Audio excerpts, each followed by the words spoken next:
still named Tina. Tina came home. Now, how old is this? Were you 9? 8. 8, okay. 8. And Tina's how old?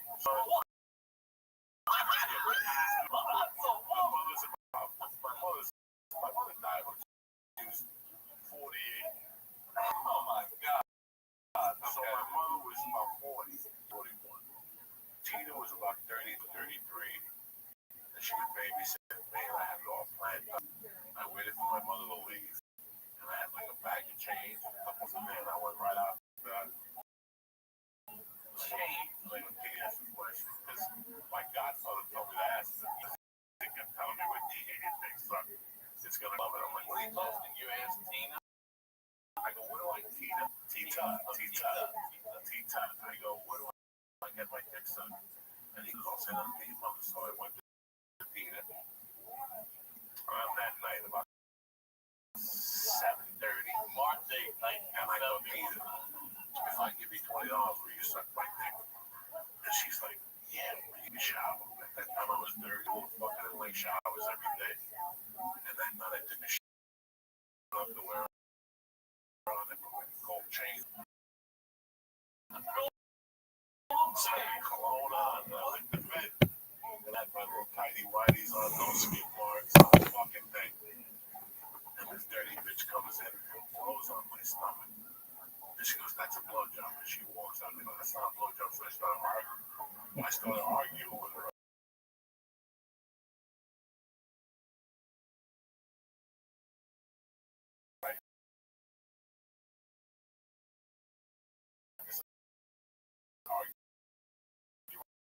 I want my fucking money back. People are gonna get hurt. Oh, they're gonna get hurt.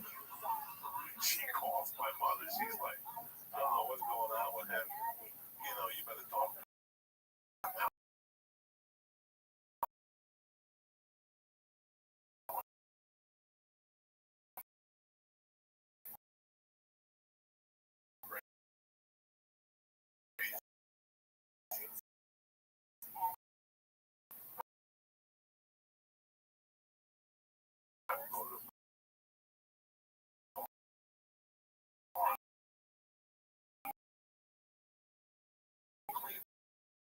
Toilet.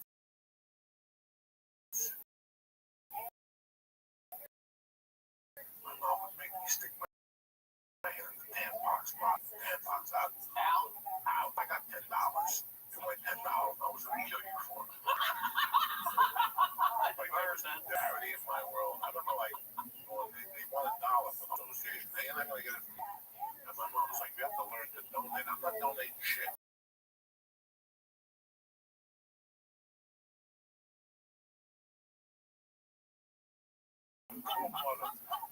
She's sort of my poor mother. She's hungover. She probably gonna grab a blow and I go, damn. And she's smoking a cigarette. She's like, what's going on this in Spanish? I go, you make the best of me, man. I can remember my Lavinia, and she wouldn't suck it. She didn't suck it. I want my $20 back. And then, like, took my mother for, like, a fucking loop. But she was like, come again? Yeah, I can't get it back. I gave Peter $20 to suck my dick last night.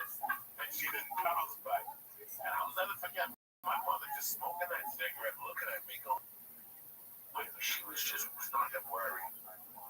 And she goes, can I ask you a question? I go, what? There's a woman that hang out at my bar, and they get $100, maybe $50 for a blowjob. Why would you either suck your little dick for $20? And I'm like, listen, I don't know what the fucking stock market or the stock value is. All I know is all my $20, I'm gonna stab this bitch. And as I went, like, I was sharpening and I'm dead serious. Like, I remember I was ready to kill her for my $20. This is March 9th, like March 71. I was gonna wake her up like Henry Hill's wife with a knife to the throat. Yeah. I said, you better give me my $20, I'm gonna stab you right now. It got so bad in the living room. My mother had to hold me back.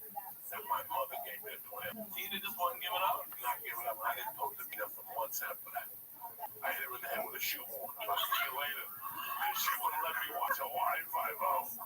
Hawaii 5-0 was on. She told me how to go to bed. And I had one of those shoehorns on the string. I just blasted her on the fucking head with it. And that was the end of the Tina sitting there. It's crazy how my godfather took me to see Dirty Harry. We were sitting at Dad's Steakhouse, and at the end he goes, "Open your hands." I'm like, "What are you talking about?" He goes, "Open your hands under the table." And he put a 44 Magnum in my hand. A 44 and an 8-year-old? And he goes, "This is the same gun. This is the same gun that police wears for your fucking head off. I just want you to feel what a gun felt like." And after that, I got a different look at my, like, after that, I was like, he was my God. He was like my God. Yeah, after that, my mom, in fact, my mom remarried. My mom remarried before all this shit happened. I got good at my mom remarried. My mom got married 50 years ago, 3 days ago. People drink off my love. Wasn't even the moon. You could tell it was fucking Santa Barbara. Wasn't even the moon. And that's not even a conspiracy theory. You know that was the moon. It was like Yankee Stadium. On the floor. Let's take a quick break to tell you about our sponsor, ExpressVPN. If you believe that you're not being snooped on or that nobody cares about your online data, well then I'm sorry to disappoint you, but you are wrong. Because you listen to my show, you're clearly smart enough to understand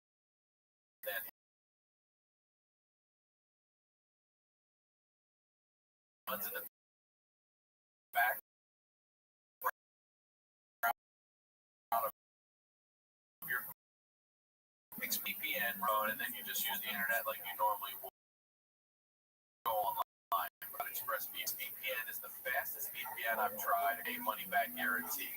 ExpressVPN uses new cutting-edge technology called Trusted Server to make sure there's no logs of what you do online. It's time to stop hackers, Big Brother, internet company, grabbing all your data. Take back your online privacy like I did today and find out how you can get 3 months .com/honeydew. That's EXPRESSVPN.com/honeydew for 3 months. 3 months back into the show. So mom remarried. Are you get close to start new life? Husband, He was a big time for Mike. And I met him while he was with 106. He was 76 and I'm thinking, yo, he was set up a lot less. Yeah, he was set up pictures every week. He was here. And then, you know, he was shit like that. He was still a chance to draw. He was here to play this game. And he was like, if I'm on gas, there's a see it, she can see it, she can feel it.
If I did something wrong, I have to kneel on beans and stare at the wall. That was an old Cuban punishment. Or even me right in Spanish. I will not yell at my mother. I will not talk about it. At that time, yes, at that time everything was great. I got the karate, I used to beat up. I used to get no fight like 3 times a week with Rudy Haitian. There was a kid on my block who was a Haitian kid. He used to all that shit. His name was Rudy, so we just called him Rudy. When I was in the first grade in kindergarten, I played hooky. It was in the first grade. I was telling Steve Simonis yesterday. In the first grade, my mom, the first grade didn't monitor you in kindergarten. So I would leave the first grade and go buy hot dogs. Where you just outside more, but you would leave the school. You made it right on PS 166. You hit like St. Nicholas or something else, and correct me if anybody's from New York City. And there was a hot dog guy in the corner.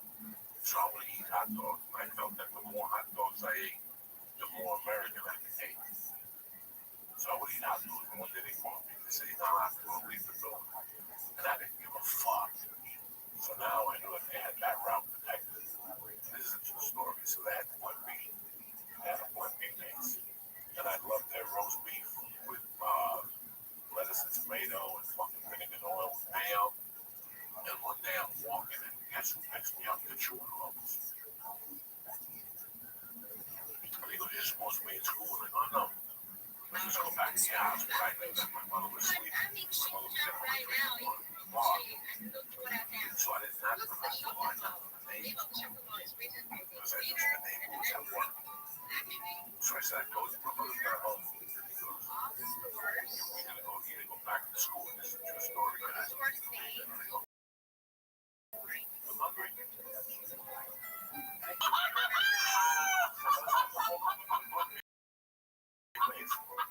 You know, I brought this motherfucker go in 1969. I brought this guy up with me because I had all kind of hit again. Walk out, make a left, and I'll make a right. So I can't play them because they were calling out. I like school, but I like that 12 to 3 session. So I like that. You really need 9 to 12 when I'm good. That 12 to 3, it don't work for me. You know what I'm saying?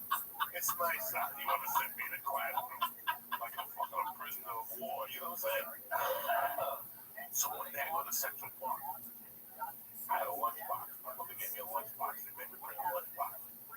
Like a meal or something. I fucking hated a lunchbox. I had to turn, you know, like white kids, motherfuckers get like a sandwich and an apple and like a napkin, like a pudding. That's Spanish people.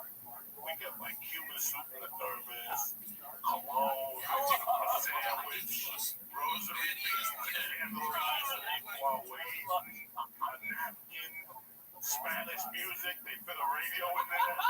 You do everything. Like it weighs 80 pounds. Like if I flew United with that thing, they charge me a yardstick for a little beetle lunchbox.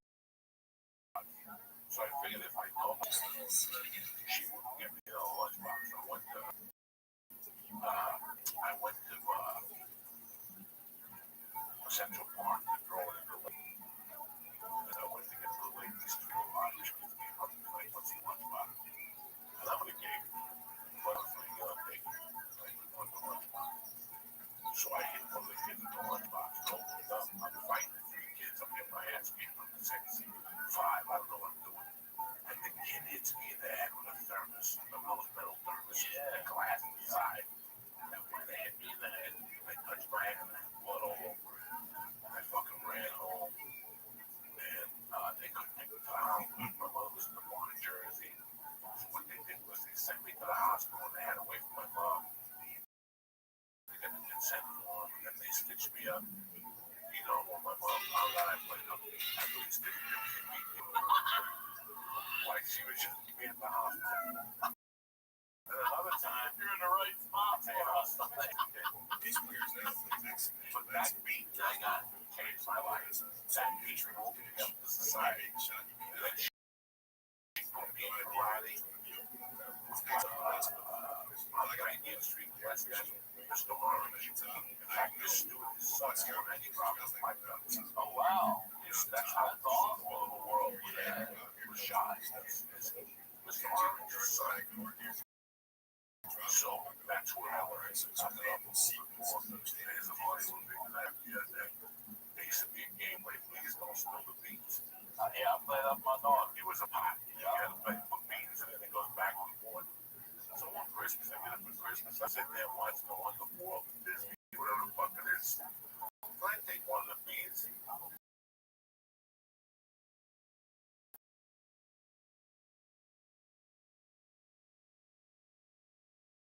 I pop it in my ear. And I pop it out. And I pop it in my ear. And I'm doing this stuff, but I have my life pop.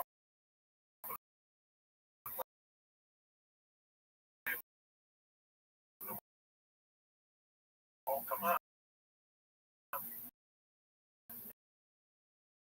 But you know me, I'm out yet sick.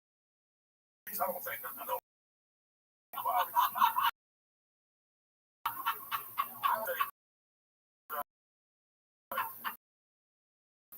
Christmas Eve, I put it in the bucket. It's good. Something will happen here. So I'm hoping. All right, you ready to hit the day? Yeah. All right, go get it. Good night, guys. Take care.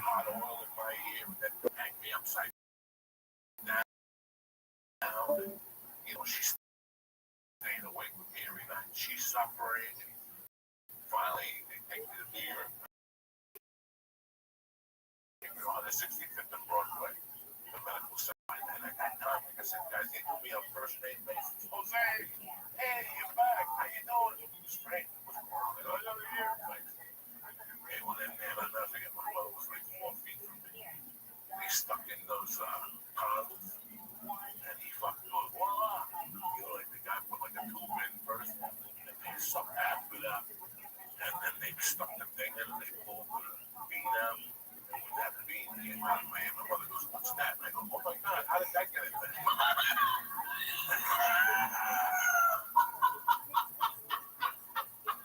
And it was a wooden bean. Yeah, I know exactly what it is. And a bunch of earwax came out. Oh my God. But the bean, she had put so much hot oil in there, the bean had to go. Like it was a wooden bean. And it was ready to eat now. Like it was ready to eat. You know, my mother started throwing rice and lefts. Like 3 fucking surgeons. And I my mom back. She was beating me with the purse. Oh, she fucked me up that time. How thank you, man. I've been fucking staying up 24 hours a day. Oh God, thinking you have cancer or a brain tumor or anything. I pray to God that she forgives me. And you know, it's so weird. Like, you don't really think about your parents till you become a parent. That's when your parents really, you really think about them on a daily basis. Situations that you haven't thought of 20 years come back because you did the same thing. Don't you wish for like, what would you do? You know, Now, that was I would fucking hug them. No, thank you for not shooting. You know what I'm saying? Like, most kids, most people that are adults today forget Mother's Day and forget Father's Day. Because I don't have a phone. Both of my parents have been gone over 30 years. But every year I would go over there and give them a big hug. So fuck Mother's Day and fuck Father's Day. It's March 9th. I just wanted to give you a hug and tell you thank you for not shooting me. Thank you for not drowning me like Casey Anthony. Thank you for not selling me in the black market. So, you know what I'm saying? yeah, there's a lot of fucked up. We heard a lot of things to our parents. I mean, we really tested, we really do test our parents' patience. And that's without their lives. What they're going on in their lives. You know, they're getting unemployed. Their boss is on their ass because they're not selling enough encyclopedias. Or, you know, it's so weird that if your parents are alive today, if you take anything through this podcast once a year, man, go over there and give them a hug, at least. Bring them a pussy sandwich. And go, thank you for not killing me. Thank you very much for not killing me because I see it. I have a daughter and she's a great kid. But it's a lot of stress, man. It really is. Whatever your financial status is, whatever. Tough thing when you have a child, you know. So, what age now does this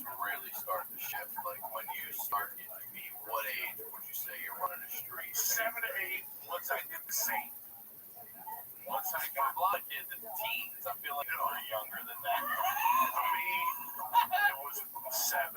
Like 7. You're running the streets. Second grade.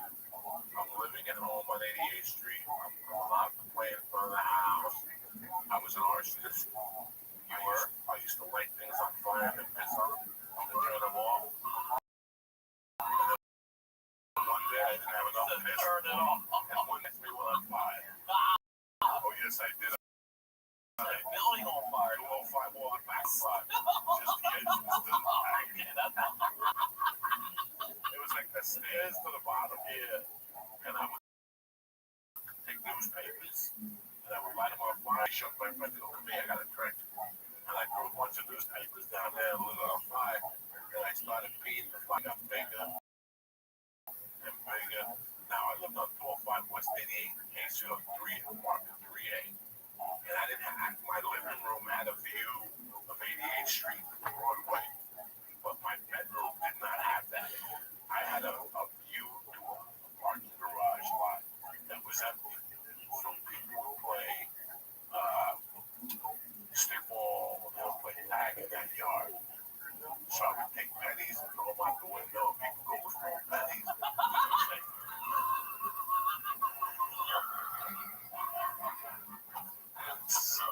I was terror. Someday you were in there. Some days I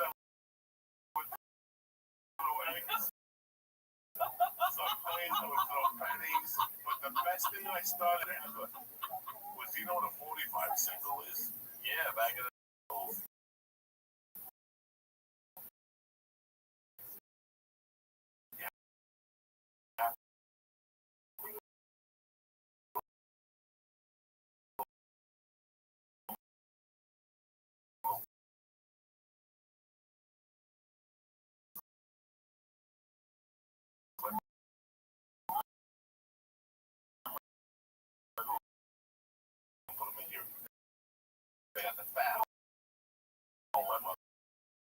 I had a record player at the bar. So every week, the record guy would rotate the singles that were popular, and I would go take them. So we would go on the third floor, and I would open my window, and I would hear kids playing back there. And you really couldn't see who was playing, because there was a limit.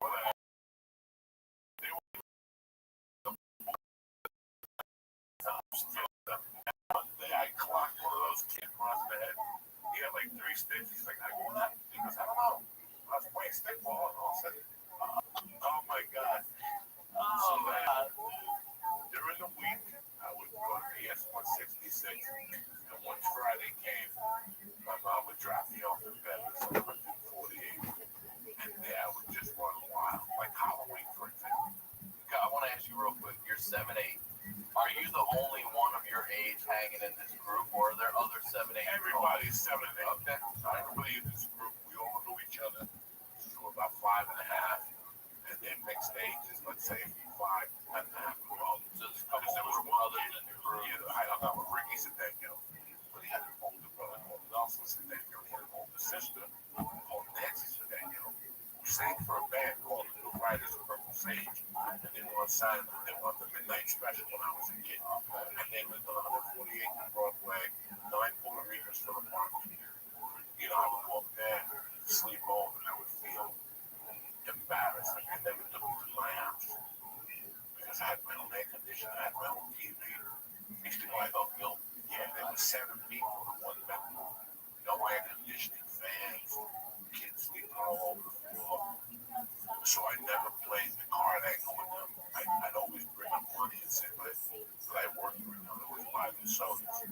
I always took care of all those kids. But those kids wanted to take care of themselves. Like Halloween, for example. That was the best Halloweens I ever had. Because they had a rule. You don't fucking walk in them. Like where I live on 88th Street, the fags, you know, when all the faggy, you walk up the stairs and you knock on people's doors. They refused to do that. They shut down business on them. And 6 of us would walk into a business, go trick or treat. If that motherfucker didn't put a quarter in each of our baskets, like we didn't accept candy.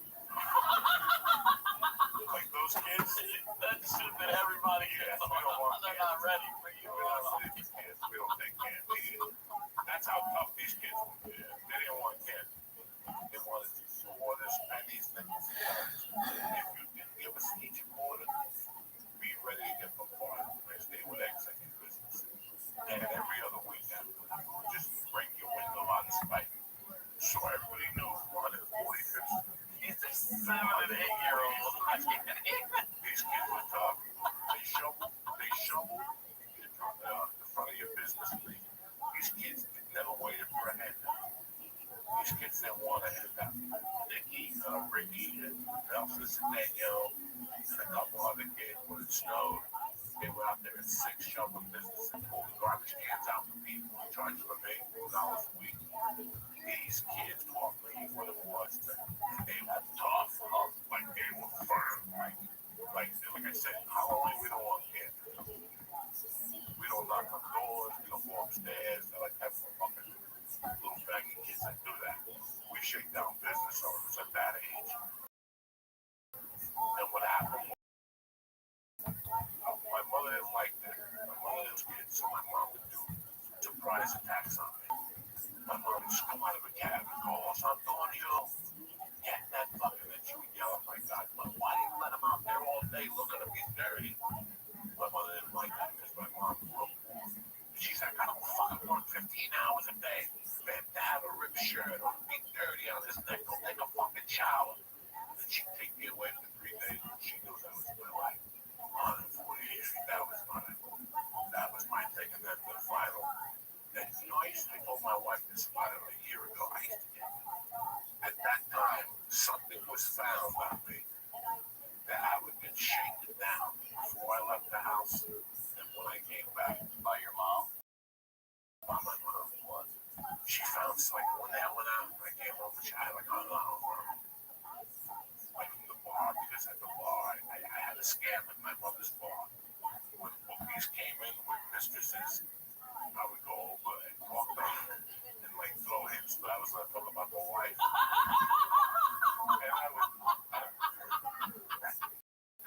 And I would talk Bring y'all all up. yeah, so you know, like, how much it's gonna take me to leave? I mean, if I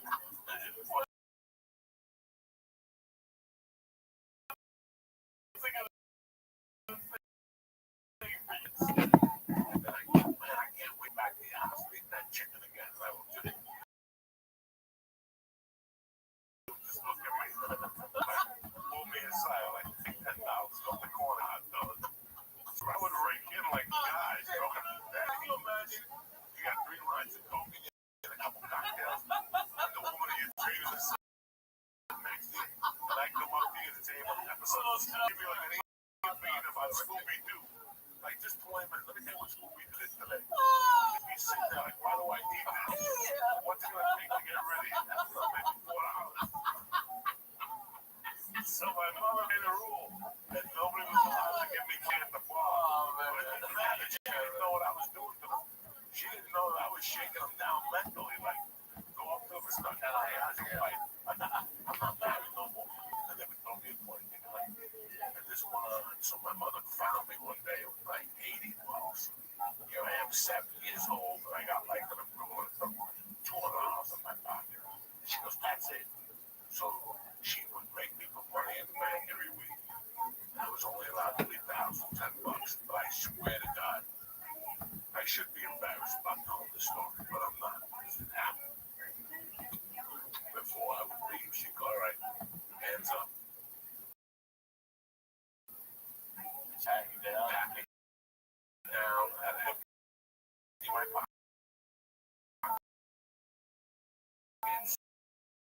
She'd go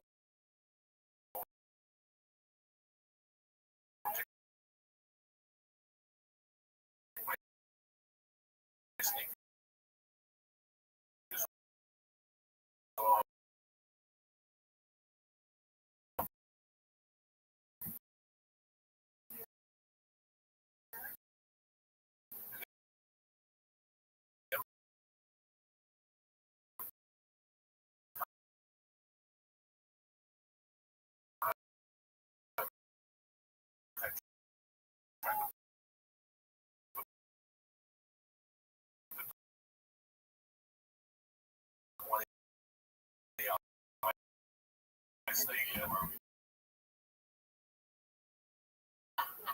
Look at the size of this knife. And she surprise attacked me on art school for boys. And she went with to the 5th grade. She didn't want to deal with boys. And there was other factors that happened. Was that, did you go away to that, or do you home and go in the morning? Okay, they dropped me off on Thursday. And you go up on Thursday. And you get picked up. They drop you off on Sunday.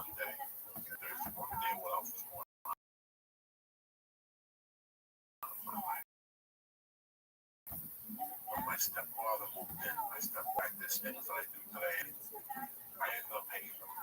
And I got my piece from it. When he died, it was made our peace in a way. It's like today that I'm playing with him that have gotten me to where I am. He was smart and straightforward. He was that intelligent. He played you like a film. If he had to meet you to talk to you, he wasn't sure about you. If he had to meet you at 9, he'd come here at 6 and plant no guns and a knife. I mean, this guy was a genius. He was a fucking genius. You know, and I told one of the stories on Arby's thing that, you know, when he got off parole and probation, he could go back to bookmaking, but he couldn't do it in New Jersey. Because in New Jersey, bookmaking, but in New York City, it's a misdemeanor. So his bank was up in the Bronx. The tracks closed until, like, you know the number for the day by noon. So after you add up and pay everybody, you pretty much on the way home by 3:15. And one day I was coming home with him. And this is my first view of ever him. We were at a light, and he saw a guy hitting the dog. And he beat the guy, and he goes, "Don't hit that dog." And the guy goes, "Fuck you, mind your business." He didn't pull the car over, he just put it in the park and got out. In the street. Dead of the street in the Bronx. And just proceeded to throw a beat on this guy. Like, I mean, from his fucking face, kicked him again, because when you're Cuban, that part, you dedicate your life to St. Lazarus. So you can't mess with dogs. People who dedicate their lives to St. Lazarus in Cuba, like Michael Vick got sentenced, there was a lot of prisons he didn't go to.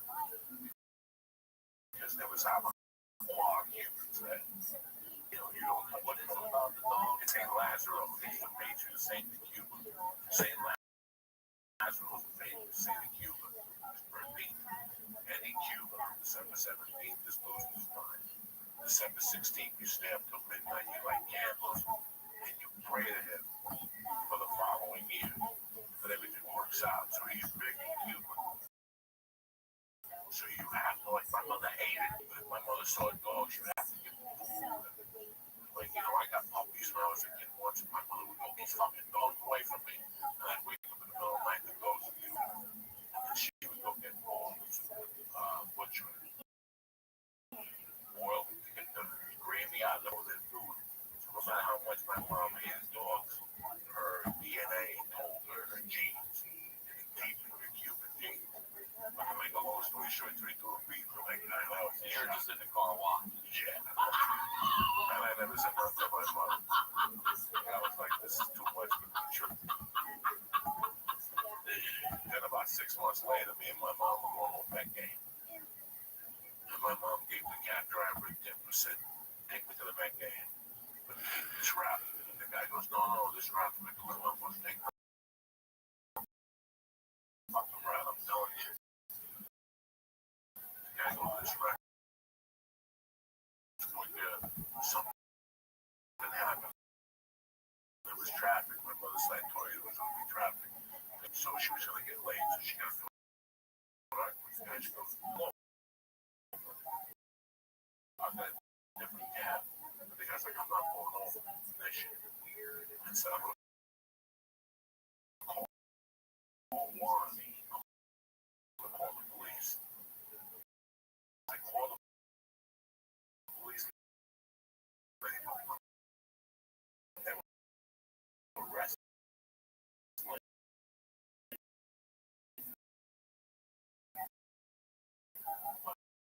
Cut their hands on the keys.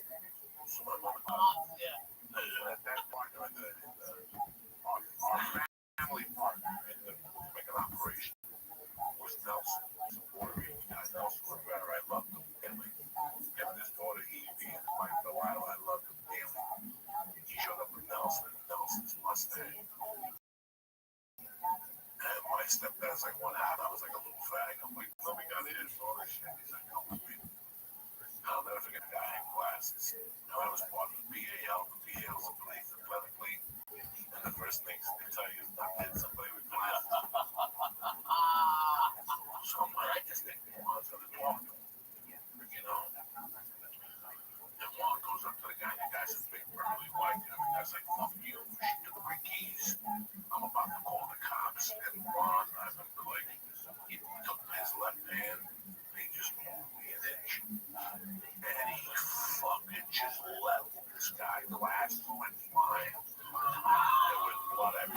guy like 50 fucking times. There was blood everywhere.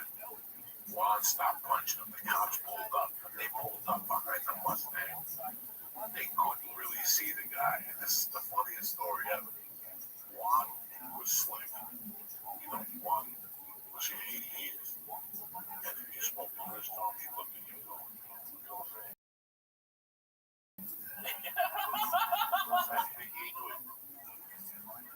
two cops pulled out. Never get this. Two cops pulled out as they came towards me. One turned, one in his pocket, and shook the guy's hand. It's like, isn't it a beautiful thing? The guy had like 200 in his pocket. One and know someone talking. I'm never forgetting that. And I'm like, shit, the brick one's got blood on his hand. The cops were all the money. And all of a sudden, you're like, oh.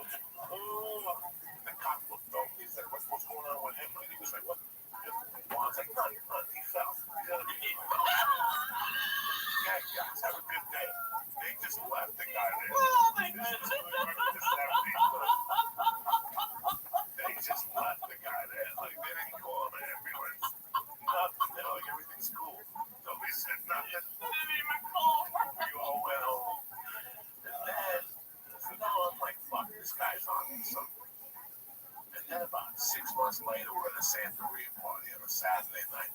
And he's in it as well, right? He's not a Santeria guy. He's an Abacoa guy at the time. What is that? Abacoa, the longshoreman of Cuba. And this male supremacy. What's that? There's a gay man in the room. They don't have communication with gay men. Yeah, it's a society. Is it a religion or a society? It's an idea. Longshoremen. But now, the gay, like Julio Romero was on Rogan with me. I don't know how it was. He goes, that whole, this was a religion of men. You had to talk to them a certain way, coach them a certain way. Like, let's say your name is religion is Ryan Sigma, but I grew up with you and I call you Beans. I'm allowed to call you Beans. But if some white kid comes up and goes Beans, all of a sudden, go, excuse me, my name is Ryan Sigma. We have called me Beans. The other line again, I'll stab you. What they did. And what they did was, these are fishermen. You know what they did? You know what they did? Let me tell you what the master did. Let me tell you what the masculinity level was. Just so you know. When you had beef with them, they would be here, whatever. After you, they got finished with you, they flip you over, they pull your pants down, and they slice your ass cheek. That's a warning. The next time they go to the bar, I could have fucked you again.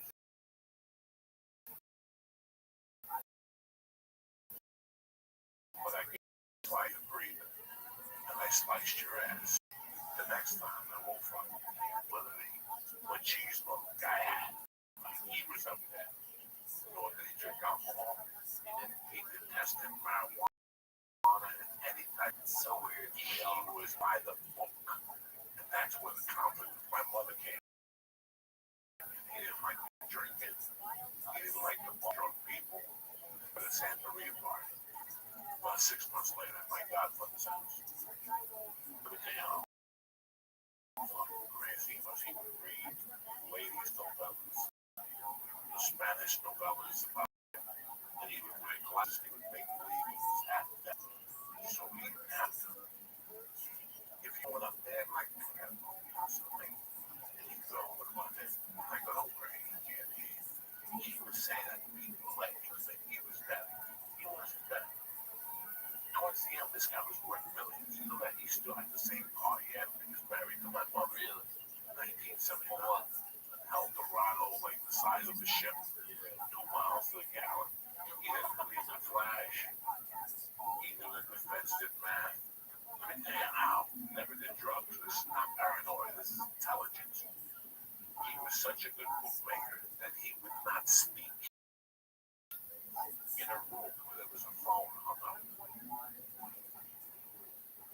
He's sitting on the receiver. He said they stole it. He would talk to the outside, very cautious, very smart. Took that pitch in 46. Never did the pitch again. The pitch was shooting the guy and he got away with it. After my mother died, somebody tried to jump him. The guy's gun was shot him at like 55. He shot both kids. And then he got to another beef later on, but he always stayed out of prison. How long was he in when he did it? The kid, whatever, I don't know how years. That was for book bank. That was that. And then, so we're it's a summer night, like in July, there's a party at my godmother's on 148th Street. And there's a guy there named Eagle. We got Eagle. His name is Nico, I don't know what his last name was. But his street name was Miguelillo. Was a Cuban dish. It's chopped meat with raisins, olives, and little fried potatoes. Just not a lot of raisins, just enough raisins. Throw up the meat. It's delicious. He ate it so much. I just called him Miguelillo. That was a real jerk.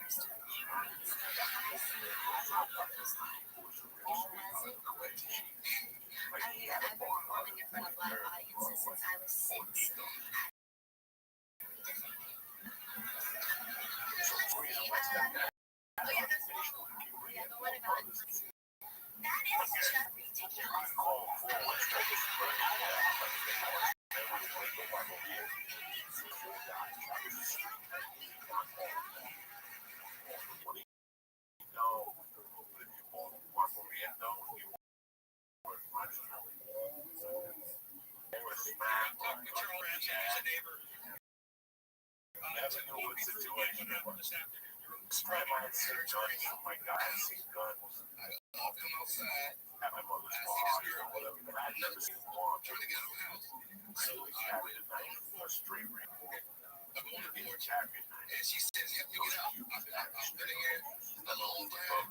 So, that shit is a lot of things. So I open it in that way, but the door is in front of cocktails. I can't fit through all the way in the living room where they were playing the country drum. And she comes out with the little girl, and she says, there's a wall. My name is Amanda Perry. And you know who that was? When she said that? When she told me it didn't register until I got to call it now. I'm like, I'm on the line. I'm on the line. You know what I mean? And she got on the phone and she said, yes, this is me. My mother, my godmother, are talking to the kitchen. Brad, it took a while to consider why did you arrest her? Glasses on, reading a novella. When did you see it? When did you see Gina? Pretending he's dead. Pretending he's dead. And Nico almost got him for like half a bag. Look what it is. Papa Nico, I ran away. I'm like, oh, no. That girl Amanda, my mother ignores it. And ain't just the only one. It's some more girl life in that house. So they went there, 30, 40 people. When they came out, he's telling me what I was saying. I don't know about nothing. Whoever she was. And like I said, my neighbor. So I go over and I feel like let's big testicles to pull this off, bro. Because we see this dude every day. But I know he's here. Every day. I've been here a year. You should know, bro. This guy's been getting out. You are saying shit. We eat ribs and stuff.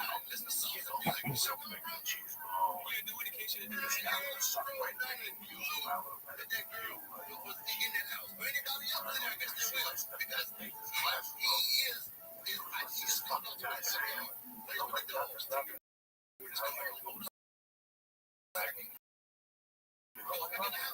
So he's thinking, wait, he's not doing it. Until the day. His reaction on the first house, I can't imagine. I see the sunlight to be real. I thought this was wrong. When a little pretty white girl runs to a black man out, something wrong there. It was her saying, yeah, get away. Yeah, get away. Girl said, yeah, get away. Thank you very much for your time. Girl said, I'm forgetting, man. Charles Ramsey, a neighbor, heard the screaming, took action, went and did what he needed to do. The rest is unfolding before us. We'll see our side back here. Charles Ramsey. I'll never forget that I went to hold my stepfather. And he didn't push, but my godmother went to hold him. She just fell off. It was like one of those tackles when you grab the guy and they just fall right off. She just fell off him. And this idiot, it was on 48th Street between Riverside Drive and Broadway. Maybe 30, 20 yards away from top on corner. We went on, I gotta be fucking right by now. He goes in front of the place drunk. He's like, fuck you. What are you gonna do with that thing? There was like 30 people outside. He goes, what are you gonna do with that thing? Shoot me on the ball. And as a matter of fact, if you let the ball if you're a man, shoot me right then. That was the level of which you one.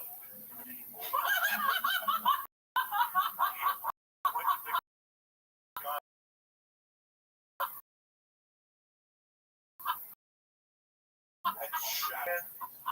Walked the Broadway.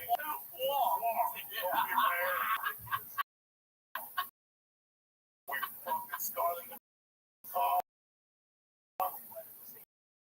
We went, since 48 goes up. We hit 147 went right now. He went about to the gun class. We walked back car. We went home. We left my mother there. It's how crazy. She should know the deal. Your mom knows what's up. Fucking, I go to bed like, he just shot me. Like, I go to bed like, I wake up and I say, well, eat breakfast. There's my mom walking in. She's like, what, you gonna wait for? No, it was never discussed again. You never like shot somebody. There was no conversation about that. Again, I just knew that our family relations were ruined. We're gonna be getting invited to a lot of parties anymore. Our party days are over with. Oh my So Juan dies in 2006. This happens 1971, 1970. Yeah. This happened about 1970, 71. I think my mom seeing that, my reaction and everything. I think my mom knew it was time once incident. And the incident. My mom knew that it was time to be there. I think that my mom had it with discipline me. The next level was like a bat. She wasn't going to do that. So she gave me to the nuns. But here's the interesting thing about one. We never discussed it. Like it was discussed around it, but it was never discussed with one. My mother dies. You all other people. Juan never called him. My mother dies. I go to prison. You know, 1,000 fucking things happen in our life, you know. And when I reconnect like a 90-year-old, when to analyze that, he gave me the ring. He gave me a good luck ring, and I put that analyze that. And I went and moved there and used it for respect, even though he robbed me. Juan gave me I gave it a stake before some more time. Even though we don't want to, you know, because when my mother died, they were married. So I didn't get the house, get the jewelry, I didn't get a lot of things. And I'm happy because I always say that if I certainly get it, I would get it somewhere in my life. I believe that. And so I didn't make a big deal about it, but I put all my anger aside later because I realized all the shit I'd done while growing up also. And we always moved from there. I would go to Jersey before. I would always go to my buddy Chrissy Fish, and I would get a bottle and bring it over to Juan's made this great dish called camarone and chilao, Cajun style. This red sauce with peas in it, and fried hard bananas. So I would go over there around 5. He had remarried nice. She was very nice. He would cook this for me, and I would eat. He would talk, and I'd give him a hug. He'd ask me if I needed money. Then he'd throw me like $15. You know, he'd go to a whole walk. He'd go in his wallet. He'd carry a wallet. He'd go to a thing. He had 3 inches of money. It was so cheap. And he'd just go through hundreds and 50s. He'd give me like a 10. You know, I'm fucking 40 years old. Fucking man around. So it has to be 2005. The longest short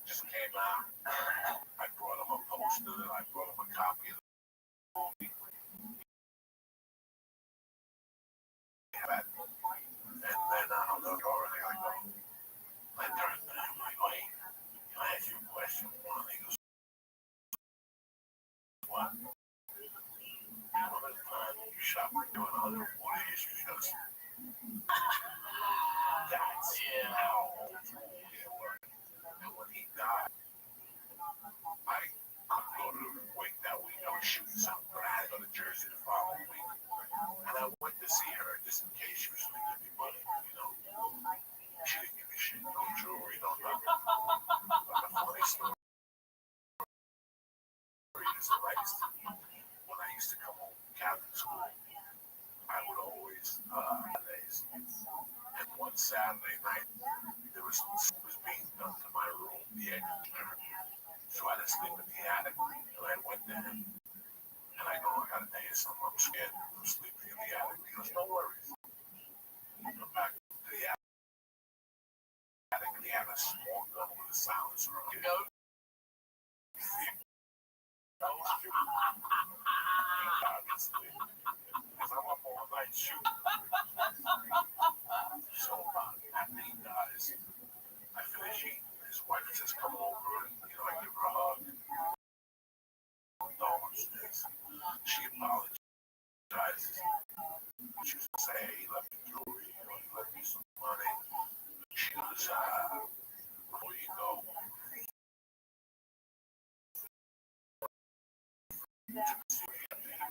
just had everything.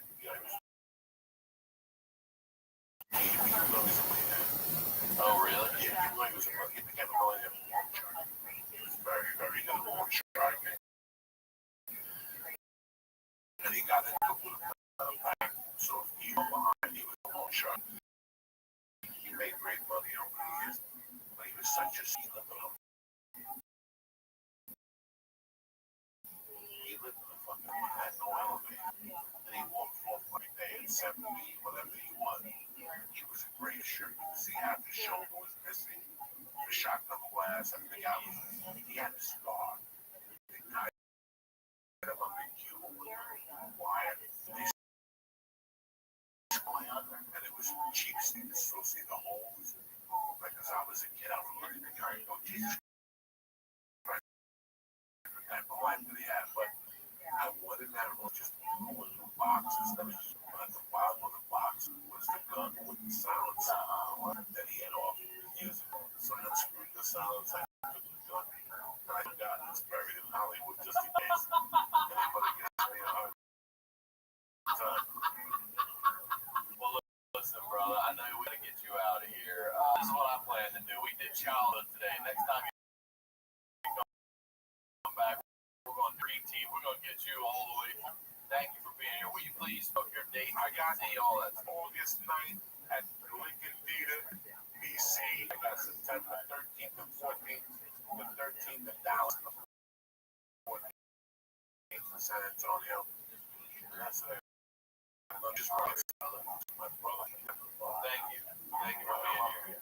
I gotta give credit since he started the podcast. It's good thing, but I haven't done it. This was the first one I think my work. You love it. I love you too. I am Ryan Sickler, all social media, RyanSickler.com. We'll talk to y'all next week.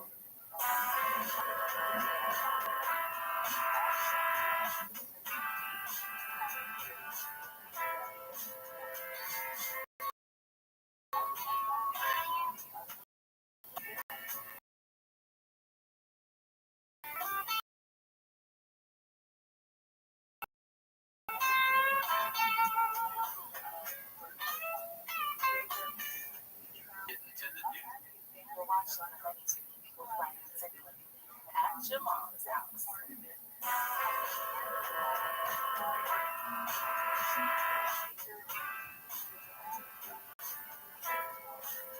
Welcome back to the Honeydew, y'all.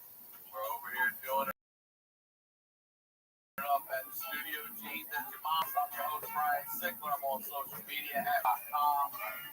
Quick date, Baltimore, September 14th. I'm coming back. One night only. Get your tickets for that show. Any in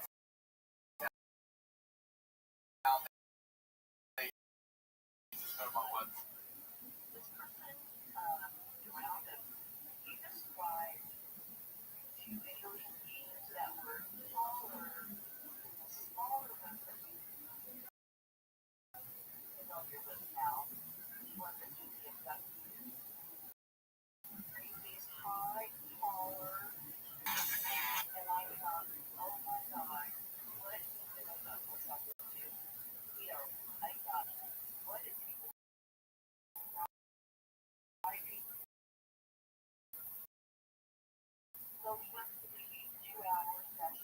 This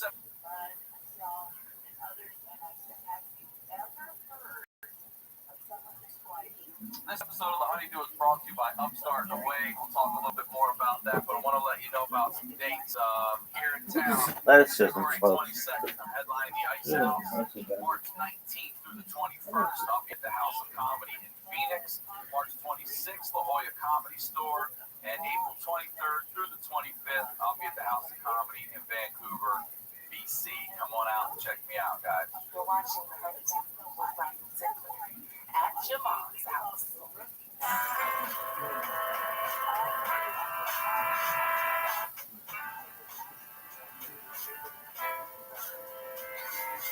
Welcome back to the Honeydew, y'all. We're over here at Studio Jeans doing it at your mom's house. I'm Ryan Sickler. Follow me on all social media, RyanSickler.com. The website for the show, thehoneydewpodcast.com, where you get links to everything. And if you're new to the show, I've been here a year now. I'm excited to have this. I'm excited for all the guests, excited for the stories. We're highlighting the lowlights over here. These are the stories behind the storytellers. And today's storyteller, we're about to hit part 3 of the saga. Ladies only, Joey Diaz is back. All right. The saga, brother. I know exactly where we left off, as I told y'all. But before I do, please plug, promote everything you'd like to get out of the way. Just January 25th, they had a second show at the Tabernacle in Atlanta. I'm just going to Atlanta to do one show. Why don't you rather with that? No, because I fucked Atlanta last time. I don't want no missing and standing. Is Atlanta the one you were doing with Simone? You guys got the flight canceled? Yes. He told me about that. It's a horrible fucking Oh, day. man. Well, There's good. no way we can get to whatever. Atlanta, go see Uncle Joey. 25th, January.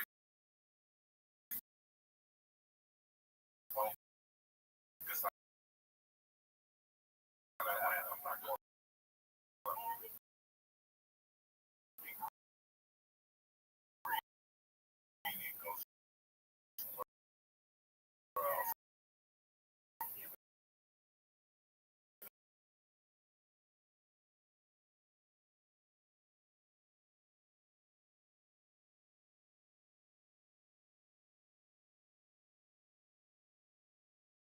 I had the same thing happen to me, and I called you right away. Because I'll tell you exactly what I I went to the Improv to the spot. I saw Rap out there, like in the store, and I gave him a hug.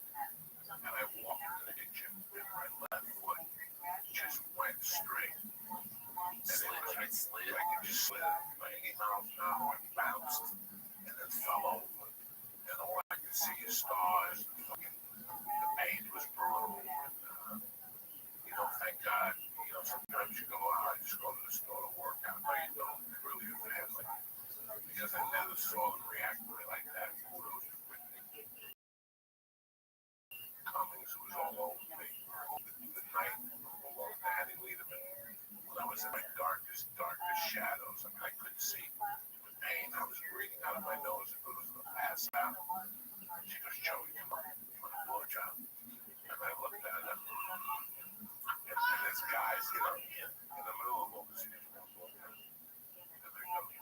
now, right? She goes, I was going to get one of these guys. And,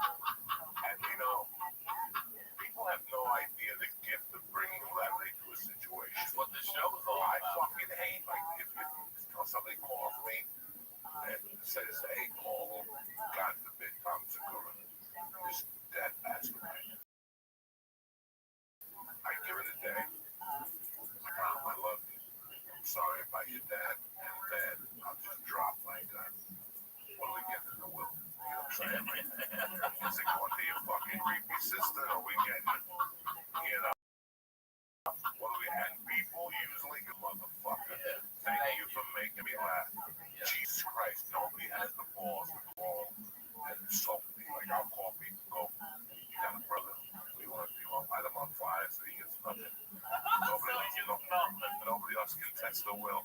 And they'll die. I'll laugh. They're like, don't push me. Because I hate that motherfucker as it is. And for 5 minutes, I just made that day. So I had to leave him, and now it was done for me, and I got it. I understood it. It picked me up, man. Those guys, Richie,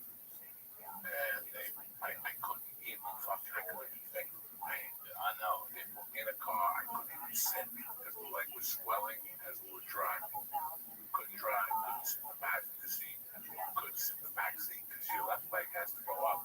So your ass cheek is on a fucking fire. And you can't sit on your right ass cheek because your left leg. I went home. I sat home for a few days.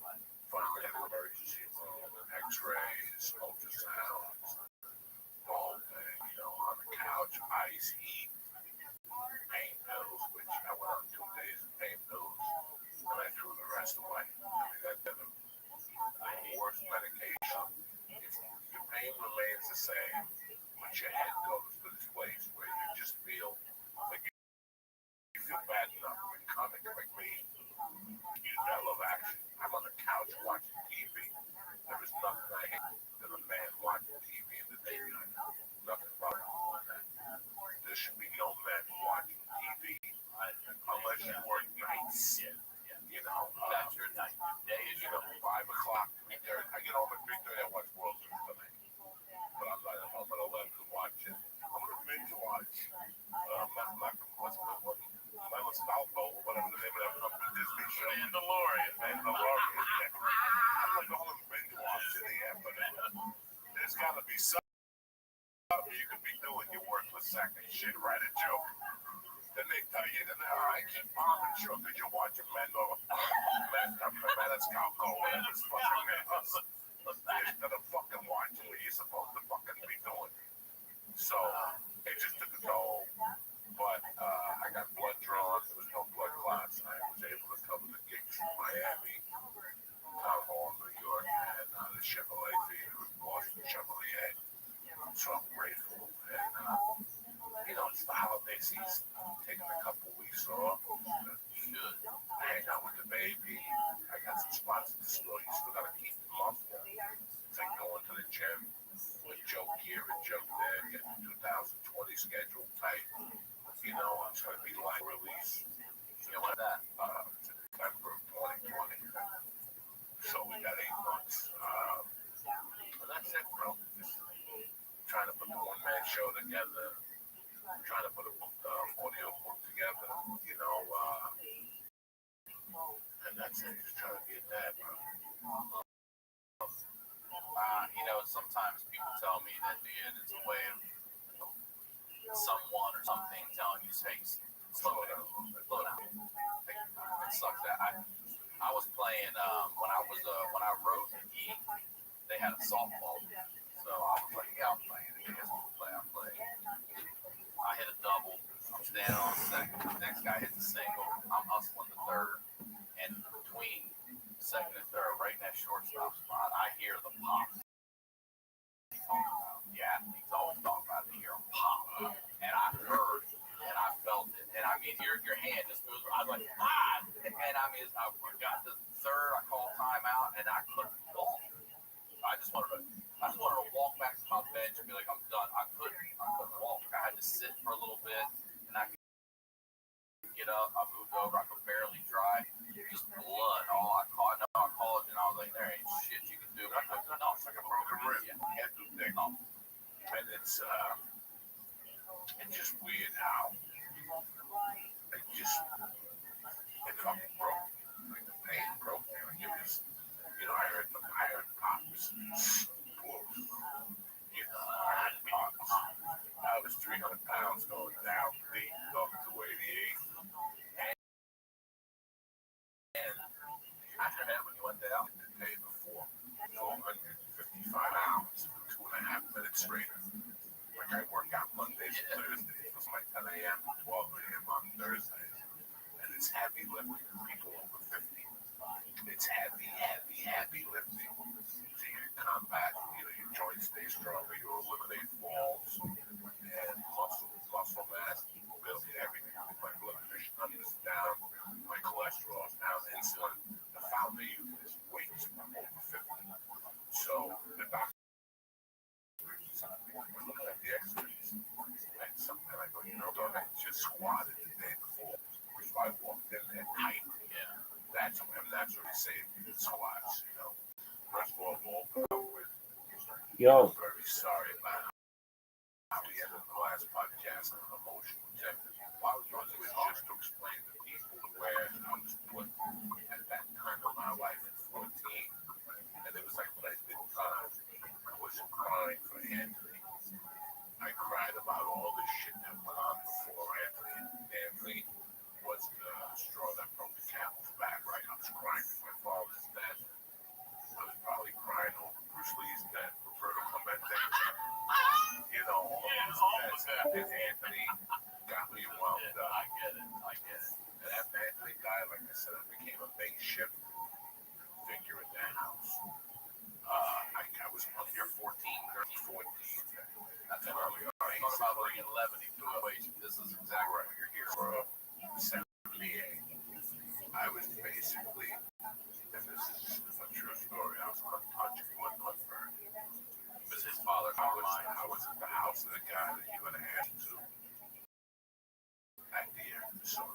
decided to fuck that thing twice because I had this guy and people knew it. People's personality changed towards me. They knew I was a member of this fucking family, you know. On family functions, I was with them, you know, the whole thing. So he was a cop, right? He was a cop. He was a detective. He was the mayor's driver. Okay, so that's a complete different set of power, you know. And the cops would go to the house and they would see me. So now, when I'd see them out at night, they chase us to a spot. They'd come over and go, hey man, no disrespect. Just get out of here. It was fucking crazy. It was just fucking crazy. So my house was falling apart. My mom, Your stepdad, your mom, and you hit him over the head while he was sleeping, and then he split. But you would connect it again after 8 months or so. yeah, but it was never really a book right now. When I was writing, you know, I knew a lot of him. I realized that I got to erase this because I liked what he did for a home, but he wasn't my father. I never took his name. He married my mother, so I never took his name. So he was just the guy that lived in our house. He was just, you know, bringing light to my bad behavior or what he expected me to be different. So, we talked about the rain last time. Yes, he said talk about the Right. So by this time, everybody knew what's up. They hit my name. I come up with his name. I come on the paper. My stepdad. So it changed the dynamic of the house. you and your mom in the house. Me and my mom in my house. Somewhere along the line, she closed the bar, and she was just at a jewelry store. She did this in a jewelry store, and this made her work her numbers bank a lot harder. So it really became ugly to my mom. It was short things. She would cook on Sundays, and she would bring me breakfast. Besides that, I didn't see her. I would only see her at night, late, and we would talk at night, 3 in the morning, 40 minutes.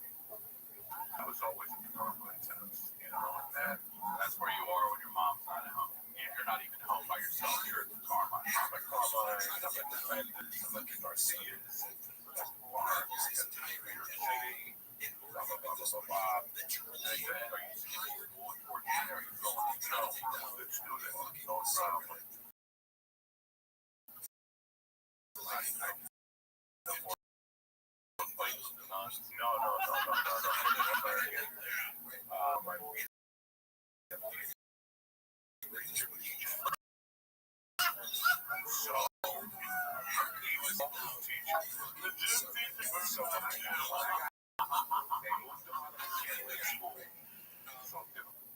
You gotta go to homeroom, your last is D.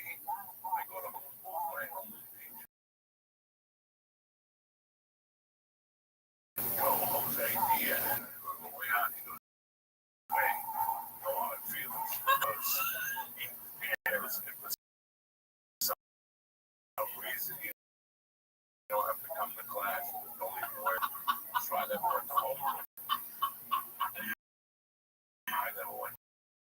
But you got like an extra 20-minute late start. I never went to homeroom. So homeroom is third period to homeroom. Oh, homeroom. After that, okay, it was about a quarter to 9. They tricked there to make sure you're in the building. So they tricked you. Then you'd have a late pass if you didn't make the class.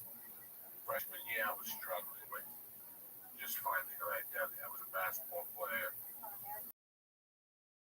I was considered I could park, and I was downtown, and that's it. But I was going all the way to my university, Carmine Court, that were in the elections. I'd be with Carmine. When the mayor was running. Yeah, so when they were doing re-election, I was in Carmine, who would see me, and it'd be opposing forces.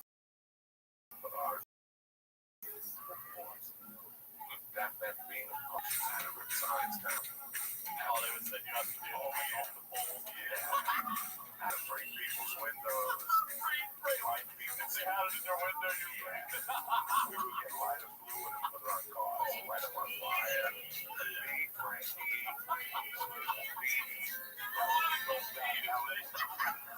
it was beef, but we called it fluid.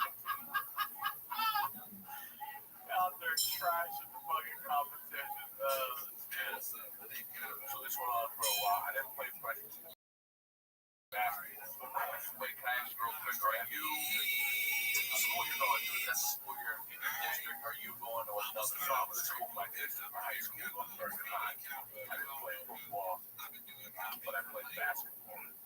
But by not playing football, maybe I'm gonna play this fucking list. This supposed to play football in high school.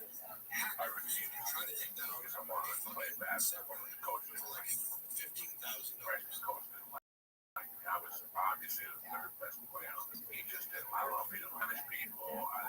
He just didn't like me. They made up. The coaches talked to him. After that director talked to him, he was, I feel opposite. I feel Diaz is not a good defensive player. You know, and I was terrible. I would destroy their first team practice. The feelings I had growing up, being alone, being, insecure about who I was, starting to come back again. Like, here I am again. Nobody fucking likes me, I had to go to schools that could play them. They're like, are you fucking quit? You're not starting. I'm like, no. And they just crushed me. I started doing one drug, some acid. I would go with this kid, Nicky Diamante, on Saturdays to fucking Stroudsburg, Pennsylvania. And I just did my own money because I had the number. I used my own money. Carmine got me a job as a hard carrier freshman year.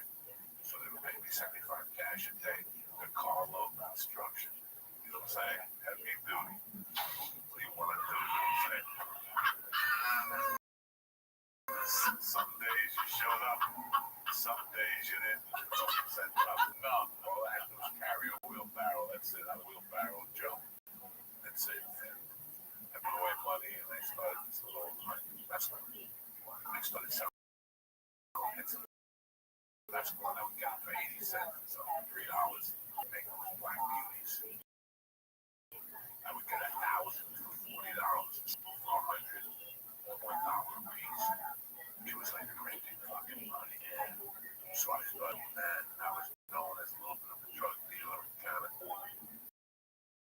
My freshman year, there's this group of ball players and jocks and party and beat people up. They're crazy.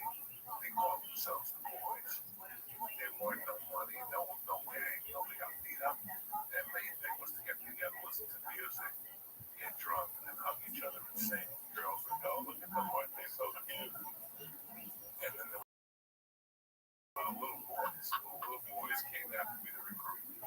And they were pretty cool. They were drinkers. I was more of a trucker. They didn't like that. So it was like me and 3 other guys who sneak messing with them. Black acid. It's acid. It's acid. Is that all? It's really acid. We didn't know what was heavy. We got to pick up a different type of acid. Like two-way acid, water acid, window pane acid. Every Saturday I picked it. And as my business grew, I got more sheets. And you're also taking a little. I'm taking a little. How much acid do you think you're done by the time you hit 16? Well, let's back the story up. So we're still 14. We're still taking 1 or 2 days a week. Maybe on Sundays I was still 8. I'm probably looking at this thing called T. My mother went to the track on Sundays, and they would buy me 8 hours. Sundays for the Eagles. So me, Carlos Perez, me and this Cuban kid started snorting THC crystal, and then our big thing on Saturdays was snorting THC crystal, take a bus into the city.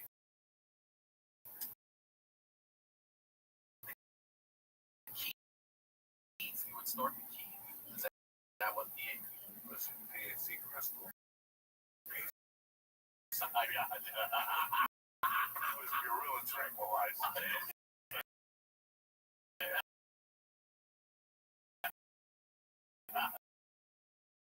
It's the shit they I know what you're talking about. You see a weapon, they shoot them, they go over. It's okay. Me, you, Rogan, 9 of us. We split 3 $10 bags. We buy $30 worth of each little line, and we jump on a bus on Saturdays, go to New York City, jump off on Times Square, and we go, all right, you, Bird, man, see you later.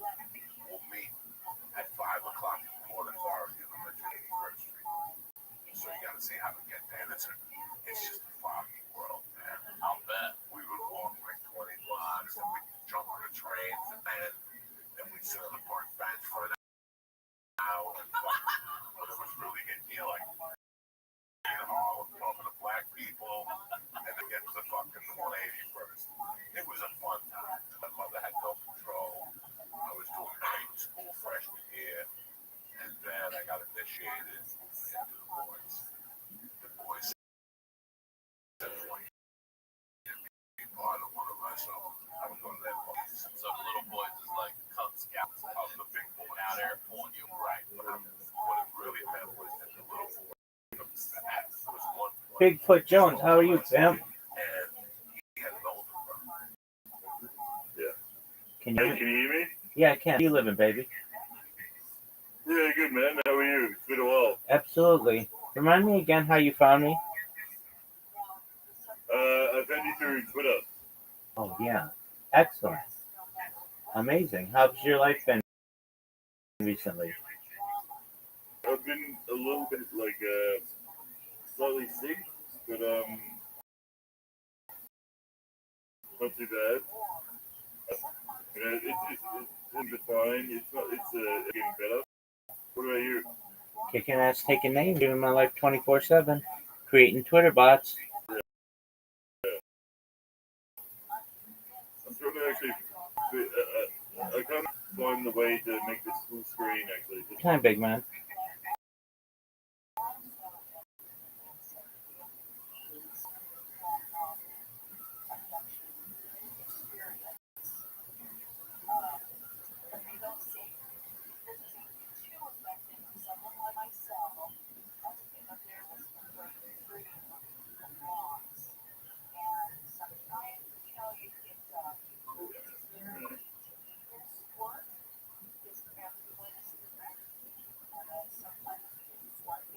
there we go. Excellent. Yes, what's been happening with you, man?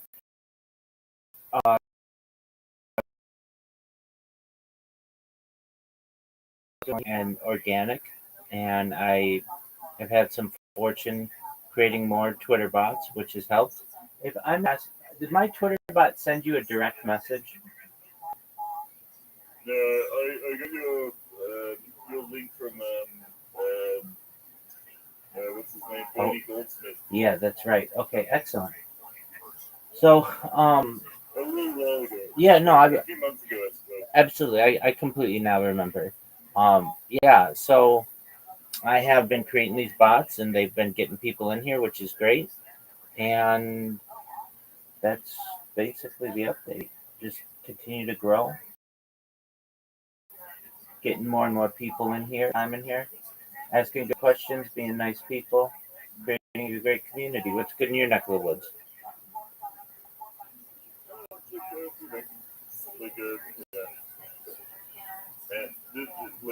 This sort of living day to day. Okay. So you've But anyway, I came to ask about the what you actually thought about the whole Charlie Kirk thing. yeah. So I don't necessarily get political, but I don't want to see anyone die. Okay. No, okay. Yeah. I mean, conspiracy theory wise, how does it sit with you? I don't really publicize my thoughts on those types of theories, but it does seem questionable. Okay. Well, just like essentially just dropping in to say good day and to sort of catch up on basic news, I suppose. With you. Yeah, not too much. Like, work's been very good.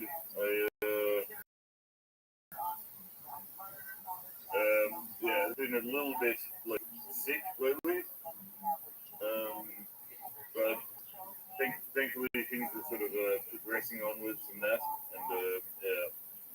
Okay, so you've been sick for a while. You've been sick for a while. Yeah, maybe. Like for the past, like I got a sort of an unexplained issue like a few years ago, like a year ago, like a bad. It might have something to do with COVID. Going to the doctor? Sort of like the cardiac issue. Yeah, no, I mean, I've had echocardiograms and MRI, and so on and so forth. And what did the doctor say? Well, they can't actually. So I have like heart failure in left ventricle, but they can't explain why. Well, that's unfortunate. Yeah. It is what it is. Man, very well. Well, you should know, as always, you are always welcome here. I hope you feel better. I hope your heart improves. And Well, look, the good thing about it is it doesn't seem like it's any sort of permanent damage. So, well, that's good. And luckily, you're right. Yeah. have you been able to exercise? There is yes, slowly. There is, as you say, as you call, sort of. I don't like to exercise anymore like I used to. But I can exercise, yes. Okay, well, that's good.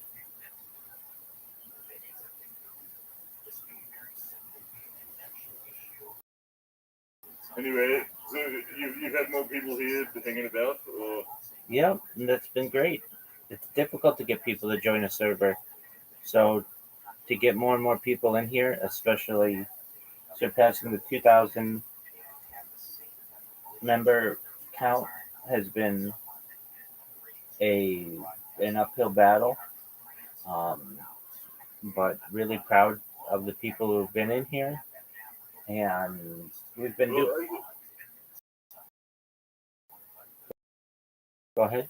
I made sure to check before I actually logged off. Like 5 in the morning over there, right? We're at 4:49. Right. Okay. Have you been up all night? Yeah, my hours are kind of messed up, so I've woke up early, and I get people in loud noises sometimes, and if I don't mute my computer, then they can wake me up. But what do you mean? Well, just get great joy out of awaking me, and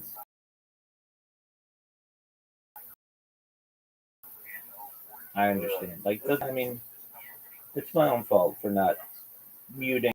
So sometimes I come in, and I'll just get people, or I should say, sometimes just trolls, and they want to keep me awake, and then they'll come in and play really loud sounds or scream, or do something, along those lines that causes me to be awakened, and then I'll be up for the remainder of the day or the night or whatever. But it's just it can become an annoyance. But yeah, how have things been for you? Well, to be perfectly honest, terribly good for me. It was better when I wasn't on Twitter or social media in general. Yeah. Twitter is a dumpster fire of just negativity, and I can tell you, I've created over, at this point probably 3,000 Twitter accounts, and on different VPNs, different devices, all over, and it's the same content, basically all of the devices, and it is much people fighting, people fist fighting, people trolling each other, pranking each other, but not in a nice way. It's very toxic, and it's best, I find, to go to other social media that's more positive, because Twitter itself is just extremely. Well, you know what I find about Twitter especially is that, like, I feel that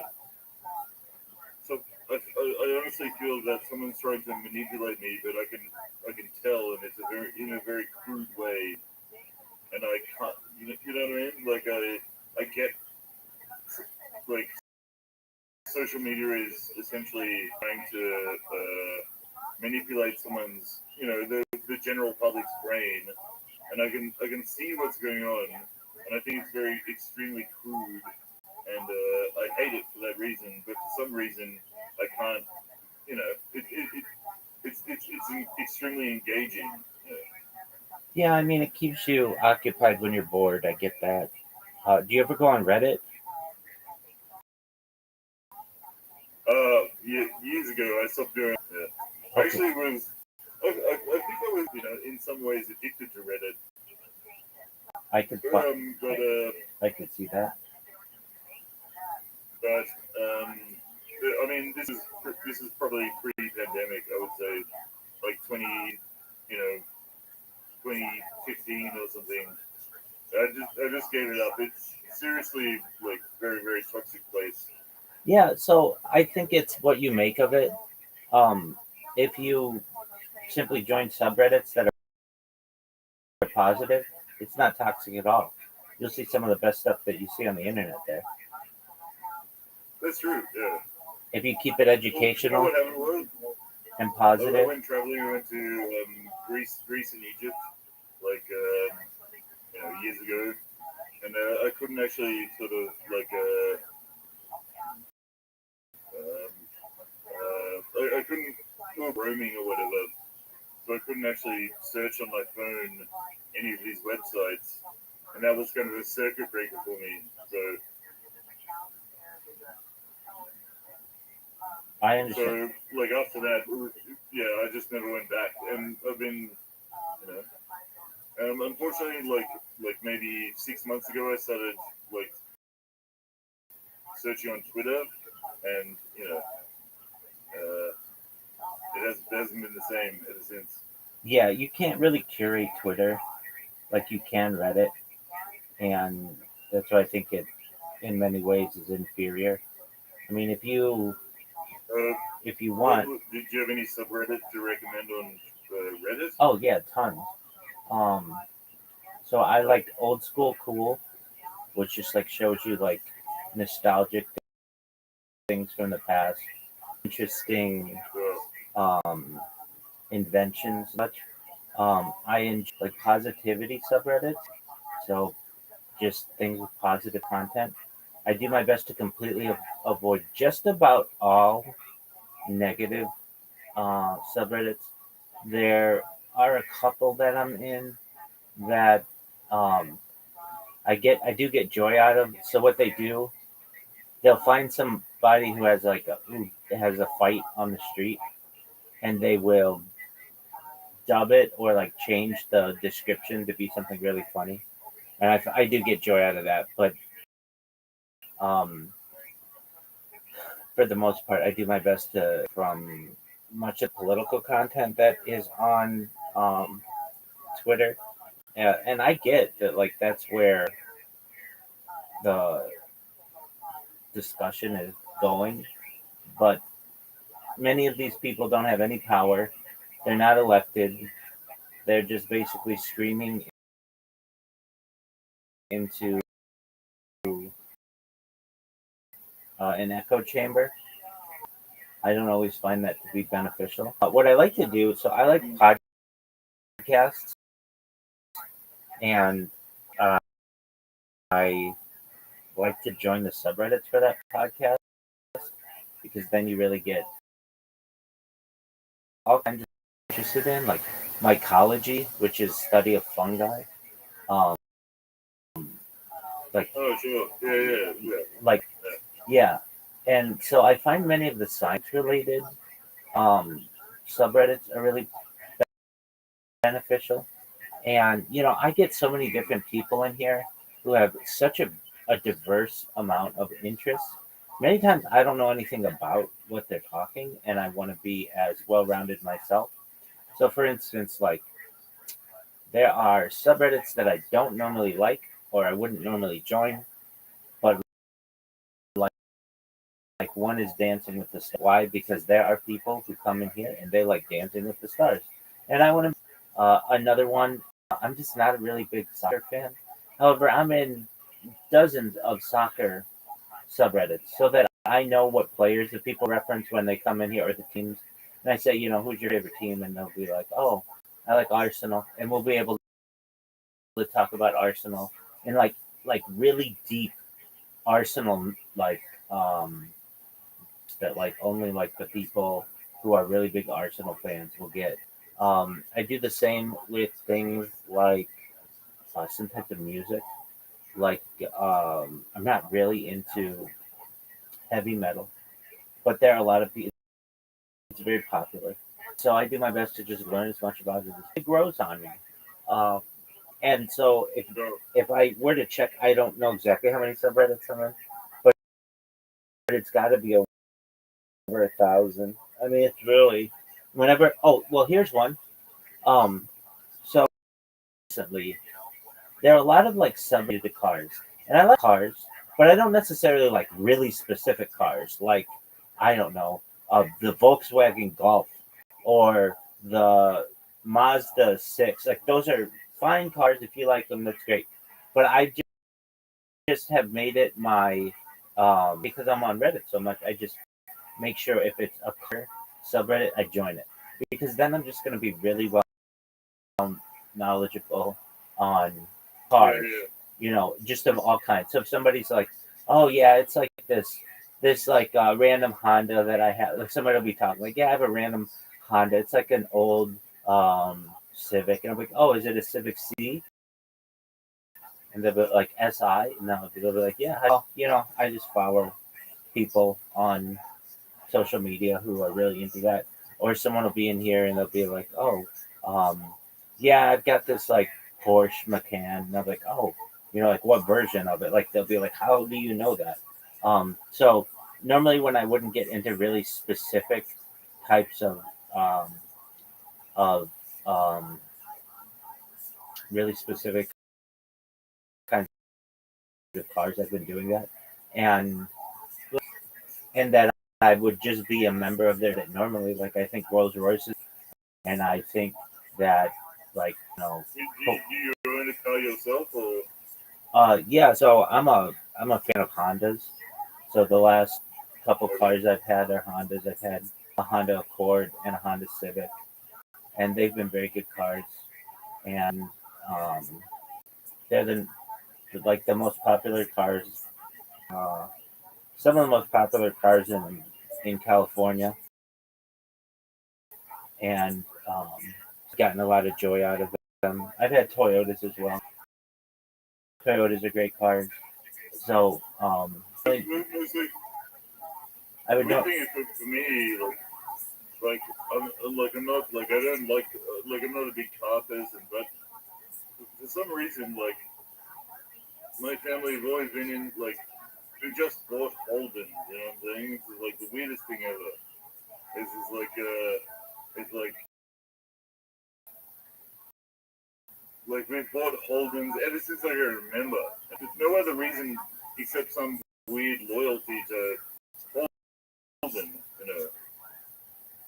Holding the car? Yeah. Wow. I So mean, there's actually like there's a weird thing in Australia which is like versus Holden. I don't know. It's just like this stupid thing. Um, but and it's moved from Holden to some other corporation. Like I'm sure like both brands are probably known as well. They're probably American brands.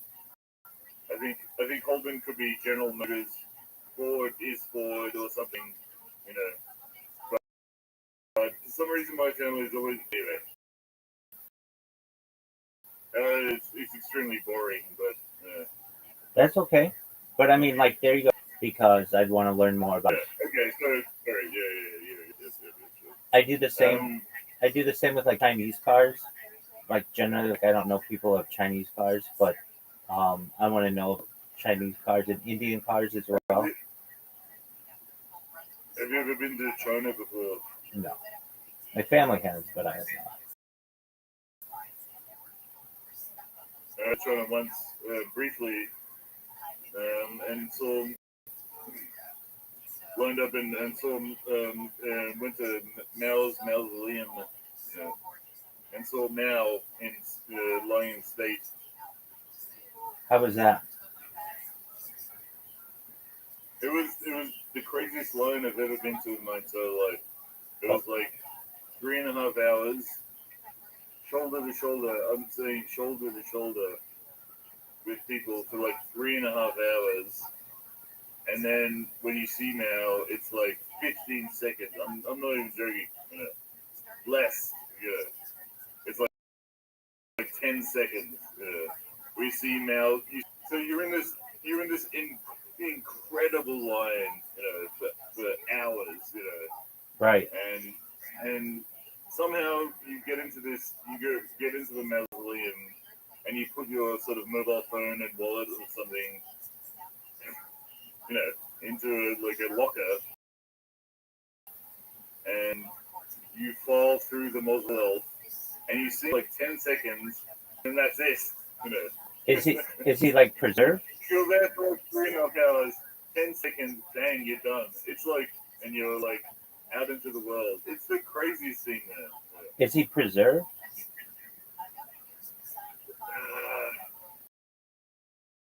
The thing is, my he looked, well, like, okay, so in that sort of communist sort of tradition, right, where the leader lies in state for ages, he looks very, like, I have to admit, he looks really, like, very, like, plastic, I mean, how are you sure it's not wax? Sorry? How are you sure it's not wax? Well, who knows? Yeah, don't know. No idea. He looks like Mao. Right. But it's like, But like, kind of like, you think, like, when you go in there, you're like, is this actually Mao, or is this like kind of like, are they trying to sort of, are they trying to fuck with me or something? right, I get that. Yeah. I think like the experience where it's like you're in the line. It's like this punishing sort of line, and then you see him for like 10 seconds, and then that's it. You're done. You're out into the world, and it's like this huge relief, in a way. The line itself is like this, like uncomfortable, and then you have about 30 seconds of putting your stuff into a locker, seeing the corpse, and it's like this huge relief. It's like I can see this corpse, and then I leave, and it's like this beautiful, like, positive emotion, I guess. I don't know, like, but that's about all the time we had when we were visiting Beijing, because we were in a wedding in Taiwan, went to Hong Kong, and went to Beijing for a couple of days. Right. My brother and I. Yeah, it's about. We didn't go to the Forbidden City. We were like, let's go to see Mao, blah blah blah, so on and so forth. So it's quite an experience. Look forward to seeing it someday. It's interesting that they don't let you take pictures. Curious. Oh yeah, they don't. Yeah, absolutely not. Yeah, for sure. Yeah. But I mean, like, it doesn't surprise me because, like I said, he whatever the if it's Mao's corpse, he looks extraordinary, Right. Which is chance what it is. He's been dead for like 50 years. He would be decomposing at this point. Well, so maybe that's evidence that it is his corpse because if it looks completely corpse like an actual dead body, then maybe it wasn't his corpse. You know what I'm saying? But because he looked so like fake, then maybe that is his body. I guess. As weird as that sounds. Yeah, I mean, I think it's pretty easy for the Chinese Communist Party to put a wax version of him there, and then let his body just naturally decompose in a mausoleum as well. If not, I mean, do you know what kind of like preservation attempt would have to be made? And there's no like undoing if you make a mistake. And even then, still, it's gonna only be a matter of time until his body starts to compose. Have you ever seen a? Out of curiosity, have you ever seen a dead body before? Fortunately, no, except for like mummies. Okay. But I mean, I was just reading something within the last 72 hours of people who were funeral directors who have had to exhume dead bodies, and they become like mummy-like, like within a few years. So, Yeah, right.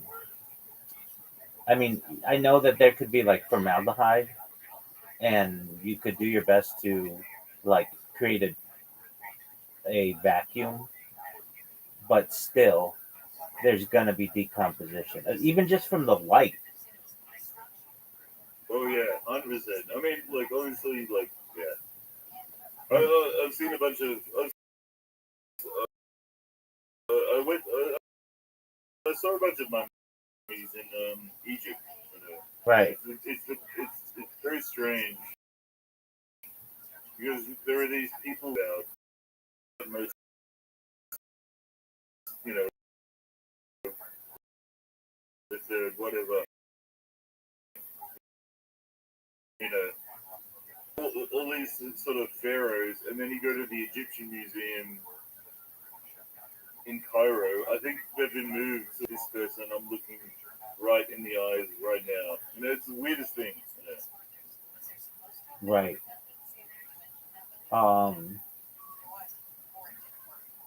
So it does say, at least large language models say that they may have they may use a backup, but they don't admit to it. Oh, you mean? So it says the body of Mao Zedong on display in the mausoleum in Tiananmen Square is widely believed by many to be a wax or silicone model rather than the original preserved body, although the Chinese government maintains it is the real body. Observers have consistently described the appearance as weary, lifelike quality that resembles Madame Tussauds waxwork. Some visitors have noted changes in the facial features over time, such as a sunken appearance or ears, which have fueled speculation about the body's authenticity. The preservation process, which involved injecting formaldehyde and using techniques similar to those used for Lenin's body, faced challenges due to a lack of expertise at the time of Mao's death, as China was not in communication with the Soviet Union, which had experience with Lenin's involvement. To address these difficulties, a replica may have been created as a backup, and there are reports that the real body is stored in a refrigerated chamber beneath the mausoleum and replaced with the replica during maintenance. The mausoleum is closed periodically for renovations, and visitors have noted that the body appears unchanging after reopening, leading to the popular joke that they have done some plastic surgery on Chairman Mao. While the official stance is that the body is preserved, the combination of the wax, the technical challenges of long-term preservation, and the existence of a replica for display has led to widespread public and expert that the figure on display is not the original body. Which also makes sense why they don't let people take pictures of it. I can totally see that. Yeah. That could definitely be true. Yeah. Hey, Rebel, what's your name, by the way, Rebel? It's my title. And Are you? I just wanted to ask, am I like annoying you right now? Do you need to go? Like, I know it's like almost 5 there. Do you need to go to bed, or I'm gonna go. like pissing you off? No, you're not. No, not at all. I'm gonna go to bed pretty soon, but no, you're absolutely fine. My Hebrew name is Moshe, and then my last name is Yeah. Oh, cool, man. That's good. yeah. But you don't call me Moshe. You call me Rabbi. Yeah, no worries. All good. For sure. That's Hey, okay. but anyway, like, I just wanted to, something to feel bad. I might be keeping you up. No, you're fine. I'm up. But notice I wasn't asleep when you came in. So you've traveled Yeah. to China and you saw the mummies in Egypt. Notice the mummies in Egypt, they are like emaciated. They're like black or brown, right? Yeah, 100%. Exactly. And you would expect Chairman Mao's body to somewhat do the same. I know it's not 2,000 years or 4,000 years of mummification, but It's not that exactly like you that now is preserved. Like, it's pretty, like, it's common in communist leaders. It's a trend in communist leaders to preserve the body of the whatever. And the Egyptian leaders, well, I guess they were trying to preserve their bodies for a different reason, but yeah, the Egyptian mummies, excuse me, sorry, are very, very brown and very, like, essentially, like, more or less, like, extraordinarily, like, dried out exactly, they look rotten. flesh. Exactly. Yeah. Exactly.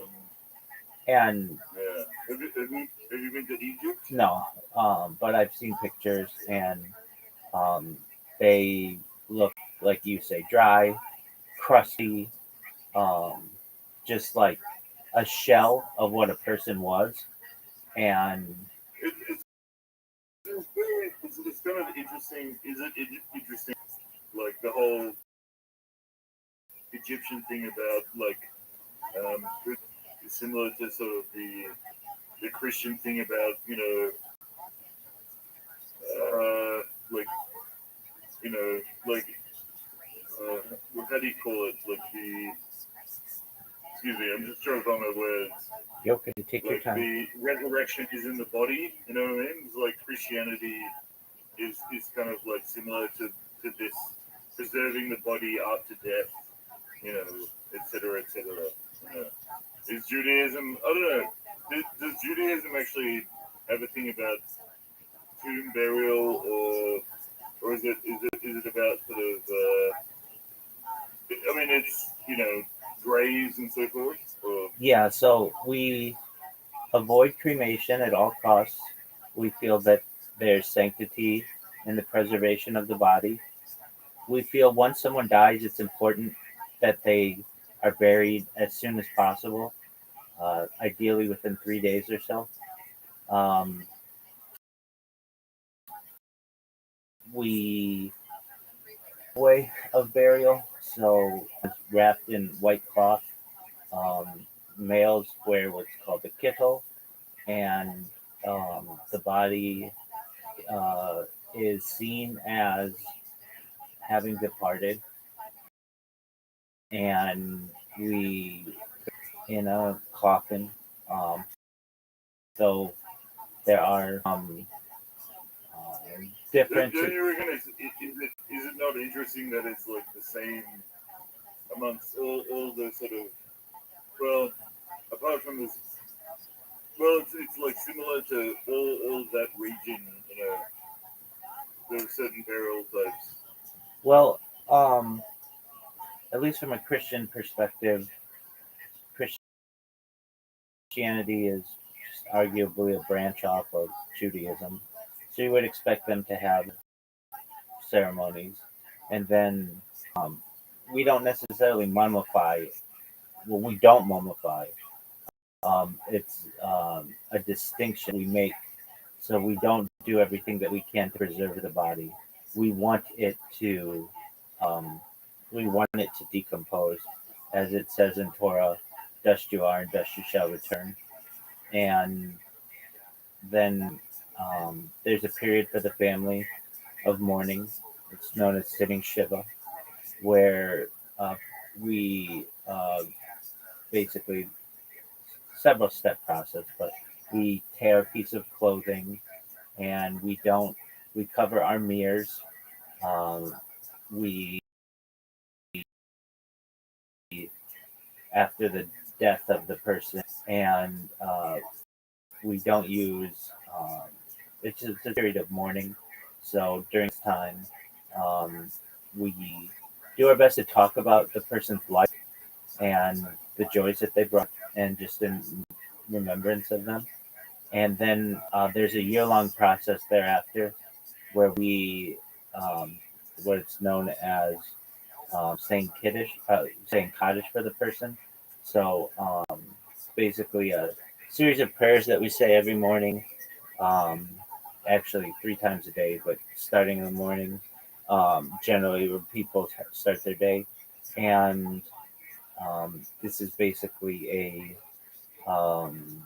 request and just a, a belief that doing so will make their stay in basically uh, Ganem, basically like a place where the soul goes after death. Um, will make it a speedy process for them after 1 year, after what's known as their Yortzeit, um, to sit at the right hand of God. So we do have our own um, afterlife ritual,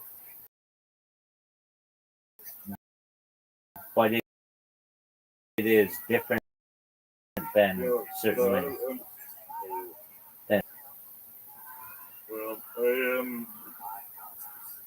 okay. I think we're gonna talk about this a bit more, but I have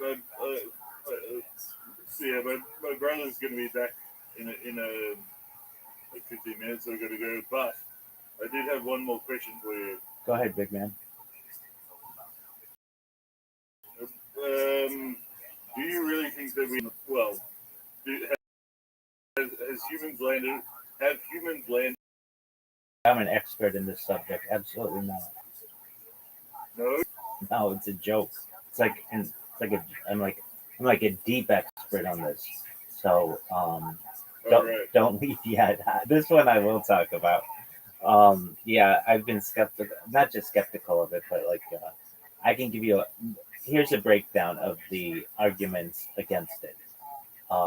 Just from the video of Apollo 11, which allegedly landed on July 20th, 1969. We have a flag waving, shadows that intersect. There was leaked footage to a filmmaker from NASA known as Bart Sibrel, where you can actually watch his video, his documentary. It's called "The Funny Thing Happened on the Way to the Moon." It is available on YouTube. You just type in "A Funny Thing Happened on the Way to the Moon," or it's on his website, Sibrel.com. That's his last name, Sibrel. And what you can see is 3 Apollo astronauts, Neil Armstrong, Buzz Aldrin. That was the third, but his name is Michael Collins, faking shots of, of being halfway to the moon when they are not. And you can see them basically pulling off the hoax. And they were confronted on this, all 3 of them, in a follow-up documentary known as Astronauts Gone Wild. And they were each paid up to $10,000 to swear in a Bible that they went to the moon and they rejected it. And the reason why that's important, at least in the United States, is they could try for perjury. And if you recognize the video itself, it is extremely low quality for a reason. Now, they had color cameras at the time. They had color cameras for. They was not the quote unquote surface of the moon. If you want to know where it happened at an Air Force base in New Mexico. There's a list of people who were allowed on site. I can give you that list, but it's basically President Lyndon Johnson. It took place July 6th, 1968. So it was actually shot, or pardon me, June 6th, 1968. So it was actually shot 13 months beforehand. Footage from that as well. Allegedly, Stan Kubrick was the director. Whether that's true or not, it's interesting to wonder why he's at the site. There are photos of Stanley Kubrick with NASA officials. Stanley Kubrick had his movie 2001: A Space Odyssey years before, and was able to use cutting edge techniques to make it look like they were the people in that movie were in space. What is true is that at least with the Apollo missions, the astronauts, we could go through each of the Apollo missions, but specifically Apollo 11, they went into low Earth orbit, which is about between 100 miles and 500 miles of Earth, but they didn't get any further than that. Nor has anyone. There's something known as the Van Allen radiation belt that is a series of, there's an inner Van Allen radiation belt and an outer Van Allen radiation belt that stretch from about 1,000 miles. Can I ask one question? Absolutely. Is there any sort of evidence to suggest they did go to the moon? Every piece of evidence that they have is debunkable pretty easily. So, for instance, there was a piece of moon rock that Neil Armstrong gave to the prime minister of the Netherlands that turned out to be petrified wood. There is, yeah, I mean, Buzz Aldrin himself has been asked by a little girl, why haven't we been back? And he said, the truth is we never went in the first place. And they cut him off after he was saying that. That's in an interview. There are, so the big things that they say. I did think it was on YouTube, but it was of a Soviet cosmonaut saying that space is fake. I can't remember what his name was. Well, I don't know about that. And I would probably need a translator for that. But I can tell you, at least from the Apollo missions, and ever since, this is the easy one. The entire Apollo program had approximately 64 kilobytes of RAM to be able to run that entire mission. That's actually it's less than that. They had 64 kilobytes, of storage space, which is less than a digital photo on your. You have to understand the computer. They didn't need many kilobytes in those days. It was mostly mechanical. Well, not mechanical, electrical, surely. They needed computers and the 1 millionth the power of what I have in my hand right here. And it's the only event in human history that we've not been able to replicate. When Charles Lindbergh crossed the 1927, being the first solo transatlantic flight, the next person did it in 2 weeks.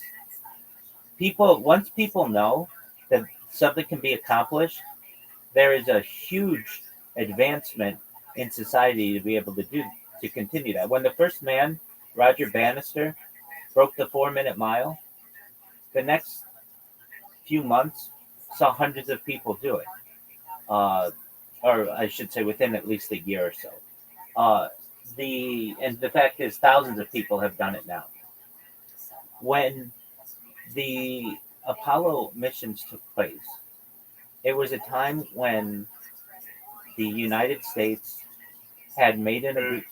Sorry, Rabbi, I have to interrupt you, man. Go ahead. My brother's coming back with Thai food. Okay. So I gotta go. Enjoy. Take care, my friend. You too. Good to see you. Good to see you as well. I'll see you soon. Excellent, my friend. Take care. Bye bye. Bye bye. Bye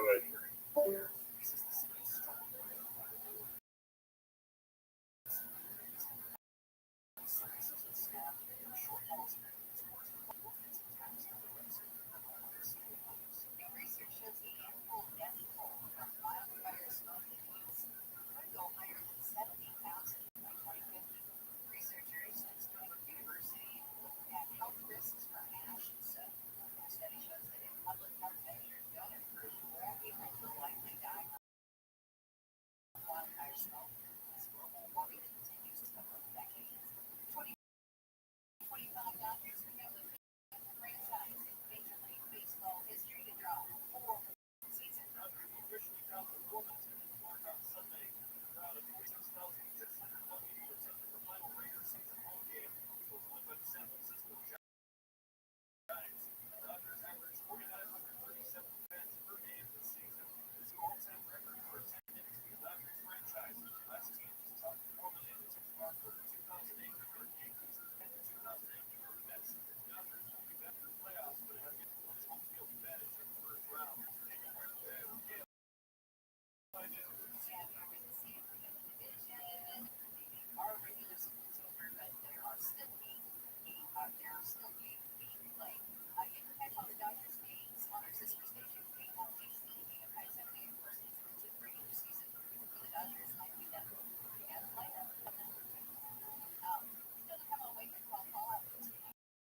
host of ESPN's First Take, Stephen Smith says Harris lost the election and is now blaming everyone but herself.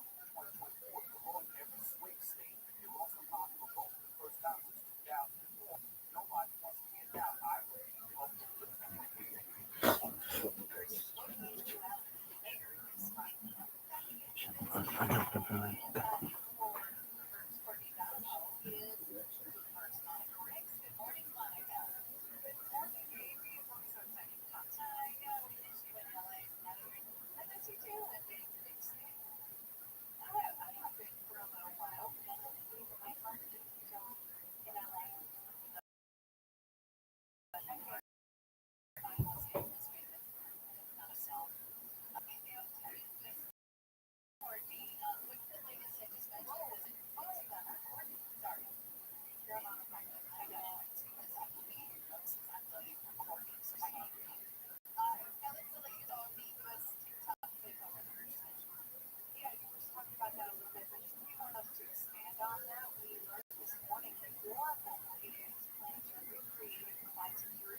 Follow this podcast for free on the iHeartRadio app. Number one for music, radio, and podcasts, all in one app.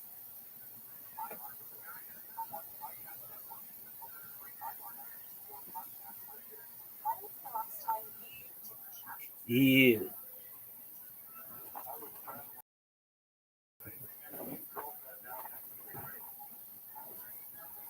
I'm Francesca Street, CNN travel journalist, and this is Chance Encounters, a podcast about the incredible connections we make while traveling. Each week, we'll journey through moving, funny, and heartwarming real-life stories about how travel can lead to lasting love, decades-spanning friendship, and ultimately change our lives forever.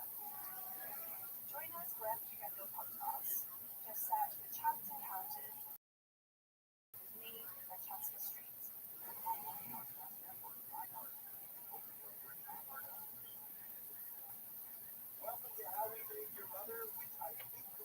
William.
Berkshire and I home in the ownership of shown as a method of Islamic in the afterburn.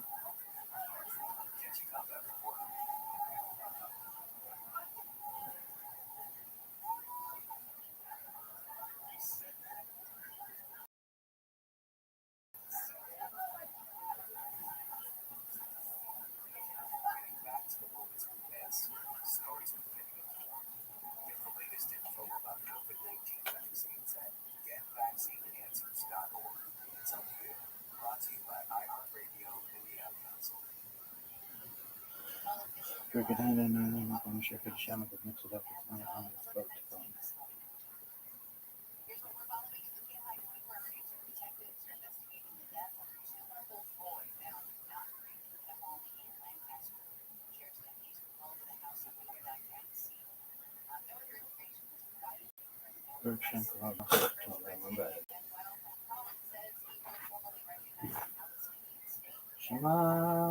Yisrael Adonai Elohim Adonai Echad. Baruch Shem Kavod Masach Tov Elam Ba'ed.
Where doesn't hold out, he wasn't concerned.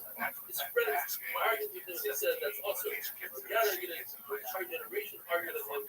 The word tells us that a woman can go out with a different point of her mouth to use it as a mouthwash to have good breath, or salt in order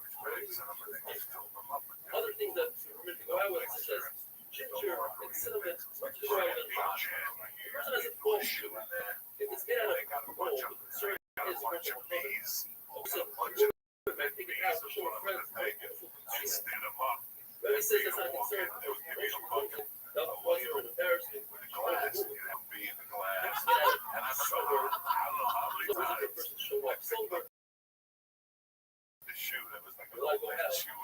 Silver certainly belongs to other people. Not the hundred that's in the story of Rabbi says it causes embarrassment. We have to show it. We learned earlier that if a person is over weird, like this, like those more less of perfume, definitely weird people that have body odor, but don't kill other people while they're itchy. Other alamas of Shmuel ben Elazar says that anything under the smell. So let's say she ate needle reps from here around and discovered she might show it off. She won't, in order to get this because it's going here. So married woman, she wouldn't do so. Says the Mishnah, person has a coin, the bottom of their foot, they take the coin, set up, and put it under your foot down to the coin that has 3 edges. Number 1, it's hard, it has motion, a form to it. Those 2 things together, healing the foot. This, not beta, is therefore,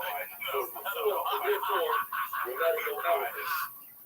The person says that young girls are allowed to go out with threads in their ear, piercing ears, and rather than getting them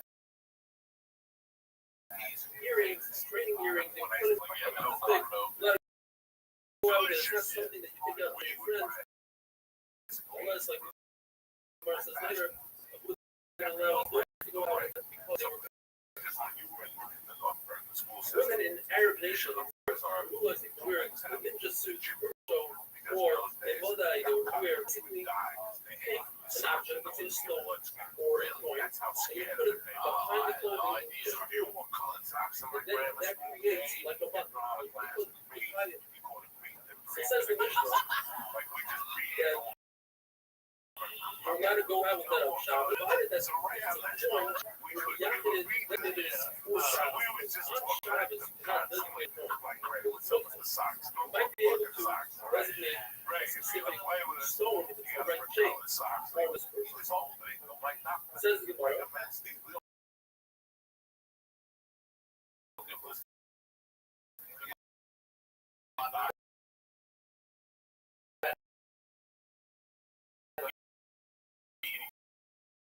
So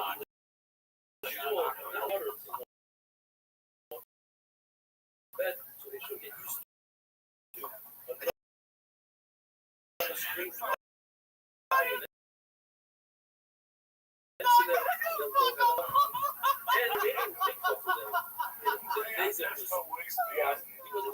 there's so much rainwater that became the rush. More rainwater, spring water, therefore was also prevalent. So he made them big either in a channel and took water out of great made a big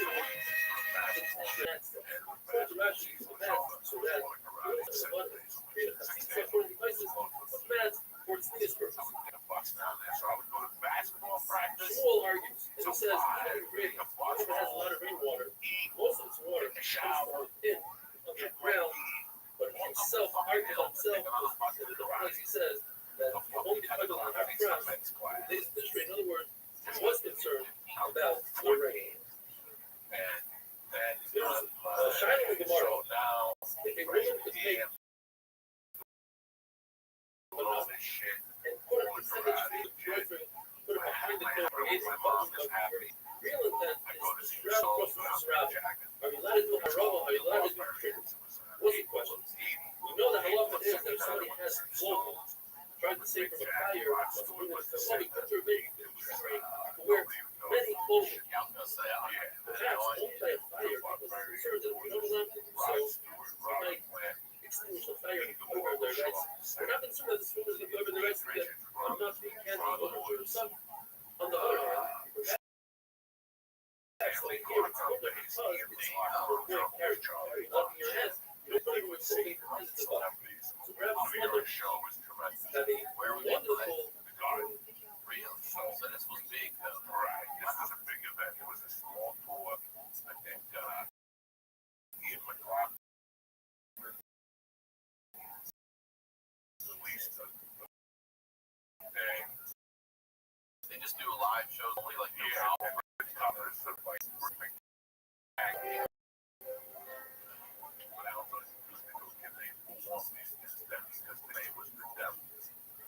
freshman year, he was with them. He was a couple years older than I was. His father worked for his father owned a truck, a ship.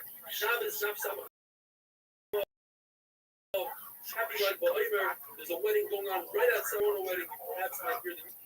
Says the Mishnah, a person has a prosthetic leg with his line. According to a mayor, it is designed only for aesthetic purposes. Things to go out with it on Shabbos, people get out of wood. You're listening as Shira Simskin from Mucosa because they're just two ends of your body's internal food pipe. Mucosa. They are tied on really well, so not concerned Shabbos, and they are not shoes, so therefore you cannot go into these amigos with shoes. If an amputee sits on a small chair, and in his hands he has pegs that he walks with, but the bottom of his stumps, like you see in red, he has like a shoe that goes on them. Those are real shoes. Halacha, you can't take those to the Beis Hamikdash, but we're also concerned that they might fall off. They're not on him properly, and therefore you cannot go out with them on Shabbos. Look them in, show them in the Gemara. One shot is our tasks like Purim to scare the children. Other shot is like a donkey that or something, or they are still walking them. They are not kalim. They don't serve a purpose, and therefore they're not vessels. And therefore they're not mikabel tubal, and cannot go out with them on Shabbos. The maskana. So when we learn our mishnahs, like we said, Rameir is the one that says you can go out with prosthetics. Rabbi says it's also. In order to remember it, Rabbi's name has a samach in it, and the word also has a samach in it. Rav when you heard him say that Rabbei's the one that says it's us, Rabbi is the one that says thunder, he went like this with his hand, wasn't able to come and said, you gotta flip it around. Shmuel initially said like that. He also retracted his shita and says like we have in our Mishnah because he says, on a level that has a turning shoes, you see the shoe being worn. Other elements that he said that and it brings a right from our Mishnah. The Rebbe says one shoe is considered a shoe you go out with the right. In addition, he says that if the other wears his left shoe on his right foot, he can do something himself, and if he wears somebody else's shoe, he can also do that. But Buddha also retracted. He said that if the other shoe somebody else, it's a plasterer's shoe that goes over his regular shoe, that's a shoe made out of straw. Consider the shoe. Khalid comes to the mattress. The mayor says the Gemara clothes that's first good shoe. He says good shoe. Yossi says that it's also poor. He also says mat made out of straw that you lay on. She says the straw is not considered wood. Other element says it isn't how the Lord explains this. The shoe that says other Mishnah it's a dust which was made out of meat, which is straw is considered eight of dust. Says the Mishnah, this shoe of aesthetic leg, if it has, it makes people, it has a place to put this soft material in order to clean, and it's a common formal, otherwise it's not a common formal. If the main purpose of design of a shoe is to lean on it, then it can be the common tumas measures. Tumas measures, the zone is out, lean, sit, lay on something of a common tumas measures, only those designed so Lee is not, only sometimes you use it, says Abaya, it's not a common tumas measures. Rather says, it is the common tumas measures. It says, Rabbi Bruce, it's halacha that if a child plays with a toy stroller, it's the common tumas measures. You see from here that you don't really need to lean on it. Says Abaya, well, the child does lean on it. That's how he learns how to walk. But Abaya says, I'll bring you a ride.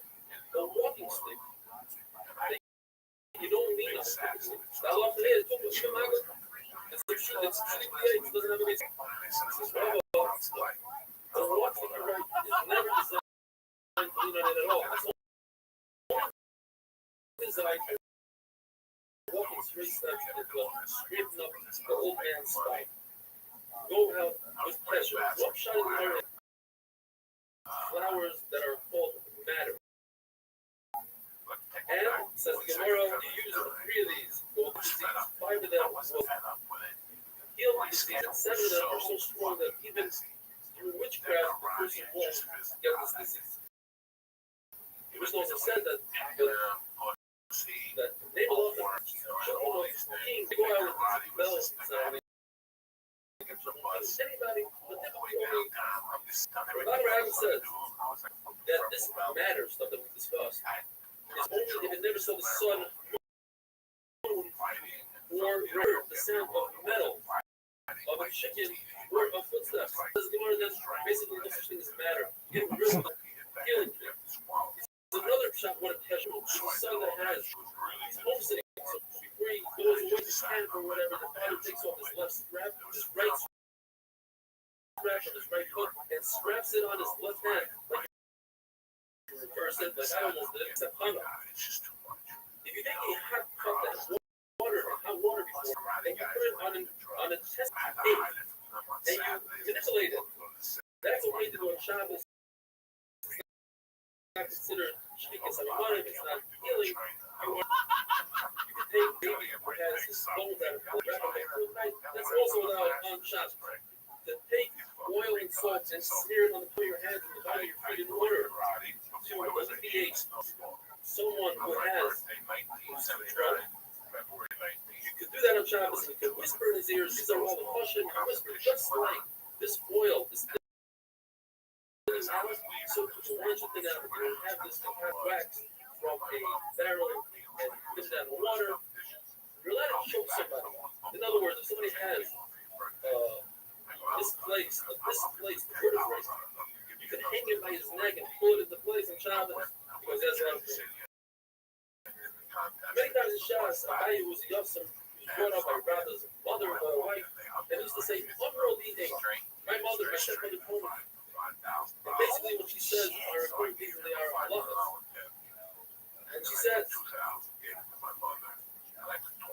she was the one that said 3, 5, and 7 chart.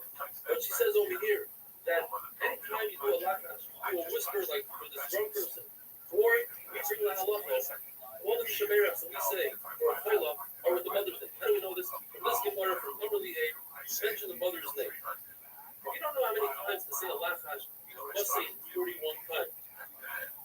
If a woman has reason to believe she has some sort of position, miscarry, she may wear a kuma, which is a stone within a stone. The mayor says if you take that same stone and you weigh it against another stone, you use the second stone that weighs exactly the same amount, not a less or more. Or as a question, you take the second stone and you weigh a third stone, this is another third stone.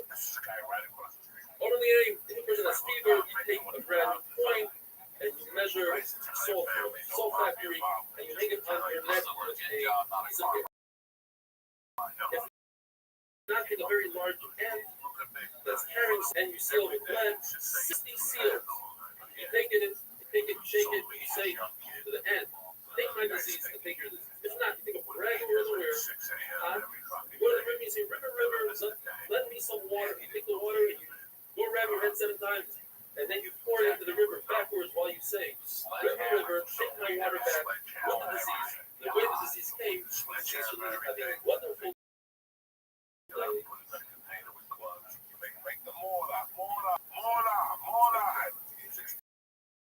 Bags of sand, 1 bag of concrete, 3 buckets of water, and we wouldn't have a machine. I did that myself. That's why I had a machine. Those days we had to make the water by hand.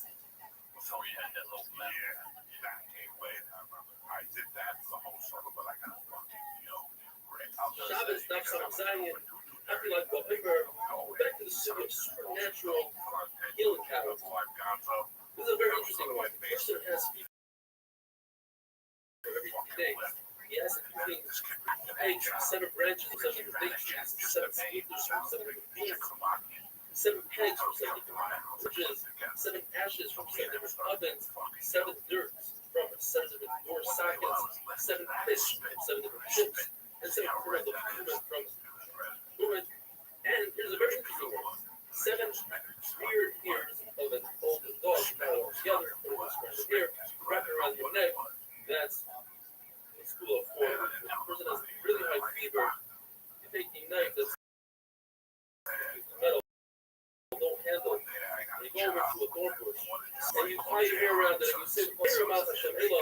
And then Moshe, the second also, these are people referring to that this snare wasn't eaten up, so the disease shouldn't eat up the body. And on the second day, you go over there, you make another notch. And you say, "Vayar Hashem Sordiros, Hashem saw." The word "saw" means go away. And the third day, you notch out the snare again, and you say the pasuk, "Vayar Hashem take you out of the Lord, close to me, get go away disease."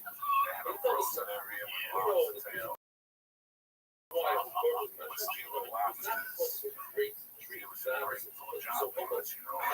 Humility, disease, and you bend down to it, and you cut down the snare.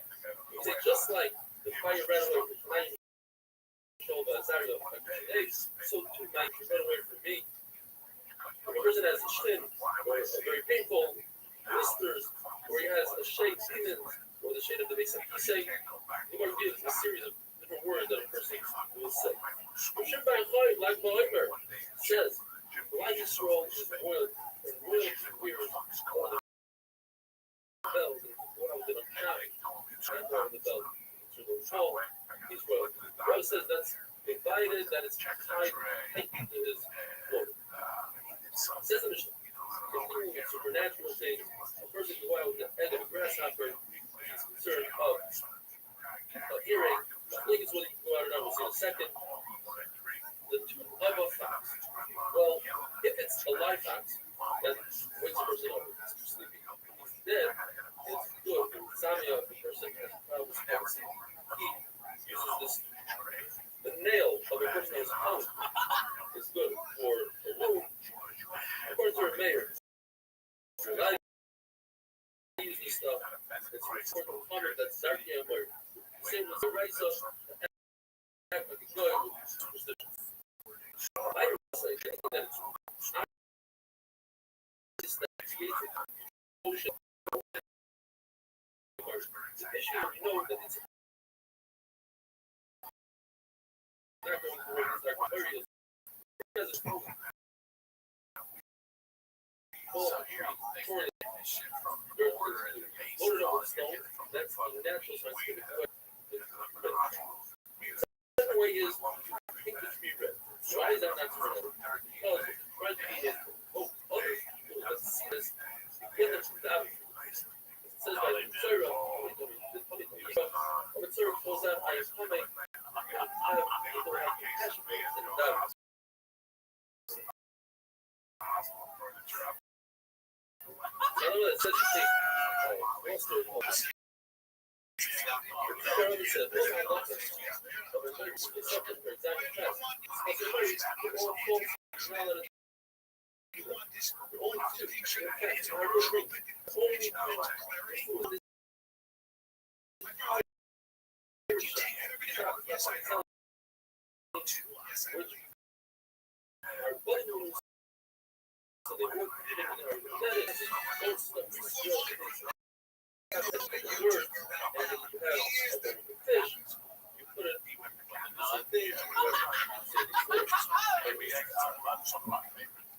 brings at least 14 different things about it says my greater says I shouldn't get tired. She uses a lot of bugs yoga. It says that lot of everywhere. That's actually my stuff. Just the name of the house. And that guy himself is right there. That's not very much. If you say my marriage is stronger, that is not very much. Now, there's a lot of Zara. Another thing, if you tell a raven, stream, female raven, and show your tail to me, and everything will be good, that's what I'm going to do. Chicken acting wrong. In other words, the chicken instead of crowing in the morning, crows at night, crows like a raven. Says, I'm going to shut the fuzzy last because I remember. Same thing with female chickens, like a male chicken. Whoever says, I'll scream for the over, or to save the chicks, or the dances to the chick, or counts to one, or a little dances in front of the dish, or she urinates in front of the dish, or she tells people, don't talk loudly when I cook my lentils, or she says, let's scream so that the beans will cook. All these things are not going to work. These are things that are more scientific. They still get mulberries in order to increase the speed of the dish, or you take both of the glass. That is scientifically proven to work. So I'm going to say, glass on television. The issue is, sometimes you don't want to really eat glass, not a very good idea. To say, the wine, the chayim, should be on the mouth of Rabbanan, that's okay. It's not to make kiva. By the passage of the son, he said, chayim to my, the chachamim, to the kingdom, you let us take salt that brings out the oil and creates a brighter flame. That's scientifically proven. You let it take clay, mud, so that you go slow, chills it out a little bit, and the flame will go. So yourself, if you are cause your flame, not your flame, but to consume more oil, the flavor is something right, so people are trying to you're consuming oil when you don't need to. That finish, amazing character. So I like the show. Oral, we're going to start with that there. Wow, welcome. Wonderful. I can see in her face. Me, on the other hand, I'm at the time of my fucking life. I'm partying and everything. The week before, my mom, early October, when she went to the hospital, my mom had bought property in Miami with my father, and she went down and see she was selling. She was that broke. And I had a party with one of my friends, the big boys, and like I had a party. The boys, the little boys, thought the party was there on. Shabbos not some cuts. Sorry, a friend, Paris, popped up with When they showed up,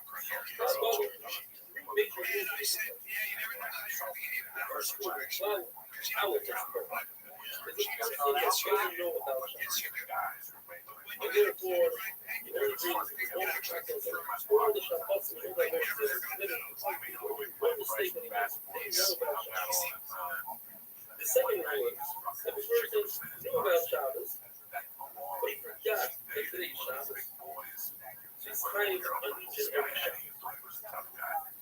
And the third rule in the Mishnah is, if a person forgot about the Malach, even if today is Shabbos, but he forgot that the Malach he's doing is so he's trying to have Malach, including if he thinks only that one half, he's trying only one person for the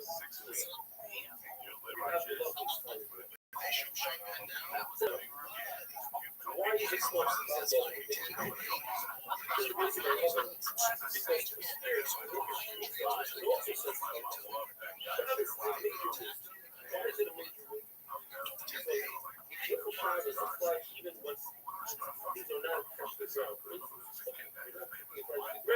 it's on the other. So that's a major rule. So then why do we say major rules? Like Shemitah? Shemitah. Nicer is a major rule. Nicer doesn't apply to animal food. Therefore, this is a major rule. It says,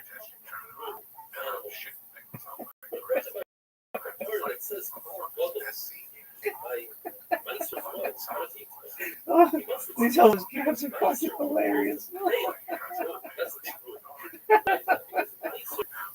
That's three conditions. So that's the food and not fruits. That's the sign of the die slowly. It also has to be guarded, not have it has to be so hard from the ground. Whereas let's say mushrooms don't grow from the ground. When it comes to pay, it has to be. But you thought it happened. He did it one shot at once. It was one period of time where it's big. You don't reap it at one time. You can hit them not high. And finally, it has to be something that you can store and roll back on top of the pay because so that's why it's a cloud bubble. Nicer compared to pay. That's Rabbich. Here's the good one. Rabbich will say that if somebody never knew about Shabbos, that's what our ladder for. Somebody that that's the entrance, and then over there to the middle of the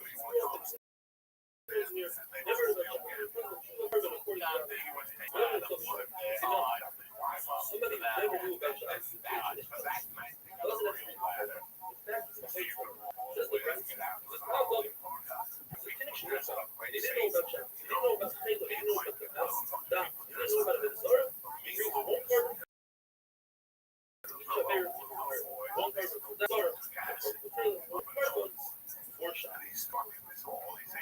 Where one bad says,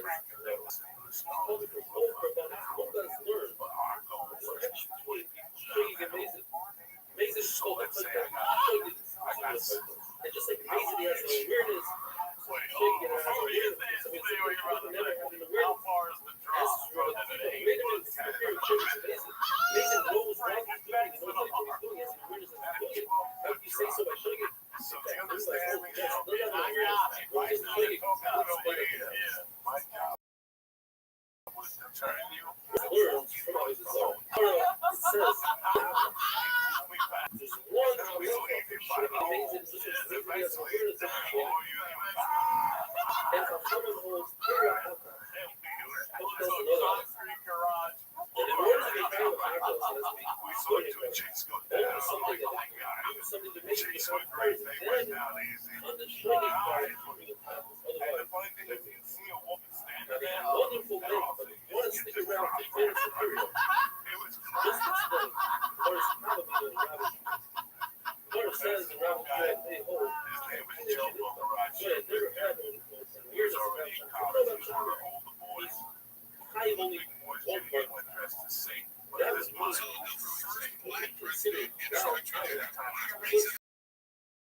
about Shabbos.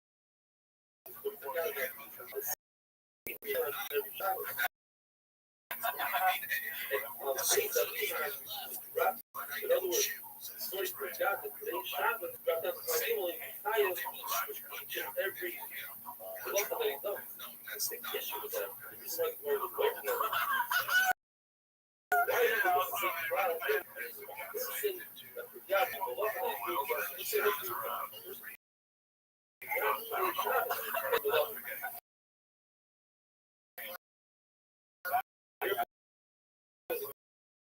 says, the Rav says, Rabbbi says,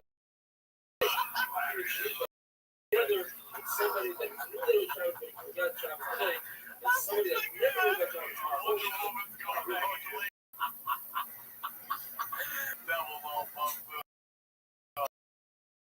Let's take a quick marketing player. Learning a new skill, hitting the gym.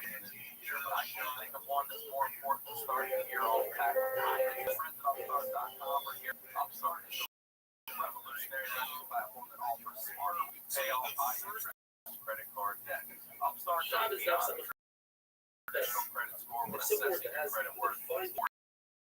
probably say, sure, you mean a person In the form of a smarter rate. well, Upstart thinking believes about you're like more than just believing in you. They make that it showing fast, means simple, and easy to solve. The hard pull happens if you accept your rate. right? The best part, once the loan is for 400,000 people, Upstart sales credit card or meet their financial goals. Free yourself to burn the high-interest credit card debt by consolidating everything into one monthly Upstart. See why Upstart is ranked number one in their category with over 300 businesses on file. And hurry to Upstart.com/to find out how low your Upstart rate is. Checking your rate only takes a few minutes. /honey. Doesn't know Our next giveaway, hardest. a weight range That's travel receivers will start with a forget about suitcase. Now they offer a range of essentials to travel. I certainly set up I use a weight suitcase. I don't just use it to go away for the weekend. I use it to throw stuff. What I love about it, they got it's a very organized bag. You got part over here where you can store what whatever you want. And over here your clothes, you can clamp it down, seal it up, comes with a battery charger, and rotating wheel, brake engine, normal. I don't try to throw my stuff around. So it's hopefully designed, like I said, everything.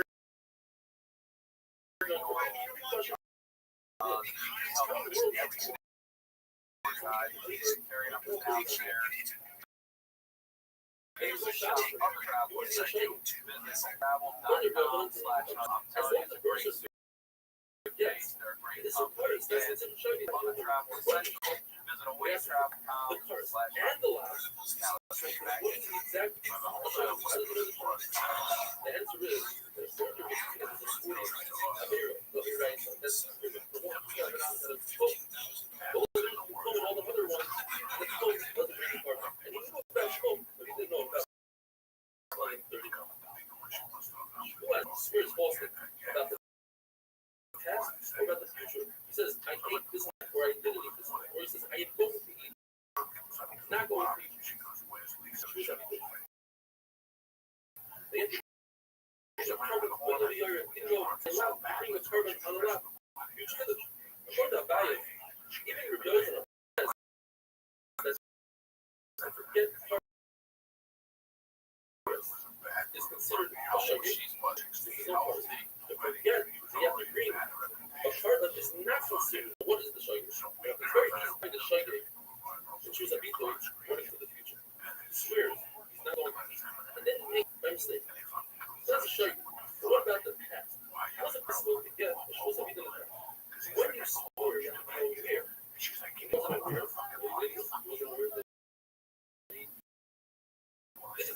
So what exactly is he swearing by mistake? So what shot is it? That he forgot that there's a carbon. What shot is it? It was going to happen. It didn't become all that we're getting a carbon is not considered a choice. Here, but supposed to be doing. That's the only thing you have. It's a carbon. That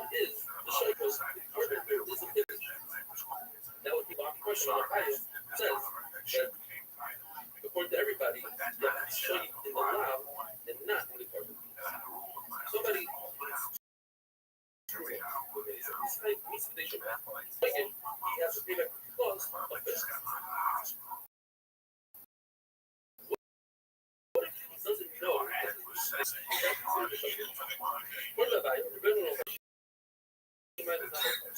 And there is not a shayit that doesn't pay shayit. What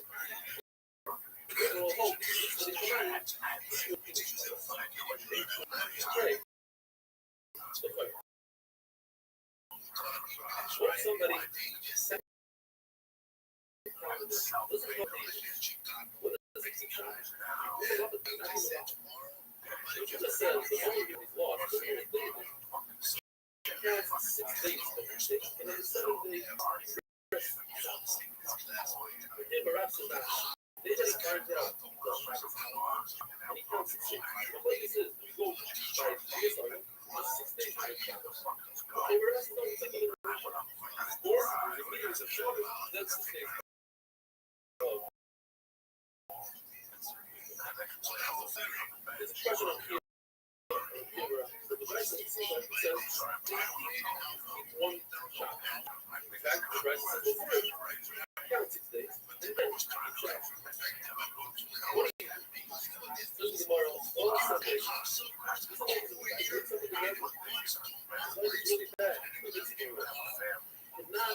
And the nurse says you should not Tell me what die. happened. I'll tell you That's exactly what really happened. The improv in the spot with Joe. I went to the comedy store, pulled the door, and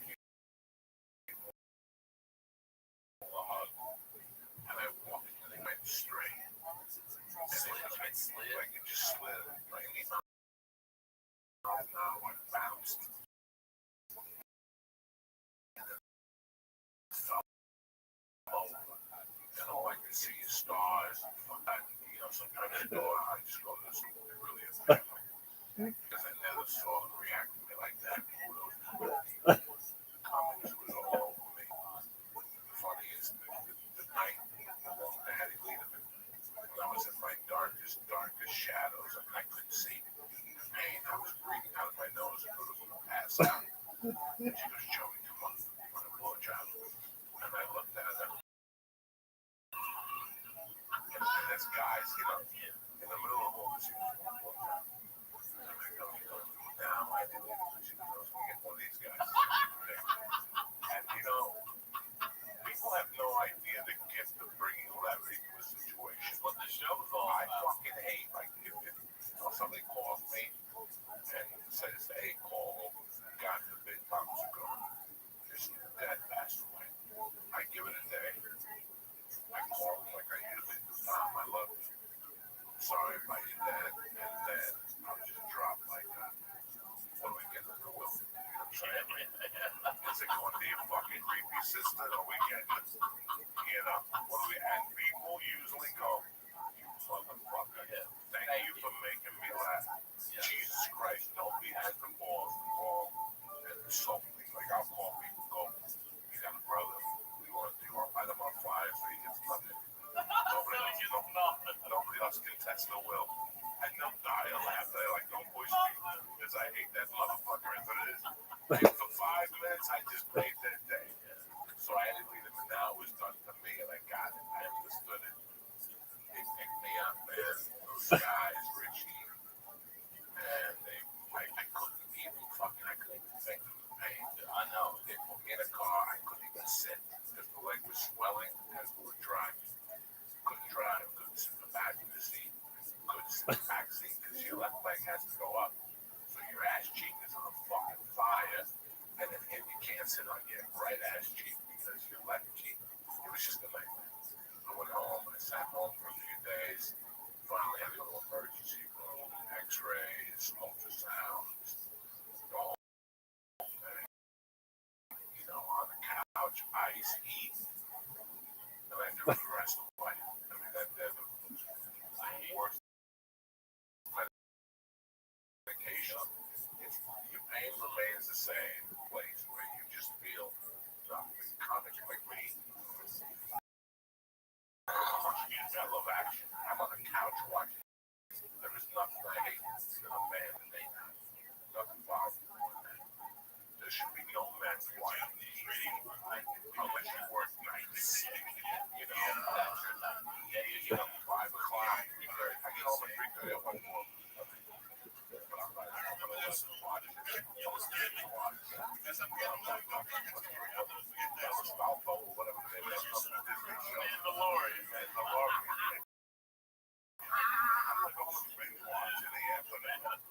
There's got to be something you could be doing. You work with Zach and Joe. Then they tell you that I keep bombing Joe because you're watching Maniscalco. Instead of fucking watching what you're supposed to fucking be doing. So it just took a toll. But I got blood drawn. There was no blood clots. I was able to cover the gigs in Miami, Town Hall, New York, and the Chevrolet team, Boston Chevrolet. So I'm grateful. And, you know, it's the holiday season.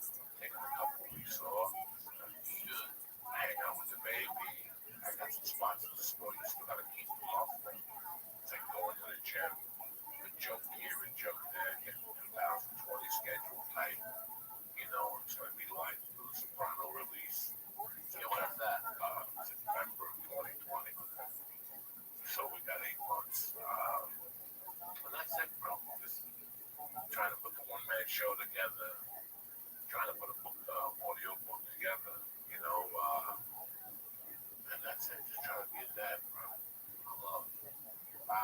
Sometimes people tell me that shit happens to you, and it's a way of, someone or something telling you, hey, slow down, slow down. Think about it. It sucks. I was playing when I rode to eat. They had a softball, so I was like, yeah, I'll play it. I'll play. I hit a double. I'm standing on second. The next guy hits a single. I'm hustling the third, and between second and third, right in that shortstop spot, I hear the pop they talk about. The athletes always talk about they hear pop, and I heard, and I felt it, and I mean immediately. And this was, I was like, ah! And I mean, I got third, I called timeout, and I couldn't walk. I just wanted to walk back to my bench and be like, I'm done with walk. I had to sit for a little bit, and I get up, I moved over, I could barely drive. Same thing, I get home, just blood. I called it, and I was like, there ain't shit you can do. But I couldn't know. It's like a broken rib. Can't move things off. And it's just weird how it just fucking broke. Like, they ain't broken. Like, it was, I heard pops. Poor, I heard pops. I was 300 pounds going down the way the eight. And after that, we went down. I had just squatted the day before. 5 pounds, 2.5 minutes straight. Like, I work out Mondays and Thursdays. My 10 a.m. to 12 a.m. on Thursdays. It's heavy lifting for people over 50. It's heavy lifting. So you come back, your joints get strong, you eliminate falls, and muscle mass is building everything. My blood pressure's down, my cholesterol's down, the foundation weights before the 50. So the doctor said, look at the exercise. And sometimes so that we just squat the day before. That's what they say. Squats, brush your walk up with me. I'm very sorry. I'm here in the last podcast on emotional technique. I was going to just to explain to people where I was put at that time of my life at 14. And it was like which is hard. I cried about all the shit before I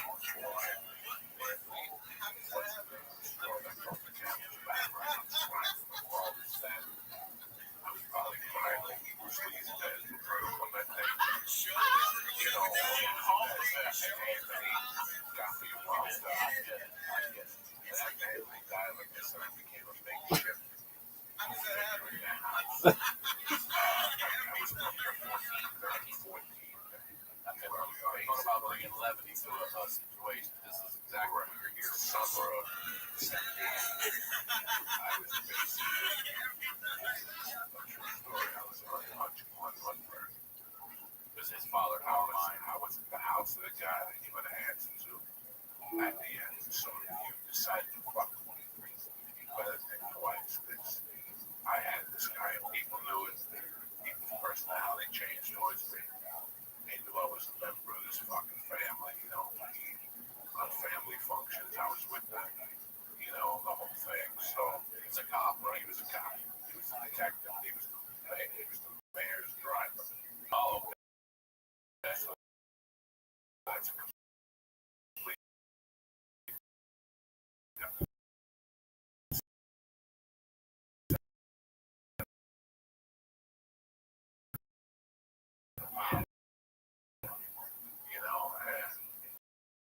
cops go to the house.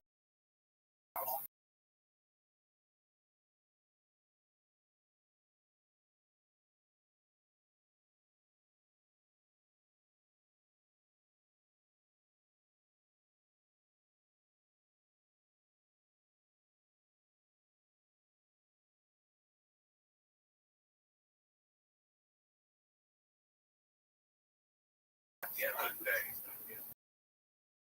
I liked it. I liked what he did for a home. I never did his thing. He married my mother. So I never did his thing. He was just a guy that lived. He was just, my bad behavior, what he expected me to be different. The last time. Right. Yes, he said. This is big. Right. So by this time, everybody knew what time was up, and they put my name. Did you want to? Come on, baby. Hook me up. My stepdad. So You and your mom and they dad. left me and my mom in my house somewhere along the line. And she was just at a jewelry store. She was interested in a jewelry store, and this made her work her numbers back a lot harder. So Here we go. Son of a bitch. my mom and I, we were just roommates. She would cook on Sundays, and she would bring me breakfast. Fuck. But besides that, I didn't see her 3 in the morning for about 20 minutes. But I was always at the Carmine's house, and That's where you are when your mom's not at home. Yeah. You're not even home by yourself. You're at Carmine. I'm at Carmine's, I'm at the Fenders, I'm at the park, I got the New York City, blah, blah, blah, blah, blah. And then are you skipping school at 14 or are you going to school? No, I'm a good student, no drama. No more fights with the nuns. No. I'm sorry again. I had some clout in high school because Carmine beat up the 8th grade gym teacher. So he was now my homeroom teacher. The gym teacher's now your they moved So when I got, they moved him out of McKinley and put him up at the high school. So the first day of high school, you gotta go to homeroom. Your last name is T. I go to homeroom. Who's my homeroom teacher? Torah. And I'm going, he didn't say much. Go, Jose Diaz. And on the way out, he goes, hey, no hard feelings. He goes, for some reason, you don't have to come to class. Don't even worry about home. So, I never went to home. got like an extra 20-minute late start or something. No, I never went to home. No, homeroom. It was first period, second period, third period, then homeroom. Oh, homeroom's after that. Homeroom was about 8:45 Oh, to 9:05. the first place you checked in there to make sure you were in the building. So they tricked you. Then you'd have a late pass and then they make you class. Freshman year, I was struggling, but just finding an identity. I was a basketball player. I was considered, I could party a little bit. And I was downtown. That's anything. But I was known all the way to 91st Street in Carmine during the elections. Even Carmine. When the mayor was running. Yeah, so when they were doing re-elections, I was in Carmine. Everyone could see me. I didn't be Republican forces, but ours forces. That being with Carmine meant that during the elections, I had to rip signs down. Oh, they would send you out to do the polls. Yeah. I had to break people's windows. If they had it in their window, you We would get lighter fluid and put it on cars and light them on fire. Me, Frankie, political beat. Political beat, It was beat, but we called it political beat. out there trashing the fucking competition. So this went on for a while. I didn't play freshman basketball. Football. Can I ask you real quick? Are you the school you're going to? Is that the school you're in your district? Or are you going to another So I'm in the school, my district, high school, North Bergen High. I didn't play football, but I played basketball. But by not playing football, put me on the this fucking list. Like, you're supposed to play football in high school. I refused because I wanted to play basketball, but the coach didn't like me. Freshman coach didn't like me. I was obviously the third down on the team. He just didn't. I love Spanish people. He just didn't like me. He made up. His coaches talk to him. Not a direct talk to him because I feel opposite. I feel Diaz is not a good defensive player. I was practice destroyed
showed up. Said no. Nobody said no. All I had to do was carry a wheelbarrow. That's it. I was wheelbarrow Joe. That's it. Yeah. I put away money and I started this little mescaline. I started selling hits of mescaline. I would get them for 80 cents and sell them for $3. But my biggest money thing was black beauties. I would get 1,000 for $40 and sell 35 for $100 or $1 a piece. It was like printing fucking money. Yeah. So I started doing that, and I was known as a little bit of a drug dealer and kind of fuel.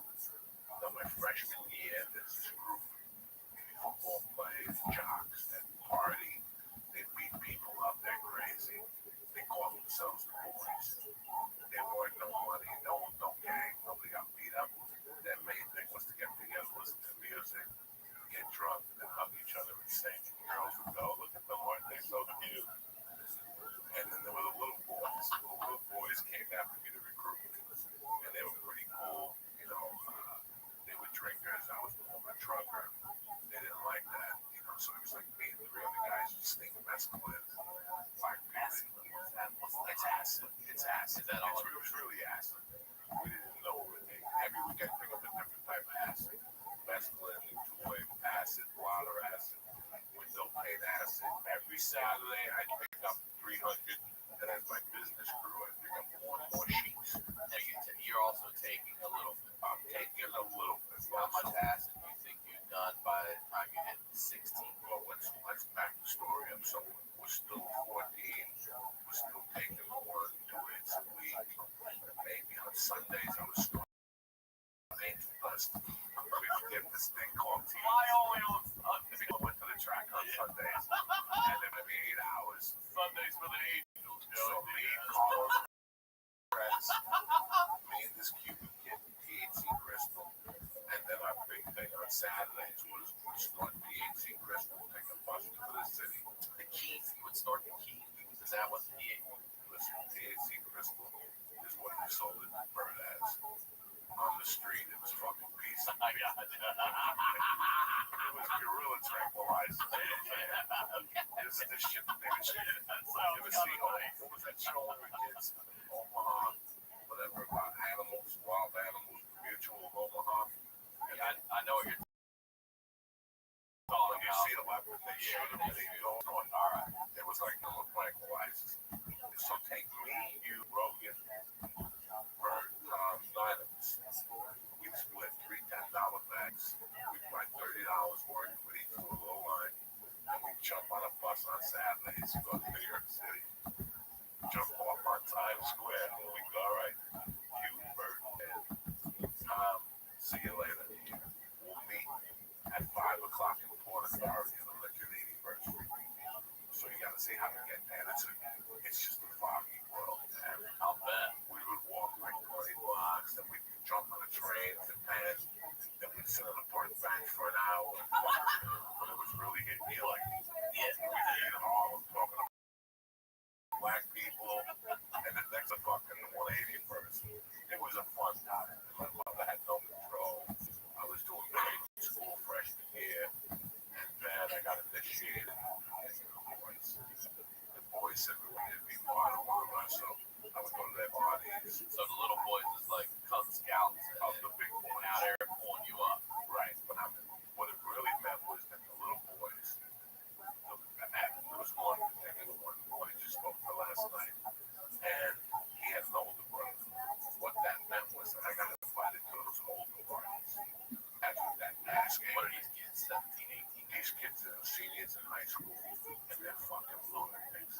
And I love it. I love it for them. The first party I went to, they got garbage bags. And they put the garbage bags in them, and they just filled them up with different foods. No mixer, no margarita mixers, like brandy, gin, into a shoe in there. And they got a bunch of bees. They got a bunch of neck bees and put them in the thing and stand them up. And for you to walk in, they would give you a bucket. Ladle, glass, and you'd have a bee in the glass. And I remember I don't know how many times I picked up the shoe. It was like an old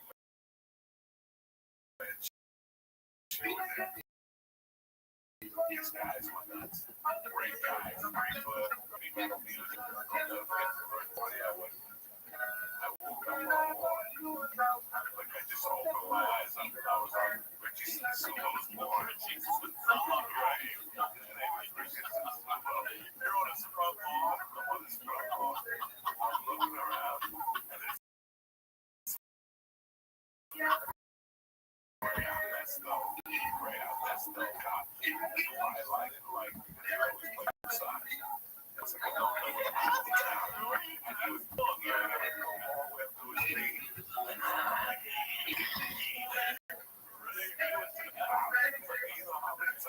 Dressed athletically like a cop.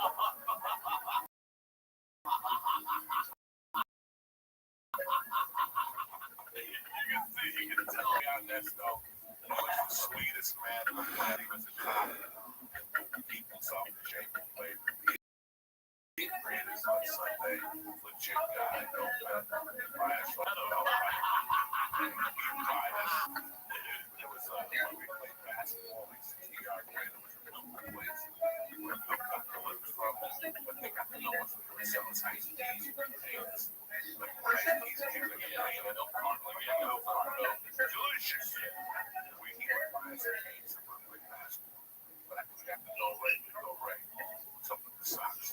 Because when you were in the school system, you should have the gym with colored socks on. Two things happen. The gym that you threw your house. Because in those days, if you got cut with glass, you would die because the ink from the sock would go into your bloodstream. Really? That's how scared of it they were. Oh, I had no idea. So if you wore colored socks in my grandma's school, you get thrown out of class and read, you call it beat. Like we just read over. No more colored socks.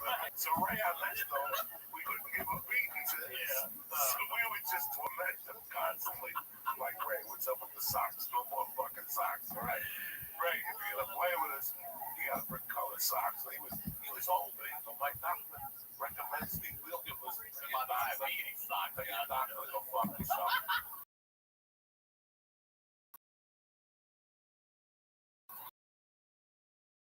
Now I need to come on this.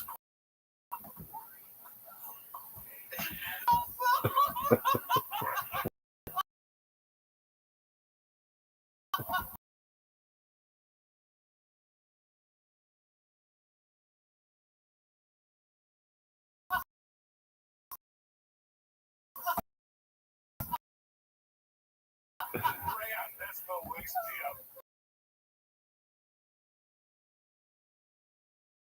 Was with the boyfriend. I was going to karate. I was a big karate guy at the time. I would go to karate 3 nights a week during basketball season. And when basketball season was over, I was going to karate 7 days a week. 6 months down there. So I would go to basketball practice till 5, come bus home, eat, take a shower, get my tea, walk up the fucking hill and take another bus to karate. Till fucking 10 o'clock, takes the men's class.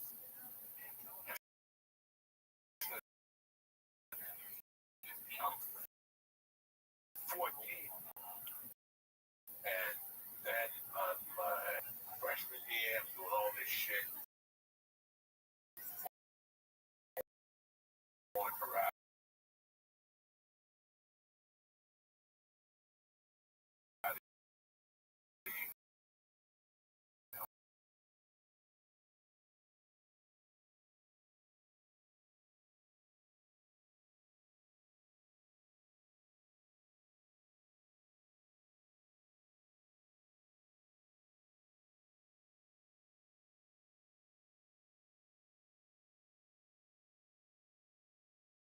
Nobody even knows about this shit. Yeah, I was gonna say, I had no idea. The barbarians was your show was tremendous.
other ships. Bring some other company in. Look again. My God. I don't know what they're called. We were very poor on the ship stealing.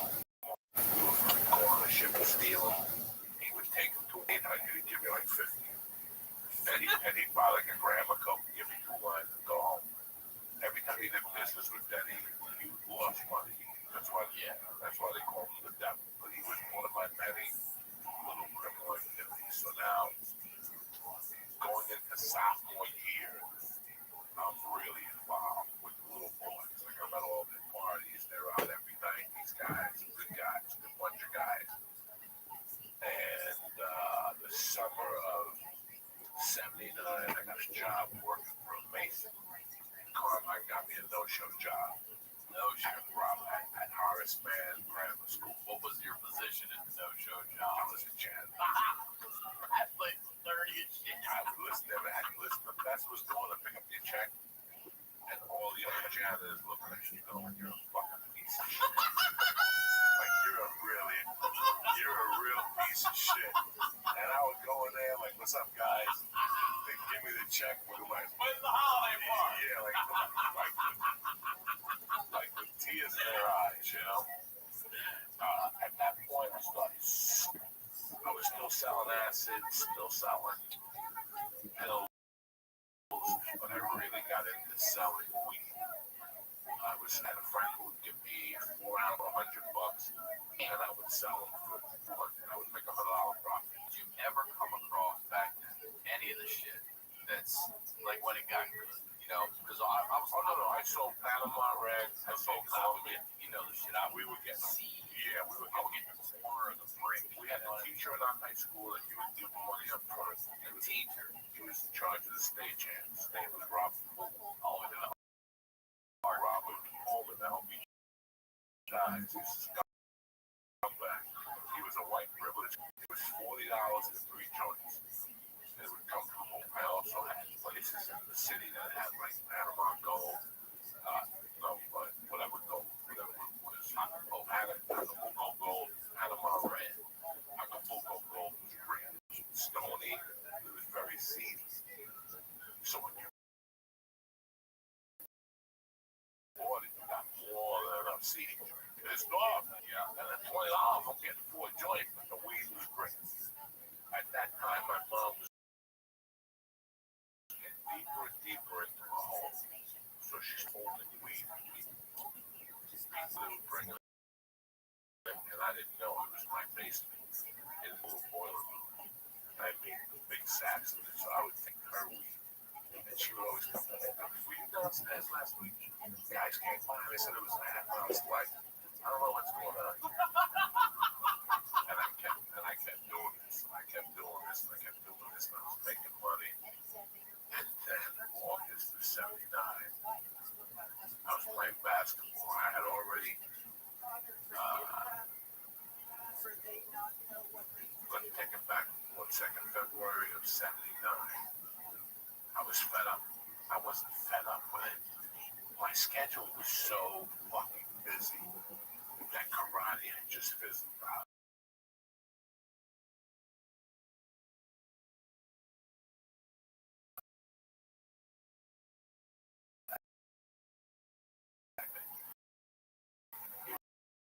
All the way downtown. And I was like, I had done everything I was going to do. I was like,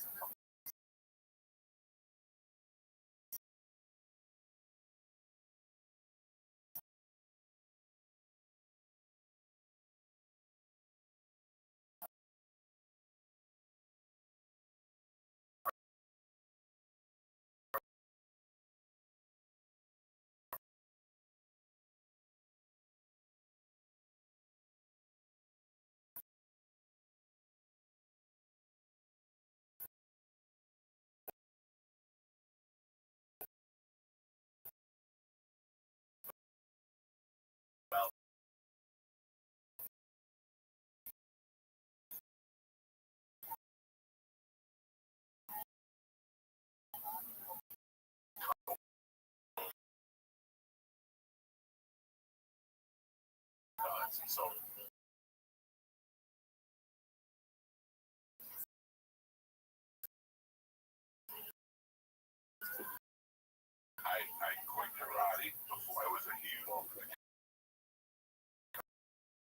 competition went on. And as I was leaving, my mom would cook big meals. Like, listen, before this competition, I'll be back in the one book you look at. I say, what do you want? I go, I don't know. He was, I went to Jersey City. I did the contest. I did the march back. And fuck.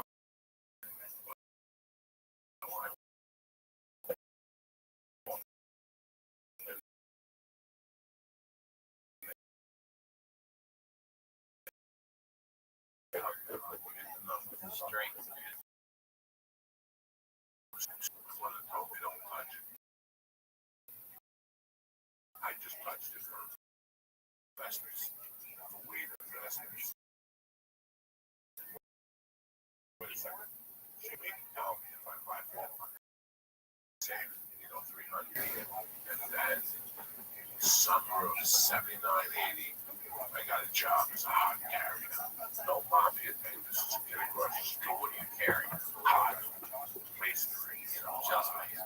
Yeah, this guy was an old Italian guy. So you're legit carrying masonry, not also carrying and delivering other shit. This is a job. This is a guy right across the street. If I looked up, I saw 2007. Nice Italian family, no mafia involvement, just Italian. This is a legit job, not a car mine. No, he came up to me. He goes, you look at this now. You want to do some work this summer? Every day at 6 a.m. You would handle them. I go, yeah. So me, this young kid, another guy, Stinky, would meet him at 6 a.m. every fucking day. Never missed a day. And he didn't believe in Jackhammer. no. Sledgehammer. So we had a sledgehammer everything. God. So we sledgehammer everything, pick it up, put it in a container with gloves, and then we'd have to make the mortar.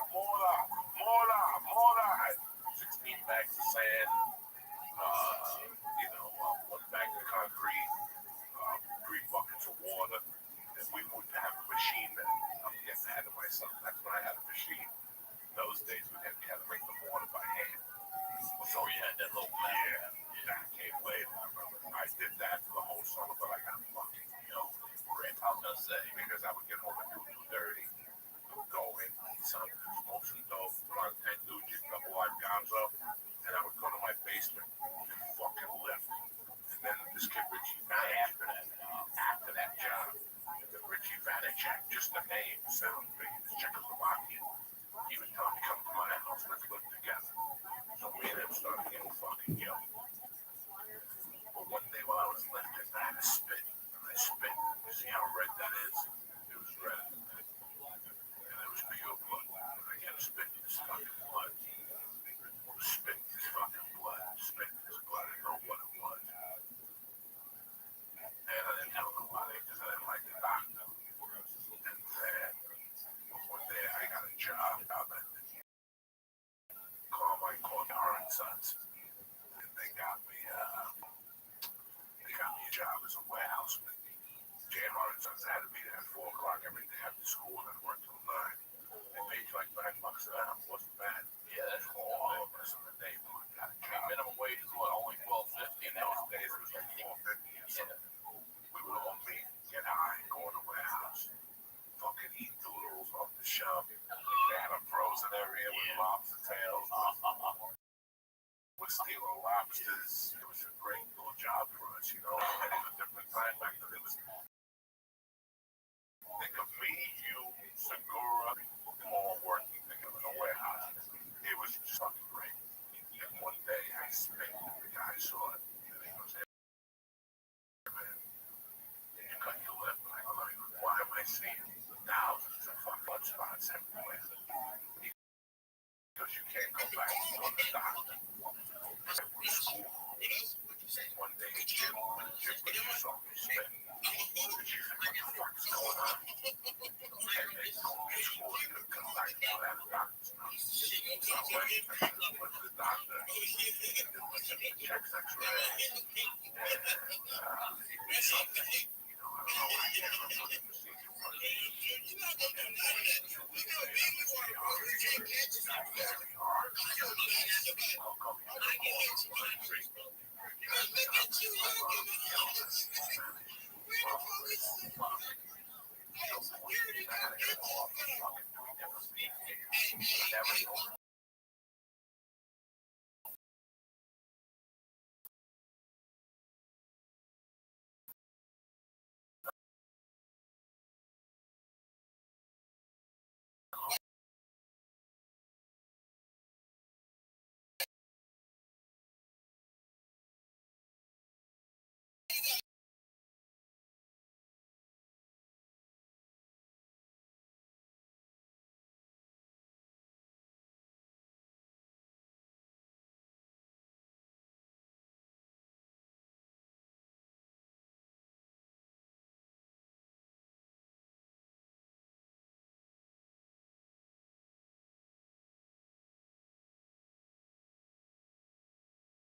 So here I'm thinking that you're getting this shit from the border and the base and all, and you're getting it from the fucking bunch of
see anything or more feeling something happened at my mom, something in the house she wasn't supposed to do. She did a Santeria ritual that they told her not to do it, but the person that wanted to do it said that if she did it, he would take care of the financial burden. But I didn't want him doing that in my house either, because I knew he had come from. He was a real shooter, this guy. He was carrying.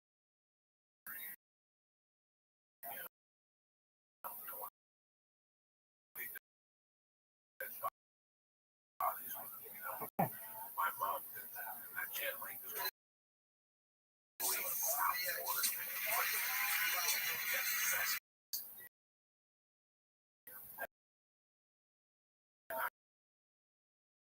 I got sick.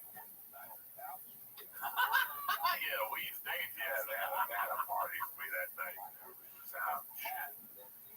The next one was weird. That my mom ended up in the hospital. My mom ended up in the hospital with some kidney stone or something. I had a visitor in the city.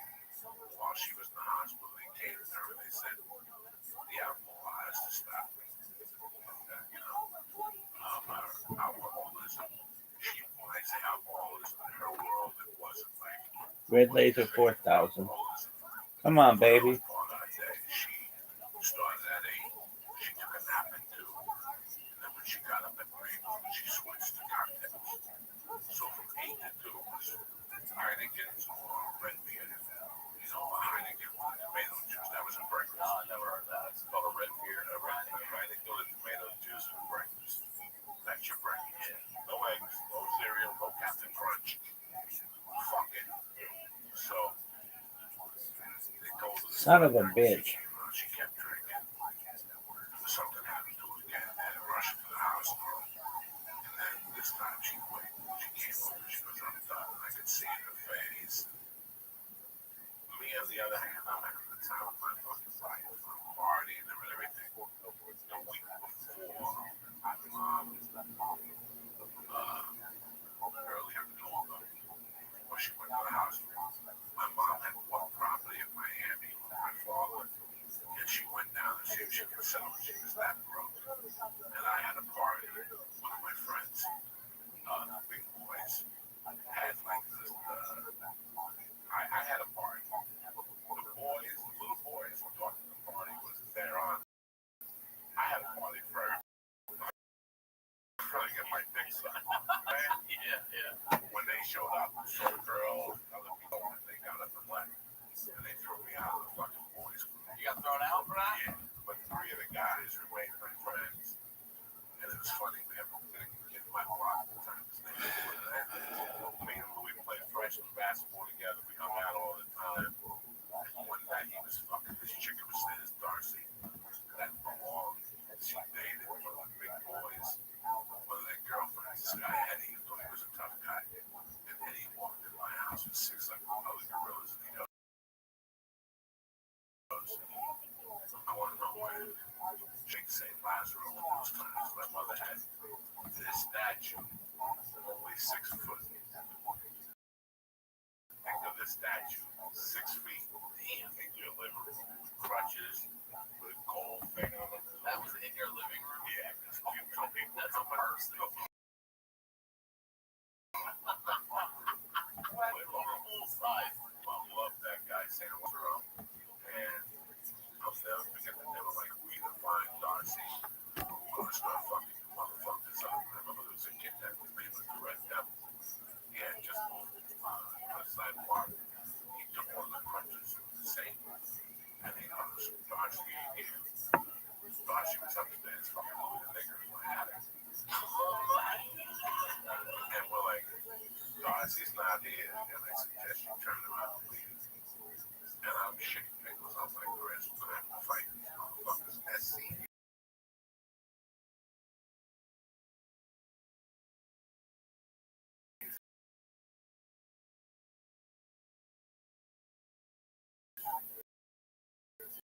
Gas matches. And they were like, you got now get the fuck out of our house. Out of my house. They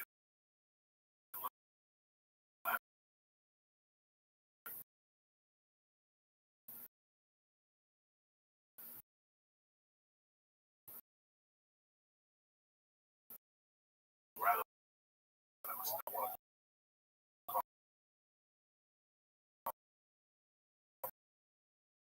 But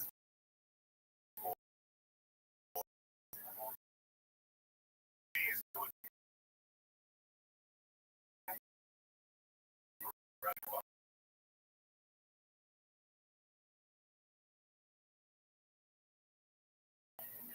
you understand me? Some people go, yeah, you gotta climb up off that ladder. And then you can hang up there and sort of begin. But that ladder that you're climbing up, I never pulled that down ladder. You can climb up that kind of ladder, getting you in. No. Not the hole you're talking about. No. Once you're in there,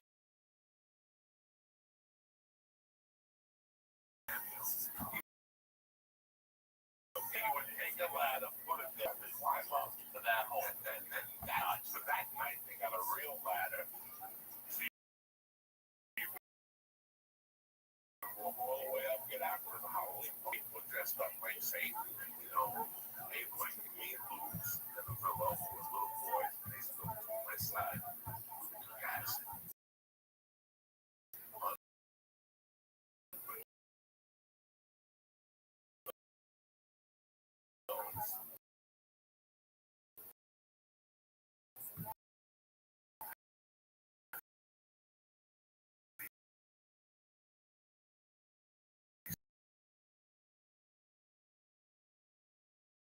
Fucking this whole.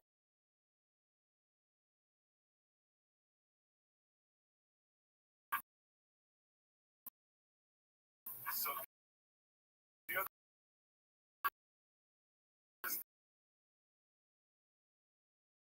damn it, so I got it. if I still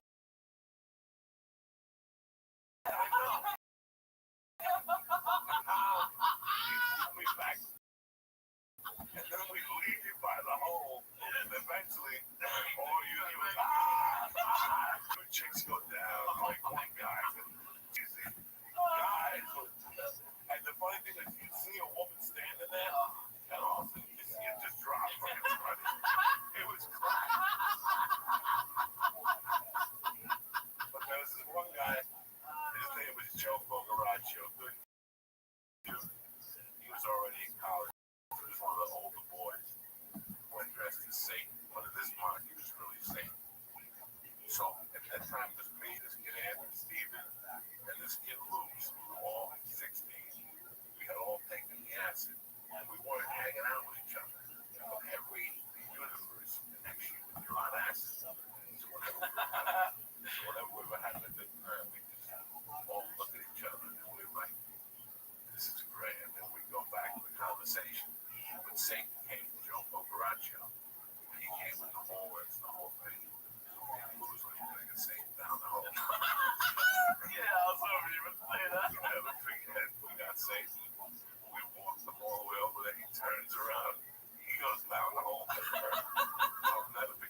actually reward you based on education and your job history in the form of a smarter, fast, simple, and easy to check your rate. Since it's just a soft pull, it won't affect your credit score. The hard pull happens if you accept your rate.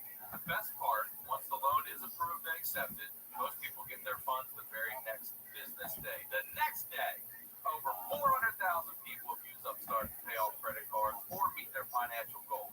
Free yourself from the burden of high-interest credit card debt by consolidating everything into one monthly payment with Upstart. CY number one in their category with over 300 businesses on Trustpilot, and hurry to upstart.com/ to find out how low your Upstart rate is. Checking your rate only takes a few minutes. Upstart.com/honeydew. Our next sponsor is Away. Away creates thoughtful travelers see the world. They started with Perfect Suitcase, and now they offer a range of essentials, all of which will make your travel. I use an Away suitcase. I don't just use it to travel away for the weekend. I use it to throw stuff in. What I love about it, it's a very organized bag. You've got the zip part over here where you can store a bunch of shoes or whatever you want, and then over here your clothes. You can clamp it down, seal it up. It comes with a battery charger in it. Well, I don't travel easy. I throw my stuff around, so it's a great suitcase. It's thoughtfully designed, like I said, very durable. The features help you keep everything organized. It's carried up and downstairs because it's so light. It's a really great bag. To get your suitcase and shop other travel essentials, visit away.com/honey. I'm telling you, it's a great suitcase. They're a great company. Again,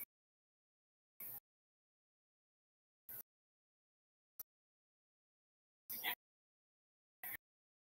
your suitcase, shop other travel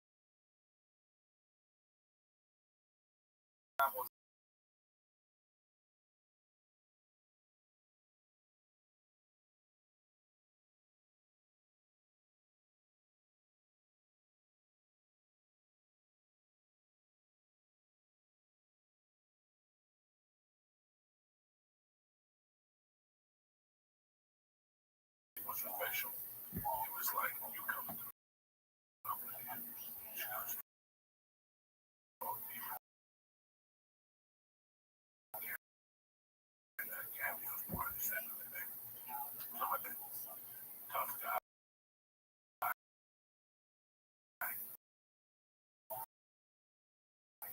So her and I walked up to the boulevard, and he fucking he's like, what the fuck? Why you with my girlfriend? Because he's like, I called you to make it. And she's like, you didn't want to party. Fuck you. You want to sit around like a fucking old man? I'm going to about it. Fighting for other people.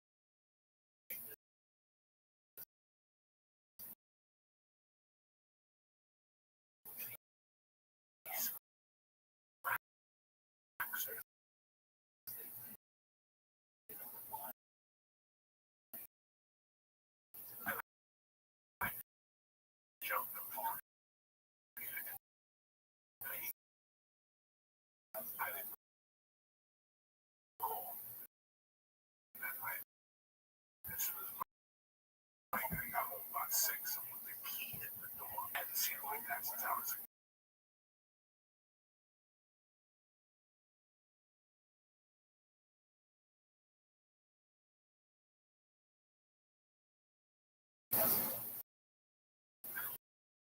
was now every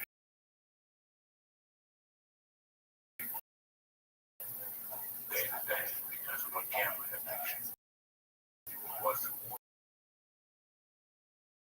no problem smacked me. And she was going to fucking make me one pipe in the fucking skull. And I went up like I didn't cry, like I just looked at her like you got some bare balls.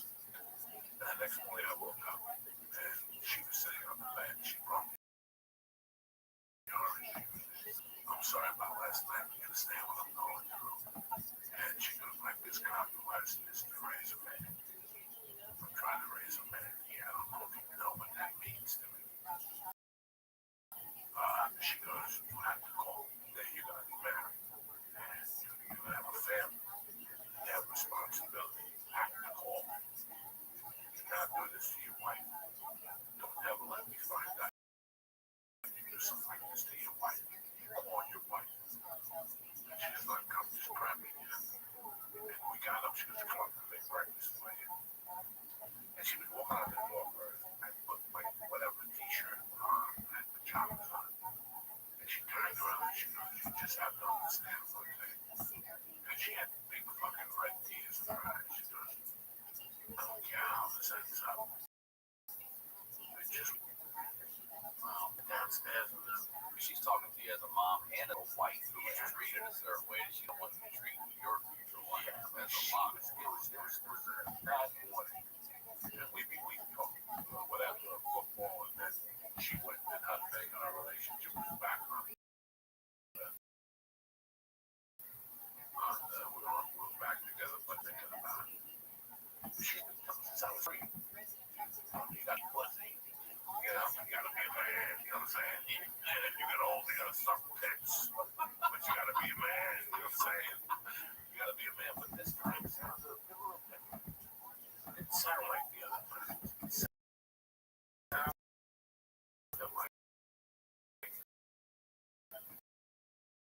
was trying to tell me something. So the first thing I remember,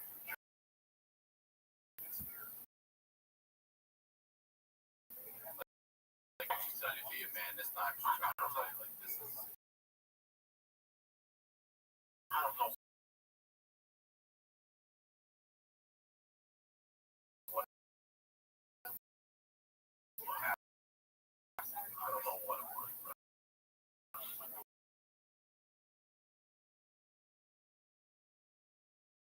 All right.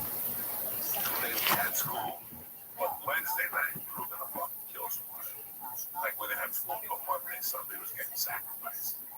So we started talking about Wednesday on like Saturday. Like we're doing this type of acid, we're doing this type of we're gonna do this. You know, and I'll never forget those days. You met at things pizza bar. There was 100 kids. Cops would pull over and say, break it up, pay no better.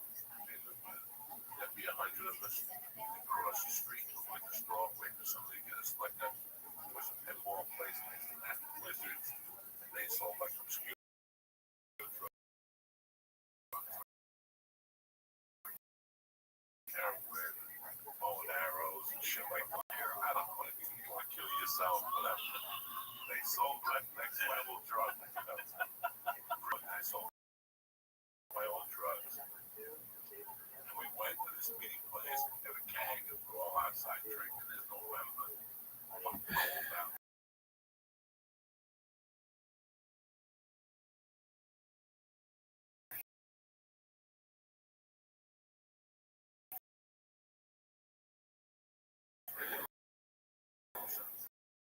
Using cups,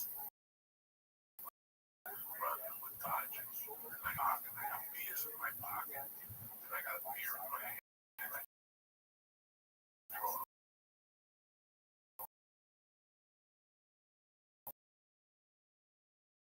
away.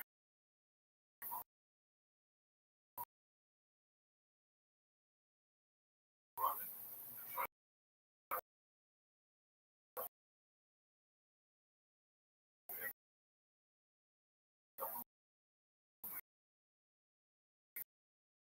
Expect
bullshit about whatever the fuck the horse didn't come in. And I'm tripping because we're obviously not hungry. So I went to my bed. I left the whole way lying on it because I was tripping. And I actually fell asleep. It was about 4:31. I actually fell asleep. But it was like an acid sleep. Like I was at a party. Wasted. Every time I would get up, I would look for home. I would look at my clock. I'm like, this bitch still not home.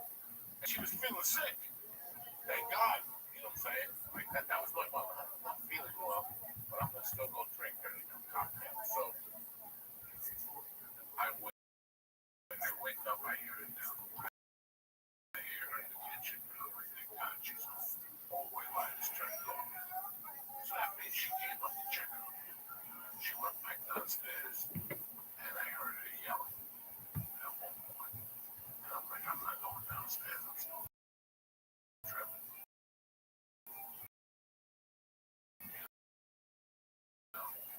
She probably wants to feed me Chinese food with the blanket of his men. Yeah, that's right. And then I wanted to like this other little acid sleep for maybe another 15, 20 minutes. And I kind of heard her yelling for me, but I avoided it. And then I woke up and I'm like, she's gonna come up. So I got up, I went to my bedroom. The bedroom was empty, but I could hear water running in the kitchen. It says, come on. They go, I go around the kitchen. And there she was on the floor. She was dead, purple. Neck was purple. Fucking, the eggs were cooking down. Like this little fucking and I just knelt. You're how old? 16. I down next door. I checked, watching emergency. All this shit. Check all the shit. Found my father. All the blood cells. That's what I fucking know. And I got up and I dialed 911. And, the first that came to mind was that she would never find out I got left back. I'm like, thank God. I knew that bitch was never gonna find out.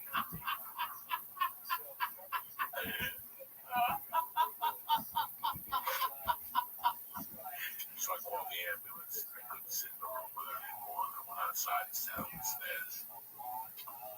The cops came first.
I just want you to grow up to be a man.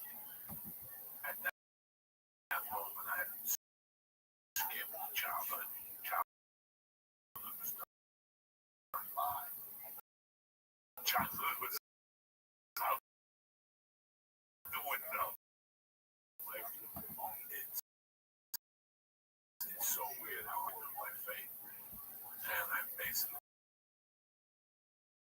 sat on those steps. And maybe 20 minutes later, I didn't cry. I gotta be honest with you, I didn't cry. I was in shock. I was all I was just gonna happen.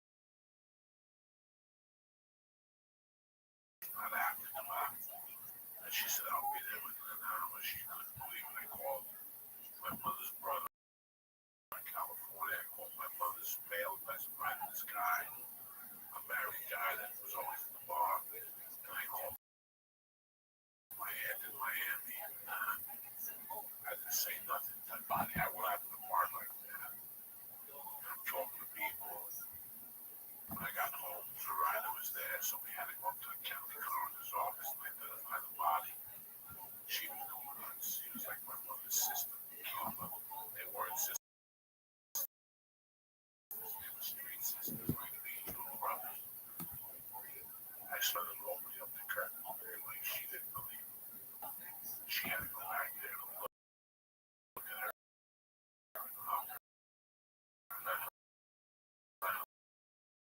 just like, I don't need this shit. So,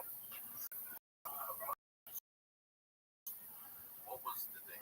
You know, I got my heart stroke. It was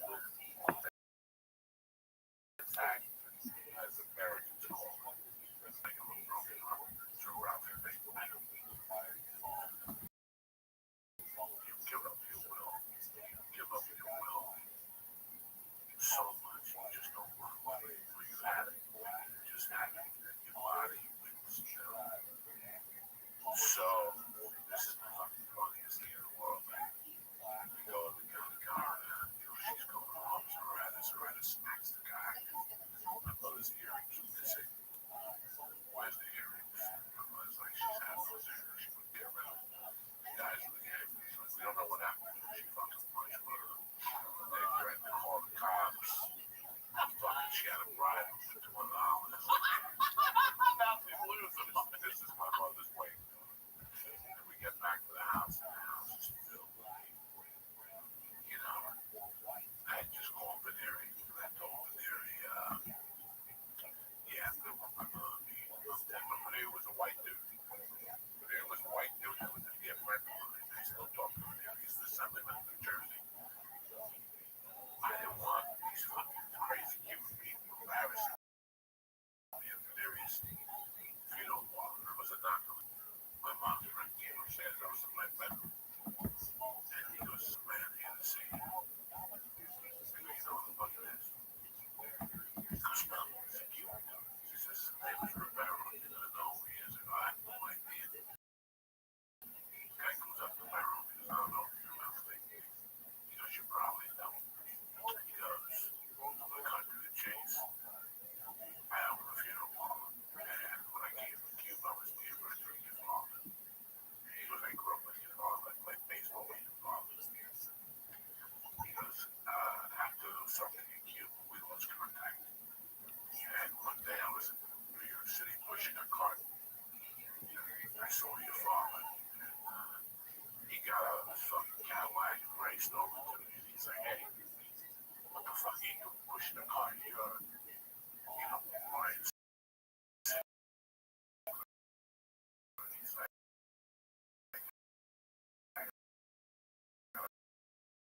he's right now. Because it's Christmas time.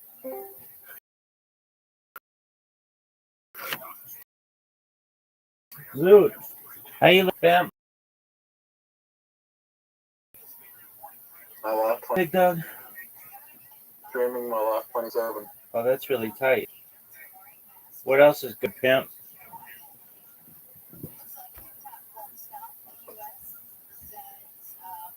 What else is? Have you ever thought, what if everyone is streaming their life 24/7 and there's like other entities watching people 24/7? That's cool. Then I'm in good company, big dog. Sorry? That's cool. Cool. Then I'm in good company, big dog. What's good with you?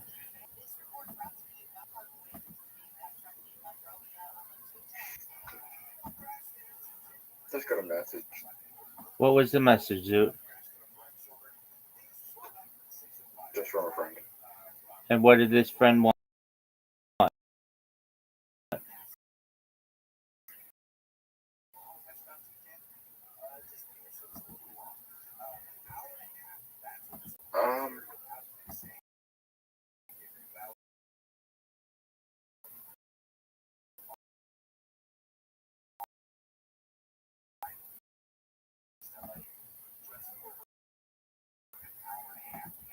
Hang on.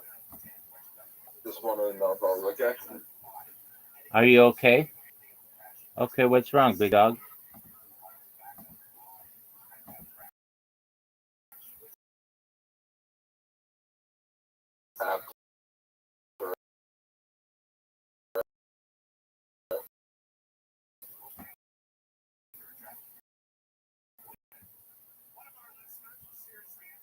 Well,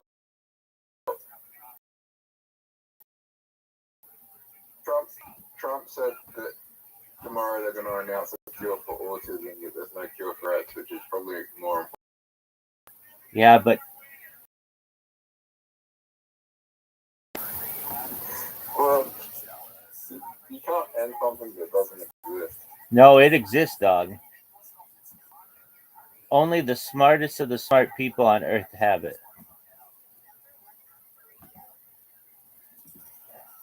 No, I'm just saying you can't end. You can't end something that doesn't really exist and it's just made up and it's a spectrum of things. How do you cure something that's a spectrum? Makes no fucking sense. Yeah, that's a good question. How do you cure something that's a spectrum of personalities? It makes no fucking sense. You can't cure a spectrum of personalities.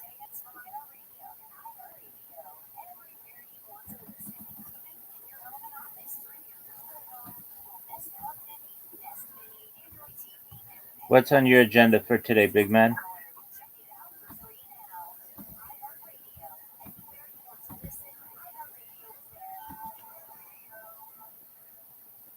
Big man, what's on your agenda for today?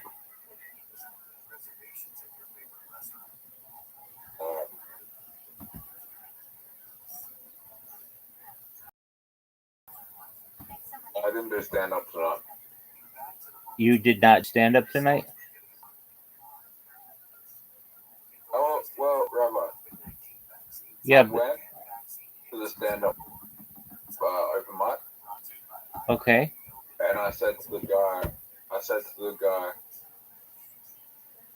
listen, I performed last week and I know that you don't like people performing 2 weeks in a row, so I'll come back next week. But just remember that I have a spot next week.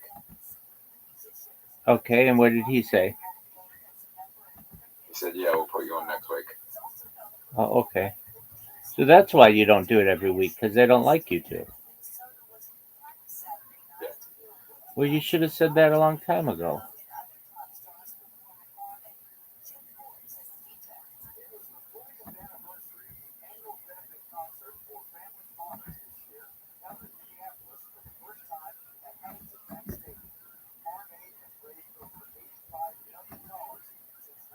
I wish I could play with you right now, but I am busy programming shit.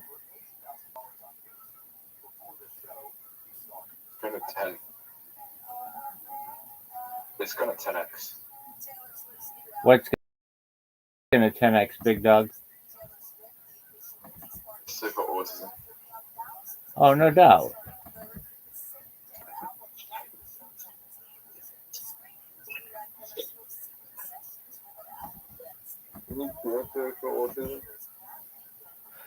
Yep, I believe it is cookies and cream, ice cream, and lots of.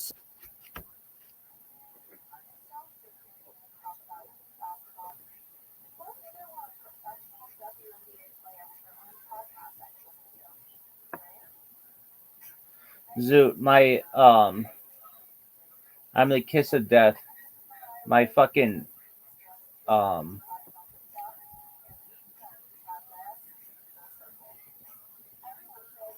my team, my fucking Harry Potter Obama Sonic 10, the new team, sucked absolute dick yesterday. And so there goes my goal.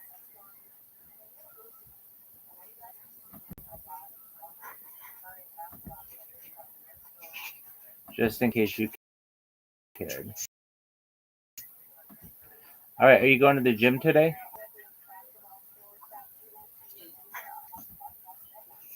Big dog, are you going to the gym today? Are you going to the... Oh, good on you. How was it?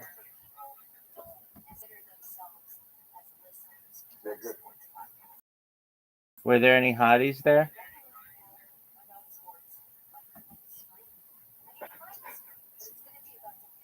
Yeah. Were they down to fuck? No, she doesn't talk. Oh, you try to talk with her? She has headphones. She has headphones. All right. I don't know how good it is. Okay. I don't think it's a good idea to pick chicks up at the gym. They're like there to do that.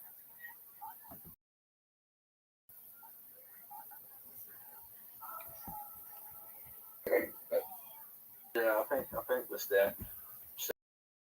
I was pissed off the night that I couldn't, because there was like fucking very attractive girls there. Oh, okay. Okay, last night?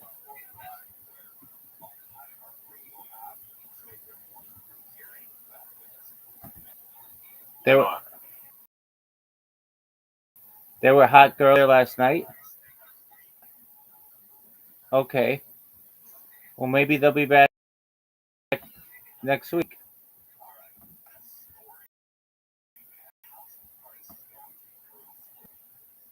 What are your thoughts on that, big dog?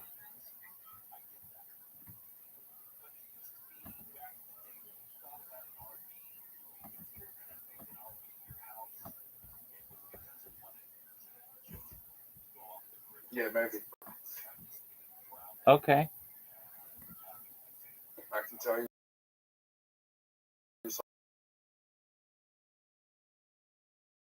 something.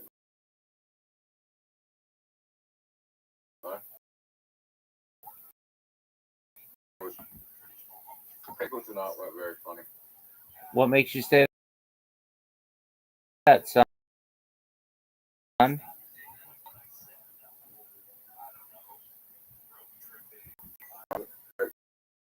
So just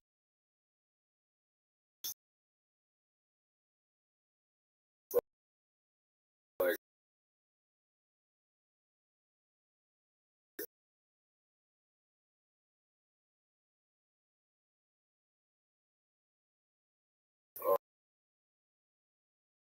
I should work with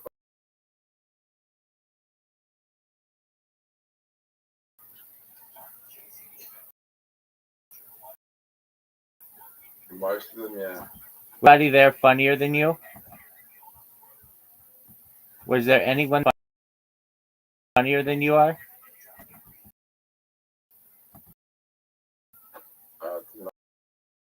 No. So you were the funniest person there? Well, I only stayed for a quarter.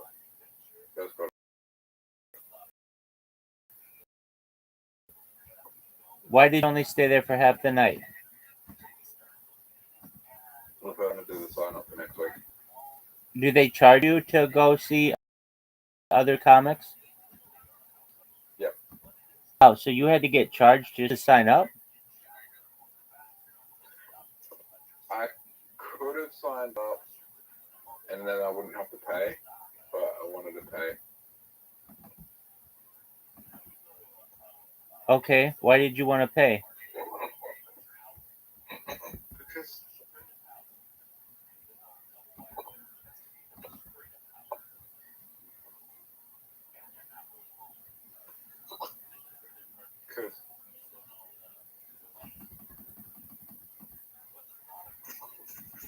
Because I wasn't prepared. All right, so like how long is the show normally?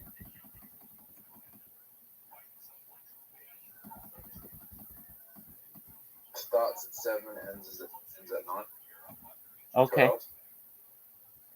Well, that's 7:30. yeah, that's Goes from 7:30 to 7:30 to 9:30.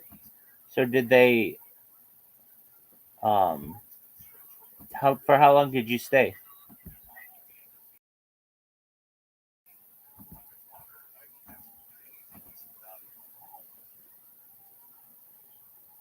Till about 8.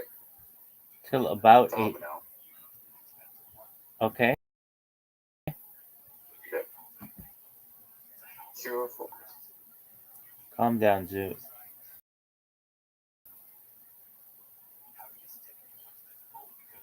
Investing for autism. No, you're not. Yeah, I am. Because Trump's about to now it's the cure for autism, where I still haven't tested it. Right? Isn't it like vitamins or something?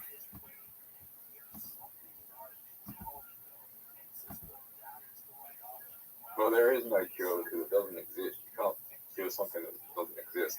But it's called like the cure on. Like all these mental illnesses, Rabbi.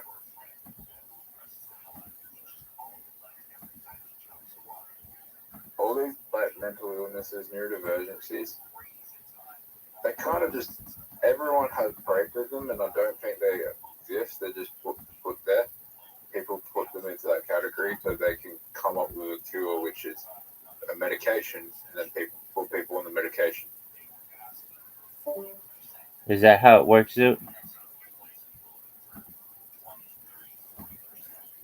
Is that how it works? Yeah. Yes. Are you 100% sure? I mean, they actually make the problem worse in most cases. Why do you say that?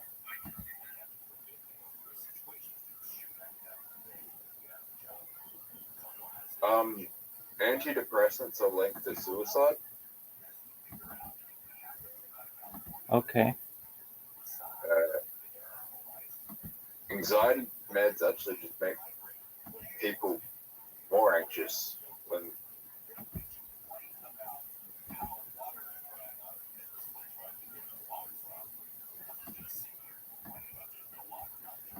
it just makes the problems worse in most cases.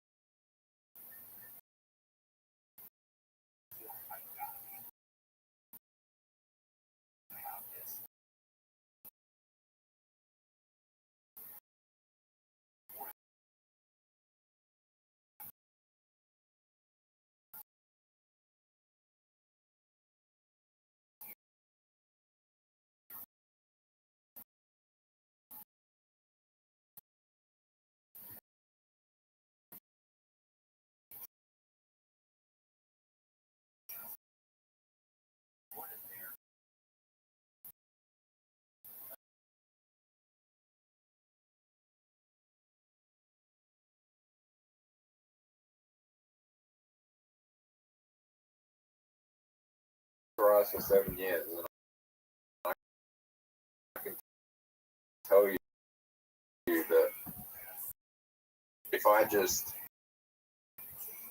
to the gym, exercise,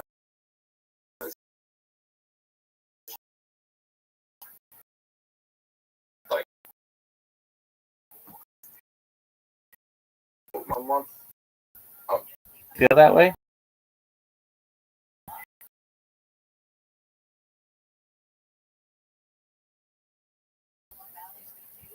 they're giving me vivid night.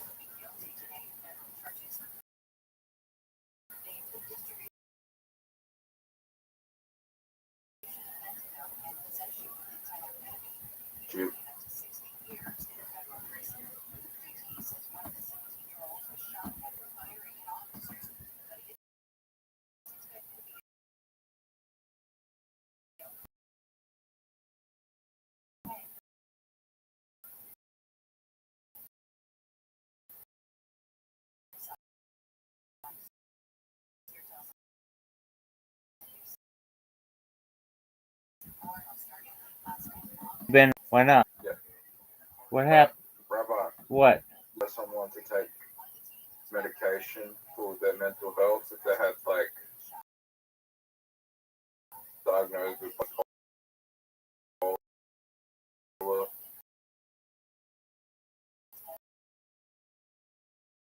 or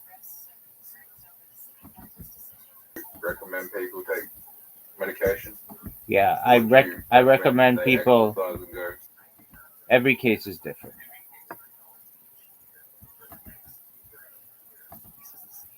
I don't agree with that.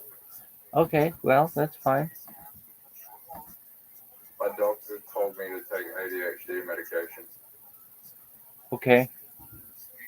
I mean, I think your doctor kind of sucks because they don't know that you have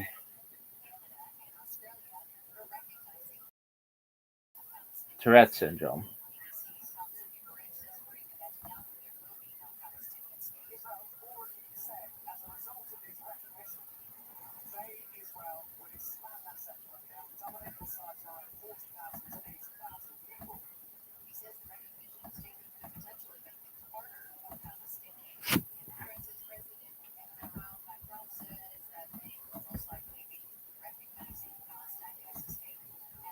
I don't think people should take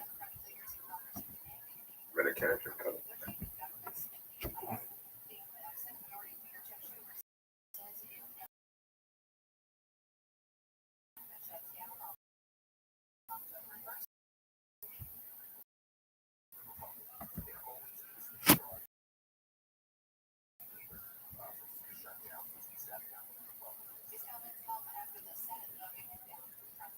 So if a doctor told you to take heroin, you would.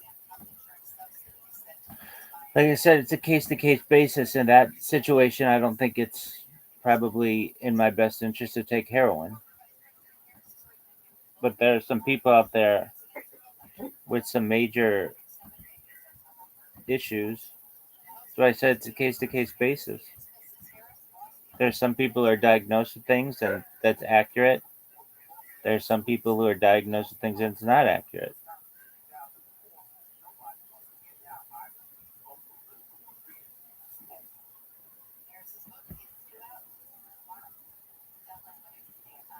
What is your?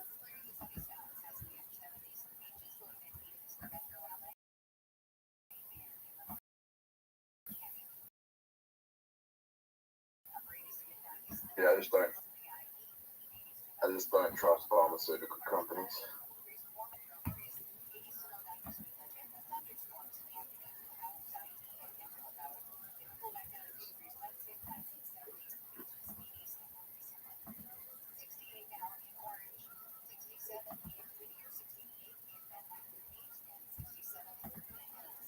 Are you struggling today?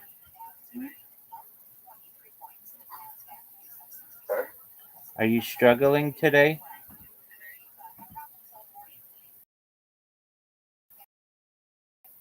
No.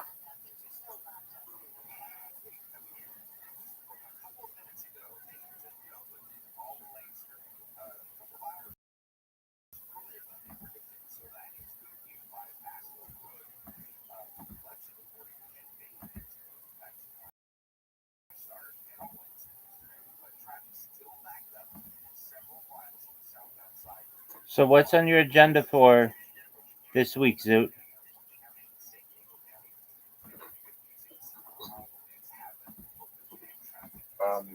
Well, I'm probably just gonna go to bed right now. All right. And then what? What are you doing tomorrow? I'm going to the gym, That's great. maybe. All right. Let's hope you do. And then I'm gonna, yeah, I'll see it. All right.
software giving you study underlying labs back in the 70s and the best of the 80s to mid-90s. This report brought to you by the San Bernardino International Airport. From your Toyota News Traffic Center, find the Toyota hybrid sedan, truck, or SUV that is right for you at Toyota.com.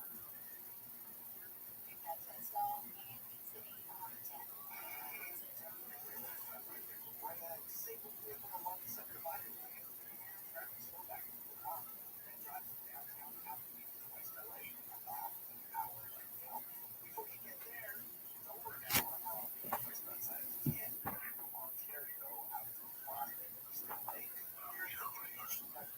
Go to your house into the atmosphere. One gives off with my father went over for one gives. This guy told me it was my first Christmas in Cuba. He saved face for my family on food. They gave me cash. He goes, I told your father to say it back.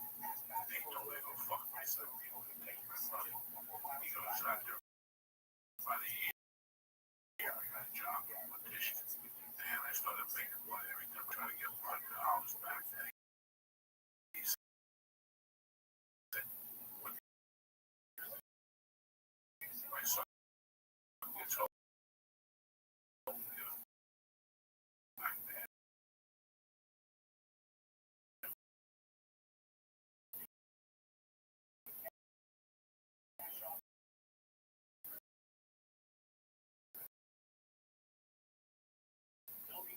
So, back to you, it was just beautiful.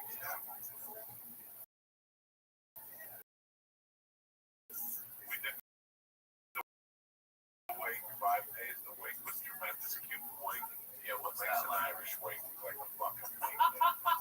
Yeah. Now what the is the body present? Is your in the casket? In the casket. Around and In the casket. First fucking night, first Friday yelling, screaming. Then I look around and she's got the barrel by the throat. By the throat. Against the wall like a fucking bottle. And she's like, you motherfucker, you put the wrong dress on. She said, you get it there.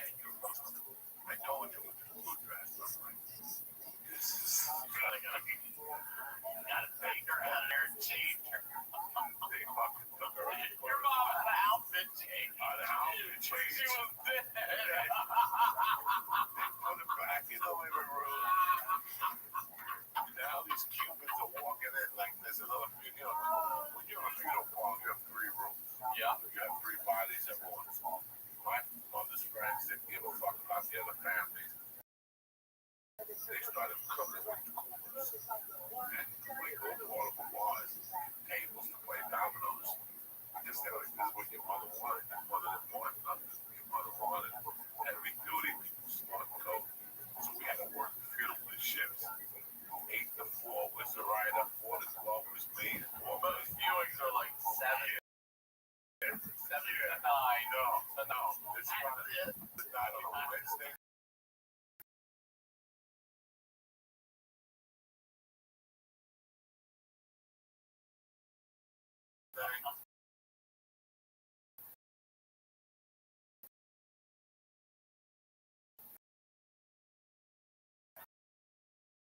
My mother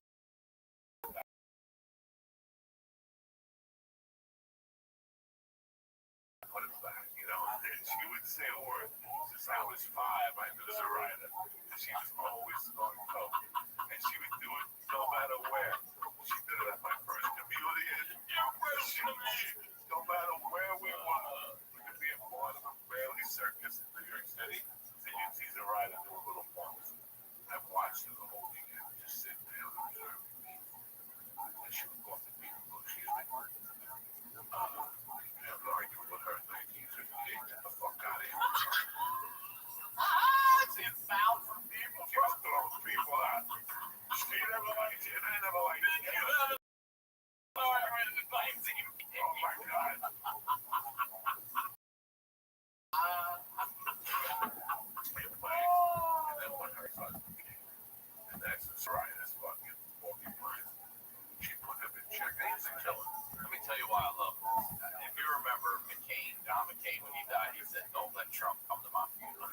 understand the hatred you have to have for a living human being while you're alive to say, listen, and the trust you gotta have in somebody big. Don't you let that motherfucker in here. I'm trusting you. And then you gotta have some hate. I love it. That's cold blooded shit right there. Bro, sobriety was checking everybody. And sobriety was a victim of drug dealers on the 13th Street. She had 8 or 9 coons. They were there with her. And she's like, her brother, this thing, you out.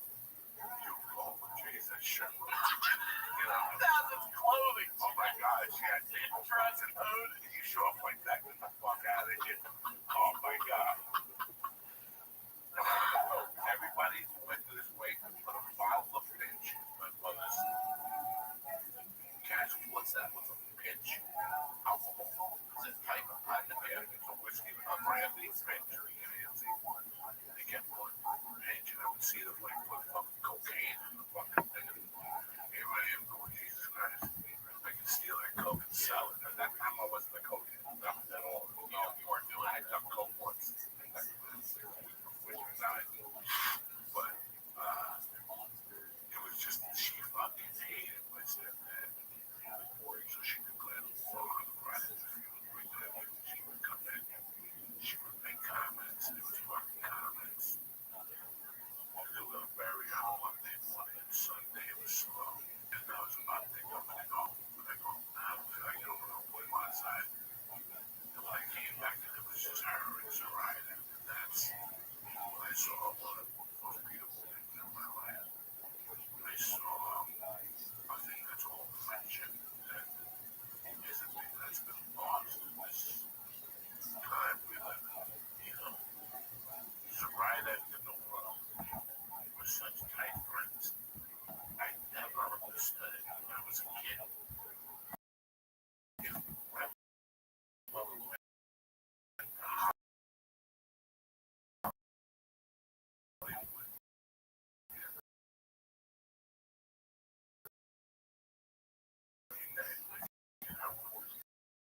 and they would talk for 10 minutes to class, and Mama would.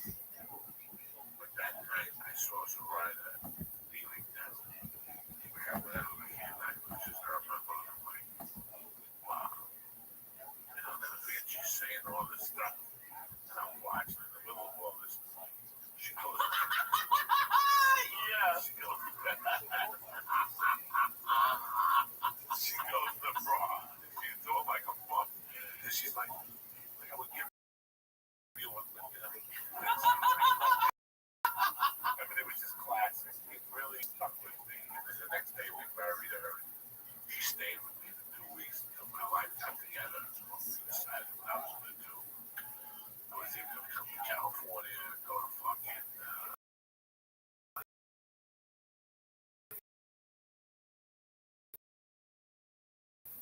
Miami. You know, when you watch Marlon Brando on the waterfront, you know, I was a somebody. People were starting to like me. I had clout. I had come around. I sold drugs. You know, I had a couple friends. I can't just leave.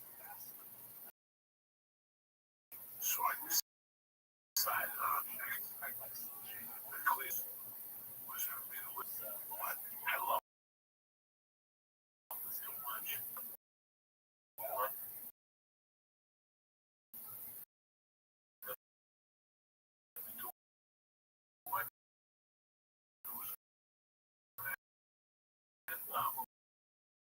Bad because he was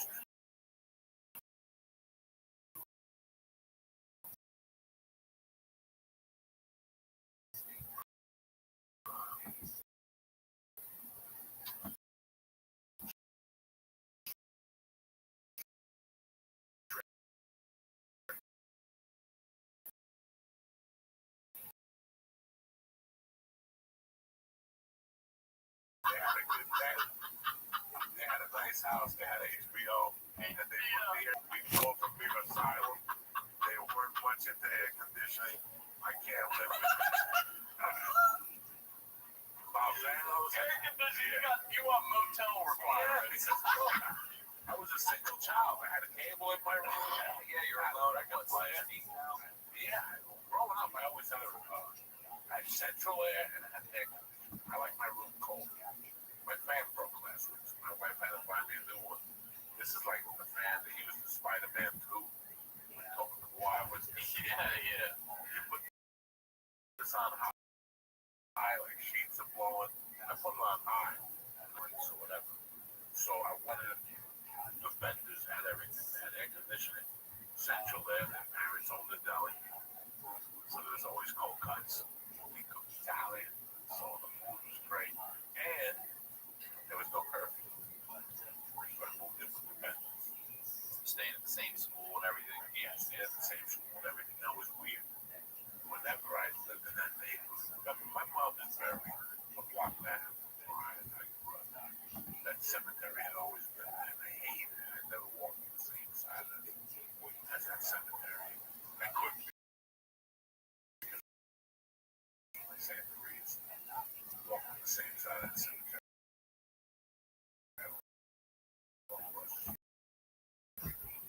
So I stayed with the ride of 2 weeks, and packed up and put out it. Dog, I didn't get people away. I was heartbreaking. With the back Kind of dog. just a month. She was white with little spots.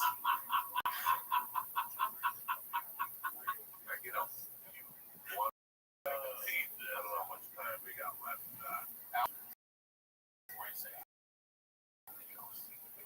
You heard your mom calling for you. I've had it happen both ways. I've been, and my grandmother did come out of her room and say, "Someone help me," and I watched her drop dead in front of me. I gave her mouth to mouth.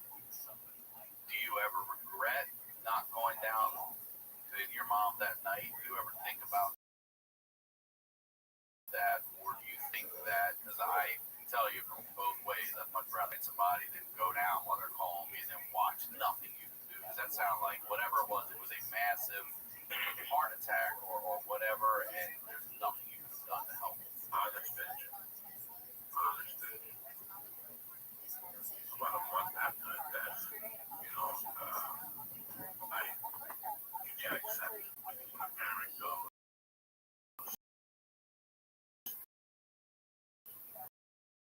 Or anybody That young. or anybody goes to your completely, you know. It got to the point where I would start my house, even though I saw her buried, even saw my eyes saw her laid into the ground. I was one of the first people that moved her out. My soul inside of me didn't believe she did.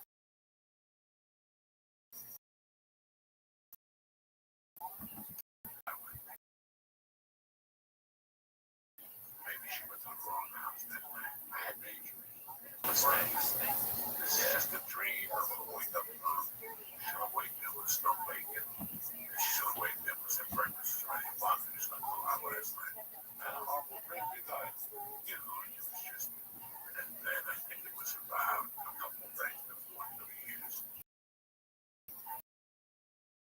Pink Floyd came out with the wall. And they had a song on there called Mother Do You Think? Or whatever that song came out on the party. I was taken aback, right? And my friends would know it. And I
have saved her.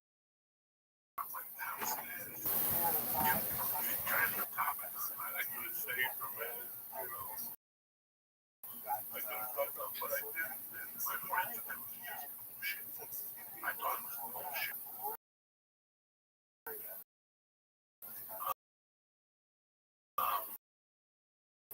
I heard her yelling. And yes, I did, but we're all born on an expiration date. All born on an expiration date. And you can sit there and that was likely of meeting those people. Meet them, and they were, this is what's his name, son. That the ball beat him. I was becoming one of those people that I had seen it and then like, hey, this is Tom Segura's boy, and I gotta make believe like Tom is a great man.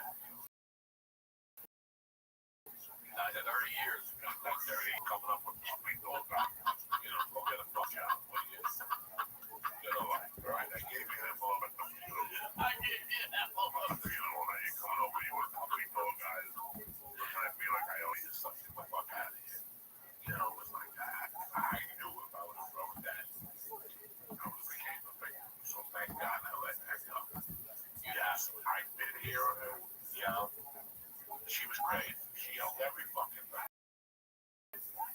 Her breakfast was come on down. She loved the prices right.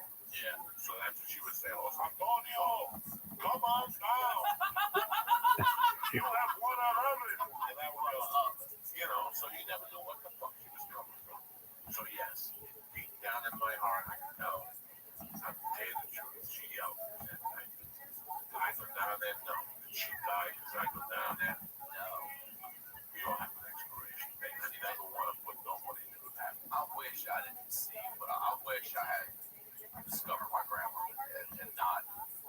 I never in my wildest dreams would I think I had to get my grandmother out of the house. Yeah. You know what I mean? And I had just been through lifeguard training, so I knew it. I knew everything. And I mean, it made sense that I was the one that had to do that. But man, I wish. There was something else I had to add to this. I'm sorry to interrupt you. When I was in 8th grade, I met a girl that I fell in love with. And we talked about having sex. She was a cheerleader. She was a Catholic girl. Really great. We spoke about having sex. And I respect life. And I think I had something I could smoke outside. Freezing, but then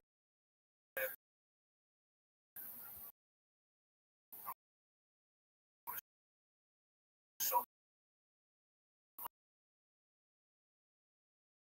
much in the basketball.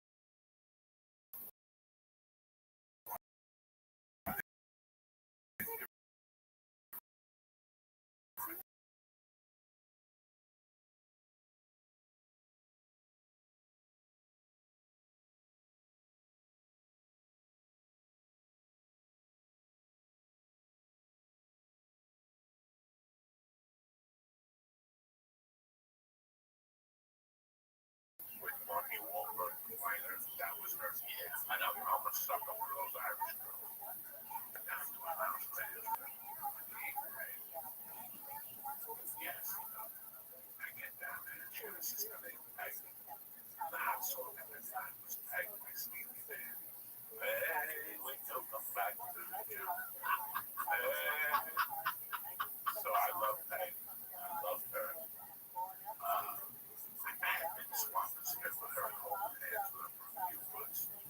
So I never really asked her about the family. That was again this. I get it. You know, man.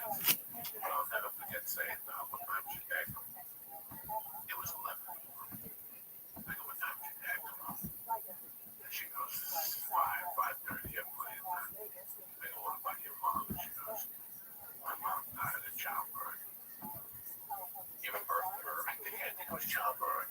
She was too early. And I looked at her and all the blood drained from my body. Heart on died. Feet went numb. Heart skipped a beat.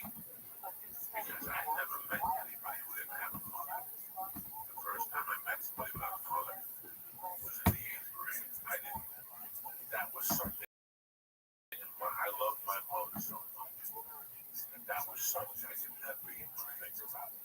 When she told me her mother had died, the first what you had done this life was the previous life to lose her mother ultimately. You know what? I got up and kissed her. She's like, what? I go, we'll do it next week. I know next week was not bad. I went home. It took me 3 days to call her. And 3 days later, like a man, I broke up with her. I could not date a woman that didn't have a mother. I could not. Why? Philip.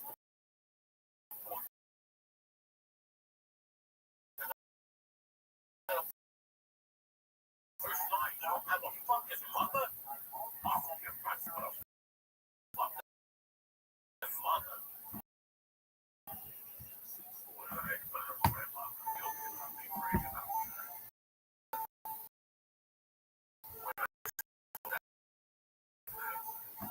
it was like, girl, because she didn't have a mother now. What?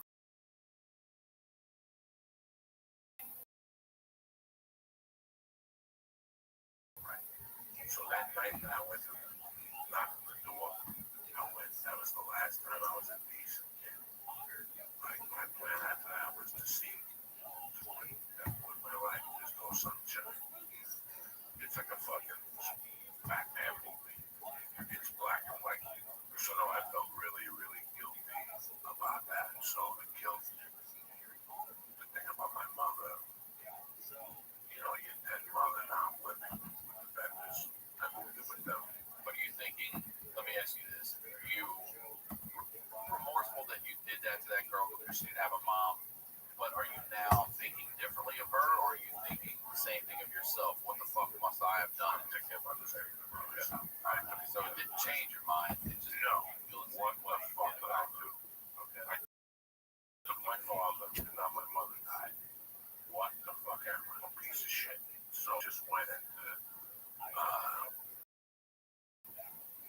it was all beautiful on the outside. It was the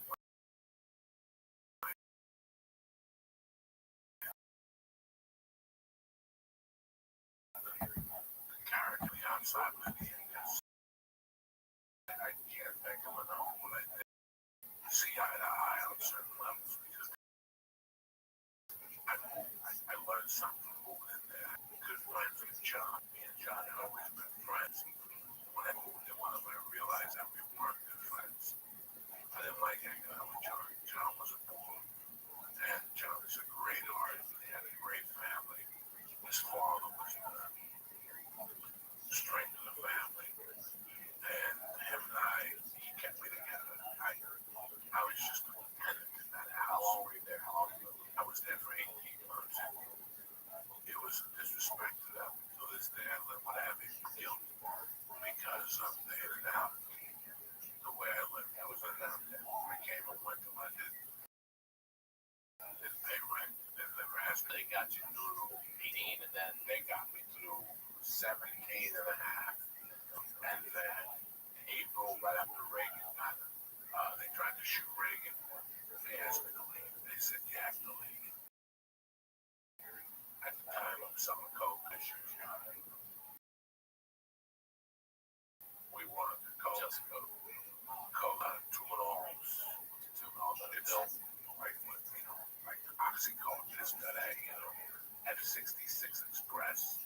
You know, it was a family in my town. The mother was dying of cancer. And they would send her an amount of pain medication every month. And she's like, I'm dying anyway, sell it. So we would take the F66. We would get fucked up. So I went dates, you know, no girlfriend. I would date little girls and every time my man.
that was the separate.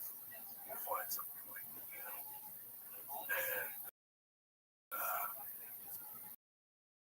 I was at Jay Hines' son. They go call my house, come on. So I go there, and I go, what's up? He goes, Pete's quick, I go, what? I got a job. I got a job. So I need you. So I give me the job. I need you in there watching. What do you want to know what goes on in there? Let me know what people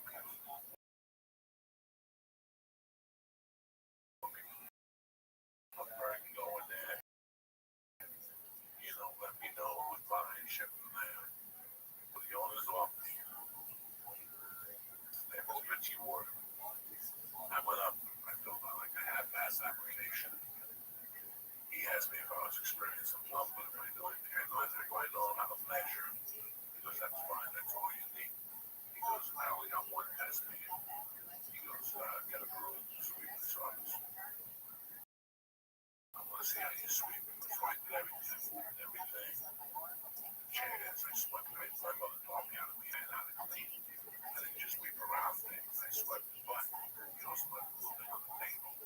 Bag of cash. So I opened it up. I took a $100 bill off the fucking top. I put it in my pocket.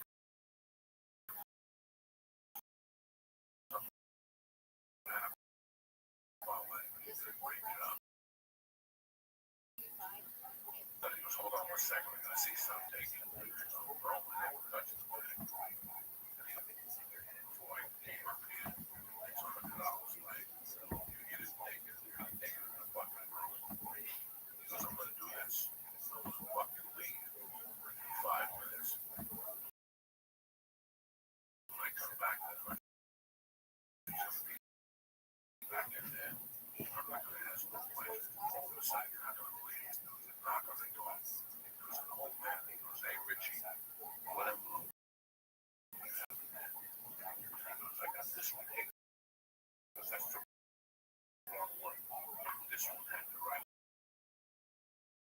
one. I have robbed the guy.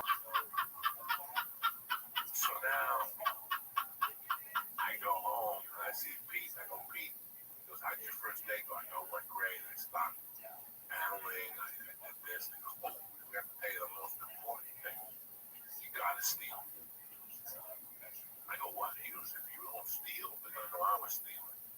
Because I was taking them for like $4 grand a week. What were you doing? So he told me all the names of the contractors that you cut deals with. They come in, they get 10 sheets of plywood. It's $80 a piece for a 3/4 inch marine plywood for your boat. Yeah, you charge them for it. You get them for $400. I was picking up $100 a day in there. Selling coke, stealing, scamming all the stuff. And then they have the old type registers. So if you came in, you spent $6.99. I would ask you how we pay for this thing. Cash and check. They say cash. I'd bring $99 in. I'd take the $6.99 over to the register, give the change, and I knew I had $600 coming. So when everybody went to lunch, I'd just go and pay. So at lunchtime, I'd have 6 in that register, 4 in that register, and 8 in that. It was just insane. It was fucking insane. And I wasn't the only guy who robbed, right? Everybody. There was a guy, Jack Finn. That was the first guy I ever saw coked up. He would do all this shit. I mean, you had to see him. He would show up on Saturday, and they would say, Jack, you gotta go home. I go, wow, what's the matter with me? Bro, this guy was a mess. He would do coke, he'd do all. He was the first person ever. I'd seen my mother had a thing she did with her hand when she did coke, when she was playing the ukulele or something, but I had never, ever, ever in my life seen something that this guy was doing. It was he gave me the coke to go see AC/DC though. Would you get to see AC/DC with Bon Scott? Yes. I know I got Brian Johnson. August 4th, 79. Then he came back the following year, August 1st, 1980. And it was late. I think July 29th, July 31st, they started in Philly. And they came to, so I worked at the place. And it was just Saturday, so it was like 25 hours a week. I'm pulling down 4,000 a week. I'm speaking. I had no idea what I was robbing. A lot of fucking. I mean, I'm robbing. I'm not a quarter, but I'm not the only guy robbing. I'm not the only guy robbing. I mean, everybody's robbing this guy. There's a guy in the back. I always tell people I got 1,000 stories I can tell you. And 2,000 I can't. This is one of the ones I can't. But I can't drop a name. He was a little guy that had a counter in the back that bought and sold coins. Remember being there? Stamps, whatever. He had a book. And if he had a problem, he called me. I can tell he wasn't no stamp. I became friends with him. I would talk. And then it just so happened that I was friends with his sons. They were real good friends. His sons were scholars. Football players that were like Rutgers and 10 years older than me. But this guy, he was like Joe Pesci. Alright, he would talk to me every day, little thing. And then he would have me, if you're interested, come see me. The guy owned like 15 construction companies. He was locked up. He was the real thing. I can't mention his name. I got to meet him at the age of 17. He was out on parole, so he couldn't associate with an adult criminal. So that's why he took this. He got the new crop coming in. That's why he took a little hut. He must have been around 50. He took a liking to him. They sent him home for that little Italy. Drop him off at this dry cleaner. Don't look at it. Okay. I never. And those you don't fucking touch. No, I would skim off those. No. I liked him. I really, really liked him. He was a neat old man. He always bought me a ham, a Taylor ham and egg cheese with it. You know what I'm saying? Like, he had to just be one of his body and threw it over. Like me and Bruno and things. So, like, he had a construction company. So, if somebody built a wall, like, they won the bid. Me and Bruno and a couple other guys would go fuck up the job. You know what I'm saying? You had that sledgehammer experience. Light on fire, break down the wall. We used to do all that shit. So here I'm hanging out with let's just call him Boge. I'm doing little jobs for Boge. Nobody knows. I wouldn't tell anybody because I didn't want to ruin my relationship with Boge. I was doing little jobs for Boge. And I was doing the yard. And I was doing robberies. Right, so now, because I was allowed in the house, I had a hot system. And then they had a brother. And Denny's house was a very good place. And Mike Denny had a system. Then you had the older Denny. You had a meeting Denny, but he was cheap. He quit high school when he was like 9. And he just played the guitar by the park. And he would try to be like that dude, and that was like very foolish. But the claim to fame of Denny is he had a chick that was sucking dick on the man. So you'd see Denny, you'd go, what are you doing right now? Sucking dick. So she never sucked my dick. I could be strictly, you gotta tell you the truth. I know you. I saw him a couple times, and he was such a creepy dude. And she was good looking. But then one night he took her to a party and she sucked 22 dicks. Come on. I heard she burped and came out the end and said it was that. Wait to eat one guy. Come on. Gonna call marathon. And she would sit as people go marathon and see it like, you know, the most likely to success. She sucked 40 dicks in 2 nights without even burping. You know what I'm saying? Like, so that was the claim to fame to Jimmy. That is a lot of dicks. Bro, this chick sucked. She broke the record. She broke the record. She had the record. I don't even know what the record was. I think Houston 500 broke her record. She won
So no, I never stole a car. I never stole a car. You never did?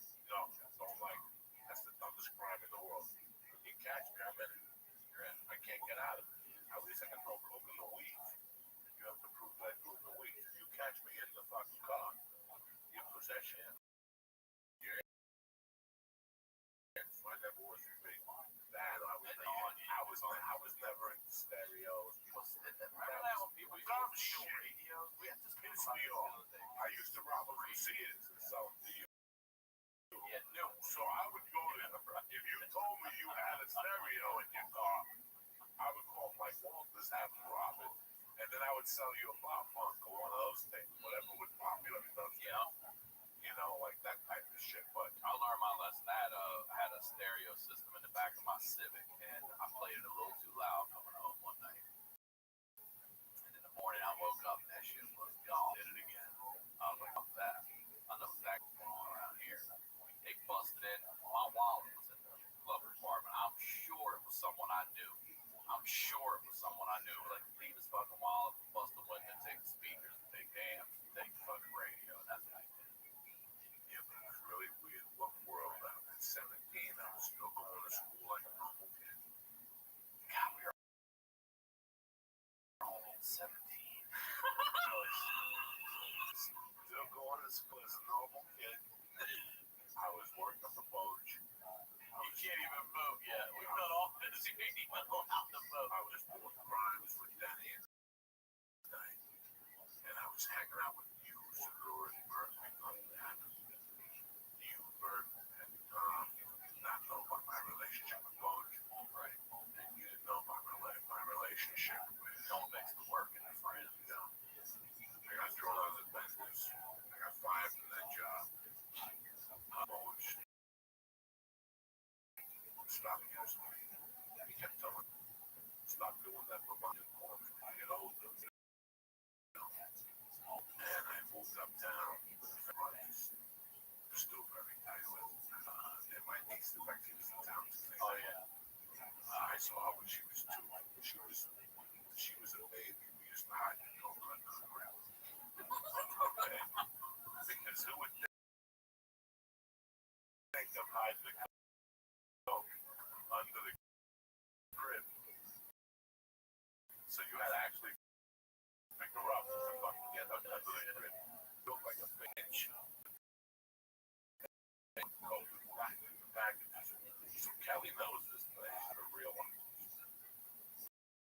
I stayed there from April of 81 to September of 82.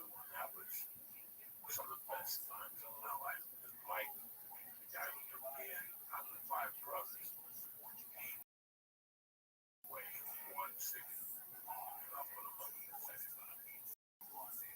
Mike, he has this weird attitude that will fuck you up. And if you fight me, you're gonna knock out. You might break his neck. I'll tell you, don't put this again.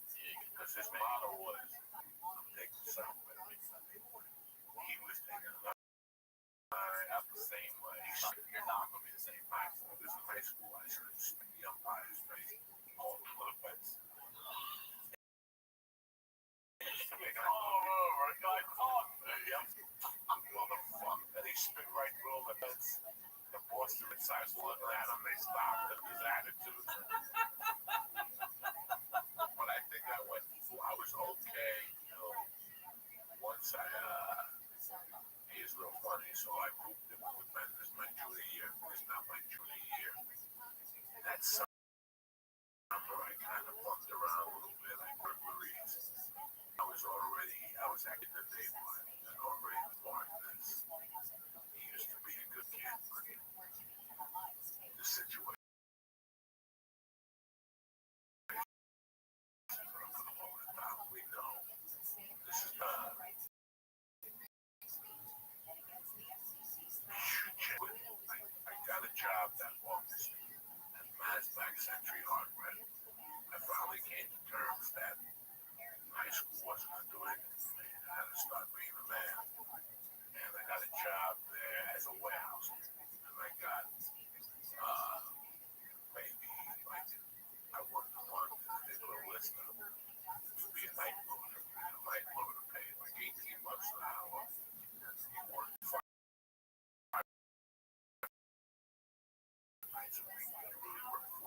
$7.45. Okay.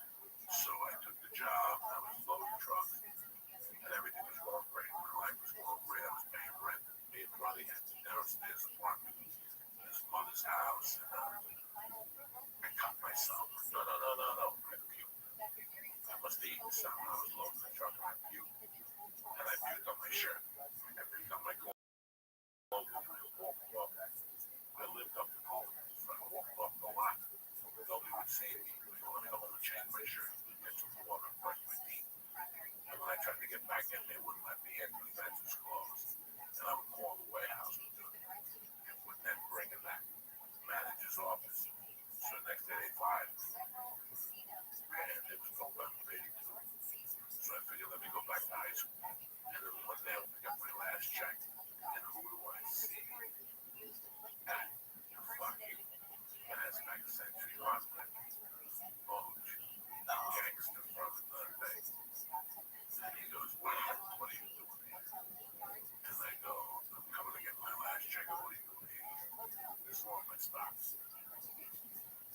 And I saw the shop steward come out, shake his hand, and give him like a blow. And then the shop steward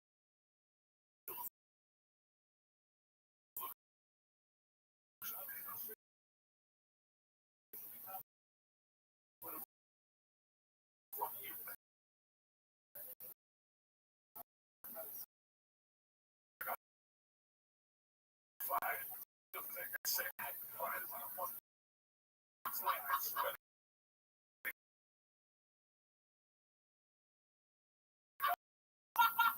Like, you would be there. You gotta go down to a meeting in West New York.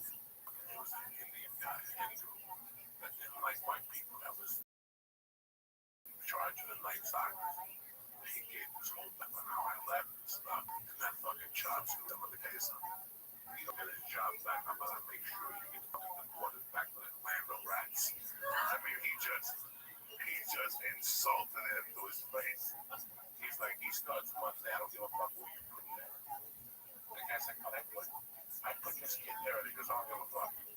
He's gone. He goes back, to the land of rats. I'll never forget that statement. And the guy just looked at him, we got up. One day I went back to work. And guess what? Employee of the month. 2 weeks later, I got laid off because it was a slow season, so I collected like $400 a week. Oh, they were still paying you? Yeah, they collected it off the unemployment. And January of 81, I started running with. Later on, became a crew. My not a mistake. That's when you're like 18. 8, pick up next. But I want to say this, because I asked this. I told you to do this at the end. You were like, no, this is the real question I have for everyone. Knowing that what you said about your mom calling out yourself on that stoop that night you cried when you had to keep. What would you say? What advice would you tell them? It was the same advice I gave myself that night. That I was going to keep doing what I was doing. But eventually, I was going to die. I was going to kill myself because I really, really wanted to be in that hole with my mother. I would have done anything to be in that hole with her.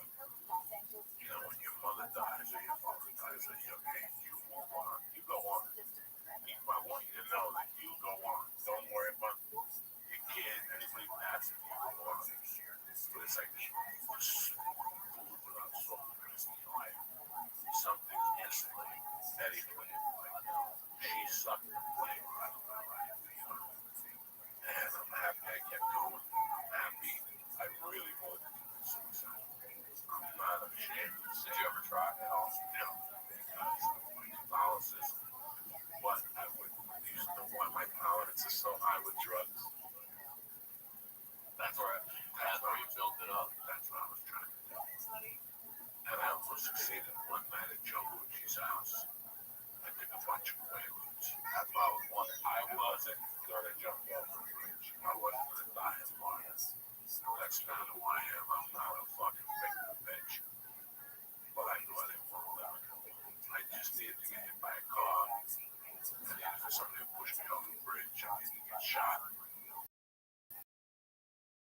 I get hit by a car, or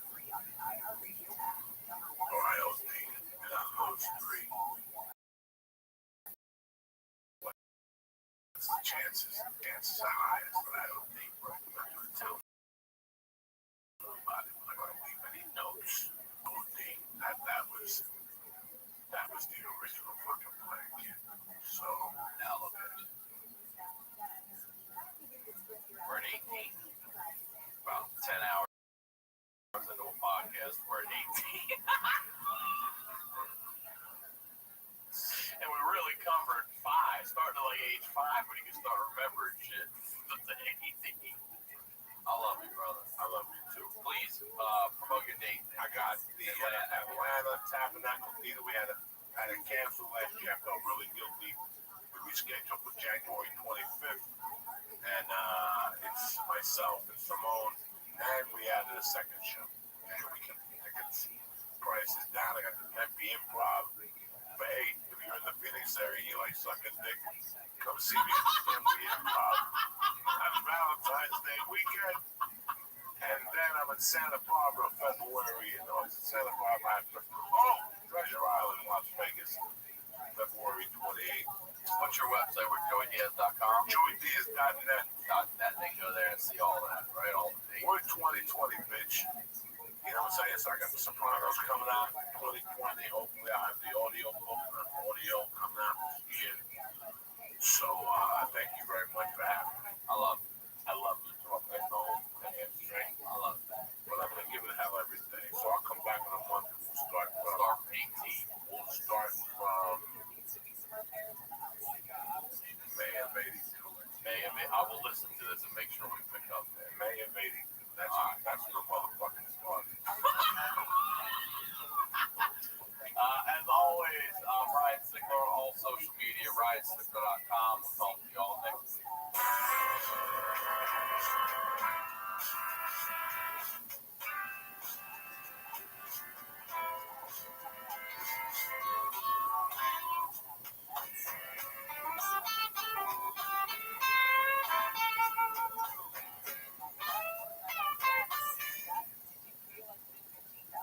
This episode of The Honeydew is brought to you by Upstart and Away. We'll talk a little bit more about that, but I want to let you know about some dates here in town.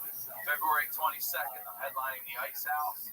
March 19th through the 21st, I'll be at the House of Comedy in Phoenix.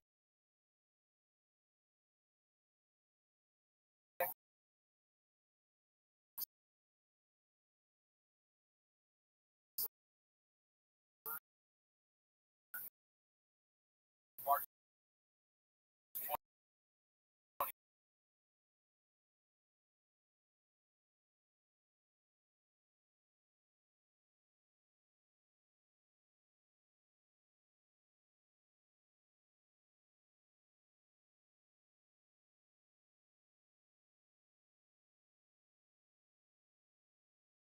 .com, where you can get the links to everything. And if you're new to the show, we've been here a year now. I'm excited to have this video. Stories.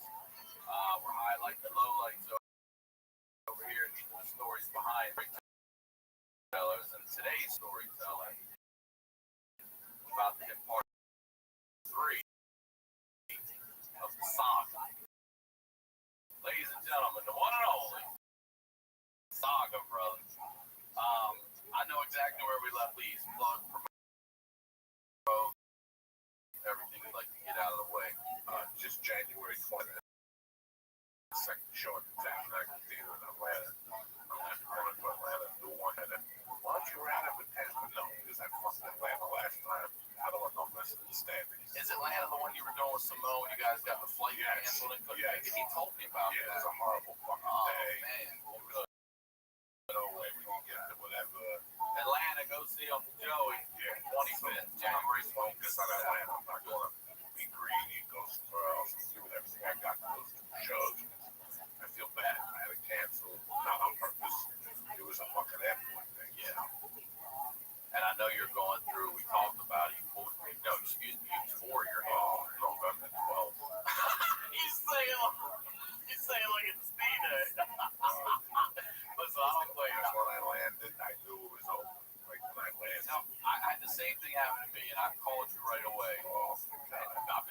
on you because that was all.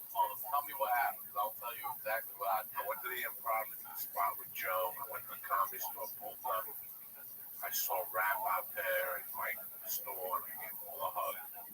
And I walked into the kitchen, and my left foot just went straight. And it was like slid. My mouth went bounced, and then fell over. And all I could see is stars, fucking pain. And, thank God, sometimes you go out, just go to the store to work out. No, you don't. They're really a family.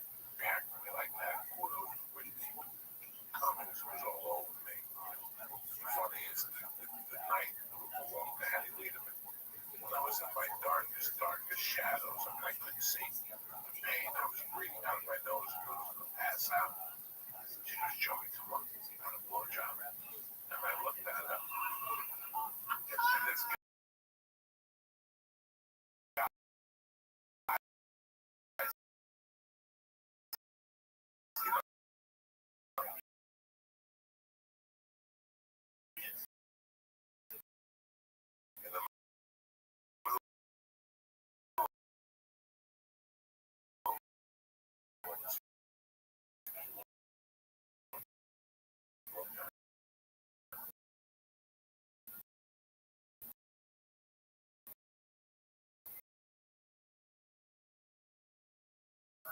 I give it a day.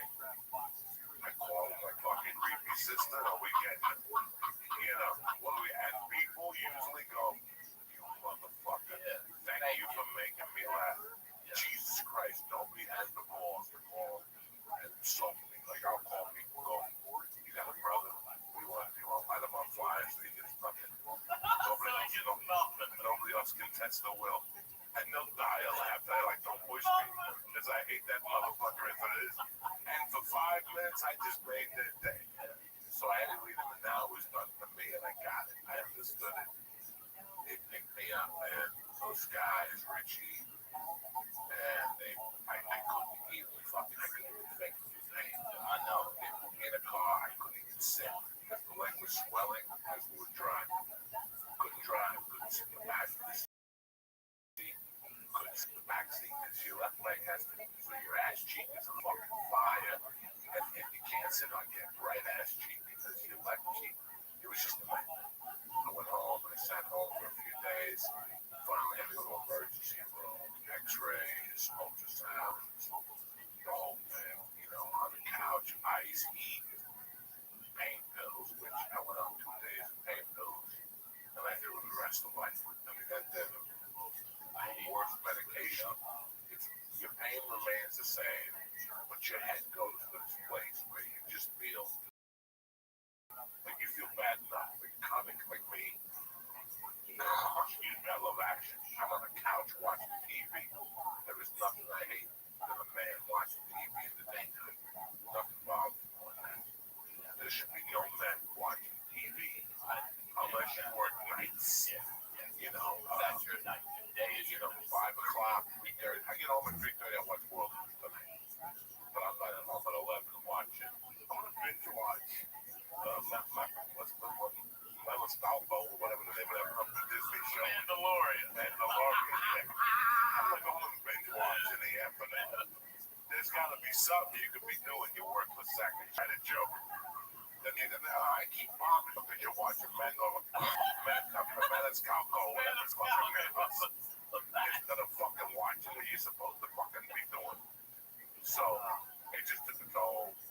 But I got blood drawn. There was no blood clots. I was able to cover the gigs in Miami, Town Hall, New York, and the Chevrolet Theater, Boston Chevrolet. So I'm grateful. And, it's the holiday season. Taking a couple of weeks off. Should hang out with the baby. I got some spots in the store. You still gotta keep them off. Take no one to the gym. But joke. And get tight. To be tight. What's that? Say 20. Okay. So we got 8 months. But that's it, bro. Trying to put the one-man show together. And that's it. Just trying to be Sometimes people tell me that shit happens to you and it's a way of, someone or something telling you, hey, slow down. It sucks that I was playing when I rode ski. They had a softball team, so I was like, yeah, I'll play. I'll play.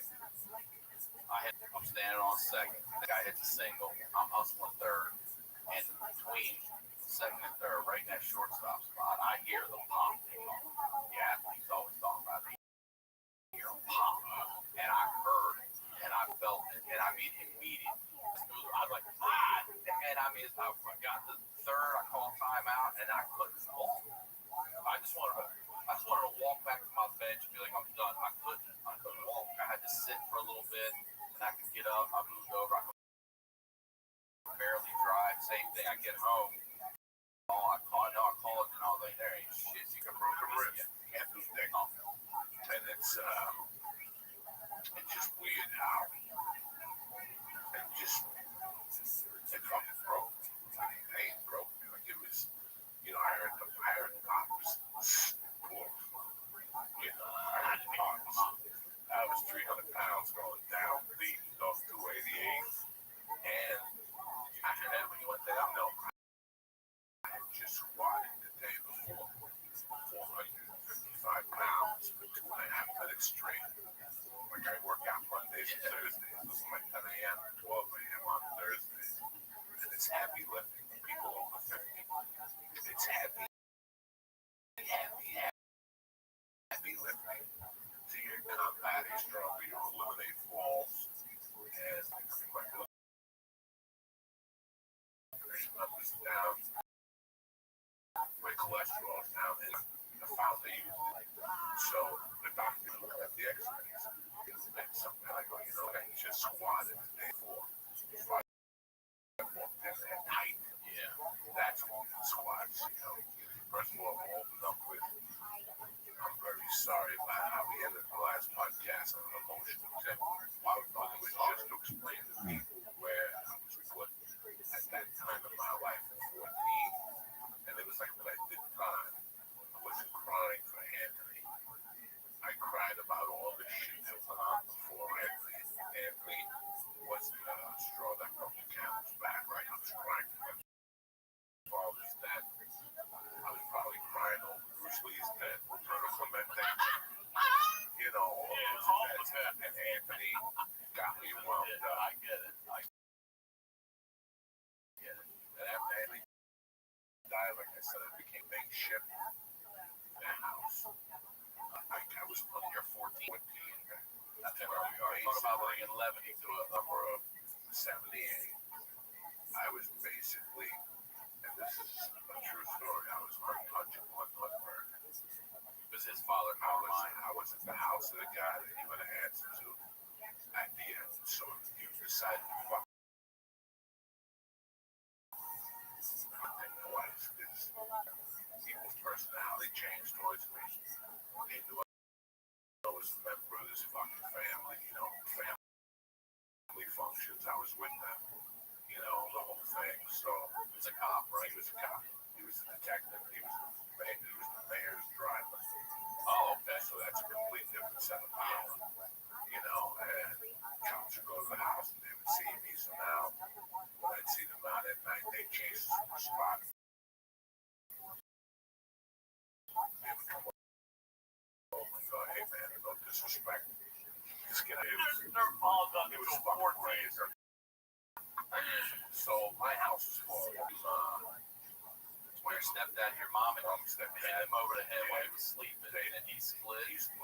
But you connected again after 8 months or so. Yeah. But there was never really a connection. Right this book right now. When I was writing it, I put a lot of emphasis on it. And I realized I never erased this because at the end of the day, I liked him. I liked what he did for home, leaving my father. I never took his name. He married my mother, so I never took his name. So he was the guy that lived in our house. He was just, bringing light to my bad behavior or what he expected me to be different. So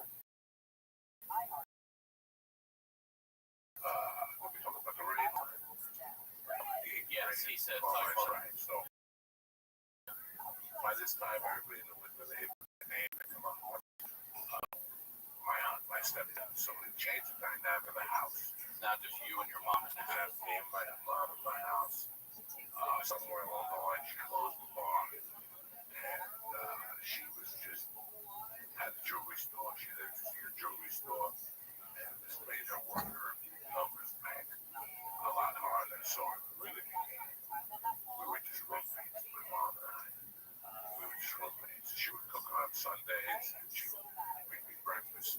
But besides that, I didn't see her. I would only see her at night late. And we would talk at night or in the morning. We would talk for about 20 minutes. But I was always at the Carmine's house, you know, and that's where you are when your mom's not at home. Yeah. You're not even home by yourself. You're at Carmine's. I'm at Carmine's, I'm at the Benzes, I'm at the Garcias, I'm at the City, blah, blah, blah, blah, blah, blah. And are you skipping school at 14 or are you going to school? No, I'm a good student, no drama. I no more fights with the nuns. No. North Bergen. I had some clout in high school because Carmine beat up the 8th grade gym teacher. So he was now my home teacher. The gym teacher's now your friend. They moved So when they moved him out of McKinley, I'm up at the high school. So you gotta go to homeroom. Your last name is D. I go to homeroom. Who was my homeroom teacher? The Torah. And he didn't say much. Go, Jose Diaz. And on the way out, he goes, hey, no hard feelings. He goes, if for some reason you don't have to come to class, don't even worry about homeroom. So I never went to homeroom. I never went to So you got like an extra 20-minute late start or No, something? I never went to homeroom. So homeroom, it was a first period, second period, third period, then homeroom. Oh, homeroom's after that. Okay. Homeroom was about 8:45. Oh, because I know always the first place you No, they they tricked there to make sure you were in the building. So they tricked you. Then you'd have a late pass if you didn't make your class. Freshman year, I was struggling with just finding an identity. I was a basketball player. I was considered, I could party a little bit. And I was downtown. And that's anything. But I was known all the way to the night before. Carmine, the best IT with Carmine. When the mayor was running. Yeah, so when they were doing real elections, I was a Carmine, and they would see me, and if not, of course, that meant being with Carmine meant that during the elections, I had to rip signs down. Oh, they would send you out to do off the poles. Yeah. I had to break people's windows. Light people. If they had it in their window, you We would get lighter fluid and put it on cars and light them on fire. Beat, political beat. Political beat. It was what we call political beat. Out there trashing the fucking competition. Shit. Hold on for a while. I didn't play freshman basketball. Wait, can I ask you real quick? Are you the school you're going to? Is that the school you're in your district? Or are you going to another So I'm in the school, my district, the high school, North Bergen High. I didn't play football, but I played basketball. But by not playing football, put me on the like this fucking list. Like you should be football in my school. I didn't play basketball, but the coach didn't like me. Freshman coach didn't like me. I was obviously the third best player on the team. He just didn't. I don't know if he didn't like Spanish people. He just didn't like me. He made up. Just talk to him. I felt like the Rabbbi has his number.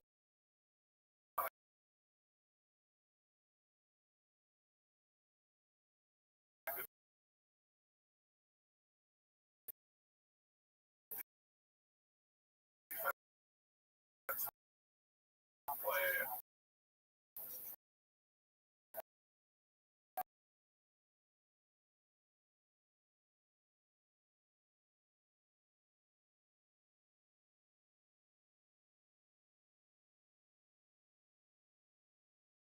Like, are you fucking man? That's not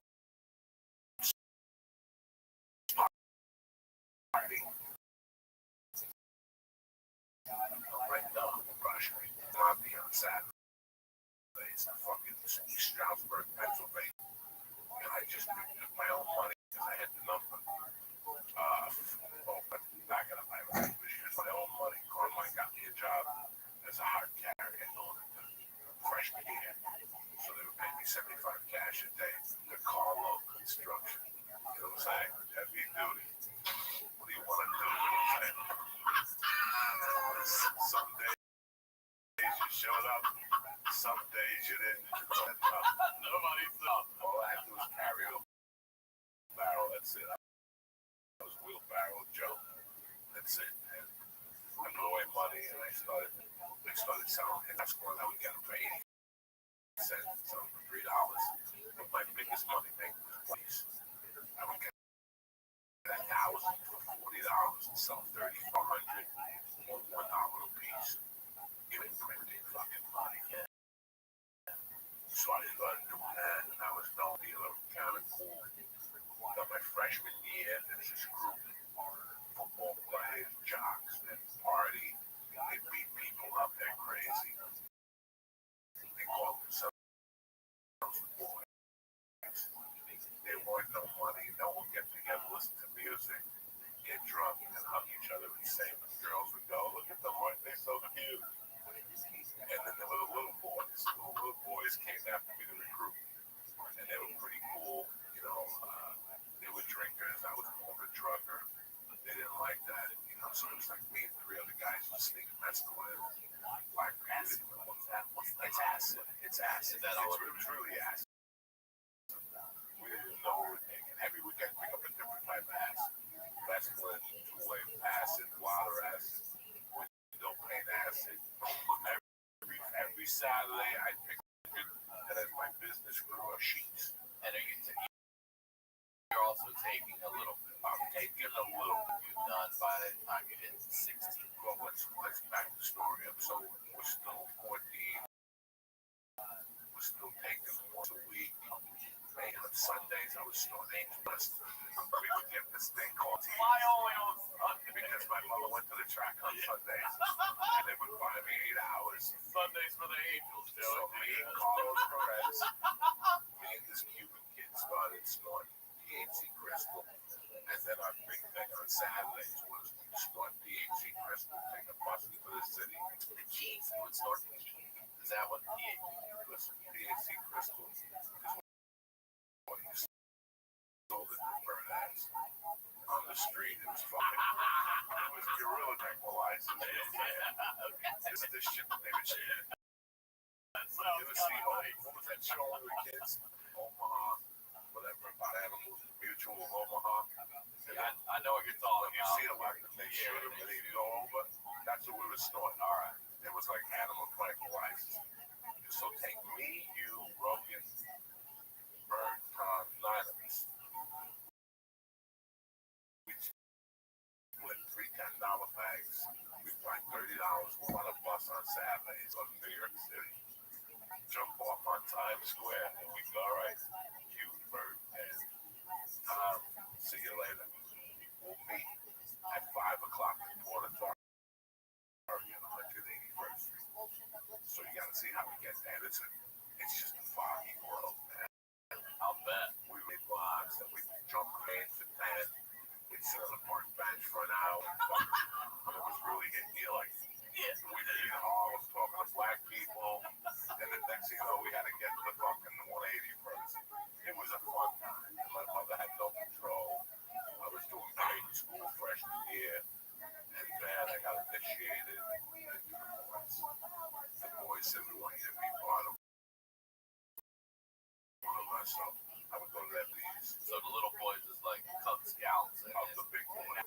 What it really meant was that the little boys, there was one particular one, the boy just spoke the last night, and he had an older brother. What that meant was that I got invited to those older parties. That's what that ass gave. What are these kids? 17, 18? These kids that were seniors in high school. And they're fucking looking. And I love them. At the first party I went to, they garbage bags. And they garbage bags on them and they just fill them up with different booze. No mixer, jam, they do it. And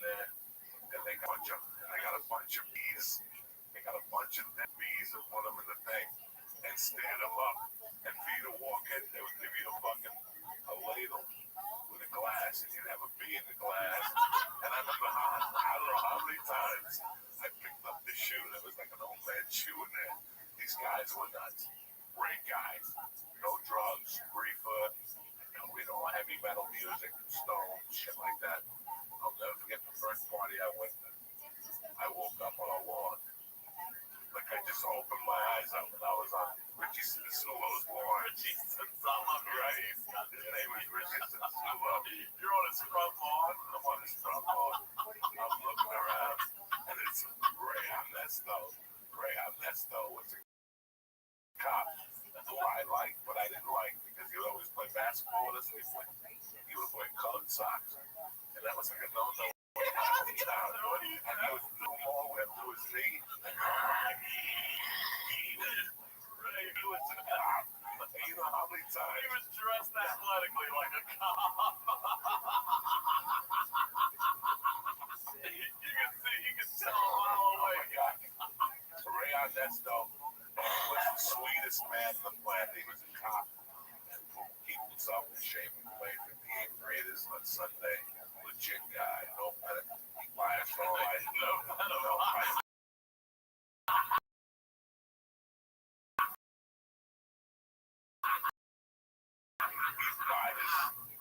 There was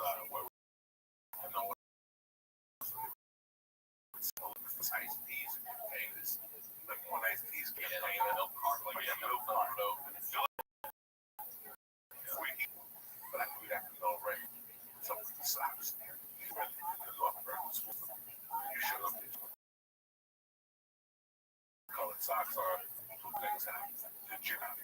Because in those days, if you got cut with glass, you would die socks going to your bloodstream. Really? That's I had no idea. So if you wore colored socks in my grammar school, A, you throw out a glass, and B, you caught a beat. And 3 for the kids. Like we just beat over fucking no more colored socks.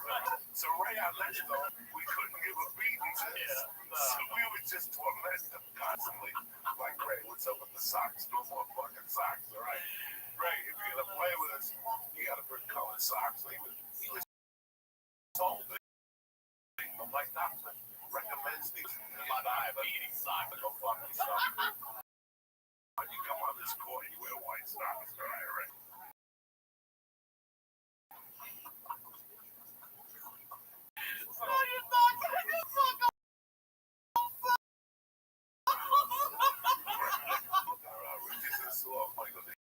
Alright, I'm like, yeah, just give me a ride home. So give me a ride home. I woke up in the house like 7 in the morning. My mom has to bed. And she's like, I don't know these animals. She ain't no wood 7 in the morning.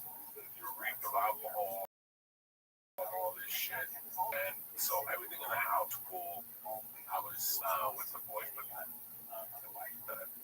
was going to karate. I was a big karate guy. I would go to karate 3 nights a week during basketball season. As the basketball season was over, I was going to karate. 7 was closed. I'll take a bus down there. So I would go to basketball practice.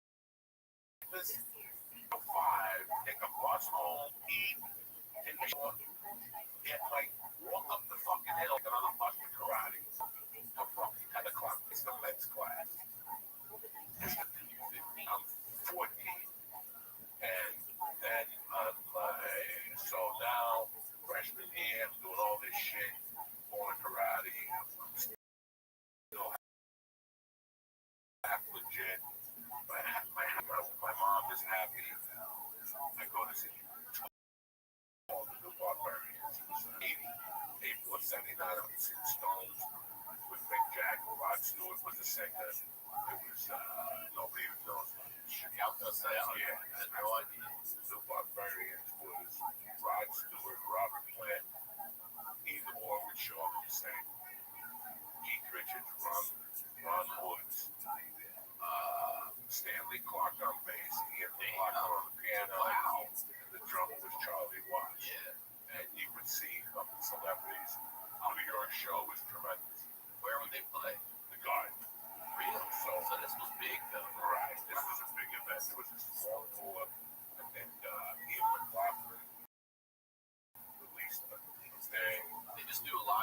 only like and they just cover it, so it's like Big Jack, and like all their stuff. Yeah, I was like, wow, that's good. Damn, that probably was a damn good show. but I also was a kid named Denny. The people want me as Denny because his name was the devil. He was freshman year, he was the devil. He was a couple of years older than I was. Denny, his father worked for, his father owned a truck, a ship resurfacing company. So when the ship comes back from a long trip, Denny's father comes in, hauls it out, removes the barnacles, paints, repaints it, sprays Rust-Oleum a certain thing. We replace all the different ports that needed to be replaced, shit like that, Denny and me had the boys, had the kids from my neighborhood, and then I had Denny and Carmine. Carmine, nobody really knew my business. Considered that Denny was putting money in my pocket because Denny was a stone coin. Denny was picking up a tent and we go down the door and we rob other ships. Really, other ships. So other companies would get like, I don't know what they're called, what you put on a ship to let the heat on the engine, the exhaust, and then you have to take along the ship with like a metal carrier.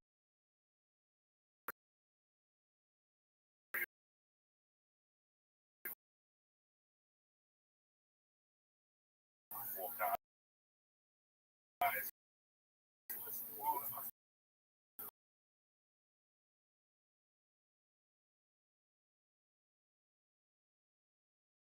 Many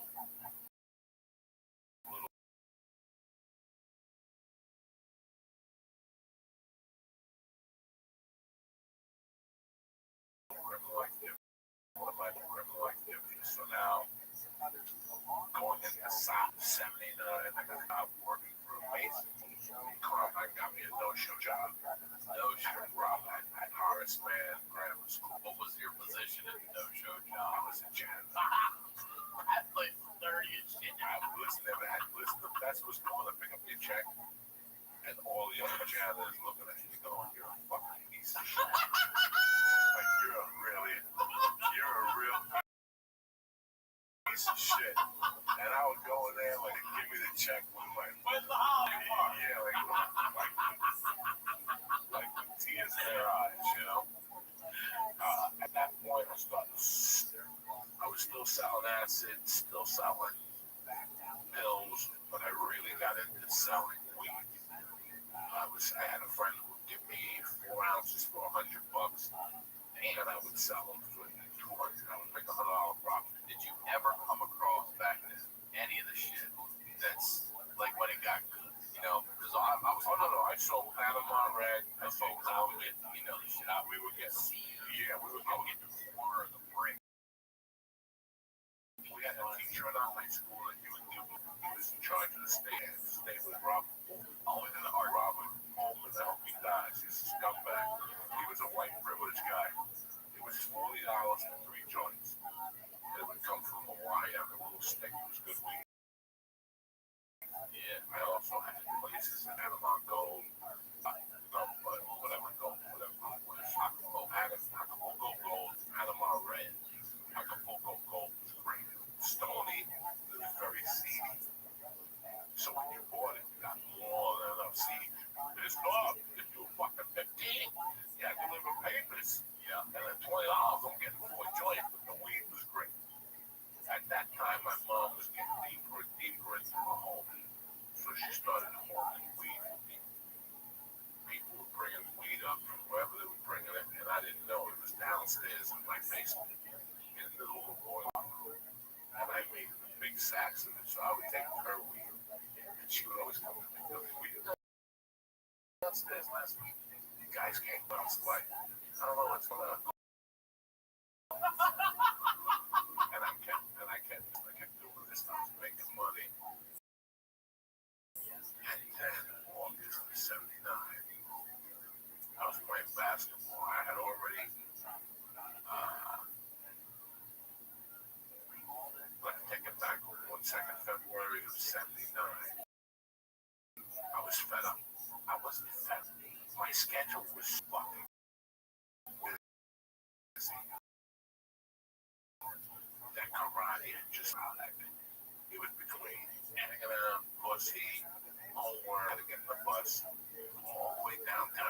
sad. And I was like, I had done everything I was going to do. I was like a purple belt.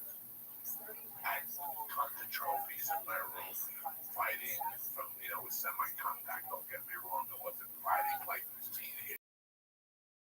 Right. It was like you could strike from the head to the end. That you have to swallow.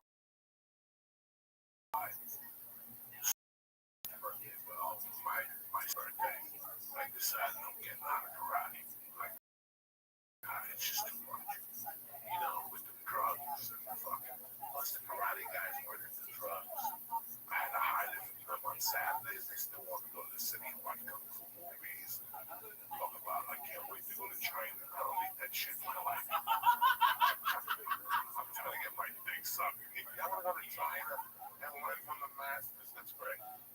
These fucking retards. So I quit karate, snowstorm. On my birthday, 1979, February 19th, there was a 2-foot snowstorm. The competition went on. And as I was leaving, there was 3 bookings in my house that would come over every Sunday to eat a couple broads. My mom would cook big meals. I was like, listen, for this competition, you looked at me and goes, hey, what do you want for your birthday? I go, I don't know. He goes, I'll be putting $10 on it. I'm going to give me a number. I went to Jersey City. I did the contest. I did the bus back. And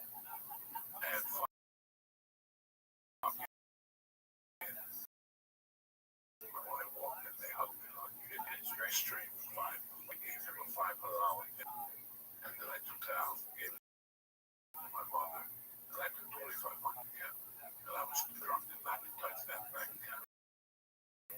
My mother told me don't touch it. I just touched it for investment. So wait a second. So you mean to tell me if I buy 4, if I buy a whole pound, I save, 300, fucking let me buy a whole pound. I started wheeling and then summer of 79, 80, I got a job as a hot carrier. No lobby today. This is to get across the street. What do you carry? Hot. Masonry, just masonry. Yeah, great. This guy was an old Italian guy. So you're legit carrying masonry, not also carrying and delivering other shit. This is a job. This is a guy right across the street. The one whose house is up. Nice Italian family, no mafia involved, just Italian. This is a legit job, not a car mine. No, he came up to me and he goes, you look at big now. You run over to someone every day at 6 a.m. You could have no one. I go, yeah. So me, this young kid, and another guy, Stinky, would meet him at 6 a.m. every fucking day. Never missed a day. And he didn't believe in jackhammer. No. So we sledgehammer everything, pick it up, put it in a container with gloves, and then we'd have to make the mortar. 16 bags of sand, 1 bag of concrete, 3 buckets of water, and we would have a machine that I'm getting ahead of myself. That's when I had a machine. In those days, we had to make the water by hand. So you had that little metal. Yeah, that came later. I did that for the whole summer, but I was gonna say, because I would get home at 2:30. I would go in, smoke some dope, and do just double life gonzo, and I would go to my basement and fucking lift. And then this kid Richie Vanacek, after that job, Richie Vanacek, just the name sounds big. He was Czechoslovakian. He would tell me, come to my house, let's live together. So me and him started getting fucking yoked. But one day while I was lifting, I had a spit. You see how red that is? It was redder than that. And it was pure blood. And I kept spitting this fucking blood. Spitting this fucking blood. Spitting this blood. I didn't know what it was. And I didn't tell nobody because I didn't like the doctor. And then one day I got a job. I wanted a job at Carmine called JR and Sons. This was, they got me a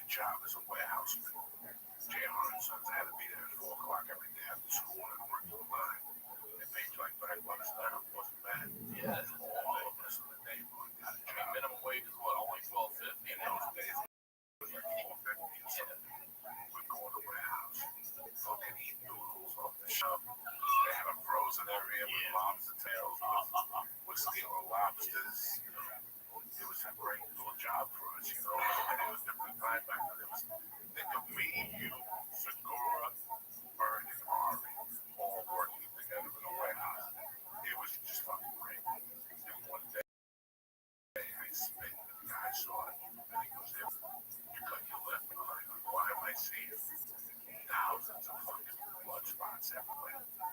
He goes, "You can't go back. You go to the doctor." And then they fucking called my whole school.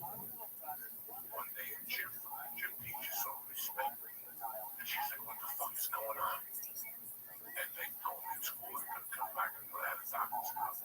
So I went to the doctor. He did like a chest x-ray. And he did something. You know, I can't remember what the procedure was. And maybe a week later, the JR and so Gary R comes out and goes, "Coco, you're gonna call with line 3. And I pick it up, it's my mom yelling at me in Spanish. Mom, this fuck. I had to get a call from fucking 3 different people. You never told her. No, it's crazy. She would have me in the hospital. She goes, "You had fucking this. Get over here. You got a bed in Christ Hospital in Jersey City. Waiting on you. Let's go. Have some focus or something." So I went home. She fucking threw a couple stunts. They drove me to the hospital. And it was just a horrible experience. And paraquat. Paraquat is what the government is spraying on weed to kill it. And that's the result you get from smoking that weed. So here I'm thinking that you're getting this shit from the border and you're getting it from the fucking weed. Weed, a thing called paraquat. A bunch of Americans got sick. Ended up in hospitals for being affected. My lungs really bad. So I ended up in the hospital for 13 days. Damn. They took me for 30 days. They asked me to leave. No, they did. Oh, because those little boys would come at night. They would bring a case to me and throw the hospital furniture out the window. Molly Crew movie. I was watching that Molly Crew movie when they threw the TV out the window. They didn't throw the TV out the window. They were throwing tables out windows. The fucking hospital staff didn't know what to do. They were smoking pot in the room. In fact, there was a girl who just came to LA. The Yankees won the playoffs. And I told my wife I have to go. And my wife goes, "What do you like this girl?" And I go, "No." She was one of the girls that came to the hospital. I was 15 years old. You been there? Yeah. So I went down to Hollywood and met her and her husband. They don't the Catholic school. He went to Catholic None? Yeah. That's my fucking story. That's in our highlight episode. Well, something really happened. I want to make my house was one. I'm a person. When I walk into something, I just feel the vibes. This is the Jersey house. The Jersey house was always up. It was just a bad feeling to that fucking house. I liked it, but I didn't. I You liked ever it. see anything or more feeling? I felt it. And I then got some of something that. happened. Something happened, and my mom did something in the house she wasn't supposed to do. She did a Santeria ritual that they told her not to do it, but the person that wanted to do it said if she did it, he would take care of the financial burden. And he was a dear friend of mine. I loved him, but I didn't want him doing that in my house either because I knew where he had come from. He was a real shooter, this guy. He was carrying, 20 dead bodies. My mom did that, and that changed the dynamic of the house. Months later, we started this feeling. She started going broke. The house started breaking down. Generators were leaking out. Water things were breaking. Then I got sick. And I got out September 28th of 79. And the first thing I did was take a ass. Yeah, we used to. Yeah, they had a party for me that night. It was out and shit. The next month was weird that my mom ended up in the hospital. My mom ended up in the hospital with some kidney stone or something. Had a visitor in the city. While she was in the hospital, they came to her and they said, "The alcohol has to stop." Her alcoholism. When I say alcoholism in her world, it wasn't like what you think. Alcohol was part of her day. She started at 8. She took a nap at 2. And then when she got up at 3 was when she switched to cocktails. So from 8 to 2 was Heineken's or red beer.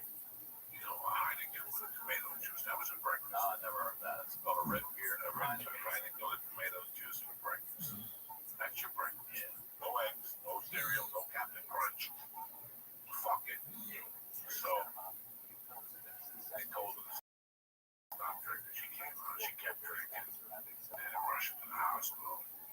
And then this time she came home. She goes, I'm done. I can see it in her face. Me, on the other hand, I'm having a time with my fucking wife. I'm partying and everything. The week before, my mom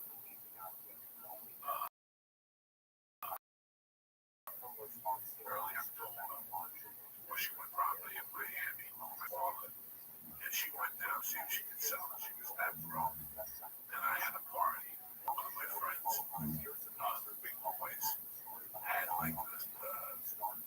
I had a party. The boys, little boys, thought the party was their honor. I had a party for my big son. You know what I'm saying? Yeah. They showed up and saw girls and other people from other cliques.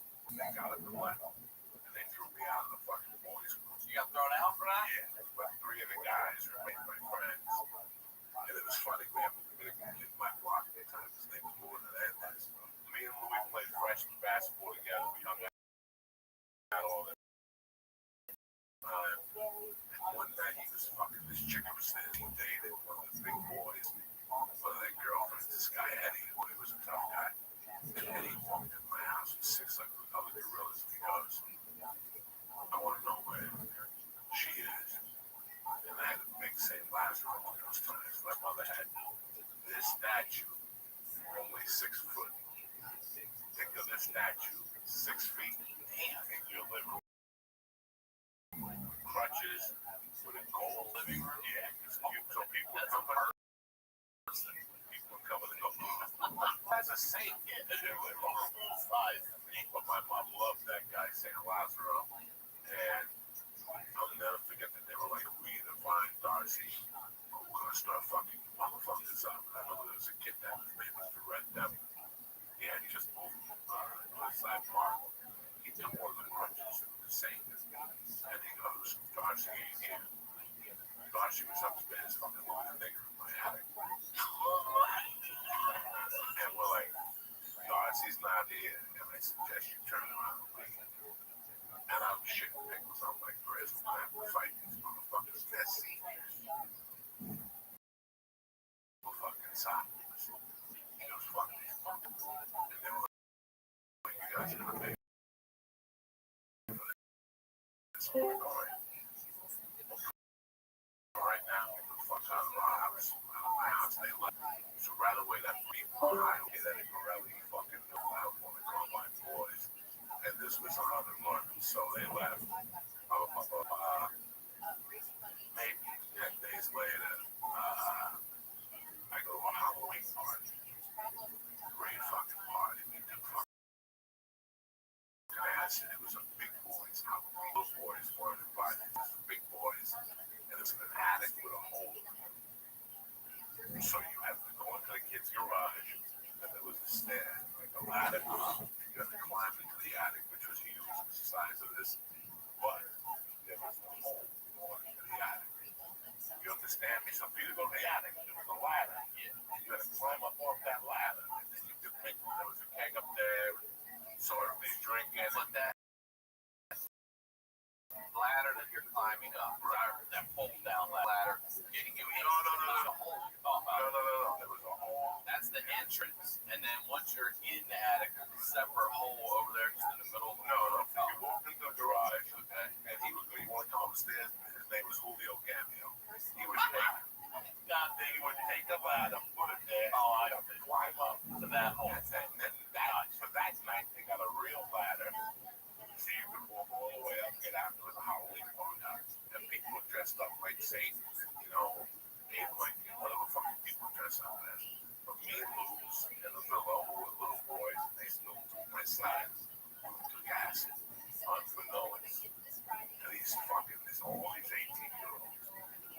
drink and then listen to the Stones for fucking hours. But our goal was to push people down that hole. So let's say I was bitch. Wait, before you get to it, say what you're about to say. How far is the drop? Bro, is it an 8-foot 10? That's breaking necks and arms. 10-12-foot drop. So do you understand me? So I got it. if I started talking over here, Yeah. my job was to turn you and walk you towards the hole. You pull me back, and then we leave you by the hole, and eventually all you hear was and Onto a concrete garage floor. we saw 2 chicks go down, like one guy. The chicks were great. They went down easy.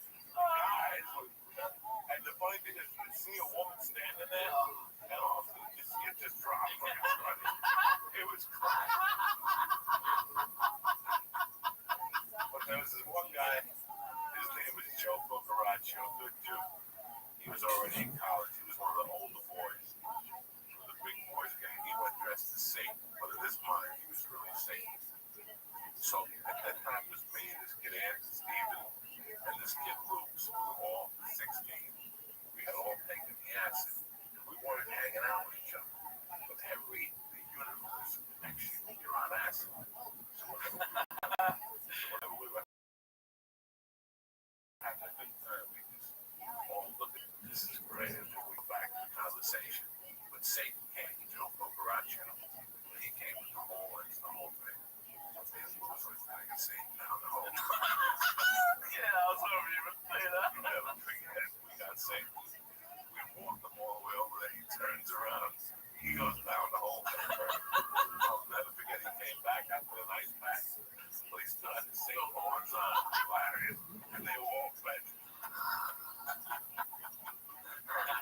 That's what's making me laugh. Wonder Woman's going down his legs. They're all dressed up. And they're dropping.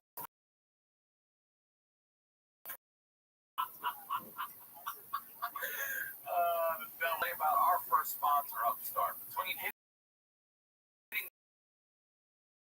the gym, eating cleaner, or learning a new skill, there's a lot of ways we can better ourselves in the new year. But I can't think of one that's more important than starting the year off tackling high interest credit card debt. My friends at Upstart.com are here. It is the revolutionary lending platform that offers smarter rates than history in the form of a smarter rate. Believe in you. They make it pretty easy to check your rate. Since it's just a soft pull, it won't affect your credit if you accept your rate. The best part, once the loan is approved and accepted, most people get their funds the very next business day. The next day, over 400,000 people have used Upstart to pay off credit cards or meet their financial goals. High interest credit card debt by consolidating everything into one monthly payment with Upstart. See why Upstart is ranked number 1 in their category with over 300 businesses on Trustpilot, and hurry to upstart.com/honeydew to find out how low your Upstart rate is. Checking your rate only takes a few minutes. That's upstart.com/honeydew. Our next sponsor is Away. Away creates thoughtful products built for the way modern travelers see the world. They started with a current range of essentials, all of which will make your travels more seamless. I use an Away suitcase. I don't just use it to travel. I use it to go away for the weekend. I use it to throw stuff in. What I love about it, it's a very organized bag. You've got the zip part over here where you can store a bunch of shoes or whatever you want, and then over here your clothes. You can clamp it down, seal it up. It comes with a battery charger in it. Rotating wheels, great hand. It's adorable. I don't travel easy. I throw my stuff around. So it's a great suitcase. It's thoughtfully designed. Like I said, very durable. The features help you keep everything organized. It's easy to carry it up and down stairs because it's so lightweight. It's a really great bag. To get your suitcase and shop other travel essentials, visit awaytravel.com/honeydew. I'm telling you, it's a great suitcase. They're a great company. Again, get your suitcase and shop other travel essentials, visit awaytravel.com/honey. Now let's get back into the news. But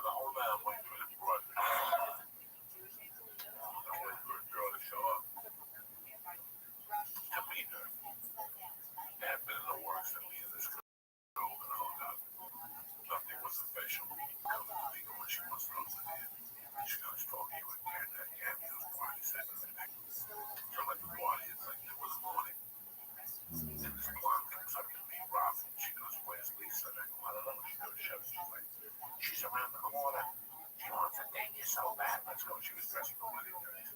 She was my age. She dated a man. His name was Glenn. Was a bad motherfucker. How old was she? What, 16? She's 16. How old was he? Wedding. He was already a bad reputation for fucking smacking people. He slung a little bit. Tough guy. So her and I are walking down Kennedy Boulevard off across the beach. And it's Glenn's having a meeting. And he fucking comes out. He's like, what the fuck? Why you with my girl? Whoa, Glenn, you do that? She didn't want to go to the fucking party. You want to sit around like a fucking old man?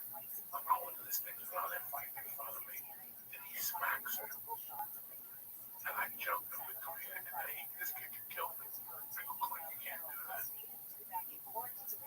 And he looked at me like, okay. And he put her in the car. She was crying. He went home. And then about a week later, I saw him. He pulled away. It was cool. Sorry, I did that in front of that she came right. But that night, I said, and I had to rule my house. I had to call my house every hour on the hour. My mom was sleeping. My mom had just gotten out of the hospital. You know, her head was sad. She was broken hearted. She had no money. And I didn't call. This was like, I got home about 6. And when the key hit the door, she opened it. She's like, what the fuck have you been? And I hadn't seen her like that since I was a kid. I knew where she was coming from. She was very high. Her life had been surrounded completely. This was a woman who had self-made millions and was now living day to day because of a gambling addiction. It wasn't. She was a fucking degenerate fucking gambler.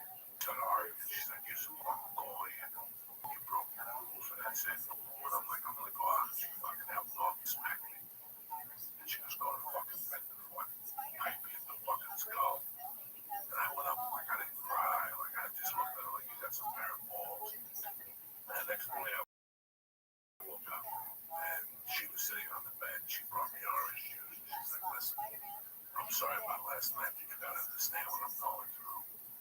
And she goes, my biggest conquest is to raise a man. I'm trying to raise a man. I don't know if you know what that means to me. She goes, you have to call me. One day you're gonna be married. And you're gonna have a building. You have to call me. You're not doing this to your wife. Don't ever let me find out you do something like this to your wife. You call your wife. And she was like, I'm just prepping you. And we got up, she was going to make breakfast for you. And she was walking out the door first. I put like whatever t-shirt and pajamas on. And she turned around and she goes, you just have to understand one thing. And she had big fucking red tears in her eyes. She goes, I don't care how this ends up. I just want you to be a man. Wow. And I went downstairs with her. She's talking to you as a mom and as a wife. Yeah. Treating your wife as a mom. It was a bad morning. And we left the football and then she went and did her thing and our relationship was back on the we were back together. But that whole week I kept thinking about it. She's been coming since I was 3. You gotta eat pussy. You know, you gotta be a man, you know what I'm saying? Yeah, you get old, but you gotta be a man, you know what I'm saying? You gotta be a man, but this time it sounded a little different. It didn't sound like the other times. It sounded like she was trying to tell me something.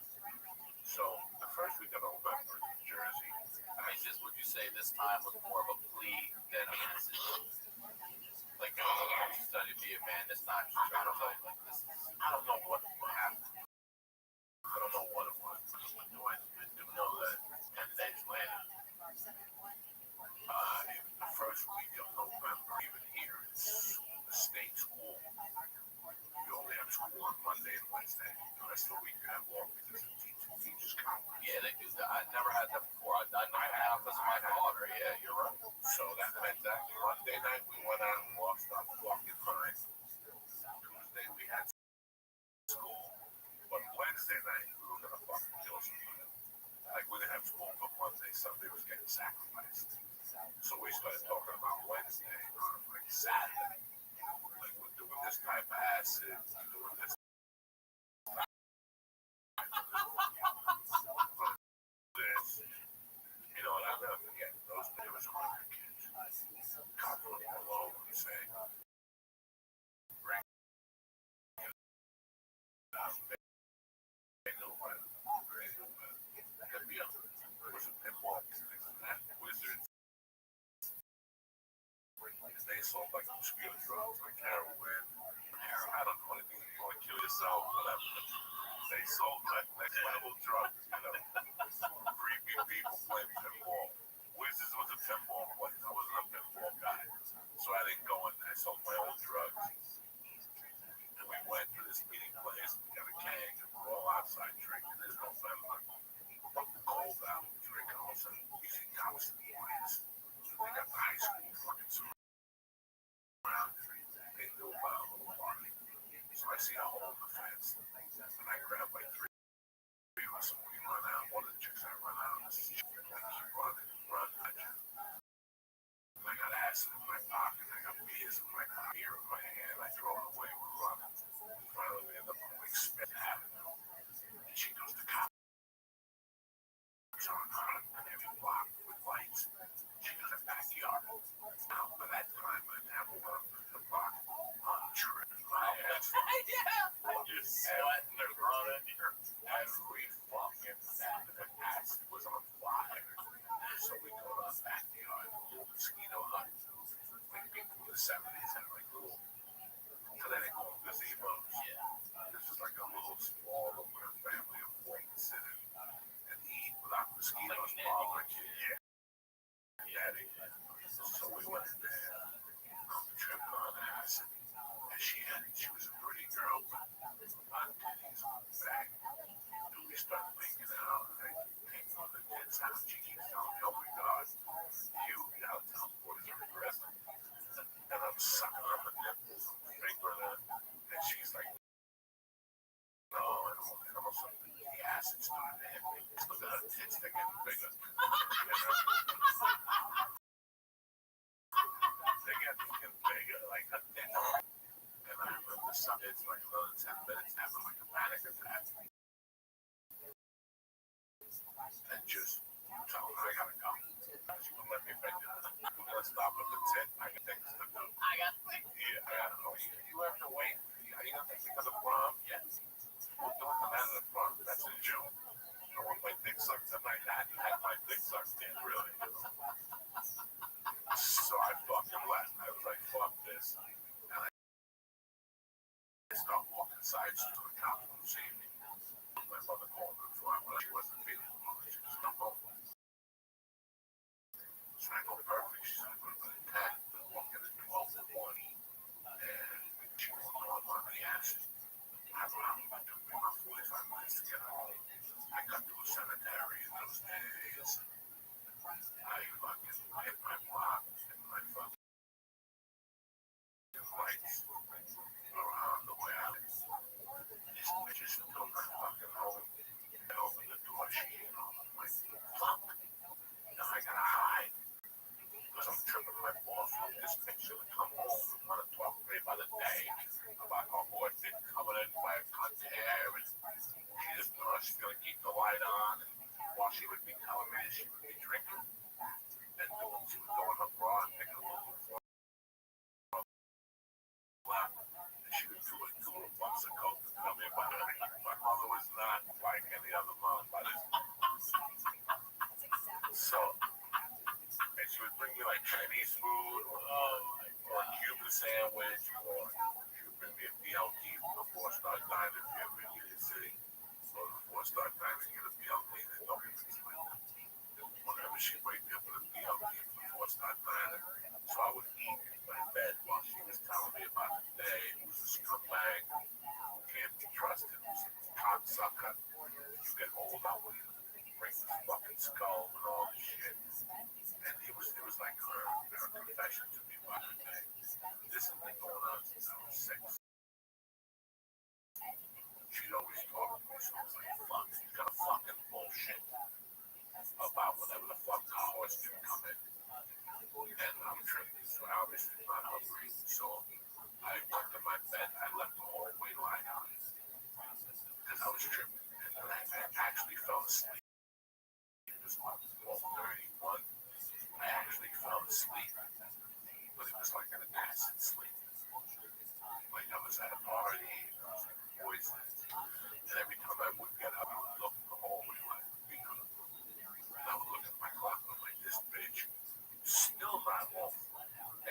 was sick. Thank God. You know what I'm saying? Like that was my mother. I'm feeling well, but I'm gonna still go drink 32 cocktails. So I wake up, I hear it downstairs. Thank God she's home. I went by this turned off. Check her.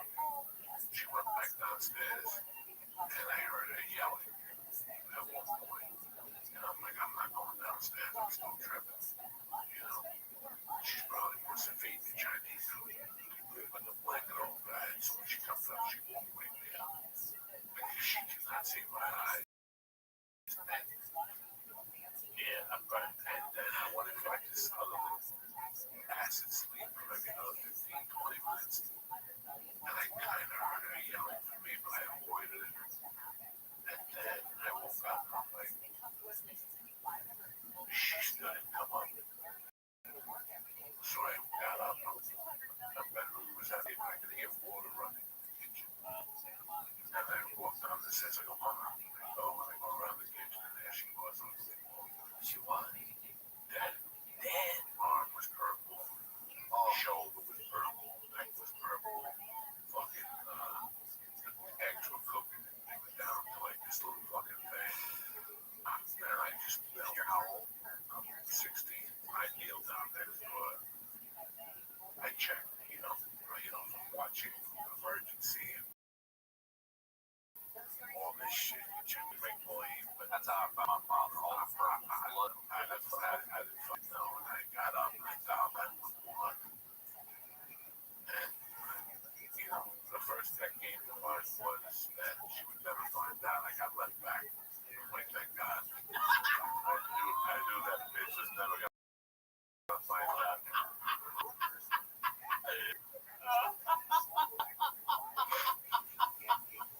So I called the ambulance. I couldn't sit in the room with her anymore. I went outside. The cops came first. And they went in. They had how old was she? The cop comes out and he goes, "It's Coco, right?" He goes, "Yeah, you want this time expired. I'm really sorry. Is there somewhere we can take you?" I go, "No. I'm just gonna wait and make some moves.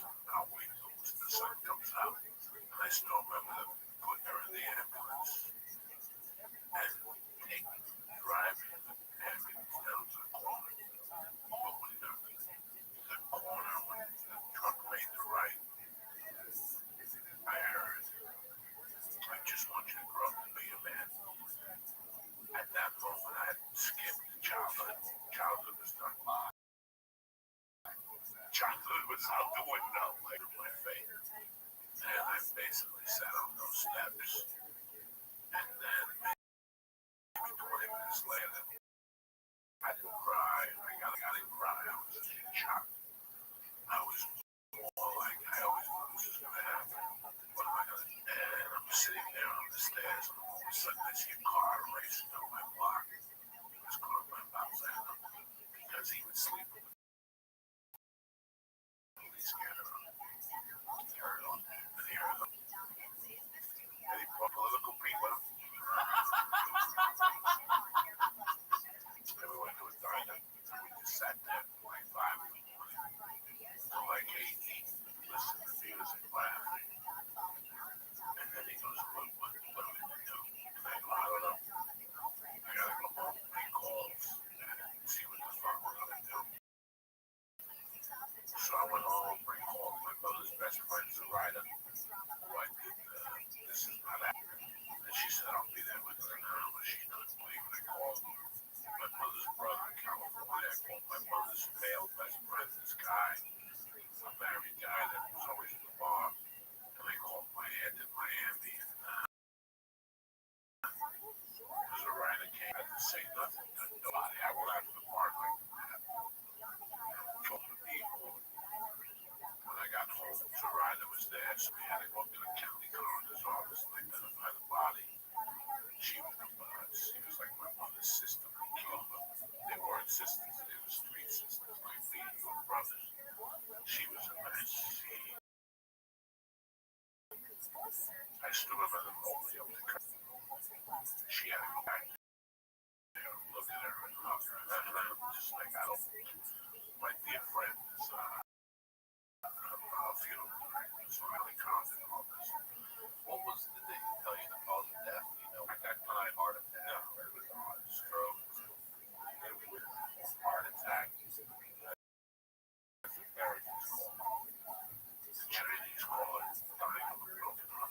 You're roughly makes that. You give up your will. You give up your will so much you just don't want to live it. You have it. You just have it. And your body is, you know.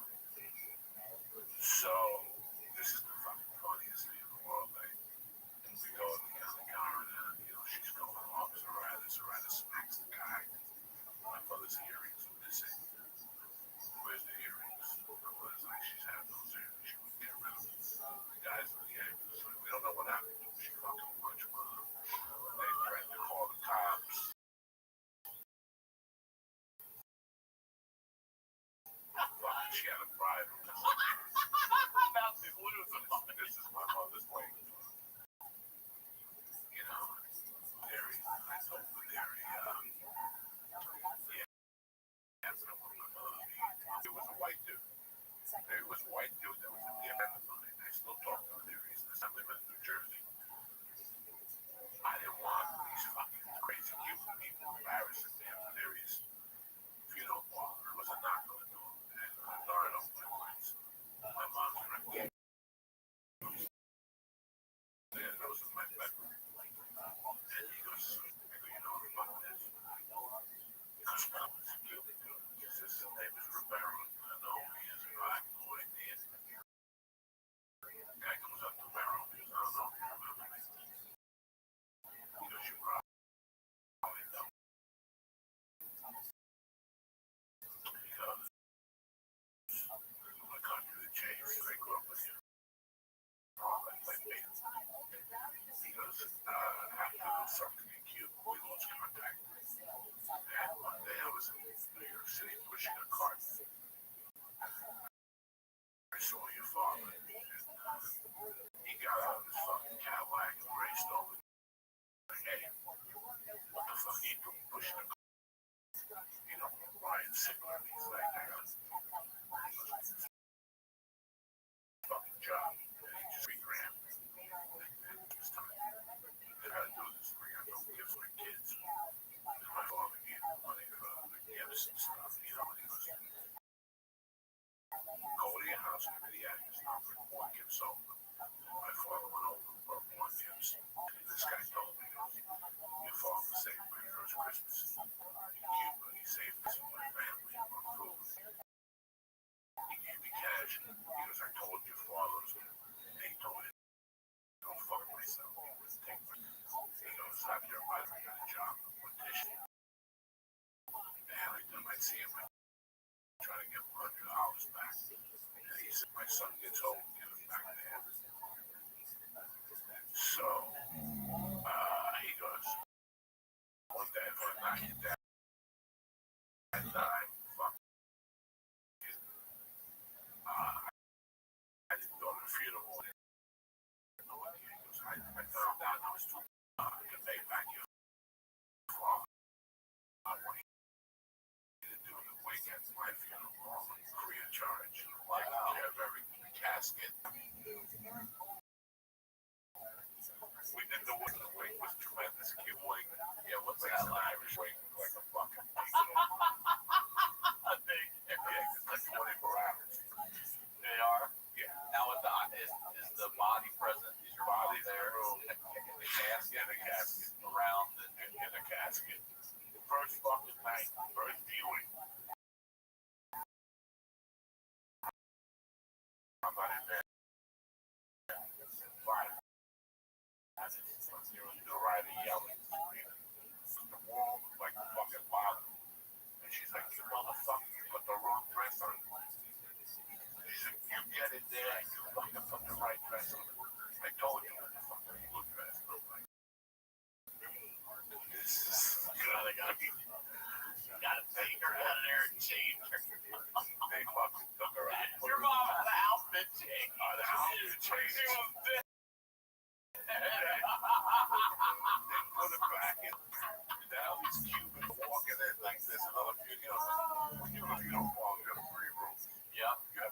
Fridays at once. My mother's friends didn't give a fuck about the other families. They started coming with cool and like little portable bars, tables to play dominoes. This is what your mother wanted. Your mother didn't want nothing. Your mother wanted heavy duty, smart coat. So we had to work beautiful shifts.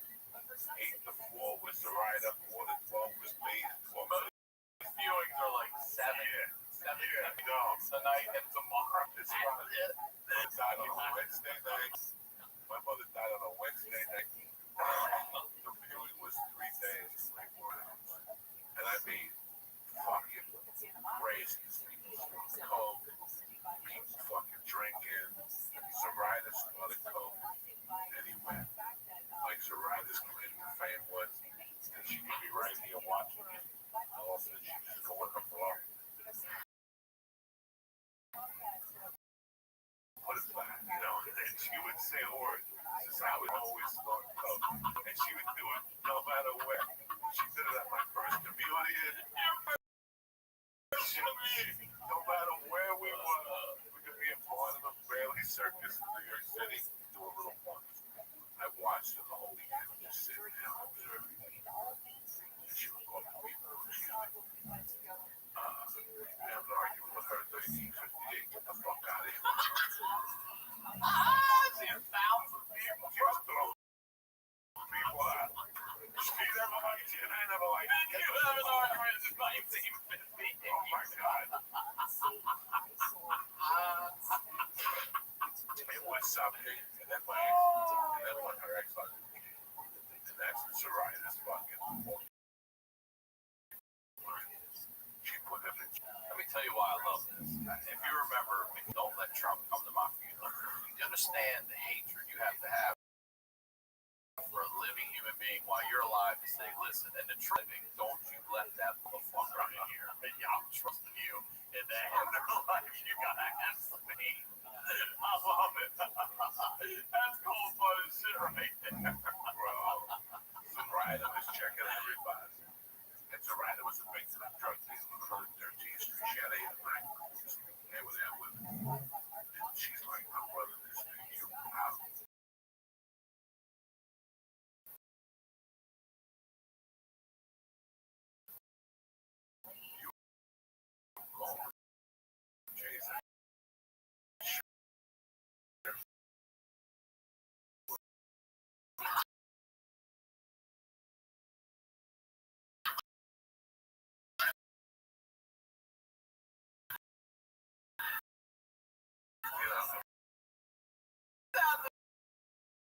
Clothing. Oh my God, she had you show up like that, get the fuck out of here. Oh my God. Nothing at all. You weren't doing it. Which is nice. But it was just she fucking hated my stepdad. So she declared war on him right at the funeral. She would come in.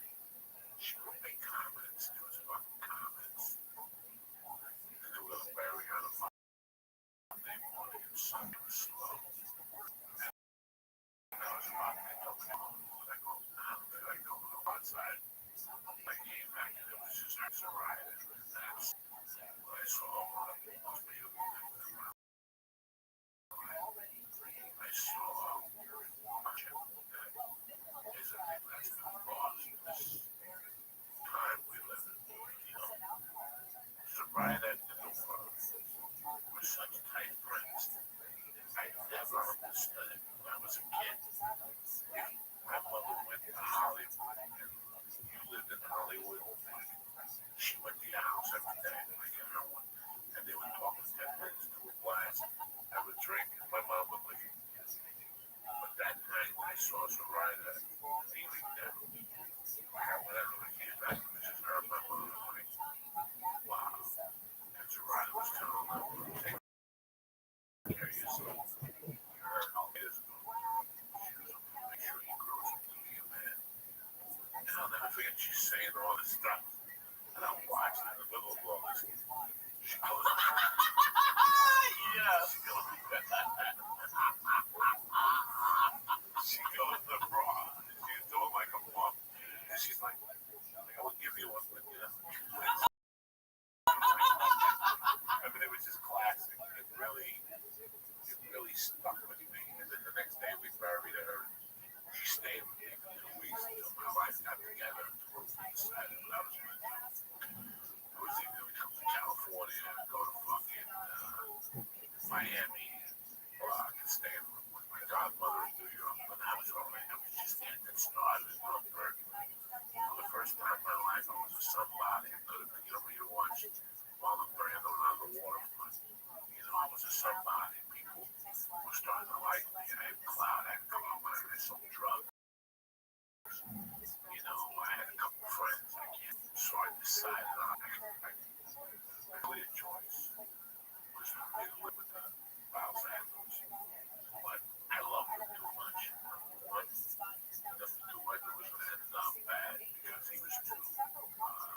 So I was like the draft choice. I was like the draft choice in my neighborhood. I was just waiting for the perfect deal. Like the Garcias reached out, but I had to share a room with the youngest brother. Okay, I'll get back. They had a good day.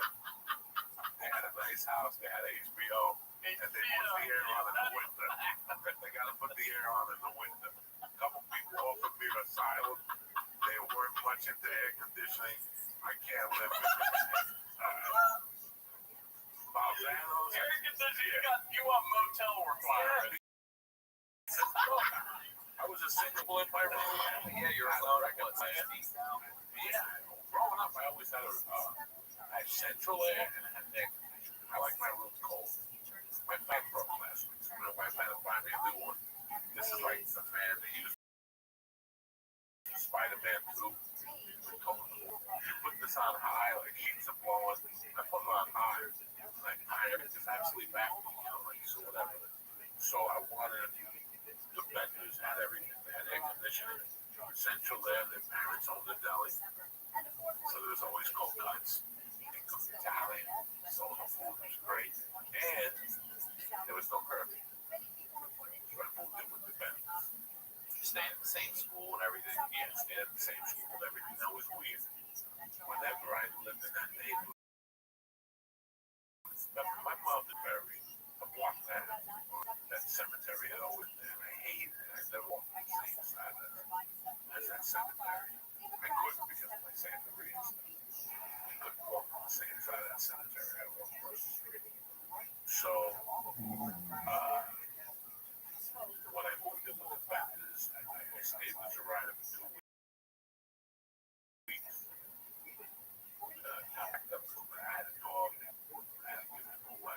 I was heartbroken. I couldn't bring him on the back. Kind of dog. Just the one I called it Christmas THC. She was white with little spots.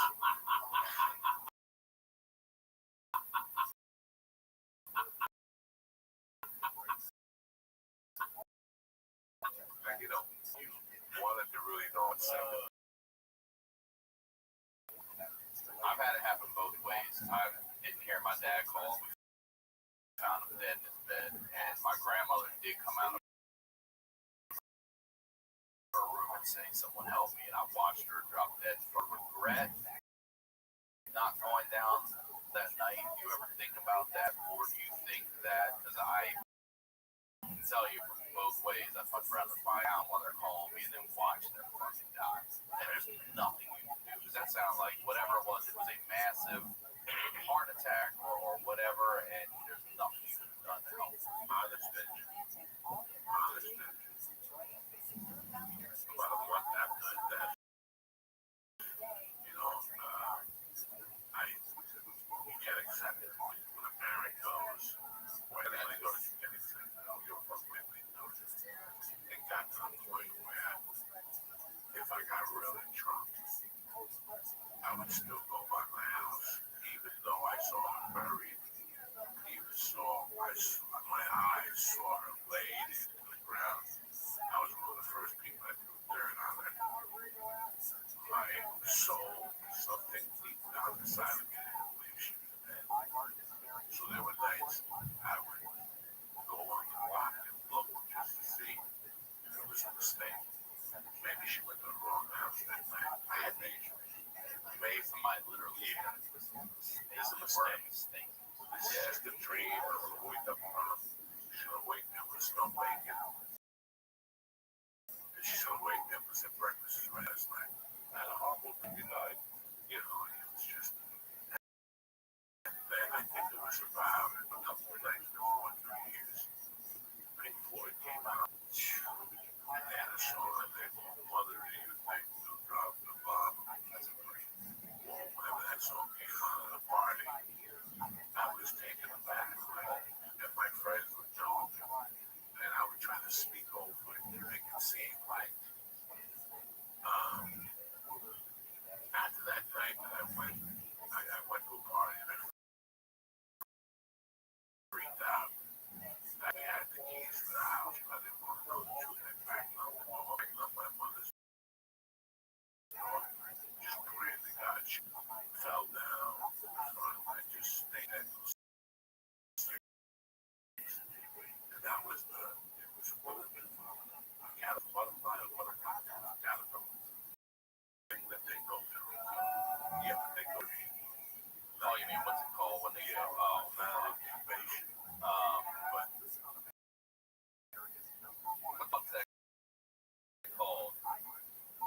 not.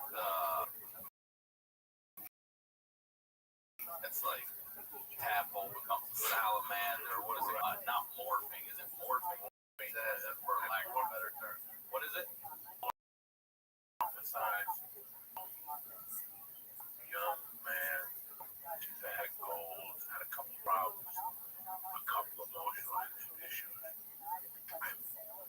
Right at that point, I turned into a person that thought the world owed me something because it took my mother.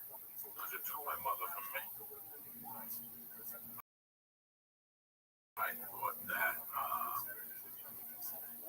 if I saw a bug, I would step on it now. I hated life. I hated myself. I couldn't believe God had done this to me. God did not exist in my life anymore. Fuck Jesus. Fuck the Virgin Mary. Santeria, I was kind of done with. But I could feel it. That night when I was feeling those steps, I could feel the toxic that was in that house. And for a couple of months, run there. I went on, I couldn't say thing. It got for a couple of months to maybe a year. And then when I was around my friends, get combed up, that was the topic of the night. I could have saved her, man. I could have done something, but I didn't. And my friends would come over and it was just bullshit. I thought it was bullshit. I heard her yelling, and yes, I did not come down. All born with an expiration date. All born with an expiration date. And you can sit there and say, shoulda, coulda, woulda. If I would have kept writing that victim thing down, that would have been, that would have been like, meet those people and you meet them and they're like, this is what's his name, son. That the call me and they're still in the morning. You still gotta feel bad for them. It's like, get it together. Get your shit together. I was becoming one of those people that I had seen it and then like, hey, this is Tom Segura's boy, and I gotta make believe like Tom was a great man. Died 30 years ago. 30 years ago, and the kid still comes up with puppy dog guys. Go get a fucking job, will you? All right, I gave you a little bit of I gave you a puppy dog guys. Looking at me like I owe you something. Get the fuck out of here. It was like that. I knew if I would have wrote that, I would have became a victim. So thank God I let that go. Yes, I did hear her yell. She was crazy. She yelled every fucking night. Her breakfast was, come on down. She loved The Price is Right. Yeah. So that's what she would say. Los Antonio, come on down. You have one on oven. And that would go, so you never knew what the fuck she was coming from. So yes, deep down in my heart, I can tell. I'll tell you the truth. She yelled at me that night. Did I go down there? No. Did she die because I go down there? No. We all have an expiration date. You never want to put nobody through that. I wish I didn't see, but I wish I had discovered my grandmother dead and not.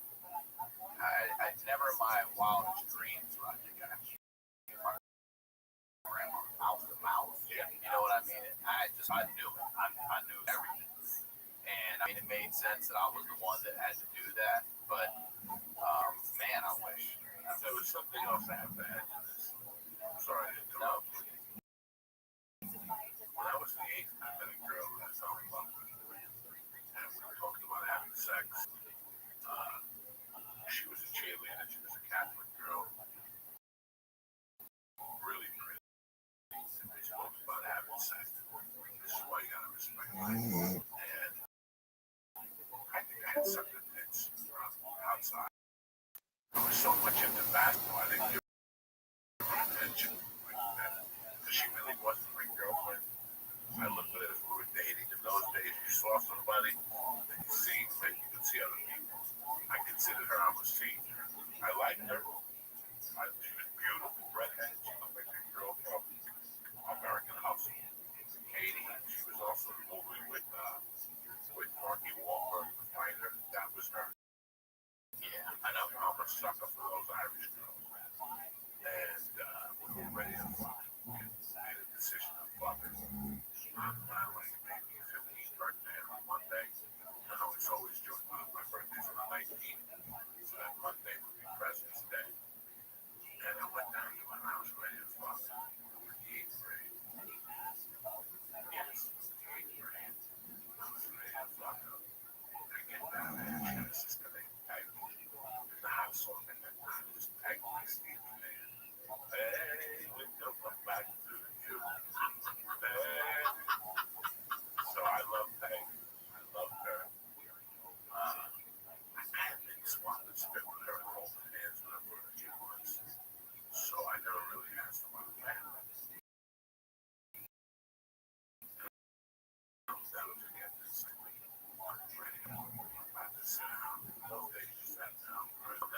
saying what time she tagged him. It was 11 in the morning. Like, what time she tagged him up? And she goes, 5:30, you have plenty of time. I go, what about your mom? And she goes, my mom died in childbirth. Giving birth to her. I had it was childbirth. She was 2 little early. And I looked at her. All the blood drained from my body. Hard on side. Feet went numb. Heart skipped a beat. Because I never met anybody who didn't have a mother.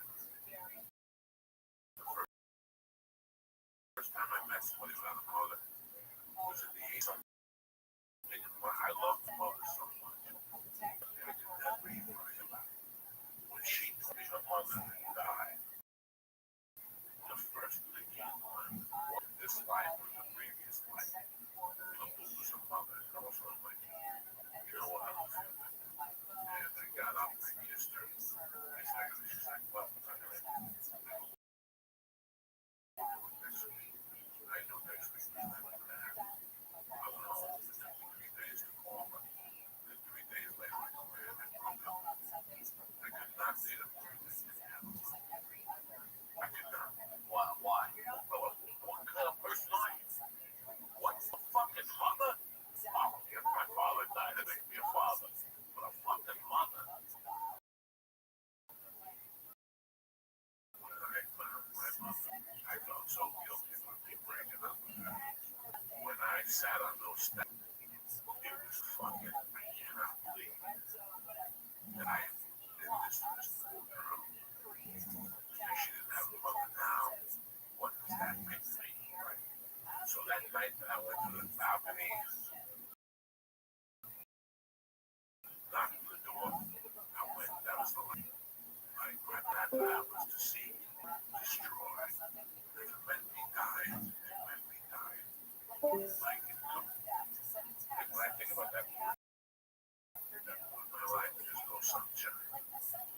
It's like a fucking Batman movie. It's black and white. So no, I felt really, really guilty about that. So the guilt, the thing about my mother, you know, your dead mother now living with the Baptist. I moved in with them. What are you thinking of this? Are you remorseful that you did that to that girl because she didn't have a mom? But are you now thinking differently of her, or are you thinking the same thing of yourself? What the fuck must I have done? I'm thinking about the same thing about myself. I took So it didn't change your mind. It just no. you feel the What same the way you fuck did did I about her. do? Okay. I took my father and now my mother died. What the fuck am I? I'm a piece of shit. So it just went into,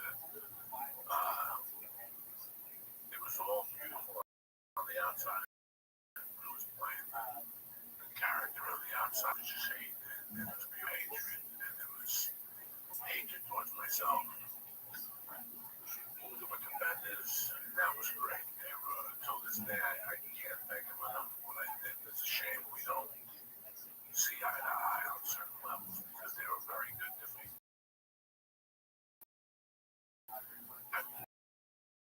I learned something from moving in there. I moved in. John had always been friends. Moved in with him. I realized we weren't good friends. I didn't like hanging out with John. John was a ball. And John is a great family. His father was the strength of the family. And him and I, he kept me together. I was just pretending in that house. How long were you there? How long did you live? I was there for 18 months. And it was a disrespect to them. To this day, I live with having guilt because of the in and out. The way I lived, I was in and out there. I came and went to my didn't pay rent. They never asked me for a dime. So they got you through 18 and then Got me through 17 and a half. And they tried to shoot Reagan. At the time, I'm selling coke. Acid and all that shit was gone. We won coke. just go. Coke, way loose. Two of those. All that I took. Like the oxycodone that you know, at 60. You know, it was a family in my town. The mother was dying of cancer. And they would send her an amount of pain medication every month. She's like, I'm fine anyway, sell it. So we would take them to have 66, get fucked up. So I went dark. I went to a dark place, no girlfriend. I would date little girls, that was my main influence at that time.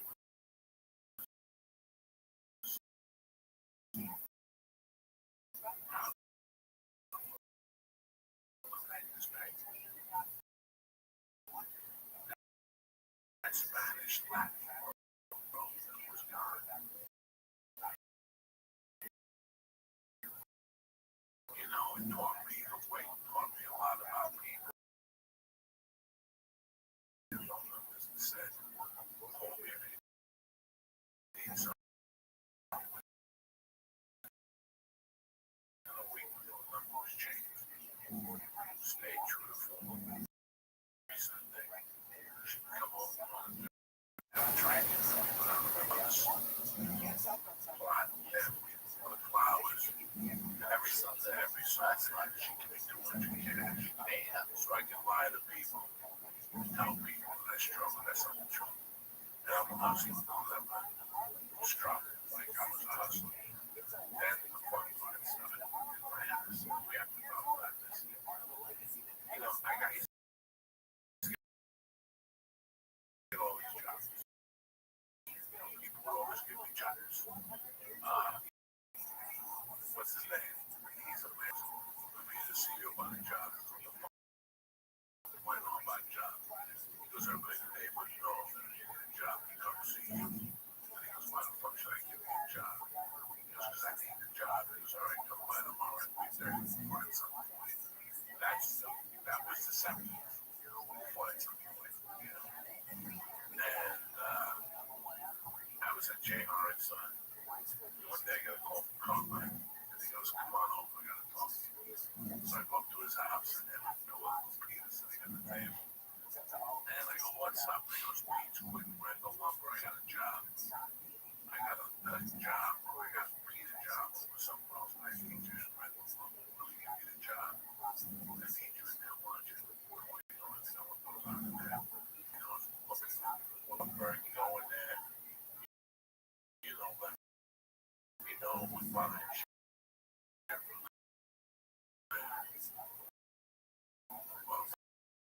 He goes,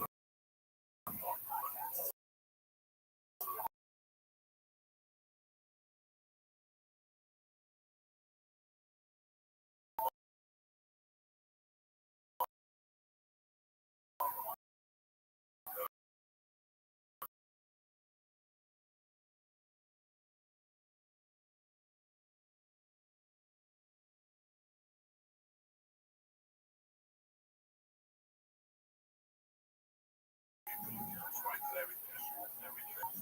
The chairs, I swept it. My mother taught me how to play bad, but you also learn a little thing on the table. Bag of cash.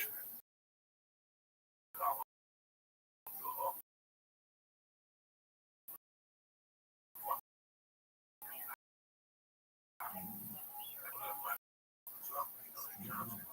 It's $100 lighter. You take it. I go, don't for listening account. So many times. Before I came up here, it's $100 lighter.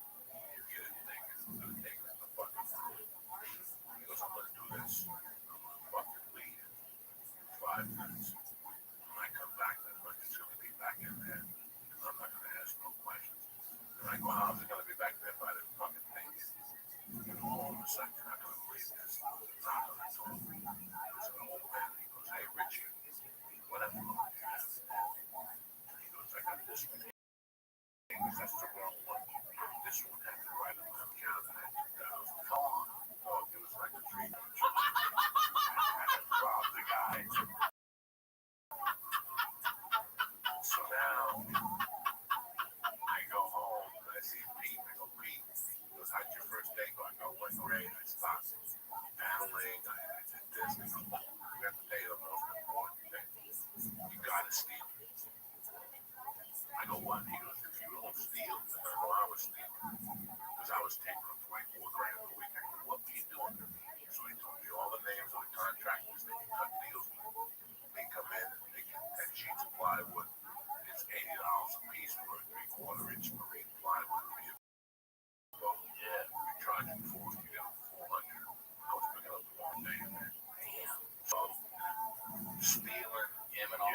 giving off. And then they had the old type registers.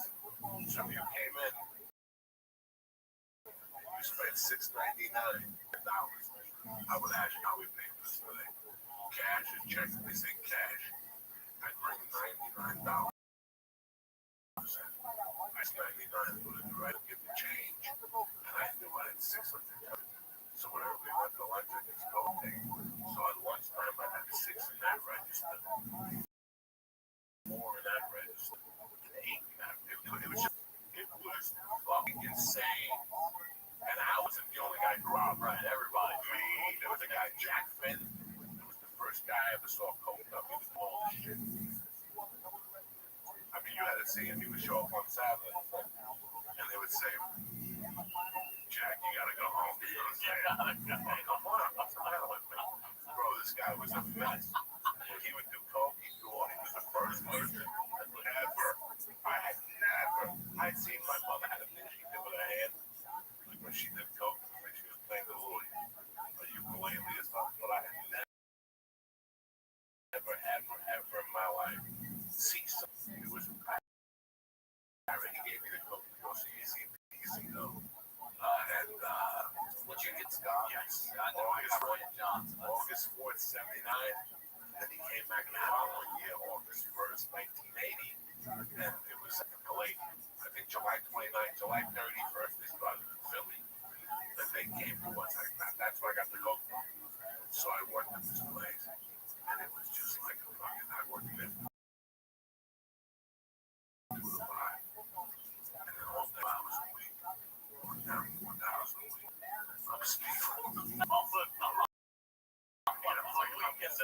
I had no idea. A lot of fucking. I mean, I'm robbing this guy, and I'm not a quarter of the. And I'm not the only guy robbing. I'm not the only guy robbing. I mean, everybody's robbing this guy. There's a guy in the back. I always tell people I got 1,000 stories I can tell you, and 2,000 I can't. This is one of the ones I can't. But I can drop. I can't drop it. He was dying. And then a counter in the back that was points. Never be there. Never be. And if he had a problem, he would call the guy. But tell him he wasn't no stand. And they go, he's on Buffalo. I became friends with him. I would talk to him. And then it just so happened that I was friends with his sons. Now, like Rutgers. And they were 2 years older than me. But this guy was the real thing. He was like Joe Pesci, the Irish. All right, he would talk to me every day, little things. And he would ask me if you were interested in come see the guy owned like 15 construction companies. He was mocked up to the max. He was the real deal. I can't mention his name. I got to meet him at the age of 17. Whatever, so that's why. To get the new crop coming in. That's why he took a little hut. He must have been around 50. He took a liking for me. He started out with like little jobs, you know, like pick this up low, go down low, and we drop it off at this dry cleaner. Don't look at it. Okay, you know, I never. And those you don't fucking touch. No, I didn't skim off those. I liked him. I really, really liked him. He was a neat old man.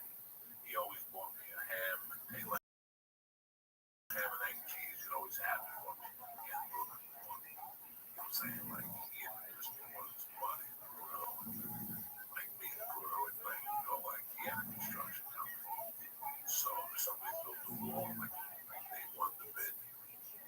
Me and Bruno, you know, a couple other guys would go fuck up the job. You know what I'm saying? You had that sledgehammer experience. Light on fire, break down the wall. We used to do all that shit. So here I'm hanging out with let's just call him Bo. Know anybody because I didn't know my relationship. Bo. I was doing lumberyard. And I was doing robberies with Denny. That was father. There was a lot in the house. I had houses.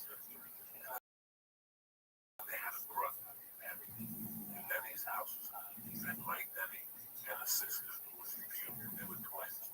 And you had the oldest. You had a big chicken name. Mine.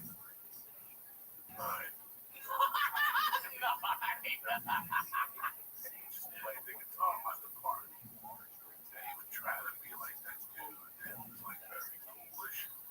But the claim to fame of Daddy is he had a chick that was something bigger than man. So you'd see that.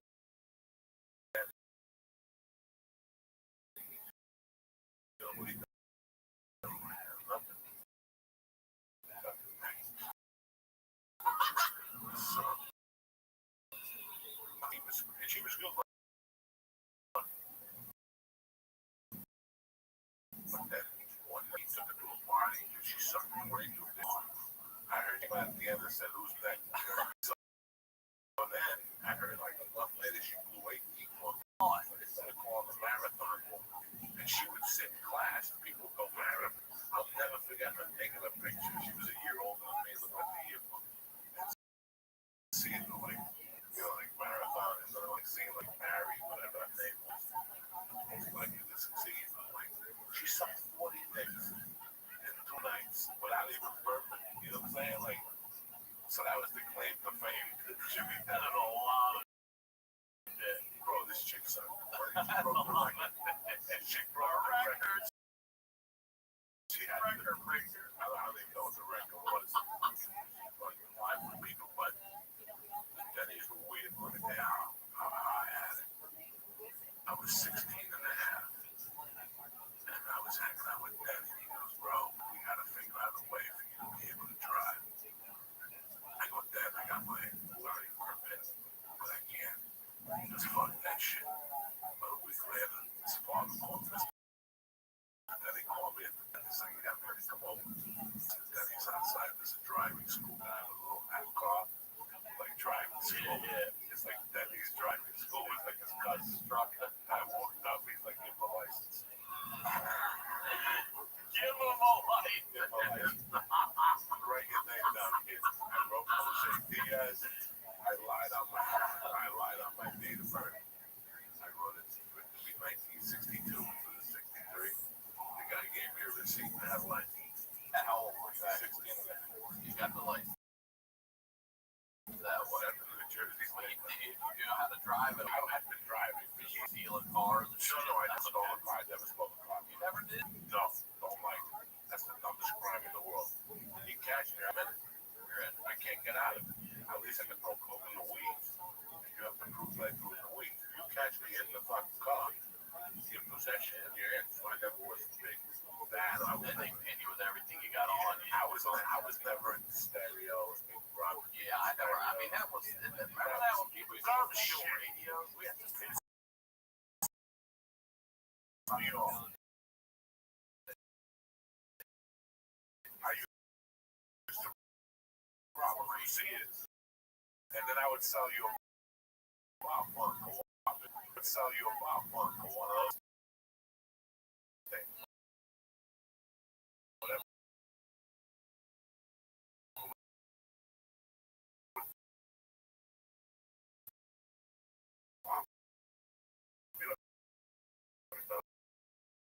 Yeah. You know, like that.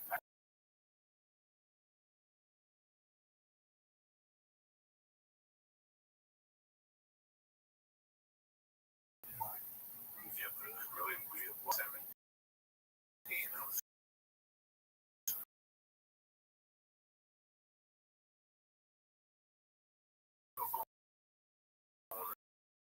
school like a normal.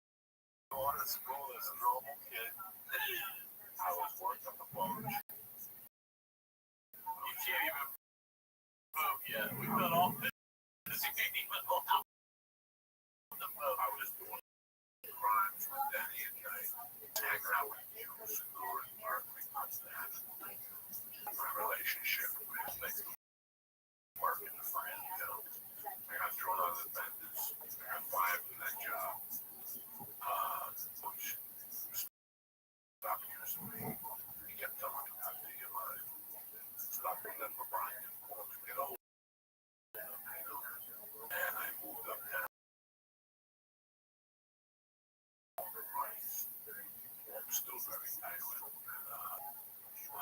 well when she was 2. She was a baby. We used to hide the coke under the crib. Okay? Because who would think of hiding the coke under the crib? So you had to actually pick her up to fucking get her coke under the crib. We built like a fake hitch with a thing where we put coke in flat packages. So Kelly knows this place. I can't believe you were my uncle, my real uncle. She called me her uncle because I grew up with her real uncle. I stayed there from April of 81 to September of 82, and that was some of the best times of my life. Mike, the guy who took me in, out of the 5 brothers, he weighed 160, and I'm going to look at the I'm with Mike up in the He has this weird attitude of that. No fuck you up. And if you fight Mike, you're going to knock him out. He's not break his neck. Okay, you're going to go home with this again. Because his motto was, he was not the same way. You're not from the same high school. When he was in high school, I see him spit at the umpires for the fence. I mean, all over. Like, I was like, I got a motherfucker. And he spit right through him at the fence. The Boston Red Sox were looking at him. They stopped because of his attitude. But I think I was okay until once here's real funny. So I moved in with the Mets my junior year. It's not my junior year. That summer, I kind of bumped around a little bit. I did a couple burglaries. I was already smart. Being a good kid, but the situation was going to open up. We know this is not going to end pretty, you know. And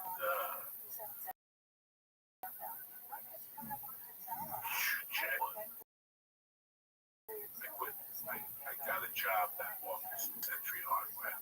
I finally came to terms that high school wasn't going to do anything. I had to start being a man. And I got a job there as a warehouse. And I got maybe like I worked for one and they put a list up to be a night loader. And a night loader paid like $18 an hour. You worked 5 nights a week. You really worked for what you got paid for. Fridays. Basically Friday 7 morning. So I took the job, I was loading trucks, and everything was going great. My life was going great. I was paying rent, being running in downstairs apartment, his mother's house, and I cut myself. No. I puked. I must have eaten something. I was loading the truck and I puked. And I puked on my shirt. I puked on my clothing and I walked up. I lived up the corner, so I walked up a lot. Nobody would say anything. Let me go home and change my shirt. Get some water in front of me. And when I tried to get back in, they wouldn't let me in. The fence was closed. And bringing that manager's office. So the next day they fired me. And it was going back for a baby. So I figured, let me go back to high school. And then one day I went to pick up my last check. And who do I see? At the fucking Mass Century Hardware. Gangster from the thing. And he goes, what are you doing? And I go, I'm coming to get my last check a week. This is one of my stops. And then the shop steward looks at me and goes, what the fuck you been? I go, I got fired. He goes, why'd you get fired? I go, because I got sick and I couldn't get back into the fence. This has been, I had been fired about a month already. And he goes, fuck that. Both you goes, get him the job back. And he goes, the guy you got to deal with fucking scumbag. Worst case scenario, will break his fucking leg. Like 2 weeks later, I swear to God. Like 2 weeks later, I get a call, man. And it's the union leader. They're like, you got to go down to a meeting in West New York with him, the shop steward, the fucking, he was an Indian guy, a Hindu, that didn't like white people, that was in charge of the Night Stalkers. And he gave this whole diatribe on how I left and stuff. And that fucking shop steward said, let me tell you something.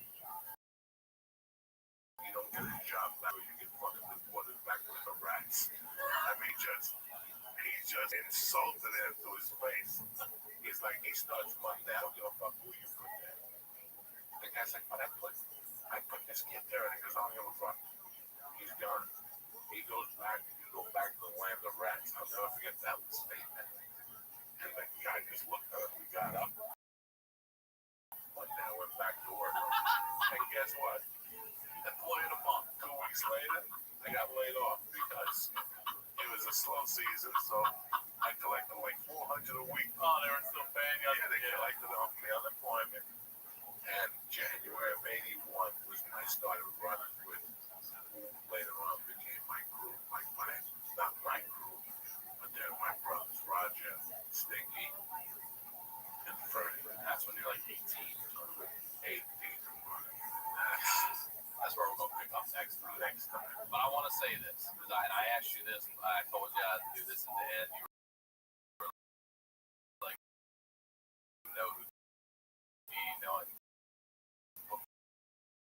this is a real out and knowing about the girl you broke up with in 8th grade because she didn't have a mom, and then where your life went. If you could go back and sit next to yourself on that stoop that night you cried when you had the keys, what would you say to yourself? What advice all that kid?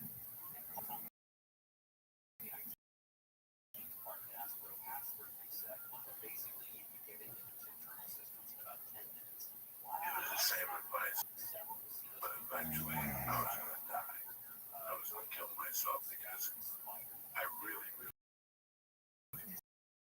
wanted to be that old with my mother.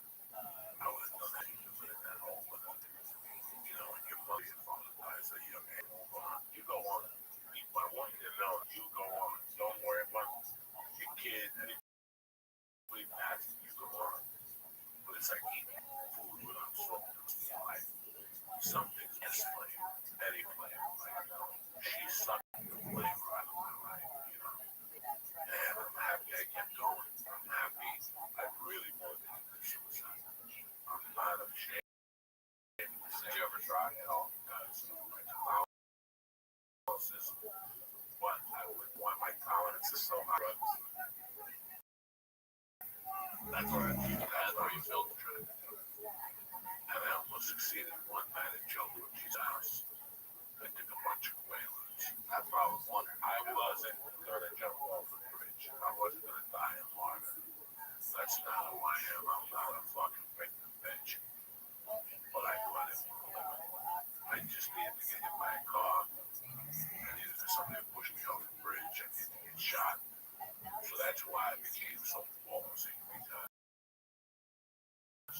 what's the worst thing you can do? I'm a paper. I'm not a loser. I have no future. I'm a mama's boy, so I'm soft.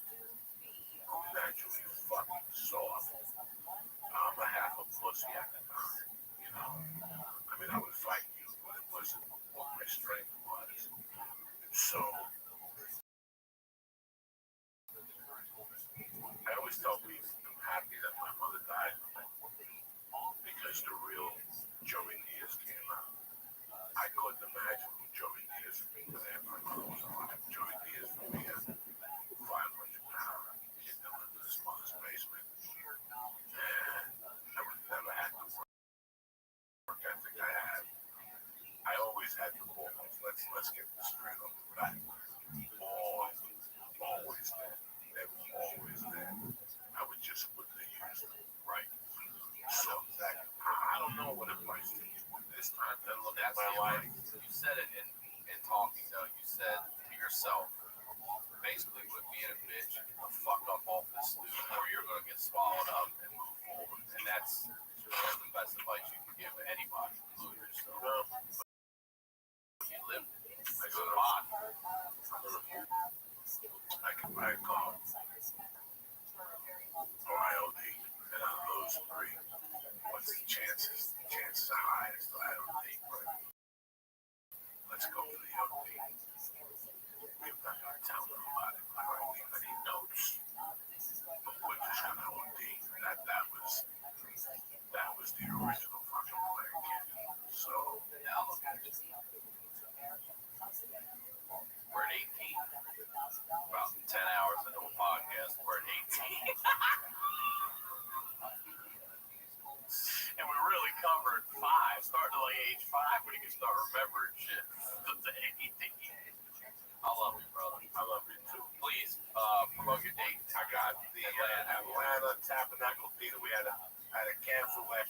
really guilty.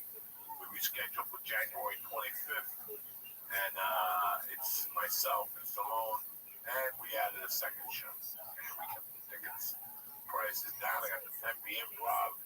But hey, if you're in the Phoenix area, you like sucking dick, come see me at the Tempe Improv on Valentine's Day weekend. And then I'm in Santa Barbara, February. No, it's in Santa Barbara. Oh, Treasure Island, Las Vegas, February 28th. What's your website? We're joeydiaz.com. JoeyDiaz.net. .net. They can go there and see all that, right? All the dates. We're 2020, bitch. You know what I'm saying? So I got the Soprano coming out, 2020, audio coming out. Thank you very much for having me. I love it. I love you. I know. I am straight. I love it. I'm going to give it a hell every. We'll start from May of 82. I will listen to this and make sure we pick up there. May of 82. That's the motherfucking part. As always, I'm Ryan Sickler, all social media, RyanSickler.com. We'll talk to y'all next week.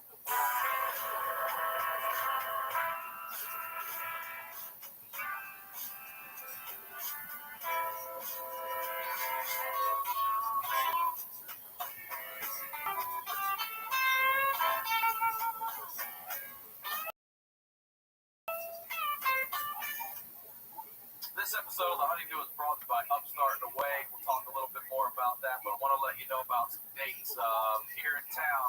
February 22nd, I'm headlining the Ice House. March 19th through the 21st, I'll be at the House of Comedy in Phoenix. March 26th, La Jolla Comedy Store. And April 23rd through the 25th, I'll be at the House of Comedy in Vancouver, BC. Come on out and check me out, guys. You're watching The Honeydew with Ryan Sickler at your mom's house.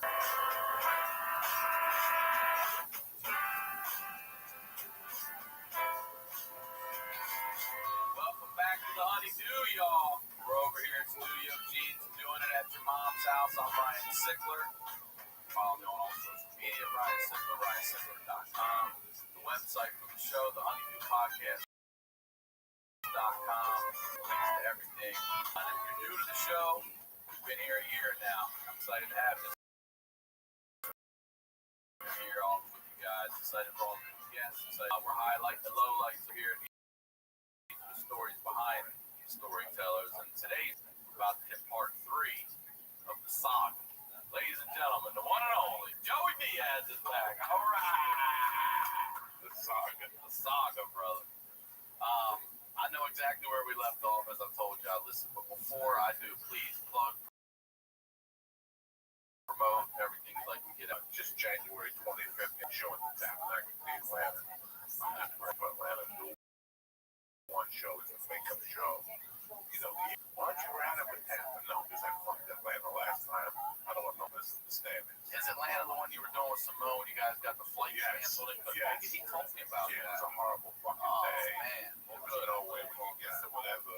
Atlanta, go see Uncle Joey. Yeah. 25th, January 25th. Focus on Atlanta. I'm not going to be greedy and go somewhere else and give it everything I got to those shows. I feel bad because it was a fucking one thing. Yeah. And I know you're going through, no, excuse me, you tore your Oh, hand. November 12th. You say it like it's D-Day. Listen, I don't play Because that. when I landed, I knew it was over. Like when I landed. So, I had the same thing happen to me, and I called you right away. Oh, God. I've been checking on you because that was all. Tell me what happened. I'll tell you exactly what I went to the Improv to the spot with Joe. I went to the comedy store, pulled up. I saw Rap out there and Mike in the store, and I gave them all a hug. And I walked into the kitchen, and my left foot just went straight. And it slid. Like it just slid 90 miles an hour and bounced, and then fell over.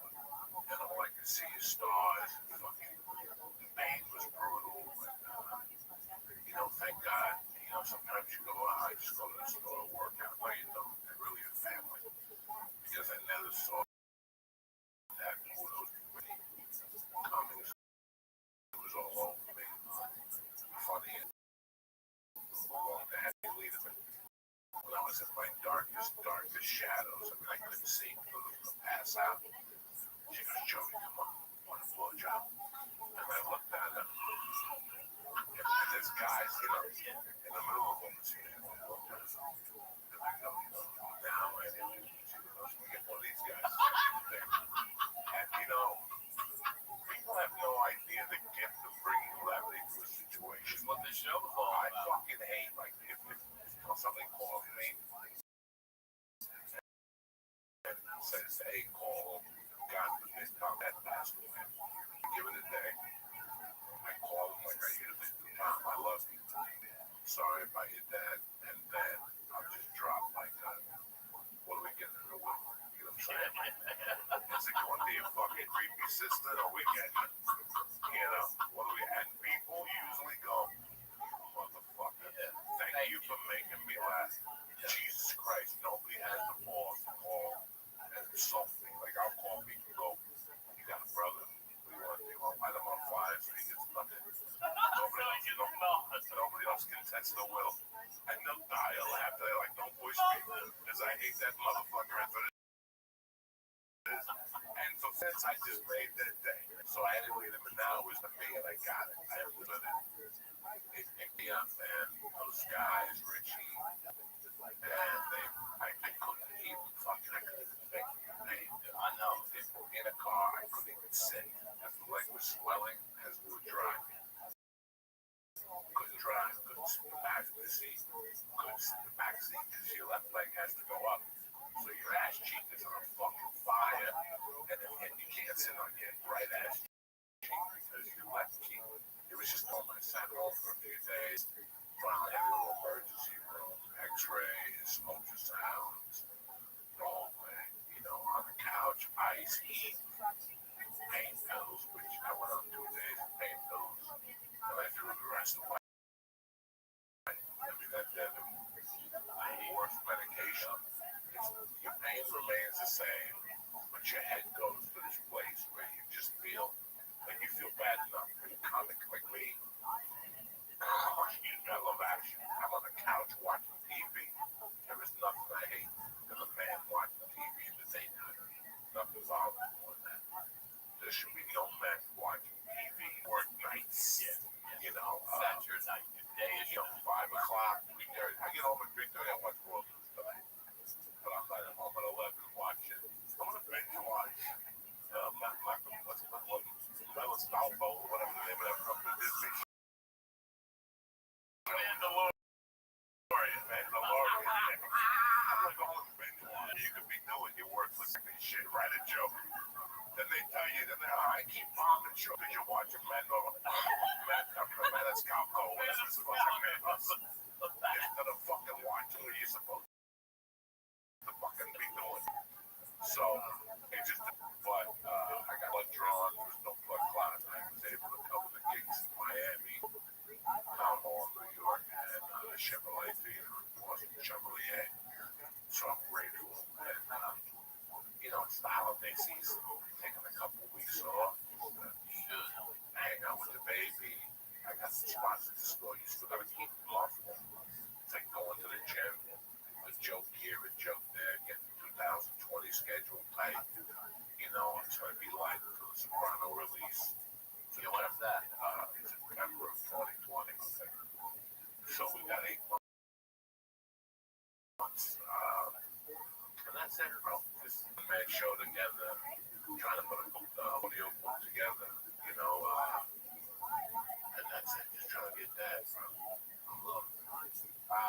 Sometimes people tell me that shit happens to you, and it's a way of, something telling you, hey, slow down.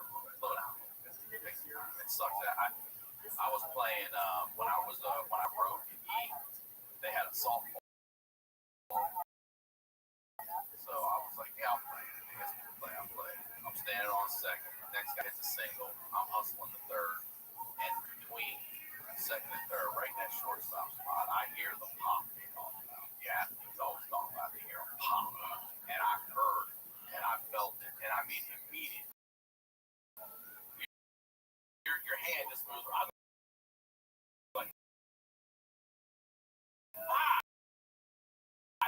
And I mean, I got the third. I called time.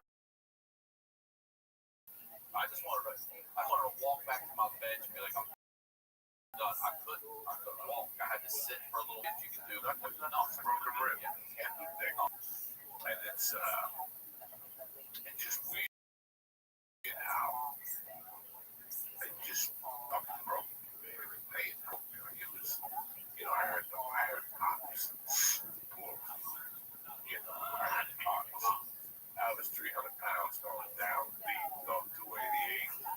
And after that, when you went down, no, I had just squatted the day before 455 pounds for 2.5 minutes straight. Like I work out Mondays and Thursdays. It was like 10 a.m. to 12 a.m. on Thursdays.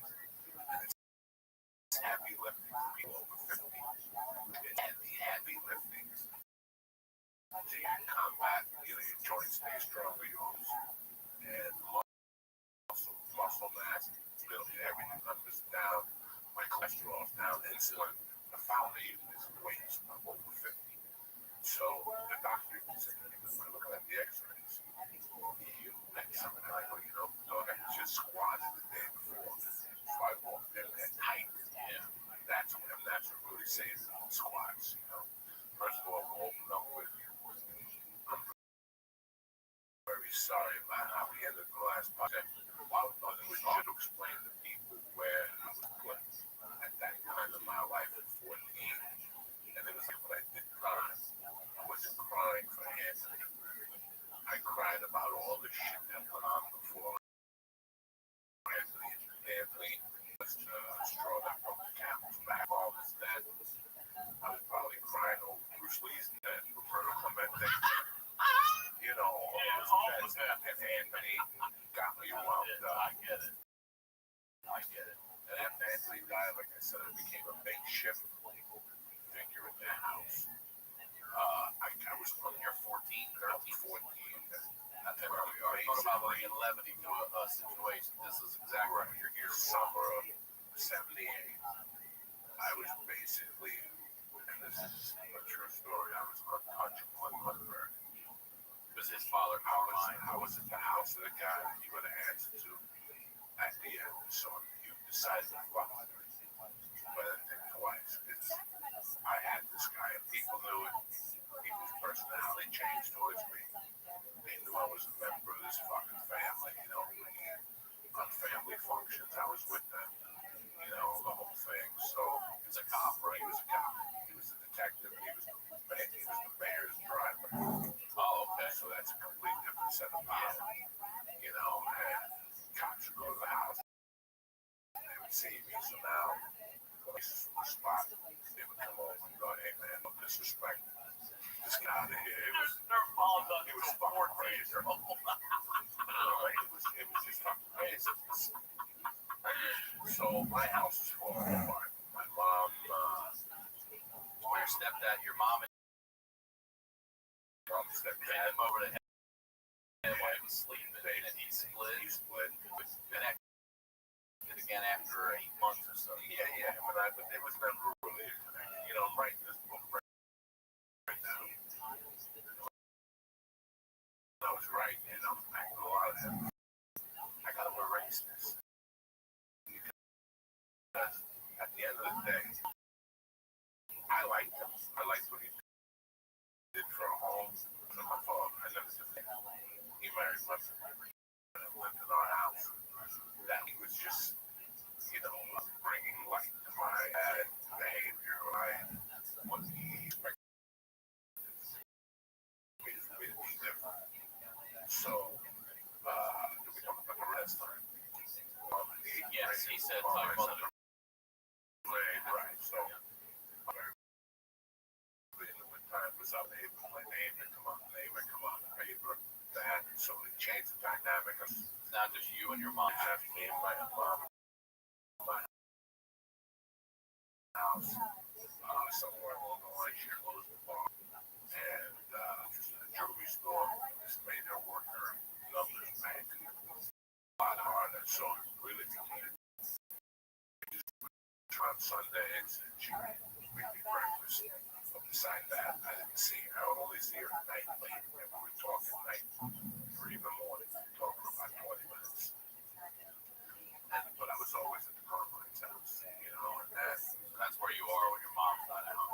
not even home by yourself. You're at Carmine. I'm at Carmine's, I'm at the Mendes, I'm at the Garcias, I'm at the Park, I got the New York City, blah, blah, blah, blah, blah, blah. Are you skipping school at 14 or are you going to school? No, I'm a good student, no drama. No more fights with the nuns. No. More arrogant. I had to because Carmine beat up the 8th grade. So he was now my homeroom teacher. The gym teachers now you're when they moved So out of the gym. they moved him out of McKinley and put him up at the high school. So the first day of high school,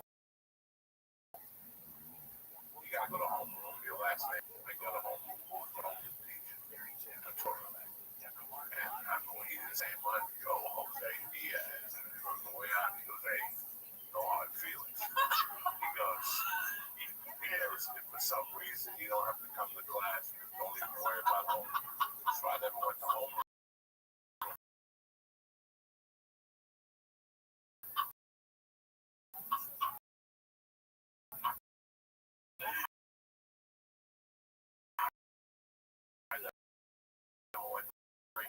It was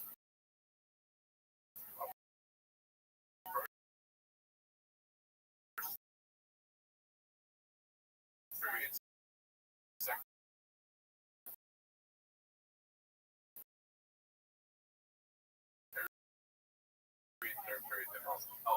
After that, okay, was by the 9 to the first place. No, they tricked me at the first year. Carmine's boy. I agree with Carmine.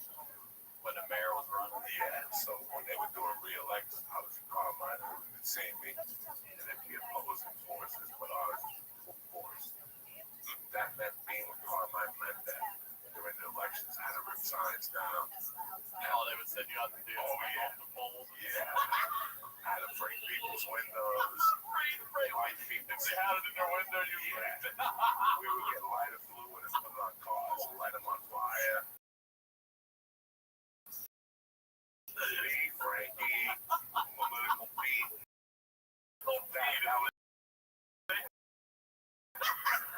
It was beat, but we called it political beat. So this went on for a while. I didn't play practice basketball. Wait, can I ask you, the school you're going to, is that the school you're in your district, or are you going to another No, school? I'm in the school, my district, the high school, North Bergen High. I didn't play football, but I played basketball. But by not playing football, put me on the this fucking list. Like, you're supposed to play football in high school. I refused because I wanted to play basketball, but the coach didn't like me. The freshman coach didn't like me. I was obviously the third best player on the team. He just didn't. I don't know if he didn't like Spanish people. He just didn't like me. His coaches talk the hell out of me. I feel Diaz is not a good defensive player. And I was tearing them up in practices. I would destroy their first team in practice. The feelings I had growing up, being alone, being, insecure about who I was, started coming back again. Like, here I am again. Nobody fucking likes me, I had to eat this. I had to go to schools and play. I'm like, no. They're like, are you fucking? They're like, you're not starting. I'm like, no. And they just crushed me. I started doing more drugs. I started selling acid. I would go with this kid, Nicky Biamonte, on Saturdays to fucking East Stroudsburg, Pennsylvania. And I just took my own money because I hit the number. Let's back it up. I just used my own money. Carmine got me a job as a hard carrier going to Frank. So they would pay me $75 cash a day. You know what I'm saying? That's good duty. What do you want to do? You know what I'm saying? Some days you didn't. Nobody said nothing. Nobody said no. All I had to do was carry a wheelbarrow. That's it. I was wheelbarrow Joe. That's it. I put away money and I started this little investment. I started selling hits of basketball. I would get them for 80 cents, so for $3. But my biggest money maker was black beauties. I would get 1,000 for $40. $1 a piece. It was like printing fucking money. Yeah. So I started doing that, and I was known as a little bit of a drug dealer, kind of cool. But my freshman year, there's this group, football players, jocks, they would party, they'd beat up, they're crazy. They called themselves the boys. They weren't no money, no gang, nobody got beat up. Their main thing was to get together, listen to music, get drunk, and then hug each other and sing. The girls would go, look at them, aren't they so cute? And then there were the little boys. The little boys came after me to the group, and they were pretty cool. You know, they were drinkers. I was more of a drugger. They didn't like that. You know, so it was like me and three other guys just sneaking messing with it. Like music. It's acid. It's acid. That all it was really acid. No, every weekend pick up a different type of acid. That's what it is.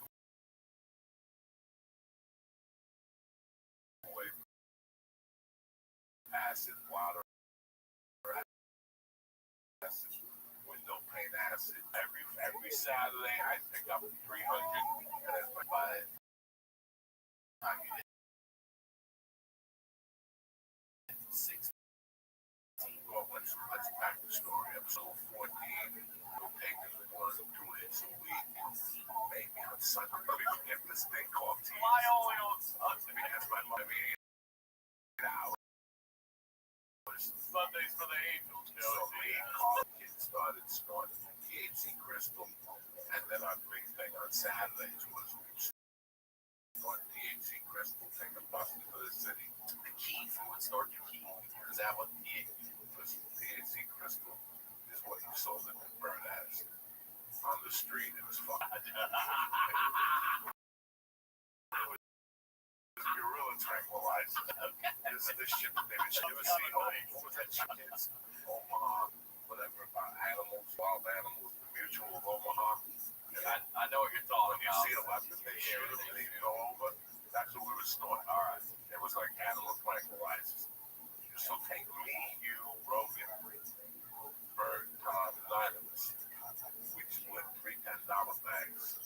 We buy $30 worth. We each do a little line. And we jump on a bus on Saturdays, go to New York City, jump off on Times Square, and we go, all right, you, Bert, and see you later. We'll meet at 5 o'clock in Port Authority on 181st Street. So you got to see how to get there. It's just a foggy world, man. I'll bet. We would walk like 20 blocks, and we'd jump on a train, and we'd sit on the park bench for an hour and talking to black people, and the next thing you know, we had to get to the fucking 181st. It was a fun time. My mother had no control. I was doing great in school freshman year, and then I got initiated into the boys. The boys said we wanted to be part of one of us, so I would go to their parties. So the little boys was like Cub Scouts of the big boys out there pulling you up. Right, but what it really meant was that the little boys, there was one particular one boy just spoke to last night, and he had no clue. What that meant was that I got invited to those older parties. That's what that ass gave. What are these kids, 17, 18? These kids are seniors in high school, and they're fucking lunatics. And I loved them. I loved them for them. The first party I went to, they got garbage bags. And they put garbage bags in them and they just filled them up with different foods. No mixer, no margarita mix. It's like brandy, jam. They put a shoe in there, and they got a bunch of dead bees and put them in the thing and stand them up. And for you to walk in, they would give you a ladle with a glass, and you'd have a bee in the glass. And I remember I don't know how many times I picked up the shoe. There was like an old man's shoe in there. These guys were nuts. Great guys. But, you know, heavy metal music, Stones, shit like that. I'll never forget the first party I went to.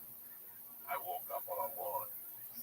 Like I just opened my eyes up and I was on Richie Sinasulo's lawn. Richie Sinasulo, right?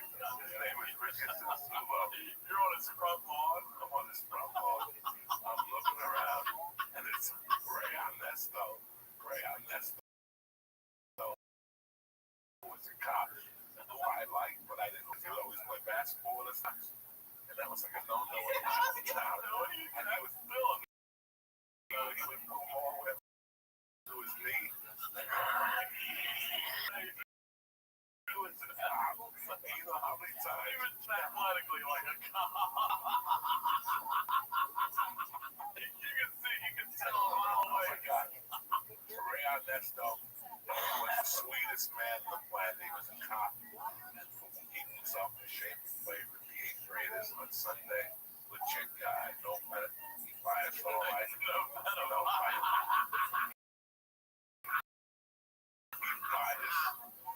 There was where we played basketball, like 60 yards away. There was a milk place. I think I don't know where it was from. Came to get a milk carton, like a milk carton. Delicious. Yeah. He would buy us a case and we'd play basketball. But after we got to know Ray, we'd go Ray. Some of the socks. Because when you were in the North Berkeley school system, you showed up to the gym with colored socks on, two things happen. The gym teacher threw you out. Because in those days, if you got cut with glass, you would die because the ink from the sock is going to your blood skin. Really? That's how scared of it they were. Oh, I had no idea. So you wore colored socks in my grammar school, A, B, you called it beat the reef to the kids. Like we just 3 years over, fucking no more colored socks. So Ray Ernesto, we couldn't give a beat. He said, so we would just torment them constantly. Like, Ray, what's up with the socks? No more fucking socks, all right? Ray, if you're gonna play with us, you gotta bring colored socks. He was old, but he's like nothing. Recommends these. We don't give us diabetes socks. You're not gonna go fuck yourself. No, you come on this court, you wear white socks, all right, Ray?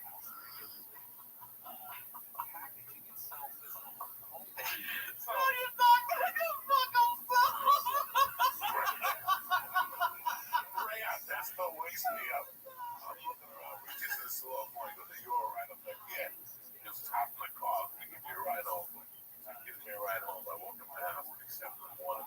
My mom has a fit. And she's like, "I don't know these animals. You know what? 7 in the morning. You reek of alcohol and all this shit." And so everything in the house was cool. I was going to karate. I was a big karate guy at the time. I would go to karate 3 nights a week during basketball season.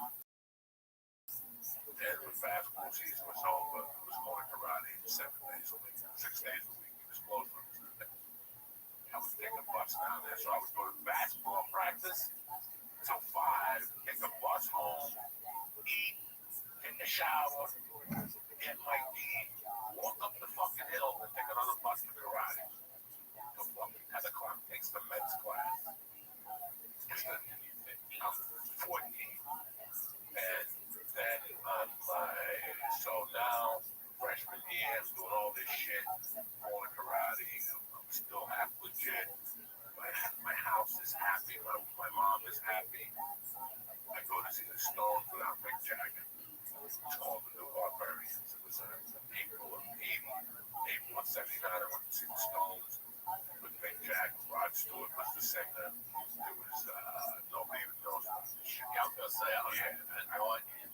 The Barbarians was Rod Stewart, Robert Plant, either one would show up, Keith Richards, Ron Woods, Stanley Clark on bass, Ian Clark on the piano. Wow.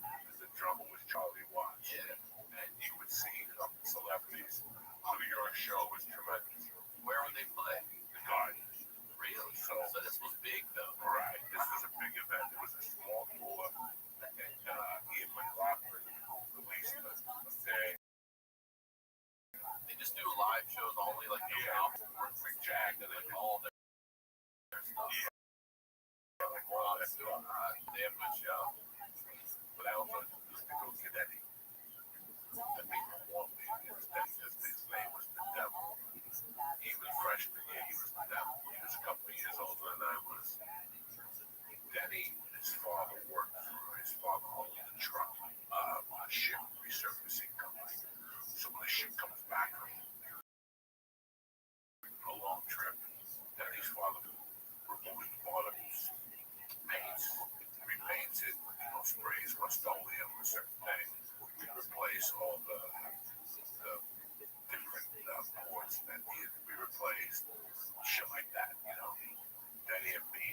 like engines, the exhaust. And then you have to take them off the ship with like metal. They were four guys go on the ship and steal them. He would take them to a person 2 in the morning. I think he got 800, he'd give me like 50. And he'd buy like a gram of coke, give me 2 lines and go home. Every time he did business with that, he lost money. That's why they called him the devil. He was one of my men. Little activities. So now in the sophomore year, I'm really involved with the little boys. Like I'm at all their parties. They're out every night. These guys, good bunch of guys. And the summer of '79, I got a job working for a mason. Carmine got me a no-show job. No-show, Rob. At high school. What was your position in the no-show job? I was a janitor. That place is dirty and shit. Never had listen. The best was going to pick up your check, and all the other janitors looking at you, you're a fucking piece of shit. Like you're a real piece of shit. And I would go in there like, what's up, guys? They give me the check. Where's the holiday party? Yeah, like tears in their eyes, you know. At that point, I was still selling acid, still selling pills, but I really got into selling weed. I had a friend who would give me 4 ounces for $100, and I would sell them for $200. I would make $100 profit. Did you ever come across back then any of the shit that's like when it got good? You know, because I sold Panama Red. I sold Colombia. You know the shit. We would get the corner of the break. We had a teacher in our high school that he would give money up front. A teacher. He was in charge of the stagehand. His name was Robert Coleman. Robert Coleman. I hope he dies. He's a scumbag. He was a white privileged guy. It was $40 and 3 joints. It would come from Hawaii on a little stick. It was good weed. Yeah. I also had places in the city like Panama Gold. Whatever. I had Acapulco Gold. Acapulco Gold. Stony. It was very seedy. So when you bought it, you got more than a seed. It's dog. You fucking 15. You had to look out. And then $20 I'm getting 4 joints, but the weed was great. At that time, my mom was getting deeper and deeper into her home. So she started holding weed. People were bringing weed up from wherever they were bringing it, and I didn't know. It was downstairs in my basement in the old boiler room. And I made the big sacks of it, so I was taking her weed. And she would always come to me with the weed. Downstairs last week, guys came by and they said it was an app. I don't know what's going on. And I kept doing this. I kept doing this. I was making money. And then August of '79, I was playing basketball. I had already let me take it back 1 second. February of '79. I wasn't fed up with it. My schedule was so fucking busy that karate had just fizzled out. It was between hanging out, pussy, homework, and all these things. And karate was this thing I had to get in the bus all the way downtown. I'm just saying. And I was like, I had done everything I was going to do. I was like a fucking purple belt. I had tons of trophies in my room, fighting, and with semi-contact. Don't get me wrong, it wasn't fighting like you see it. Right. It was like you could strike from the head to the stomach, and if you hit the head, you have disqualified. So I did all that shit. I was really good form, and I just decided on my birthday I was going to quit. There was a competition in New York. My 16th birthday, I decided I'm getting out of karate. Like, it's just too much. With the drugs and the fucking. Plus, the karate guys went into drugs. I had to hide it from them on Saturdays. They still want to go to the city and watch kung fu movies. Talk about, I can't wait to go to China. I don't need that shit in my life. I'm trying to get my dick sucked. I want to go to China and learn from the masters. That's right. These fucking retards. So, I quit karate before it was a huge snowstorm. 1979, February 19th, there was a 2-foot snowstorm. The competition went on. And as I was leaving, there was 3 bookies in my house that would come over every Sunday to eat a couple broads. And my mom would cook big meals. Like, listen, for this competition, I'll be back. And the one bookie looked at me and goes, hey, what do you want for your birthday? I go, I don't know. He goes, I'll be putting $10 on a number. Give me a number. I go to 19. And he did the contest. I just bust back. And fucking, when I walked in, they hugged me like, you hit the number. Straight. You hit it straight. $5,000. Holy shit. So I gave him a $500 tip. And then I took $2,000, gave it to my mother. And I put $2,500 put in the bank account. And I was instructed not to touch that bank account. My mother told me don't touch it. I just touched it for investments. Investments. Wait a second. So you mean the dollar money? I'm like, oh, man. You would save, you know, $300. Probably buy a whole pound. You know, at that summer of 79, 80, I got a job as a hot carrier. No mafia thing. This is a kid across the street. What do you carry? Hot. Mason. You know, just Mason. Yeah, right. This guy was an old Italian guy. So you're legit carrying mason. You're not also carrying and delivering other shit. This is a job. This is a guy right across the street.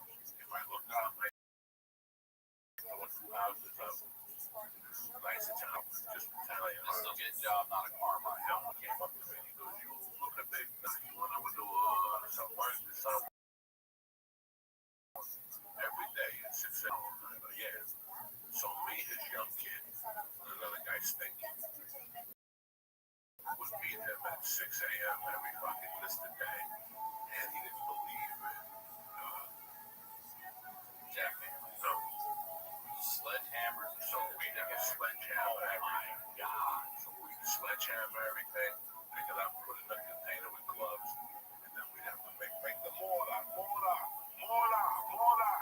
16 bags of sand, you know, 1 bag of concrete, 3 buckets of wood to have a machine that get that of myself. That's when I had a machine. Those days we had to make the mortar by hand. That little metal. Yeah, that came later. I remember I did that for the whole summer, but I got fucking rich. I was gonna say because I would get home at 2:30. I would go and eat something, smoke some dope, put on 10 Doogie, double live gonzo, and I would go to my basement and fucking lift. And then this kid Richie Vanich, and Richie Vanich, the name sounds big. He's Czechoslovakian. He would tell me, come to my house, let's live together. So me and him started getting fucking yelled. And one day when I was lifting, I had to spit. And I spit. You see how red that is? It was red. And it was pure blood. And I kept spitting this fucking blood. Spitting this fucking blood. Blood. And I didn't tell nobody because I didn't like the doctor. And then one day I got a job. One job I did. Called J.R. and Sons. This was it. They got me a job as a warehouseman. J.R. and Sons. I had to be there at 4 o'clock every day. School and work till 9. They paid you like $9 an hour. Paid you what, only $12.50 In those days, like $4.50 or something. We would all meet, get high, go to the warehouse, fucking eat noodles off the shelf. They had them frozen area with lobster tails. We're stealing lobsters. It was a great little job for us, you know. It was a different time back then. It was, think of me, you, Sakura, Bird, and Harvey all working together in a warehouse. It was just fucking great. And one day I spit, the guy saw it, and he goes, hey man, you cut your lip. And I go, why am I seeing thousands of fucking blood spots everywhere? He goes, you can't go back. You go to the doctor. And then they fucking called my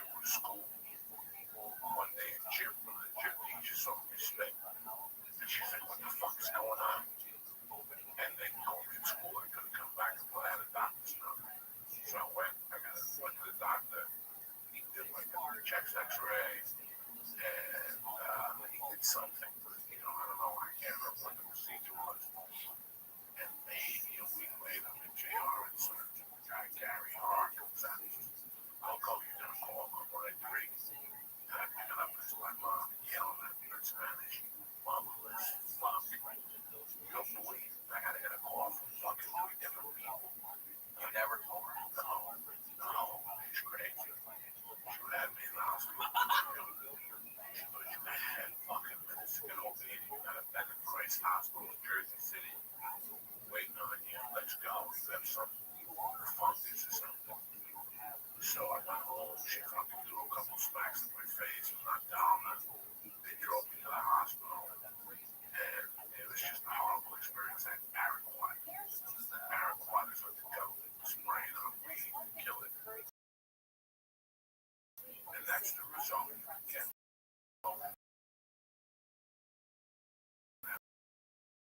So here I'm thinking that you're Hospitals and being affected. My mother was really bad. So I ended up today. damn. They took 30 days. They asked me to leave nicely. No, they did. Oh, because it was on. Those little boys would come at night. They would bring a case of beer and go to the hospital furniture out the window. A Molly Crew movie. I was watching that Molly Crew movie when they threw the TV out the window. They didn't throw the TV out the window. They were throwing tables out windows. The fucking hospital staff didn't know what to do. They were smoking pot. In the room, in fact, it was a girl who just came to LA. The Yankees wanted the playoffs. And I told my wife, I have to. The girl, I don't know. She was one of the girls that came to the hospital. Yeah. So I went down to Hollywood, met her, and her husband, I don't think the Catholic school. He went to Catholic school. Yeah, with her husband. KBX, that's one of my favorite stories.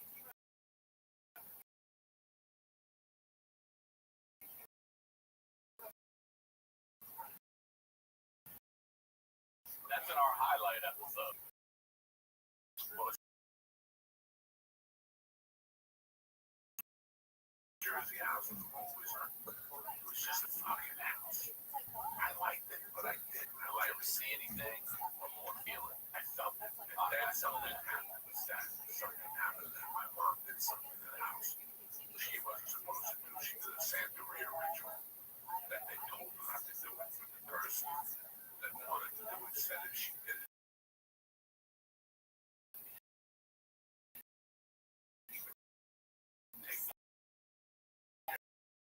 take a financial burden. And he was a dear friend. She would leave dead bodies. My mom did that, and that changed the house. Months later, we started to feel the house started breaking down. You know, ceilings were leaking out, water things were breaking. We were getting infested with mice. Then I got out September 28th of 79. First thing I did was take care of the ass. Yeah, we stayed. Yeah, they had a party for me that night. Everybody was out and shit. The next month was weird, and my mom ended up in the hospital. My mom ended up in the hospital with some kidney stone or something. I had a visitor in the city. And while she was in the hospital, they came to her and they said, the alcohol has to stop.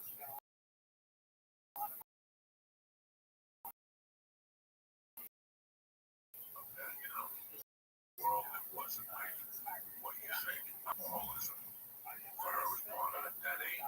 She took a pill.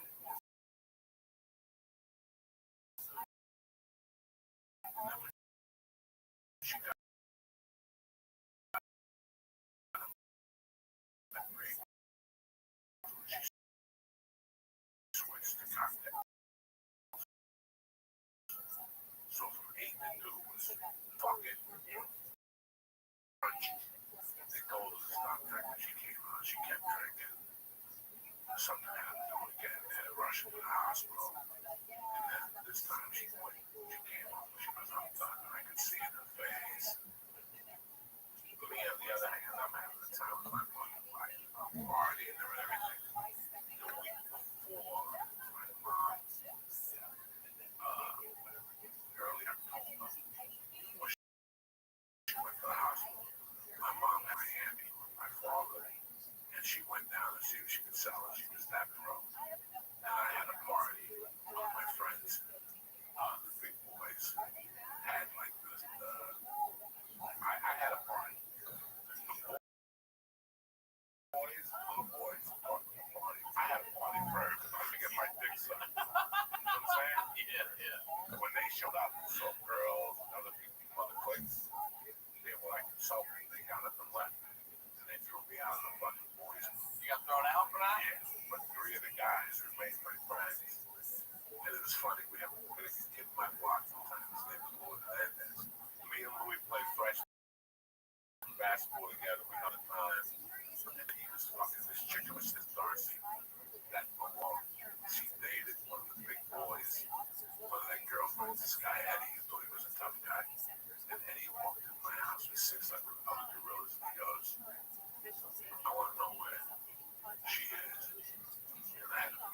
Lazaro in those times. My mother had this statue, only 6 foot.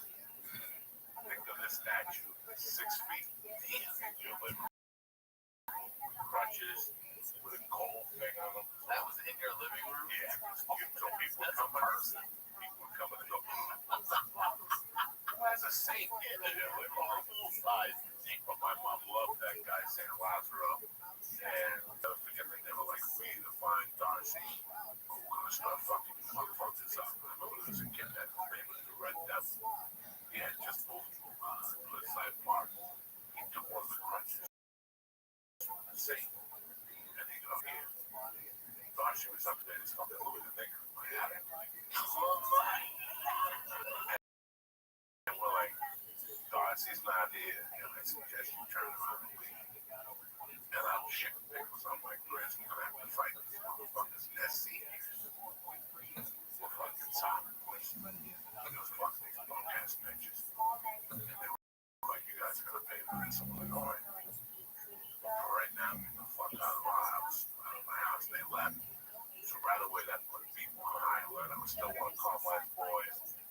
The bees knew it. Eddie Borelli fucking knew it. I was one of Carmine's boys. And this was on the run. So they left. Maybe 10 days later, I go to a Halloween party. Great fucking party. We took fucking acid. It was a big boys' Halloween party. So the little boys weren't invited. So big boys, and there was an attic where you had to go into the kid's garage, but there was a stair, like a ladder.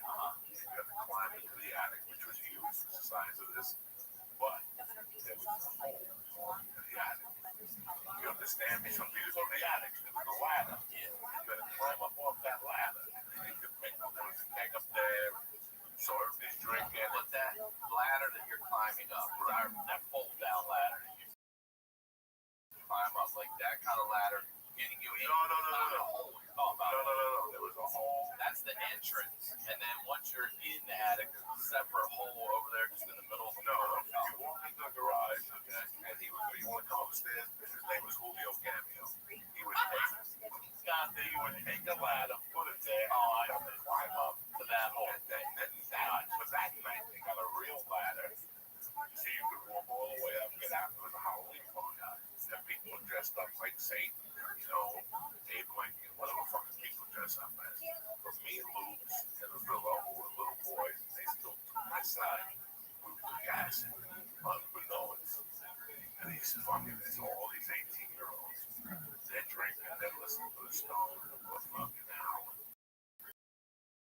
But our goal was to push people down that. I would get you. Wait, before you say what you're about to say, how far is the drop? Is it an 8-foot 10? That's breaking necks and arms. That 12-foot drop.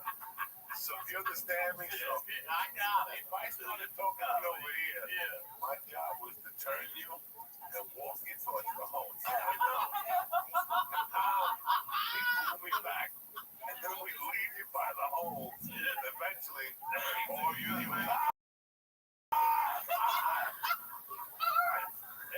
onto a concrete garage floor. We saw 2 chicks go down. Like, oh my God. Chicks were great. They went down easy. Guys were, and the funny thing is, you'd see a woman standing there, and all she just dropped. It was crazy. But there was this one guy, his name was Joe from the Rothschild. Good dude. He was already in college. He was one of the older boys. One of the big boys. He went dressed as Satan. But in his mind, he was really Satan. So at that time, it was me, this kid Anthony Stephen, and this kid Luke. We were all 16. We had all taken the acid. We weren't hanging out with each other. But every universe next year, you're on acid. So whatever we were having at that time, we just all look at each other and we were like, this is great. And then we go back to the conversation. But Satan came, Joe from Rothschild. And he came with the whole thing. Down the hole. Yeah, I was hoping you would say that. We got Satan. We walked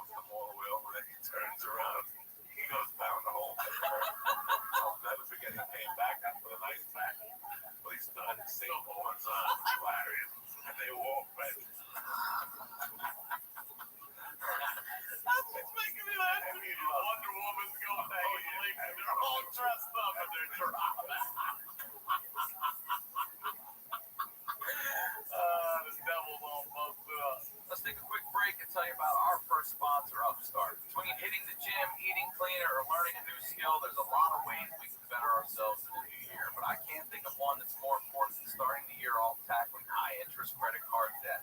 My friends at Upstart.com are here to help. Upstart is the revolutionary lending platform that offers smarter rates to help you pay off high-interest credit card debt. Upstart goes beyond the traditional credit score when assessing your credit worthiness. They actually reward you based on your education and your job history in the form of a smarter rate. Upstart believes you're more than just your credit score. They believe in you. They make it fast, simple, and easy to check your rate. Since it's just a soft pull, it won't affect your credit score. The hard pull happens if you accept your rate. The best part, once the loan is approved and accepted, most people get their funds the very next business day. The next day, over 400,000 people use Upstart to pay off credit cards or meet their financial goals. Free yourself from the burden of high-interest credit card debt by consolidating everything into one monthly payment with Upstart. See why Upstart is ranked number one in their category with over 300 businesses on Trustpilot, and hurry to upstart.com/honeydew to find out how low your Upstart rate is. Checking your rate only takes a few minutes. That's upstart.com/honeydew. Our next sponsor is Away. Away creates thoughtful products built for the way modern travelers see the world. They started with the perfect suitcase, and now they offer a range of essentials, all of which will make your travels more seamless. I use an Away suitcase. I don't just use it to travel. I use it to go away for the weekend. I use it to throw stuff in.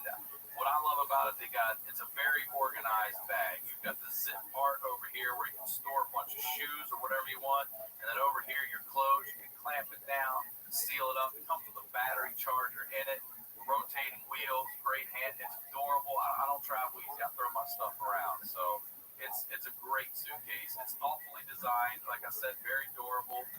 The features help you keep everything organized. It's easy to carry it up and downstairs because it's so lightweight. It's a really great bag. To get your suitcase and shop other travel essentials, visit awaytravel.com/honeydew. I'm telling you, it's a great suitcase. They're a great company. Again, to get your suitcase and shop other travel essentials, visit awaytravel.com/honeydew. Now let's get back into the news. Now the whole night I'm waiting for this broadcast. I'm waiting for a girl to show up to meet her. It had been in the works for me and this girl were gonna hook up.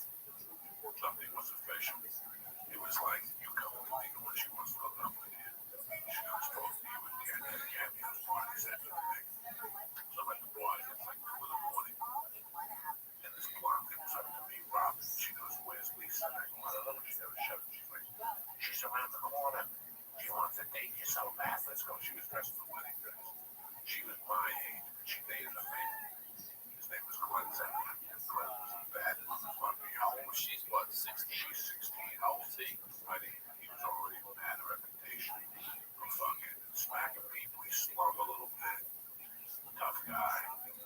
So we, her and I are walking down Capitol. We're running off from the Carter Street. And it's Clinton's everything. And he fucking comes out. He's like, "What the fuck? Why are you with my girlfriend?" Whoa, Clint. Because he's like, "I called you tonight." And she's like, "You didn't want to go to my fucking party. Fuck you. You want to sit around like a fucking old man. I'm going to this thing's around there fighting in front of me."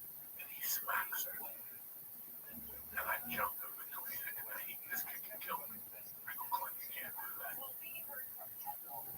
And he looked at me like, "Okay." And he put her in the car. She was crying. And then he went home. And then about a week later, he goes, "Hey, man, when you did that, man, it was cool. I'm sorry, I just did that for her." And then she became right with me.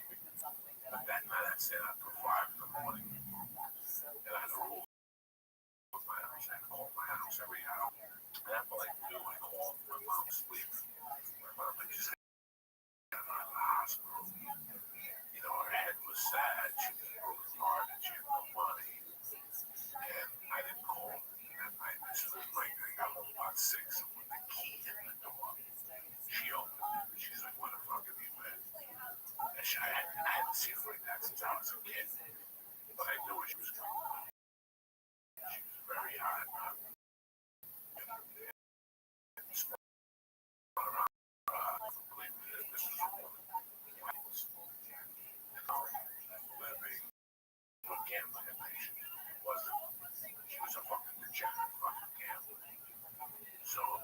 started arguing. She's like, you're supposed to fucking call here. And you broke your rules, and that's it. Like, I'm gonna go out and she fucking held off and smacked me. And she was going to fucking pipe me in the fucking skull. And I went up, like, I didn't cry. Like, I just looked at her like, you got some fair balls. And the next morning I woke up, and she was sitting on the bed. She brought me orange juice. She's like, listen, I'm sorry about last night, but you gotta understand what I'm going through.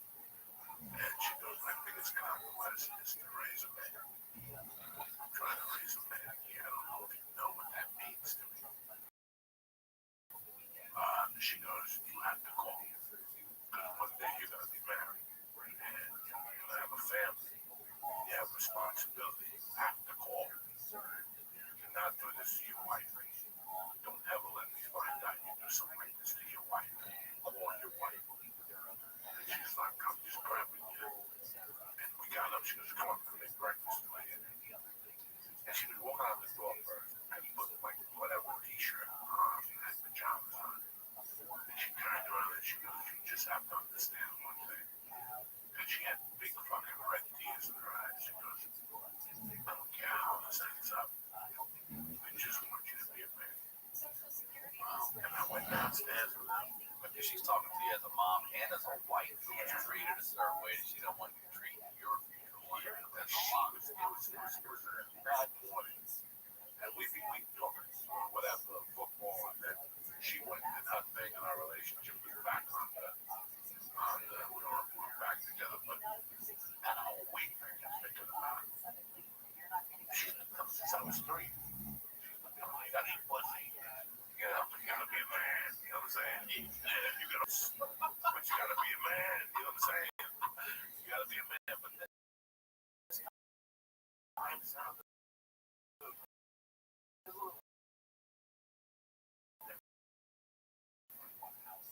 sounded the other night. It sounded like she was trying to tell me something. So the first, I don't know what happened. I don't know what it was. I do know that 10 days later, the first week of November, we only have school on Monday and Wednesday. The rest of the week I walk because of the teachers' conference. Yeah, they do that. I never had that before. I know now because of my daughter. Yeah, you're right. So that meant that Monday night we went out and lost our fucking mind. Tuesday we had school. But Wednesday night we were going to fucking kill somebody. Like we didn't have school till Monday, somebody was getting sacrificed. So we started talking about Wednesday on like Saturday. Like we're doing this type of acid, doing this type of this. I'm going to do this. You know, and I'll never forget those days. We met at Dick's Pizza tomorrow. There was a cop would pull over and say, bring it up, make no better. There'd be 100 of us across the street to a liquor store waiting for somebody to get us liquor. There was a pinball place next to that, Wizards, and they sold like obscure drugs like heroin, bow and arrows, and shit like that. Bow and arrow, I don't know if you want to kill yourself, whatever. They sold that next level drugs. Creepy people playing pinball. Wizards was a pinball place. I wasn't a pinball guy, so I didn't go in there. I sold my own drugs. And we went to this meeting place. We got a keg, and we're all outside drinking. It's November. Fucking cold out. Drinking all of a sudden. We see cops and lights. They got the high school fucking surrounded. They do a loud party. So I see a hole in the fence. And I grab like 3 of us and we run out. One of the chicks I run out. This is a chick named Denise. We keep running, and we dodge. And I got acid in my pocket. I got beers in my pocket. And I got a beer in my hand. I throw it away. We're running. And finally we end up on like Smith Avenue. And she goes, the cops are on every block with lights. She goes, but if you want me to hide in my backyard. Now, by that time, I have the block. I'm tripping my ass. You're sweating and running. Every fucking ass was on fire. So we go to our backyard, a little mosquito hut. When we moved in the 70s, had like little clinical gazebos. Yeah. This is like a little small family of 4 sitting. And they without mosquitoes bothering you. Yeah, that is. So we went in there. She was a pretty girl, but not titties bag. We started making out, and I take one of the tits out. She keeps telling me, "Oh my God, you downtown boys are aggressive." And I'm sucking on the nipples and finger that, and she's like, "No," and all of a sudden the acid's starting to hit me, and I'm like, "Jesus fucking Christ, look at her tits, they're getting bigger." They get fucking bigger, like her tits are fucking. And I remember sucking the tits like another 10 minutes and then having like a panic attack. And just telling her I gotta go. And she's like, right off the titty like that? She wouldn't let me finger her. I'm gonna stop at the tit and I got things to do. I got sweet. Yeah, I gotta go. You have to wait. Are you gonna take me to the prom? Yeah.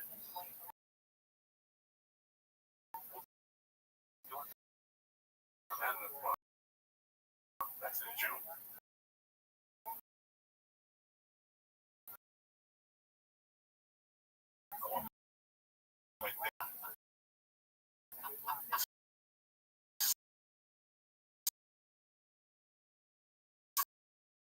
So I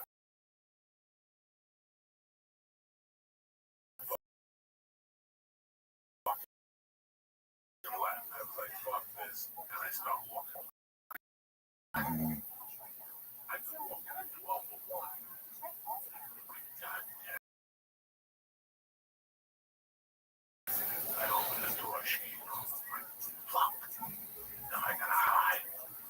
Because I'm tripping my balls from this bitch just come home and want to talk to me about a day. About my boy's been covered in by a cunt hair. And she just knows she's gonna keep the light on. While she would be telling me that she would be drinking. And she would go in the bar and take a little before I left. And she would do like 2 bumps of coke and tell me about a day. Right, Ronnie, that's right. My mother was not like any other mother. So, and she would bring me like Chinese food or a Cuban sandwich, or she would bring me a BLT before I started dining. If you're ever in Union City, or before I started dining, get a BLT. They don't make this like that. Whenever she'd wake me up with a BLT before I started dining, so I would eat in my bed while she was telling me about the day. It was a scumbag, can't be trusted, it was a cocksucker. You get older, break this fucking skull and all this shit. And to me about the day. This has been going on since I was 6. She'd always talk to me, so I was like, fuck, she's gonna wake me up with her fucking bullshit about whenever the fuck the horse didn't come in. And I'm tripping, so I obviously got hungry, so I went to my bed and I left the hallway light on. Because I was tripping, and I actually fell asleep. It was like 12:31. I actually fell asleep, but it was like an acid sleep. Like I was at a party, voices. And every time I would get up, I would look at the hallway like, and I would look at my clock, I'm like, this bitch, thank God. You know what I'm saying? That was my mother. I was not feeling well, but I would still go drink 32 cocktails. So I wake up, I hear her downstairs. I hear her in the kitchen, and I'm like, thank God she's home. I look up and I see the hallway light is turned off. So that means she came up to check it out. She went back downstairs, and I heard her yelling. And I'm like, I'm not going downstairs, I'm still tripping. You know, she's probably supposed to feed me Chinese food. But the blanket over her head, so when she comes up, she won't wake me. She cannot see my eyes, man. Yeah, I'm right. And then I went into like this other little acid sleep for like another 15, 20 minutes. And I kind of heard her yelling for me, but I avoided it. And then I woke up and I'm like, she still didn't come up. So I got up. My bedroom was at, I could hear water running in the kitchen. And I walked down the second floor. And I was like, oh, I go around the kitchen. And there she was. She was dead. Dead. Arm was purple. Shoulder was purple. Neck was purple. Fucking eggs were cooking. They were down to like this little fucking thing. And I just felt, how old? 16. I kneeled down next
put her in the ambulance and driving the ambulance down to the corner. But when the corner, when the truck made the right, I heard, I just want you to grow up to be a man. At that moment, I had been skipping the childhood. Childhood was not mine. Childhood was out the window. Like, it's so weird. And I basically sat on steps. And then maybe 20 minutes later, I didn't cry. I gotta be honest with you, I didn't cry. I was in shock. I was more like, I always knew this was gonna happen. What am I gonna do?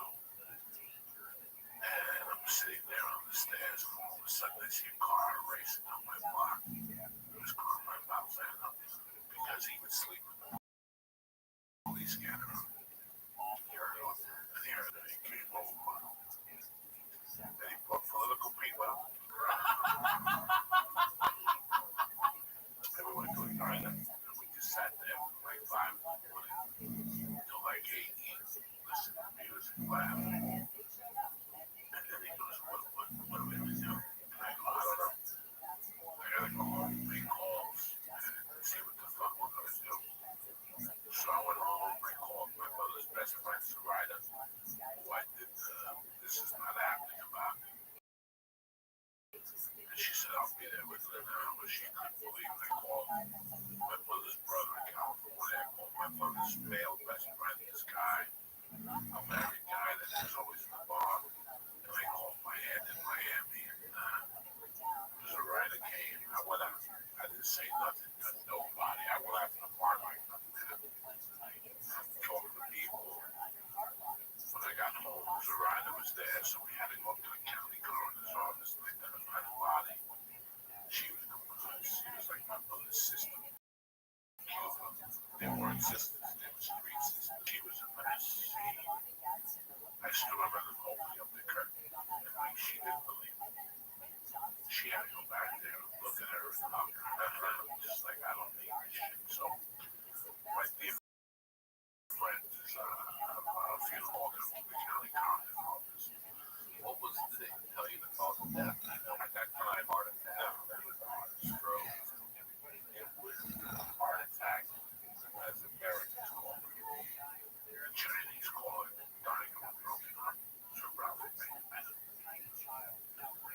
You give up your will. You give up your will so much. You just don't want to lose it. When you had it, you just had it. That your body, So, this is the fucking funniest thing of all. We go in the county coroner, she's going off. Sarita smacks the guy. My mother's earrings missing. Where's the earrings? My mother's like, she's had those earrings. She wouldn't get rid of them. The guy's in the ambulance. We don't know what happened. She fucking punched mother. They threatened to call the cops. Fucking, she had a bribe with $200. This is my mother's way. And we get back to the house, and the house is filled with people. Open area, and I told Mary,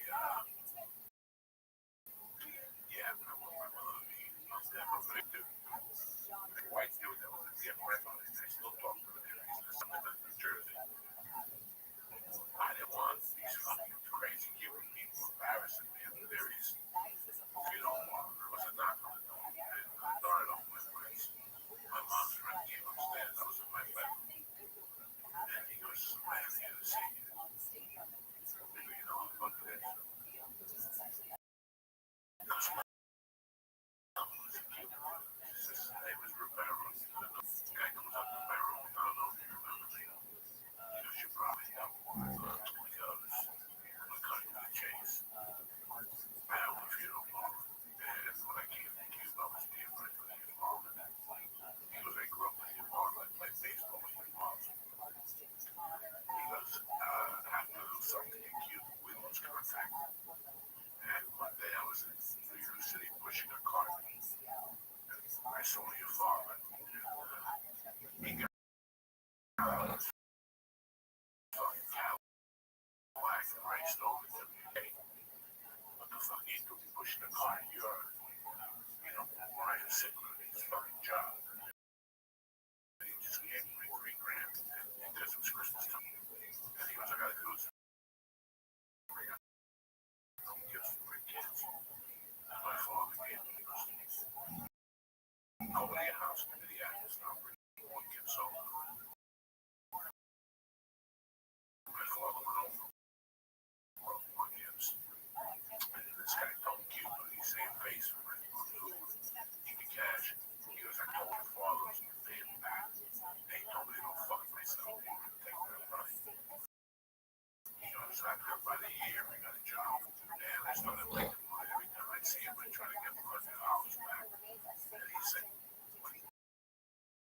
my son gets home and get it back to him. So, one day for the night, dad died. Fucking, I didn't go to the funeral. I didn't know what the name was. So I got a box to pay back your father when he didn't my funeral free of charge. Like everything, the casket. Wow, this was my payback to you. You know, it was just beautiful. We did the wake 5 days. The wake was tremendous. Cuban wake. Yeah, what makes an Irish wake look like a fucking thing? Yeah, it's like 24 hours. They are. Yeah. Now with is the body present there? The casket around the first viewing. I'm not in there. 5 minutes. You're right, yelling, screaming. And I look around and she's got Rivero by the throat. Like against the wall with like a fucking bottle. And she's like, you motherfucker, you put the wrong dress on. She said, you get it there, you fucking put the right dress on. I told you to put this blue dress on. I'm like, this is gonna be, gotta take her out of there and change her. They fucking took her out. Your mom had an outfit change. Back in the living room. Now these Cubans are walking in like this. And you know, if you don't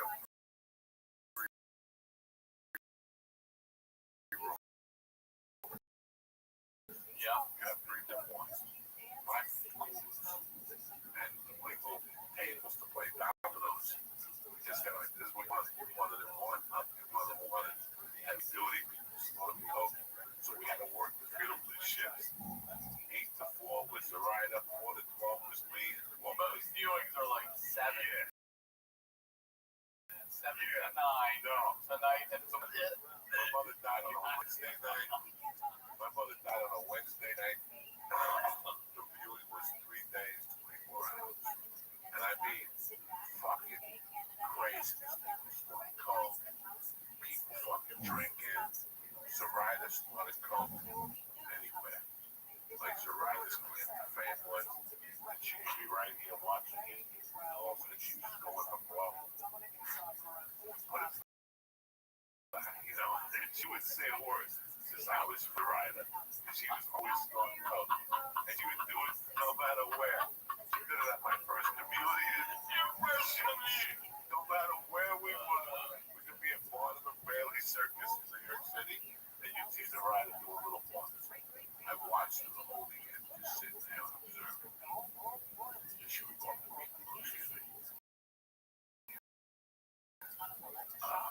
You have an argument with her about it. mouth of people. She was putting people out. She never liked you, and I never liked you. You have an argument in 1950. Oh my God. It was something that way. And then what her ex-husband did. And that's Zaridas fucking walking line. She put him in check. They could kill him. Let me tell you why I love this. If you remember John McCain, when he died, he said, don't let you gotta have somebody.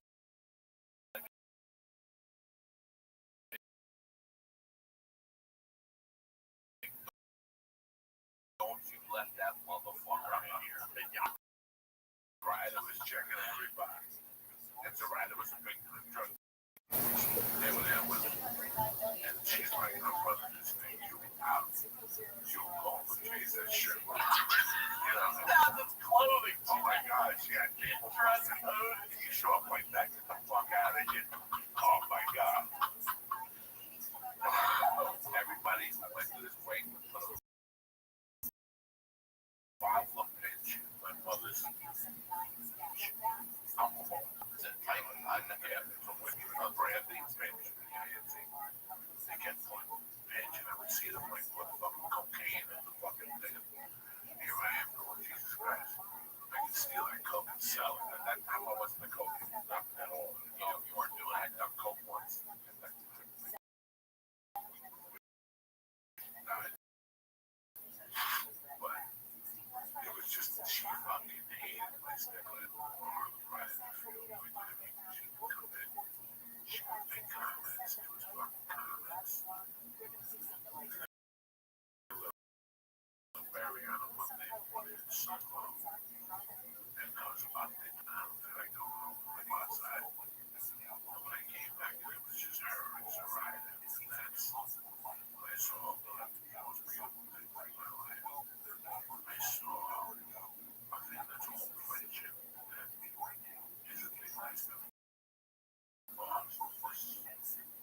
She doesn't. She doesn't know.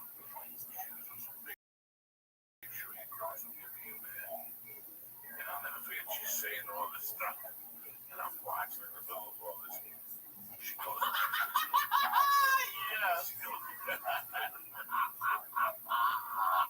she goes, the bra. She do it like a bum. And she's like, I mean, it was just classic. It really stuck with me. And then the next day we buried her. She stayed with me for 2 weeks until my life got together. Decided what I was going to do. I was either going to come to California or fucking Miami. Or I could stay with my godmother in New York when I was in North Bergen. For the first time in my life, I was with somebody. Because, when you watch all of my I was with somebody. People were starting to like me. I had cloud at I sold drugs.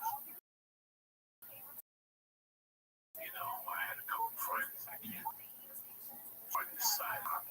Like, was with I loved him too much. Like, it was bad because he was too strict. So I knew this was not going to end up with him. So before we even do this, let's agree to disagree. I love him like a father. I love Mary like a mother. 11 o'clock at night. I was already raised a certain way. So I was like draft choice in my room. I was like the draft choice in my neighbor. I was just waiting for the perfect date. Like the Garcias reached out, but I had to share a room with the younger brother. Okay, I'll get back. They had a good day. They had a nice house. They had HBO. And they put the air on in the winter.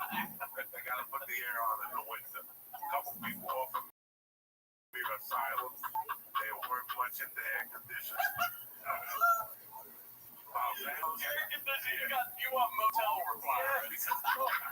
I was a single child. I had a cable in my room. Yeah, you're alone. I could play it. Yeah, growing up, I always had I had central air and I had air conditioning. I like my room cold. My fan broke last week. My fan is buying me a new one. This is like the fan they used for Spider-Man 2. With Coca Cola was Yeah. You put this on high, like sheets are blowing. I put it on high. Like everything is absolutely back to me, like so whatever. So I wanted the vendors had everything. They had air conditioning, central air, and parents owned the deli. So there was always cold cuts. They cooked Italian, so the food was great. And there was no curfew. Stay in the same school and everything. Yes, and it was weird. Whenever I lived in that neighborhood, my mom is buried a block back. That cemetery had always been there, and I hated it. I never walked on the same side as that cemetery. I couldn't because of my centuries. I couldn't walk on the same side of that cemetery. I walked on the street. So, when I moved in with the Baptists, I stayed with Soraya for 2 weeks. Got my life together, packed up with food. I had to do all that. I had to give it away. I was heartbreaking. I couldn't bring it when you met this dog. Just a month. I called it Crystal THC. She was white with little spots. Like, you wanted to really know about 17. I don't know how much time we got left. Now I want to ask you this question before you say anything else. You heard your mom calling for you. I've had it happen both ways. I didn't hear my dad call. We found him dead in bed. And my grandmother did come out of her room and say, "Someone help me." And I watched her drop dead in front of me. I gave her mouth to mouth. Do you ever regret not going down with your mom that night? Do you ever think about that? Or do you think that, because I can tell you from both ways, that my trying to find somebody to go down while they're calling me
mistake.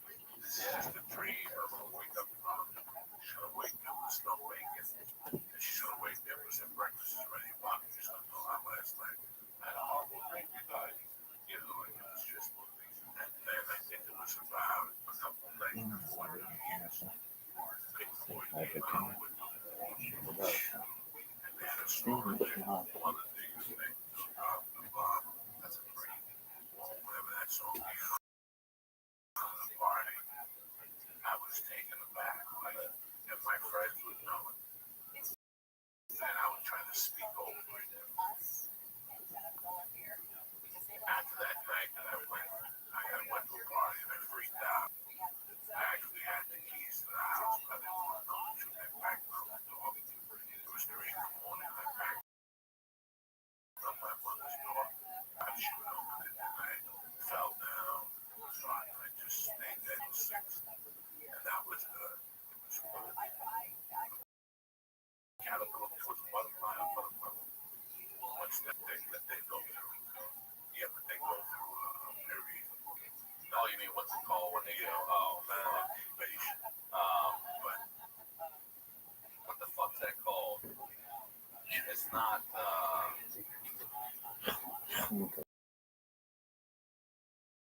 It's like apple.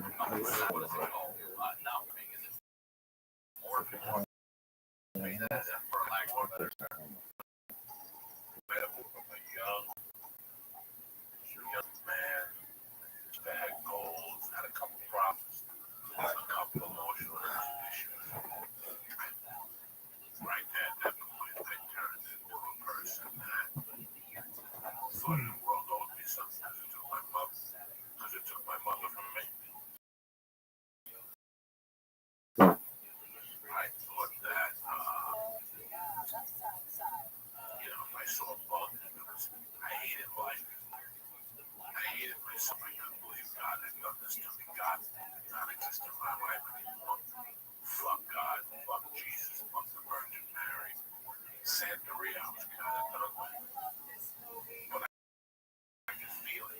That night when I was feeling the real steps, I could feel the toxic that was in that house.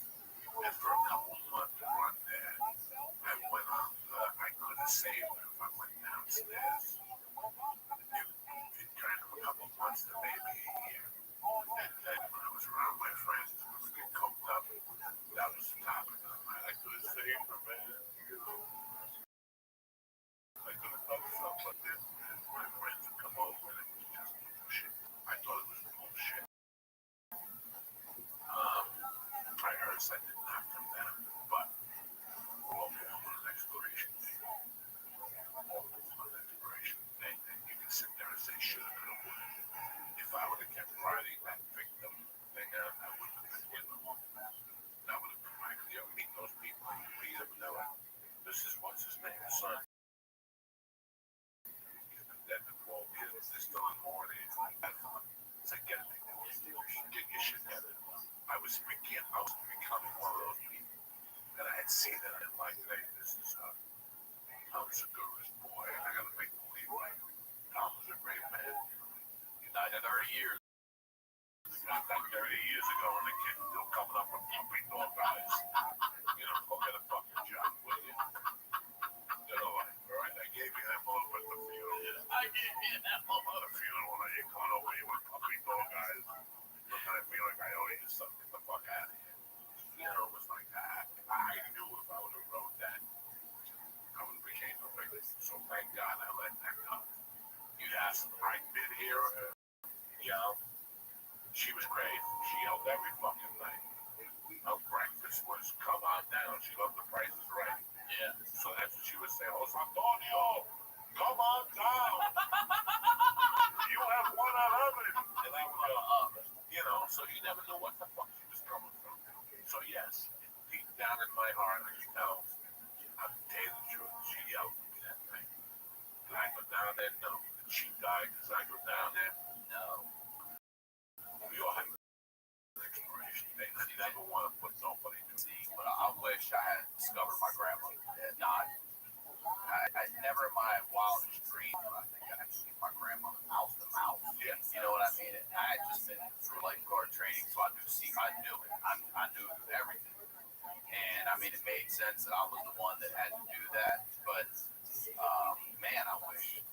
was something else I had to add to this. I'm sorry to interrupt. When I was in the 8th grade, I met a girl that I fell in love with. And we even talked about having sex. She was a cheerleader. She was a Catholic girl. Really pretty. They spoke about having sex. Quite like. And I think I had sex outside in the freezing weather. There was so much into basketball, I didn't give her attention. Because she really wasn't my girlfriend. I looked at her as we were dating, and then you dated somebody. Secret, you could see other people. I considered her, I was seeing her.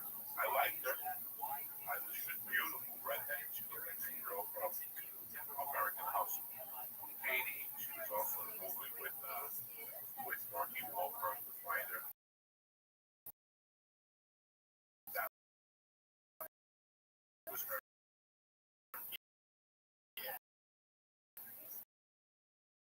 And we were ready to fuck. We made it.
Birthday and whatever.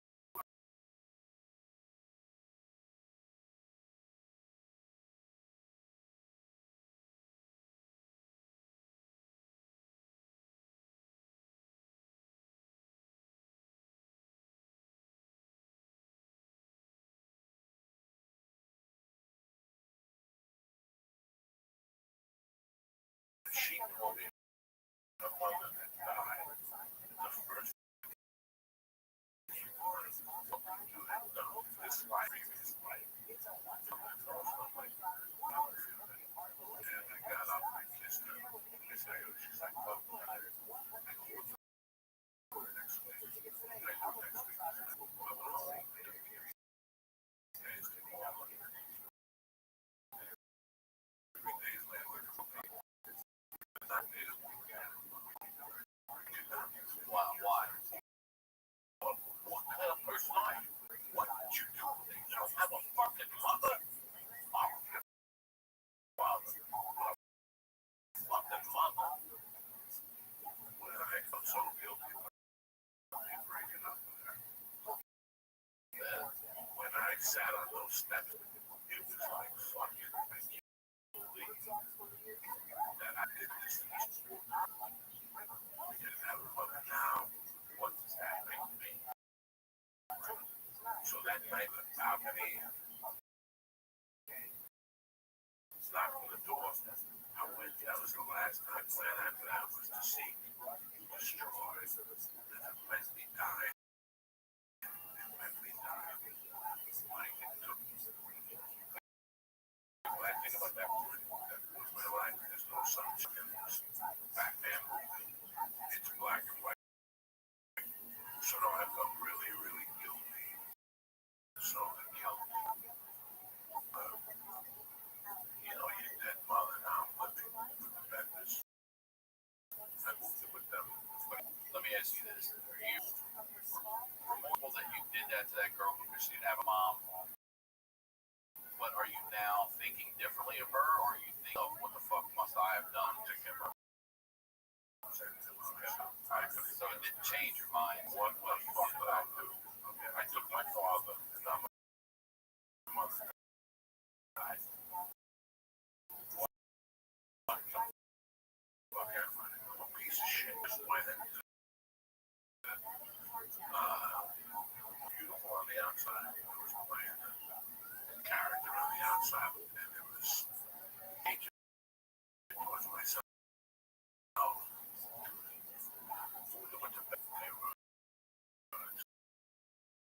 there. I can't think like that. It's a shame we don't see eye to eye. I learned something in there. I moved in to be good friends with John. Me and John had always been friends. When I moved in with him, I realized that we weren't good friends. I didn't like hanging out with John. John was a poor. And John was a great art. He had a great family. His father was the strength of the family. And him and I, he kept me together. I was just in that house. How long were you there? I was there for 18 months. It was disrespect to them. To this day, I live with heavy guilt because I'm in and out. The way I lived, I was in and out there. I came home, went to what I did. Didn't pay rent. They never asked me for a dime. So they got you through 18, and then They got me through 17 and a half. And then in April, right after Reagan got it, they tried to shoot Reagan. They asked me to leave. They said, you have to leave. At the time of summer coke, acid, and all that shit was going. We wanted to go. Just go. Coke, way loose. Two and all. It's like oxycodone is today, F66 Express. It was a family in my town. The mother was dying of cancer. And they would send her an amount of pain medication every month. And she's like, I'm buying anyway, sell it. They would take this F66, get fucked up. So I went dark. I went to a dark place. No girlfriend. I would date girls down of my main influence at that time was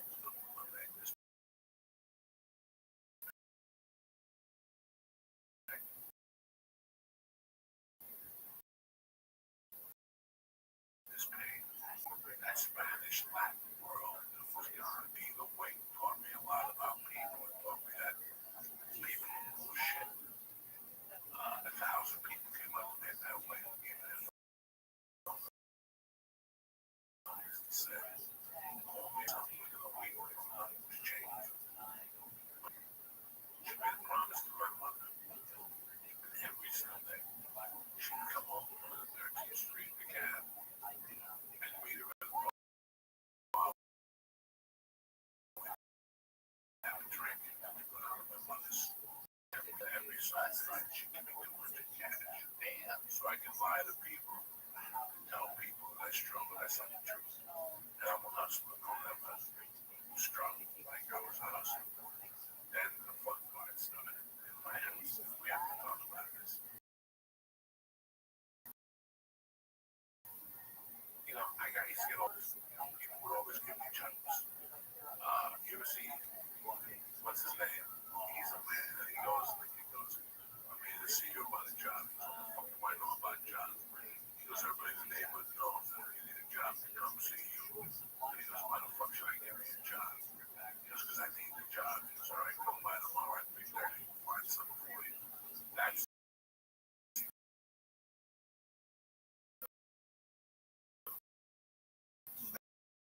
that was the second.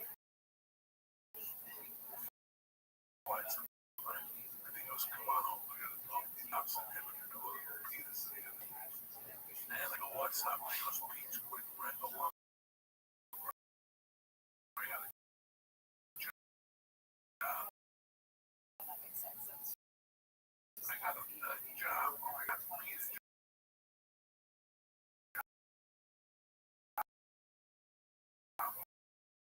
Somewhere else. I need you to rent the job. I need you in there watching.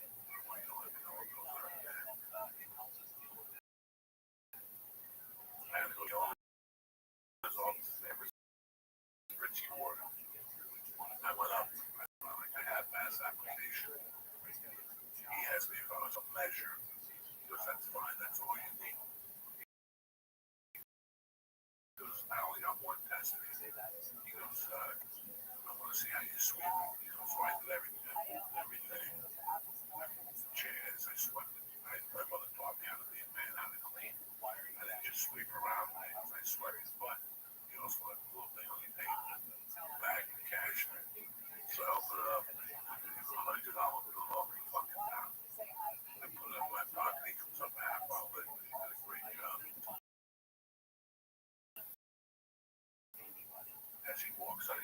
a second. It's $100, like, you take it, there's no wrong with it, touch it. He goes, well, listen, right now, this is looking 3 times before I came up there. It's $100, like, you get it, take it, it's gonna take it, you're fucking wrong. He goes, I'm gonna do this. I'm fucking leave. 5 minutes. When I come back, the lunch is gonna be back in.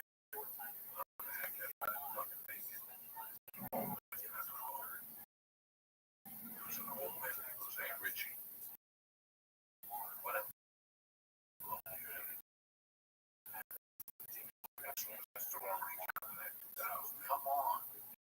Look, it was like a dream come true. Wow, guy.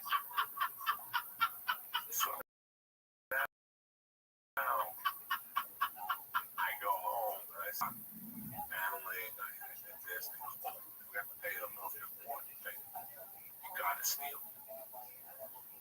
I go, what? He goes, if you don't steal, they're gonna know I was stealing. Because I was taking them to like 4 grand a week. I go, what were you doing? So he told me all the names of the contractors that you cut deals with. They come in, they got 10 sheets of plywood. It's $80 a piece for a 3/4 inch marine plywood for your budget for. You got a 400, cost me about 400 a day. Selling home, stealing, skimming off the wood. And then they had the old type registers. So if you came in, you spent $699, okay, $699. I would ask you how we pay for this today. Cash and check. They say cash. I'd bring $99. I'd take the $699 for the register, give them change. So whenever we went lunch, I used to go and take. So at lunchtime, I had 6 in that register, 4 in that register, and 8 in that. It was just insane. It was fucking insane. And I wasn't the only guy who robbed everybody. Jack Finn, it was the first guy I ever spoke to. We would do all this shit. I mean, you had to show up and you gotta go. Bro, this guy was a mess. He would do coke, he was the first person ever. When she did coke, it was like she was playing the Louis. Ukulele or something, but I had never, ever in my life seen something that this guy was doing. It was bad. He gave me the coke to go see ACPC though. You with Bon Scott? Yes. I know I got Brian Johnson. August 4th, 79. And he came back the following year, August 1st, 1980. And it was at the Palladium. I think July 29th, July 31st, they started in Philly. Then they came to us. That's where I got the coke from. So I worked at this place, and it was just like I worked there from 2 to 5, and then all day Saturday, so it was like 5 hours a week. I'm at 4,000 a week. I'm stealing. Look, I'm rocking. I had no idea what I was robbing. A lot of fucking. I mean, I'm robbing this guy, and I'm not the only quarter of the building, and I'm not the guy robbing. I'm not the only guy robbing. I mean, everybody's robbing this guy. There's a guy in the back. I always tell people I got 1,000 stories I can tell you, and 2,000 I can't. This is one of the ones I can't. Like a new guy at a counter in the back that bought so much memorabilia, stamps, whatever. He had a book, and if he had a problem, he called him back. I could tell he wasn't no stamp. They go the guy, you know. They'll talk about how we became friends, and how we talked to him. And then it just so happened that I was friends with his sons. Not really good scholars. Like football players, I'm like years older than me. But this guy was the real thing. He was like Joe Pesci. All right, he would talk to me every night, all night. And then he would ask me, just come see me. The guy owned like 15 construction companies. He was locked up. The next he was can't mention his name. I got to meet him and he's associated with other known criminals, so that's why he took this. To get the new crop coming in. Yes, that's why he took a little hut. He must have been around 50. He took a liking for me. He started out with like little jobs, like take the envelope, put out a little and leave. Drop it on in the dry cleaner. Don't look at it. Okay, I never. And those you don't fucking touch. No, I would skim off. I really, really liked him. He was a neat old man. He always bought me a ham, table ham and egg and cheese. He'd always have it for me. But then the job started getting a little bit more. You know what I'm saying? Like he introduced me to one of his buddies, Bruno, and like me and Bruno and like would go like he had a construction company.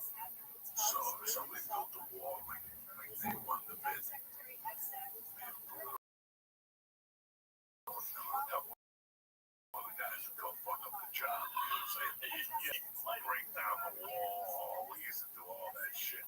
So here I'm hanging out with let's just call him Boge. I'm doing little jobs for Boge. Nobody knows. I wouldn't tell anybody because I didn't want to ruin my relationship with Boge. I was doing little jobs for Boge. I was doing the lumber yard. And I was doing robberies with Denny. That was one of them. Because I was allowed in the house. They had a hot system. Because they had a brother. Denny's house was a Birmingham house. You had Mike Denny, and a son who was beautiful, never been. Then you had the older Denny. Then you had a medium Denny who was Jimmy Page. He quit high school when he was like 9.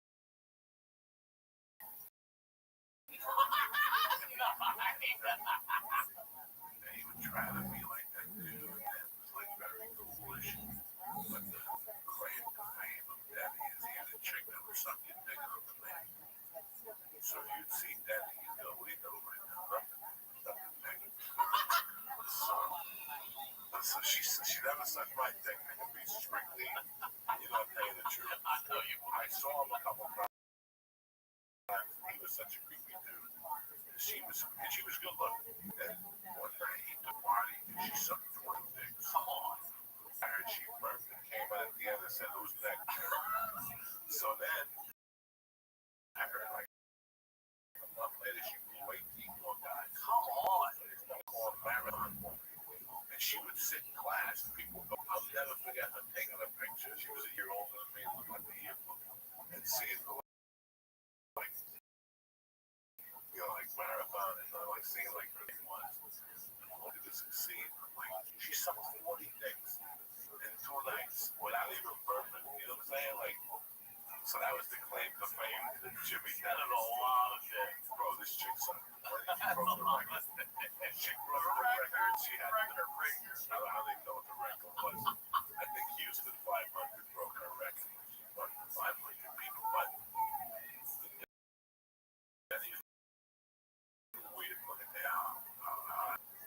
I was 16 and a half. And he goes, bro, we gotta figure out a way for you to be able to drive. I go, Dad, I got my learning permit, but I can't. Just fuck that shit. Well, a week later, his father called Mr. Denny, called me at the Memphis, saying he got ready to come over. I went over there, Mr. Denny's outside, there's a driving school guy with a little hat car. It's like driving school. Yeah. It's like Denny's driving school. It's like his cousin's truck. I have a license. Give him a license. Give him a license. Write your name down, kid. I wrote Jose Diaz. I lied on my date of birth. I wrote it 1962 and 63. The guy gave me a receipt and had a license. How old were you? 16. You got the license that whatever New Jersey's. But did you know how to drive at all? I know how to drive. Okay, I've been driving for years. Stealing cars. I never stole a car. You never did? Don't like it. That's not the crime in the world. They catch me, I'm in it. I can't get out of it. At least I can throw coke in the weeds. You have to prove that I threw in the weeds. If you catch me in the car, you're in. So I never was that. And they paid you everything you got on. I was never in stereos. People robbing. Yeah, I never. I mean, that was. Remember that when people used to stereo. I used to rob them and see it. If you told you had a stereo in your car, I would call my this have to rob it. And then I would sell you a pop punk or one of those things, whatever was popular in those days. You know, like that type of shit. But I learned my lesson. I had a stereo system in the back of my Civic, and I played it a little too loud coming home one night. And in the morning, I woke up, that shit was gone, and I never did it again. I was like, oh, fuck that. Here. Busted it. Mom looked for it was something I knew, like, please, fucking speaker. yeah, it's really weird world. At 17, I was still going to school like a normal kid. God, we were only at 17.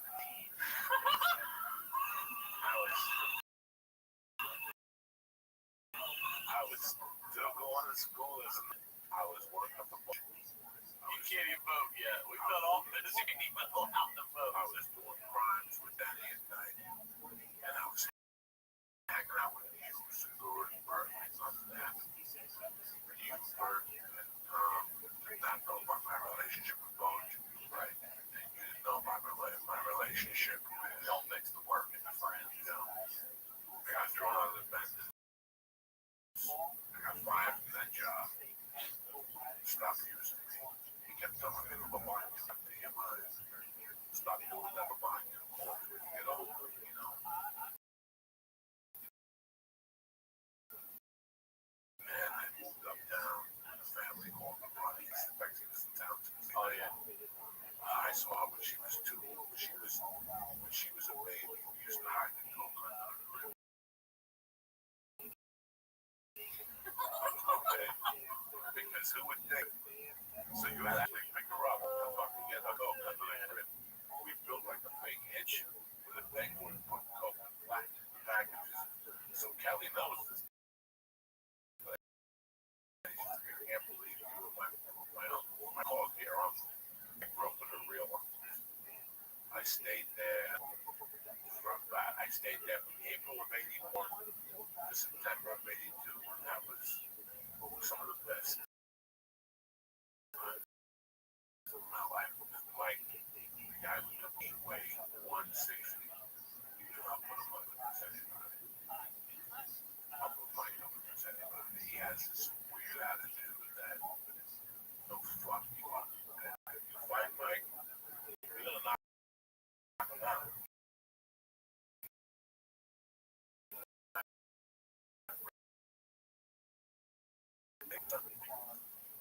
He was taking a line out the side. When he was in high school, I see him spit in the umpire's face. He called him for the fence. Oh, I got talk. Yeah, I was like, I got a motherfucker. And he spit right through him at the fence. The Boston Red Sox were looking at him. They stopped because of his attitude. But I think I was old. You know, once I moved in with Ben, this is my junior year. It's not my junior year. That summer, I kind of bumped around a little bit. I did a couple birds. I was that kid in the neighborhood that already was like this. He used to be a good kid in the situation. I'm going to put him over the top. We know this is not going to happen, you know. And January of 81, I quit at Masback Century Hardware. I finally came to terms that high school wasn't going to do anything. I had to start being a man. And I got a job there as a warehouse. And I got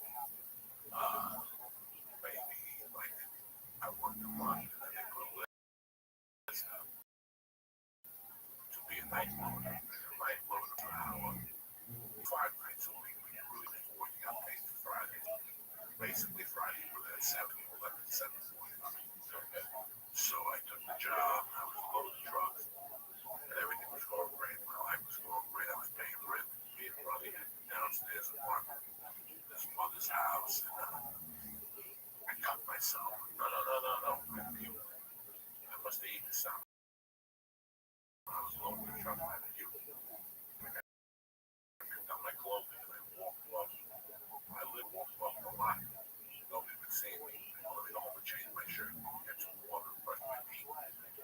I tried to get back in, they wouldn't let me in. The fence is closed.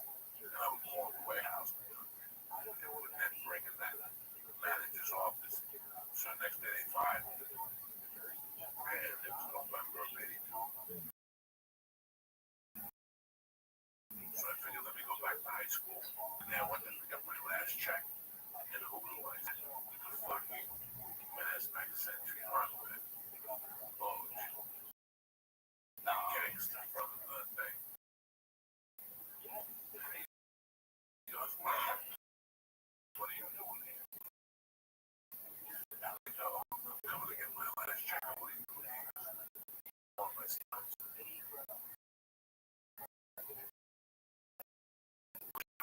What the fuck you been?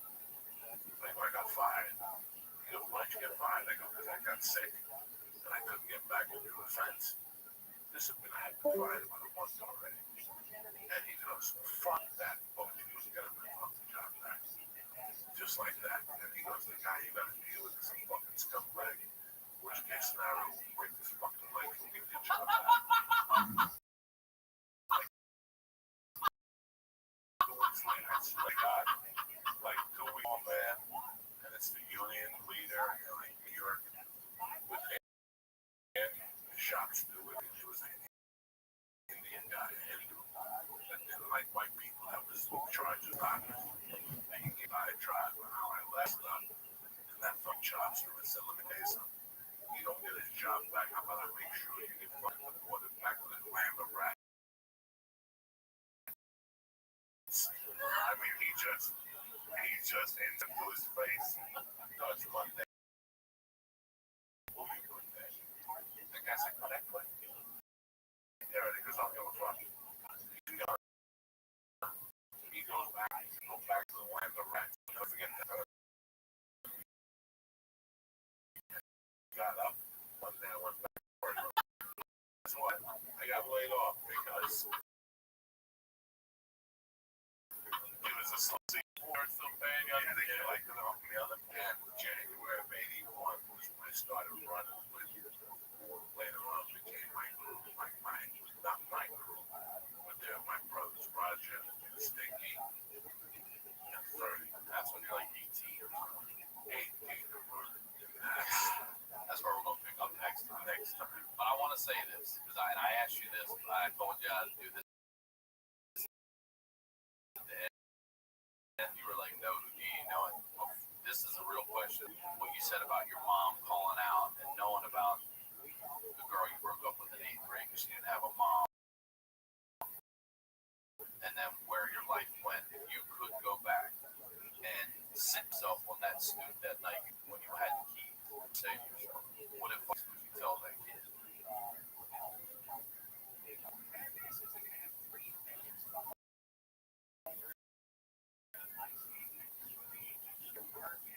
It was the same advice I gave Patty. I was going to keep doing what I was doing, but eventually I was going to die. I was going to kill myself because I really wanted to. I was done acting and that wasn't. I said, you know, you're going to die, so you fall. I said, young age, you go on. You want you don't ask, you go on. But it's like eating when I'm so pissed, you know, like something's misflavor, any flavor, like, you know, she sucked the flavor out of my life, you know. And I'm happy I kept going. I'm happy I really wanted to do suicide. I'm not ashamed to say. Did you ever try it? Oh, no, because of Catholicism. But I used to know what my tolerance is drugs. That's where I was trying to do. And I almost succeeded one night at Joe Gucci's house. I took a bunch of whalers. That's why I was wondering. I wasn't going to jump over the bridge. I wasn't going to die in water. That's not who I am. I'm not a fucking victim bitch. But I let him live. I just needed to get hit by a car. I needed for somebody to push me off. I needed to get shot. Because what's the worst thing you can do to kill me? You do me a fucking favor. I'm gonna end up a loser.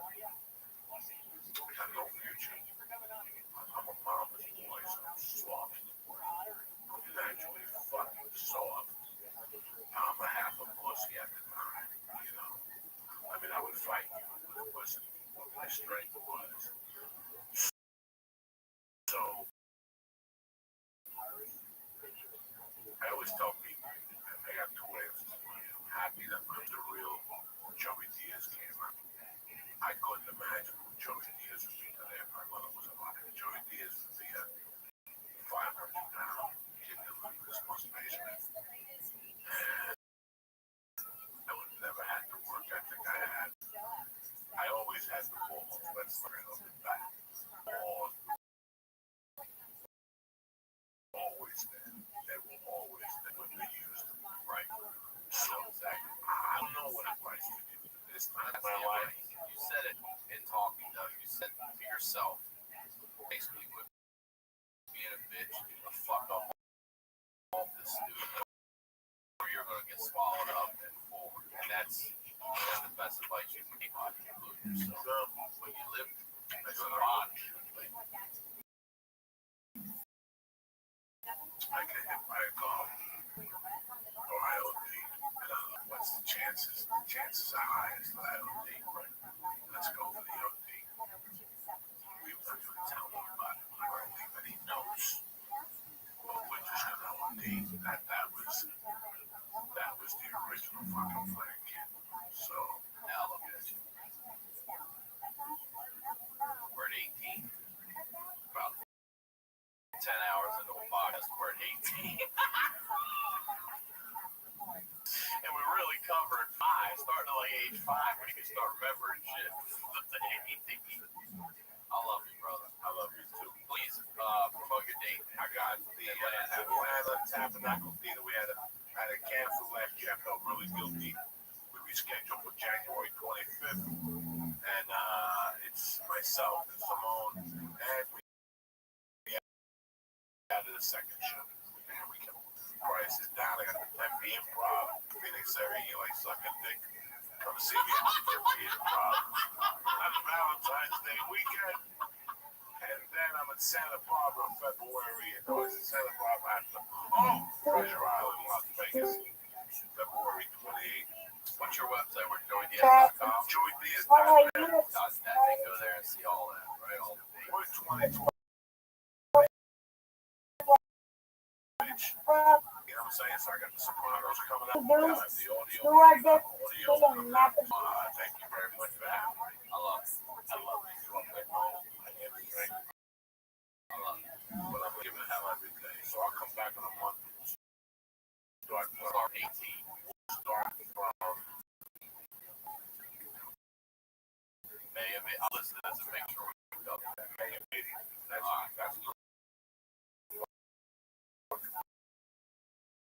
Always, Ryan Sick, all social media, RyanSickle.com. We'll talk to y'all next week.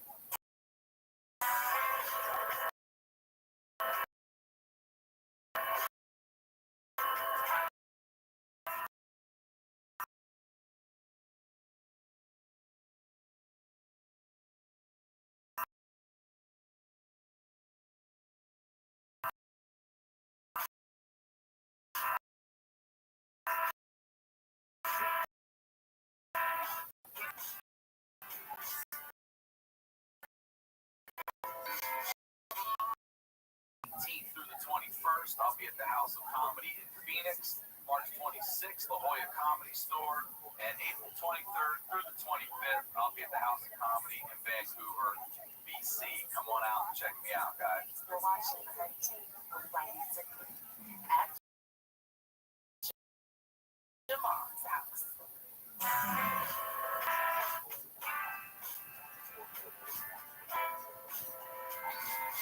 Welcome back to the Honeydew, y'all. We're over here at Studio Jeans, doing it at your mom's house. I'm Ryan Sickler. Follow me on all social media. Ryan Sickler. The website for the show, the Honeydew. Been here a year now. I'm excited to have this with you guys. Excited for all the new guests, excited for the new stories. We're highlighting the lowlights over here. These are the stories behind the storytellers. And today's storyteller, you're about to hit part 3 of the saga. Ladies and gentlemen, the one and only Joey Diaz is back. All right. the saga. The saga, brother. listen, but before I do, please plug, promote everything you'd like to get out of the way. I'm next neither in Atlanta. I'm just going to Atlanta to do one show. It's a makeup show. You know, the Eagles are trying to. Why don't you round up with Tampa? No, because I fucked Atlanta last time. I don't want no misunderstandings. Is Atlanta the one you were doing with Simone? You guys got the flight canceled? Yes. He told me about Yeah, that. it's a horrible fucking Oh, day. man. Well, good. No way we can get to whatever. Atlanta, go see Uncle Joey. Yeah. 25th. Focus on Atlanta. I'm not going to be greedy, go somewhere else. I had to cancel. Not on purpose. It was a fucking airport thing. Yeah. And I know you're going through, we talked about it, you tore your house. November 12th. You say it like a day. Listen, I don't play That's when I landed. I knew it was over. Like when I landed. I had the same thing happen to me, and I called you right away. Oh, my God. I've been checking what I I did. went to the improv spot with Joe. I went to the comedy store, pulled up. I saw Rap out there and Mike in the store, and I gave him a hug. And I walked into the kitchen, and my left foot Slid. like it just slid 90 miles an hour. I bounced and then fell over. And all I could see is stars and fucking. The pain was brutal. And go to the store to work out. Like, you know, they're really a family. Because I never saw them react to me like that. Who knows the Whitney comics was all over me. The funniest the night along with Andy Lederman. When I see the pain, I was breathing out of my nose and I was going to pass out. She was choking on a blowjob. And I looked at her. And this guy's, you know, in the middle of all this, she was going blowjob. And I go, now Andy Lederman, these guys. And you know, people have no idea the gift of bringing levity to a situation. That's what this show is all I about. fucking hate, like, if you know, somebody calls me and says, hey, call, God forbid, Tom Segura, his dad passed away. I give it a day. I call him like I usually do that, and then I'll just drop like, what do we get in the will? You know what I'm saying? Is it going to be a fucking creepy sister, or we getting, you know, what do we, and people usually go, you motherfucker, thank you for making me laugh. Yeah. Jesus Christ, nobody has the balls to call and insult me. Like, I'll call people, go, you got a brother, we want to be close. Light them on fire, so it's nothing. And they'll die of laughter. They're like, don't push me, because I hate that motherfucker as it is. And for 5 minutes, I just made that day. So I had to leave them, and now it was done to me, and I got it. I understood it. It picked me up, man. Those guys, Richie, and I couldn't even fucking, I couldn't think of the name. I know. They put me in a car, I couldn't even sit, because the leg was swelling. We were driving, the back, your left leg has to go up, so your ass cheek is on fucking fire, and then you can't sit on your right ass cheek, because it was just a nightmare. But when I finally had to go to emergency room, x-rays, ultrasounds, the whole thing, you know, on the couch, ice, heat, pain pills, which I went on 2 days of pain pills. And I threw the rest of life. I mean, that it remains the same, but your head goes to this place where you just feel like you feel bad enough. Like a comic like me, excuse me, I love action. I'm on the couch watching TV. There is nothing I hate than a man watching TV in the daytime. Nothing bothers me more than that. There should be no men watching.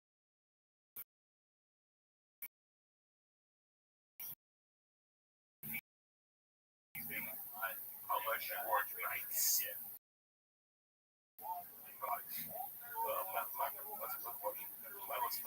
Whatever the name of that fucking Disney show. Mandalorian. I'm like, going to binge watch in the afternoon. There's got to would be something you could be doing. You're worthless sack of shit. Write a joke. Then they tell you, I keep bombing show because you're watching Mendel. Maniscalco, whatever this fucking name is. So, it just took a toll. But I got blood drawn. There was no blood clots. And I was able to cover the gigs in Miami, Town Hall, New York, and the Chevrolet Theater in Boston, Chevrolet. So I'm grateful. And, it's the holiday season. Taking a couple of weeks off. You should hang out with the baby. The store, you still gotta keep him off here and joke there, get the 2020 schedule tight. It's gonna be light for the Soprano release in September of 2020. So we got 8 months. That's it, bro. Just try to put the audio together.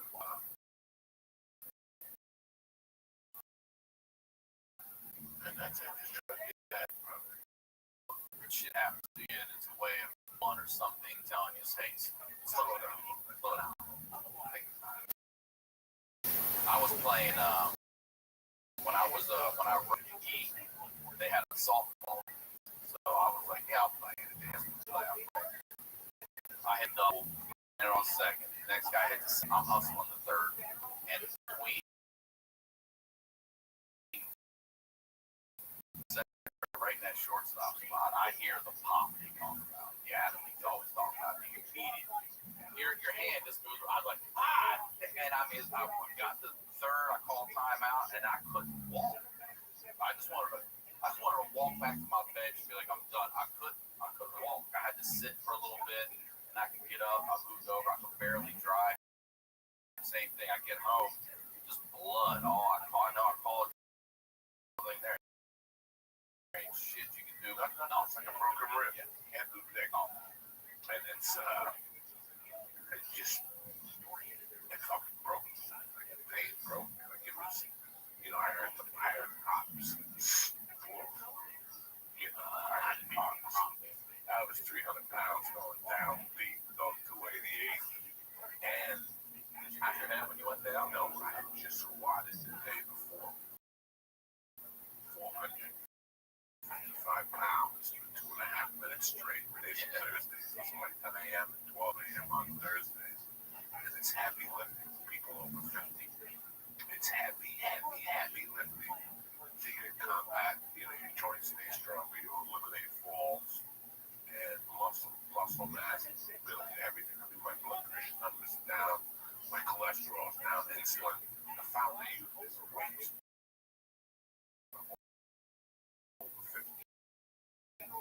So the doctor said, I'm looking at the X-ray dog, I just squatted today.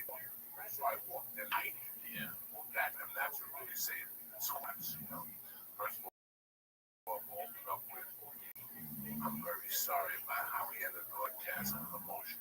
I thought it was just to blame the people where I was put at that time of my life at 14. And it was like what I did time was before I had the clean was the straw that broke the camel's back. Like I was crying. My father's dead. I was probably crying.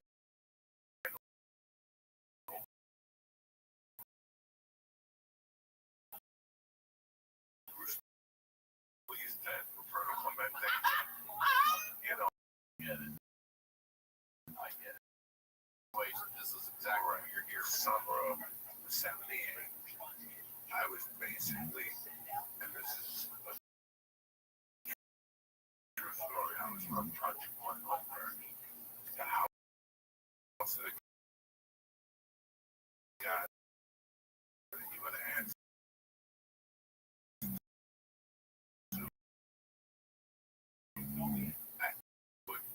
People's personality changed towards me.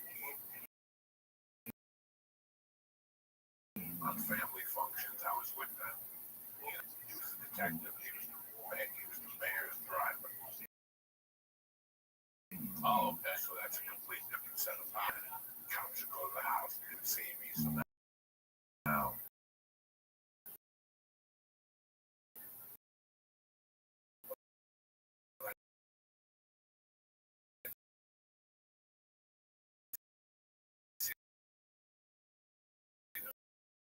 about it, and I think chase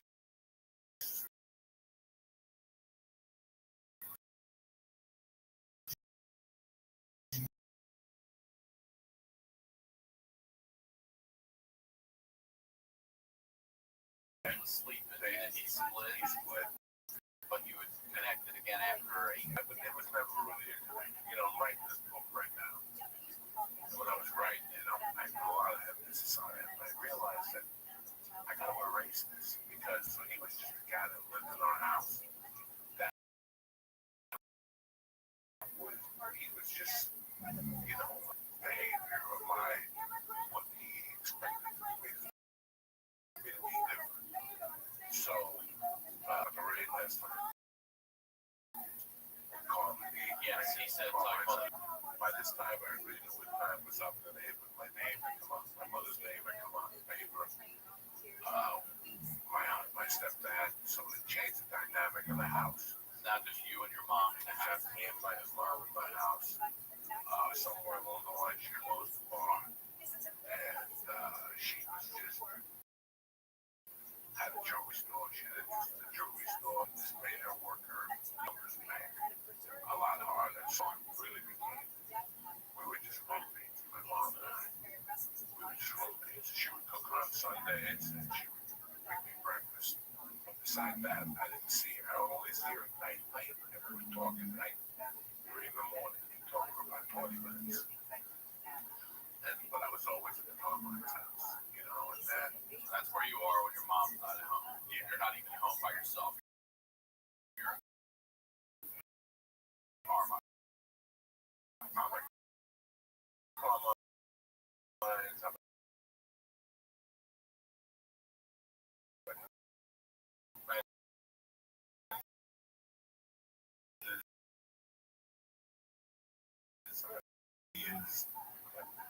City, blah, blah, blah, blah, blah, blah. And exactly. He was now my homeroom teacher. the gym teacher's not your when they moved. So when I got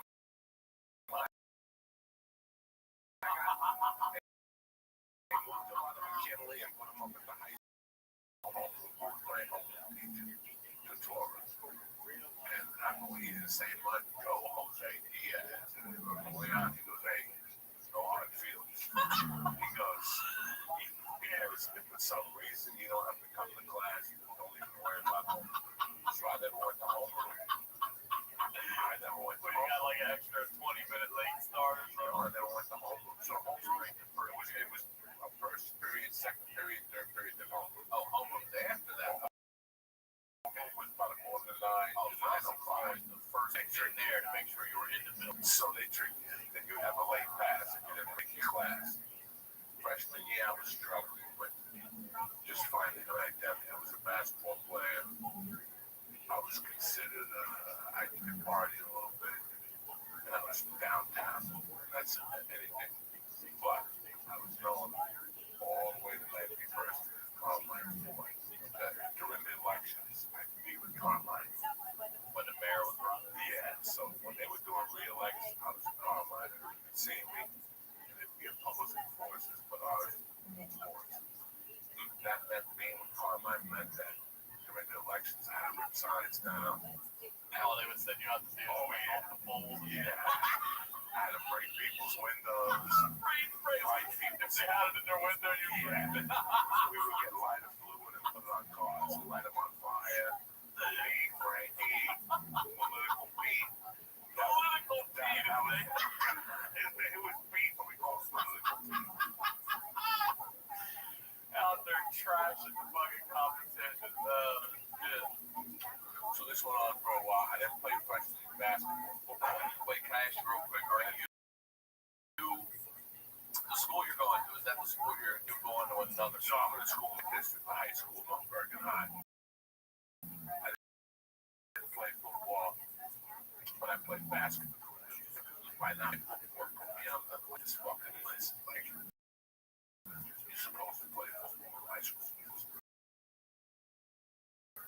because I wanted to play basketball. But the coach didn't like the freshman coach didn't like me. Obviously, the third best player on the team. He didn't. I don't know if he didn't like Spanish people. He just didn't like me. They made up. His coaches talked to him. I feel Diaz is not a good defensive player. You know, when I was there in the practices, I would destroy their first team practice. The feelings I had growing up, being alone, being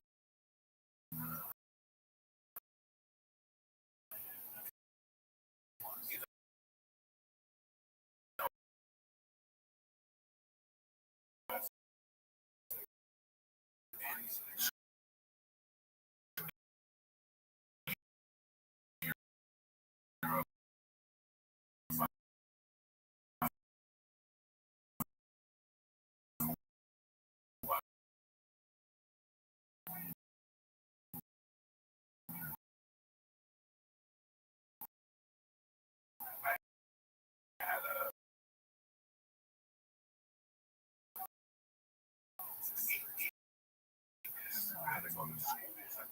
Later, are you fucking? Some days you showed up, some days you didn't. Nobody said no. Nobody said no. Carry a wheelbarrow, that's it. I was a wheelbarrow Joe. That's it. Put away money and I started to go. That's cool.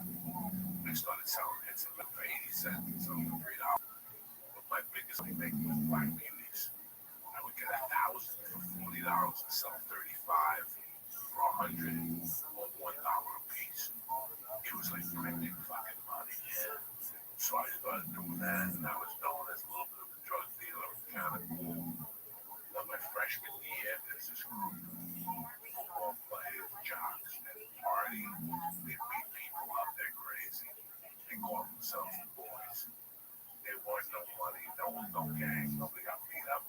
Their main thing was to get together, listen to music, get drunk, and hug each other and sing. Girls would go, look at them, what they so cute. And then there were the little boys. The little boys came out to be the recruit, and they were pretty cool, you know. They drinkers, I was more of a drugger. They didn't like that, you know. So it was like me and 3 other guys were sneaking messing with it. Black music. It's acid. It's acid. It was really acid. We didn't know what we were getting. Every weekend pick up a different type of acid. Mescaline, acid, water, acid, window acid. Every Saturday I pick up 3, and then my business could pick up more and more sheets. And you're also taking a little bit. I'm taking a How much acid do you think done by the time you hit the 60s? Well, let's back to him. So we're still taking 1 2 a week. Maybe on Sundays I was too blessed. We would get the same as my on Sundays, and they would buy me Sundays for the Angels. so me, Carlos Perez, me and this Cuban States, and the easy Chris would pick up The Keys. Who would start the Keys? sold it to her that on the street. It was fucking peace. I got it. It was gorilla tranquilizer. This shit that they would see. You would see, what was that show we were kids? Omaha, whatever, about animals, wild animals, Mutual of Omaha. I know what you're talking When you about. see a leopard, they shoot him and they go over. That's what we were snorting. All right. It was like animal tranquilizers. So take me, you, Rogan, Bird, Tom, Simons. We split 3 $10 bags. We buy $30 worth of each to a little line. And we jump on a bus on Saturdays from New York City. Jump off on Times Square. And we go, all right, you, Bird, and Tom, see you later. We'll meet at 5 o'clock in Port Authority. So you gotta see how it's just a foggy world, man. I'll bet. We would walk like 20 blocks, then we'd jump on a train for 10, then we'd sit on a park bench for an hour. But it was really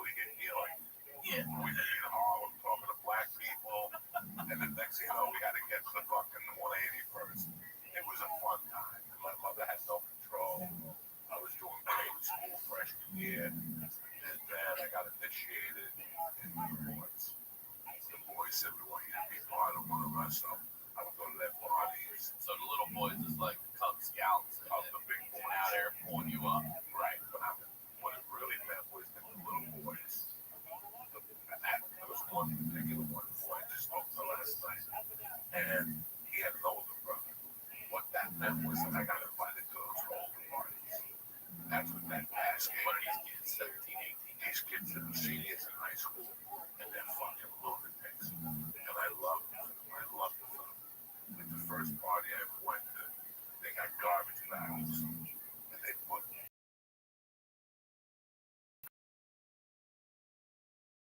garbage bags in them, and they just fill them up with different books. No mixer, no margarita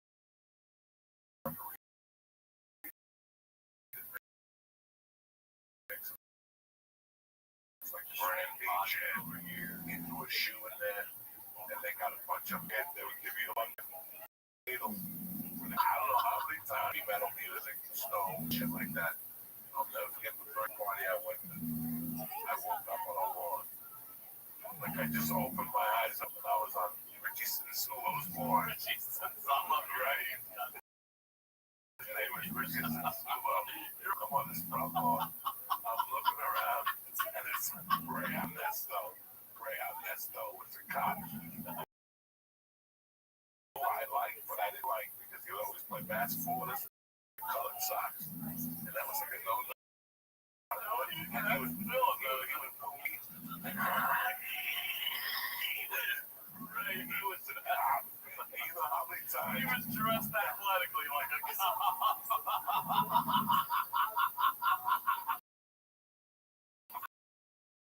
You can tell a mile oh away. my God, he was the sweetest man in the band. He was a cop. And he was up in shape. He played with the 8th graders on Sunday. Legit guy, no matter. He'd buy us all right. No fight. He'd buy us.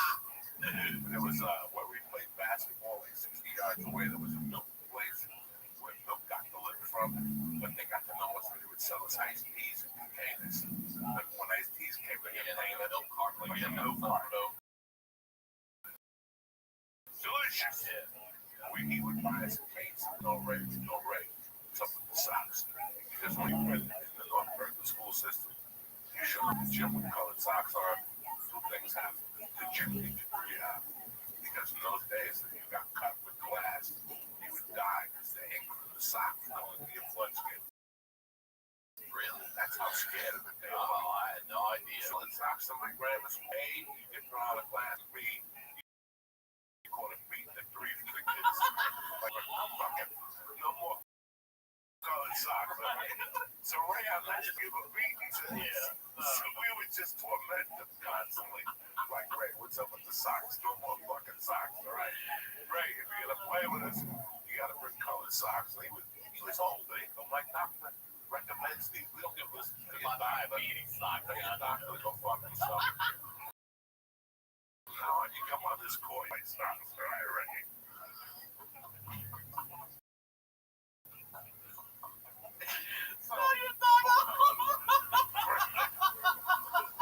Ray, that's no waste me up. I'm looking around, Richard, this little boy goes, are you all right? I'm like, yeah. Just hop in the car, we give you a ride home. Give me a ride home. I woke up in the house at 7 in the morning, but my mom has a fit. And she's like, I don't know these animals. You're hanging with 7 in the morning. You reek of alcohol and all this shit. And so everything in the house was cool. I was with the boys, but I was going to karate. I was a big karate guy at the time. I would go to karate 3 nights a week during basketball season. I was going to karate 7 days a week, 6 days a week. It was closed on Sunday. I would take a bus down there. So I would go to basketball practice till 5, take a bus home, eat, get in the shower, get my tea, walk the fucking hill, and take another bus to karate. Till 10 o'clock, takes the men's class. I'm 40.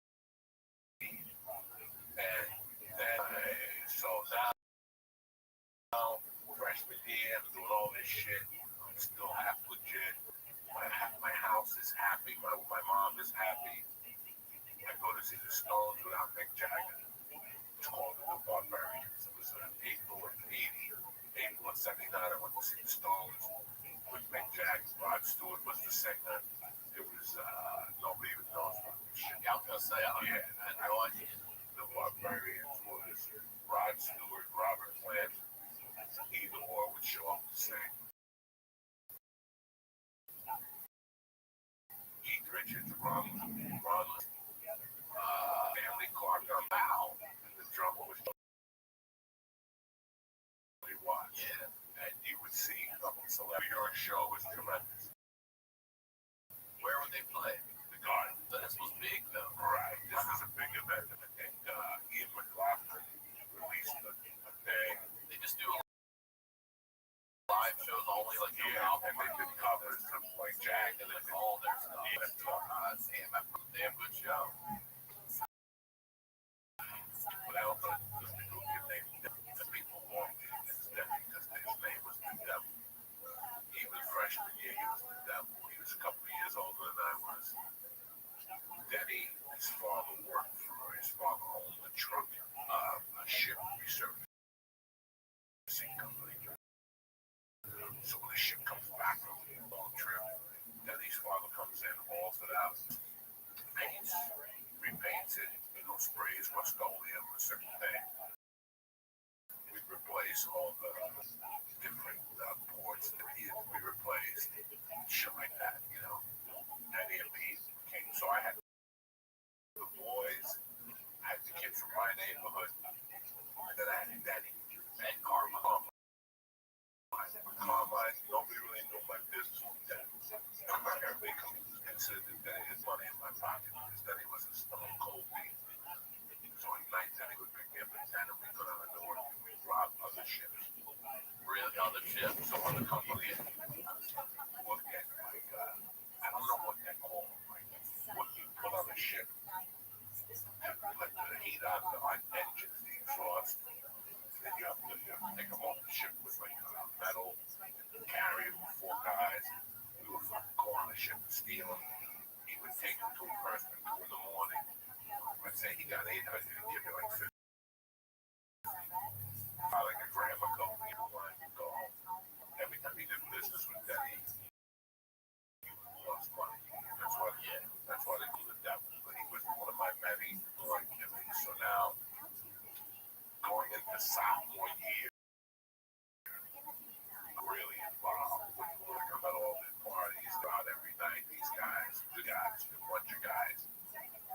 And the summer of 79, I got a job working for a mason. Carmine got me a no-show job. No-show Robert at Horace Mann Grammar School. What was your position in the no-show job? I was a janitor. That place was dirty and shit. That's what's going to pick up your check. And all the other janitors looking at you going, you're a fucking like you're a real piece of shit. And I would go in there like, what's up, guys? They'd give me the check with like, Where's the holiday park? yeah, like with tears in their eyes,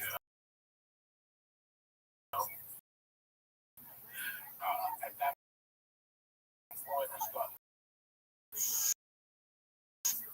I was still on acid, still selling weed. I had a friend who would give me $200, make $100 profit. Did you ever any of the shit that's like when it got, because I saw red. I saw get the shit out. we would get a teacher in our high school and give him money up front. He was in charge of the stagehand. His name was Robert. Always in the heart. Robert. I hope he dies. He's a scumbag. He was a white privileged guy. It was $40 for 3 joints. It would come from Hawaii on a little stick. It was good weed. Yeah. I also had places in the city that had like whatever it was. Acapulco Gold, Panama Red, Acapulco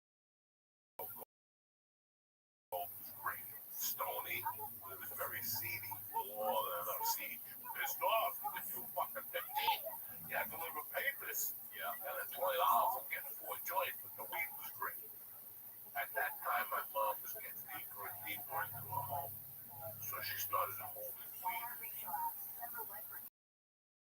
People were bringing weed up, whoever they were bringing it, and I didn't know it was downstairs in my basement in the little boiler room.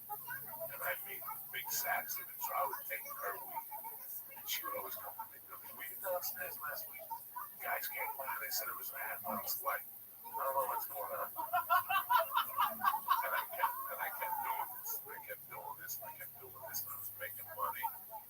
And then August of '79, I was playing basketball. I had already, let's take it back 1 second, February of '79. I was fed up. I wasn't fed up with it. My schedule was so fucking busy that I just fizzled out.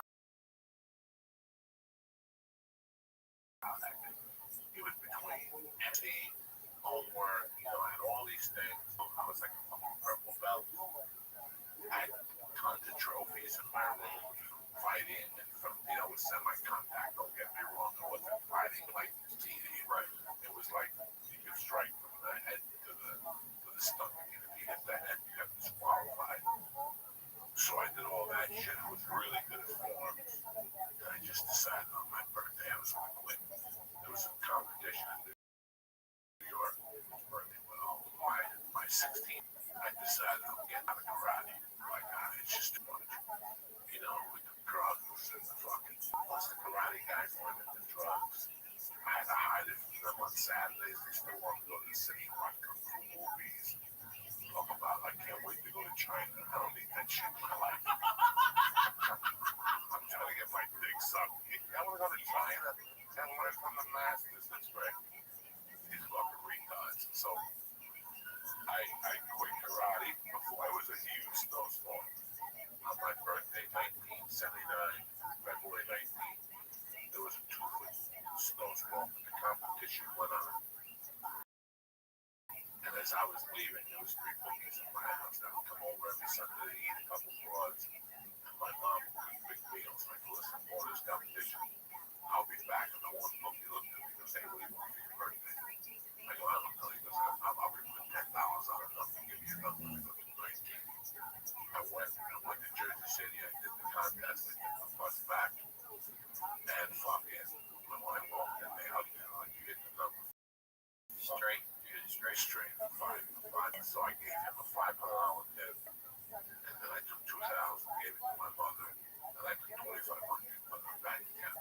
And I was instructed not to touch that bank account. My mother told me, don't touch it. I just touched it for investments, for weed investments. Wait a second. So you need to tell me if I'm if I buy I see it, 300.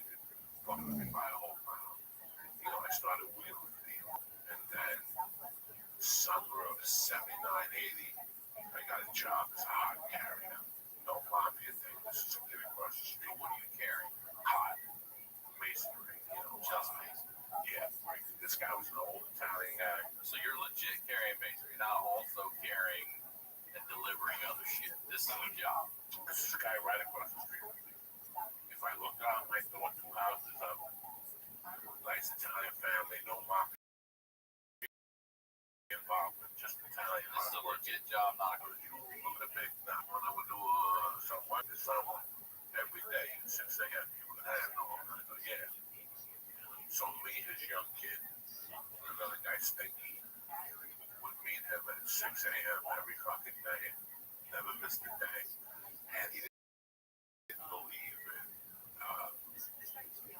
jackhammer. No. Sledgehammer. So we had a sledgehammer everything. God. So we would sledgehammer everything, pick it up, put it in a container with gloves, and then we'd have to make the mortar. 16 bags of sand, 1 bag of concrete, 3 buckets of water, and we wouldn't have to get ahead of myself. That's when I had a machine.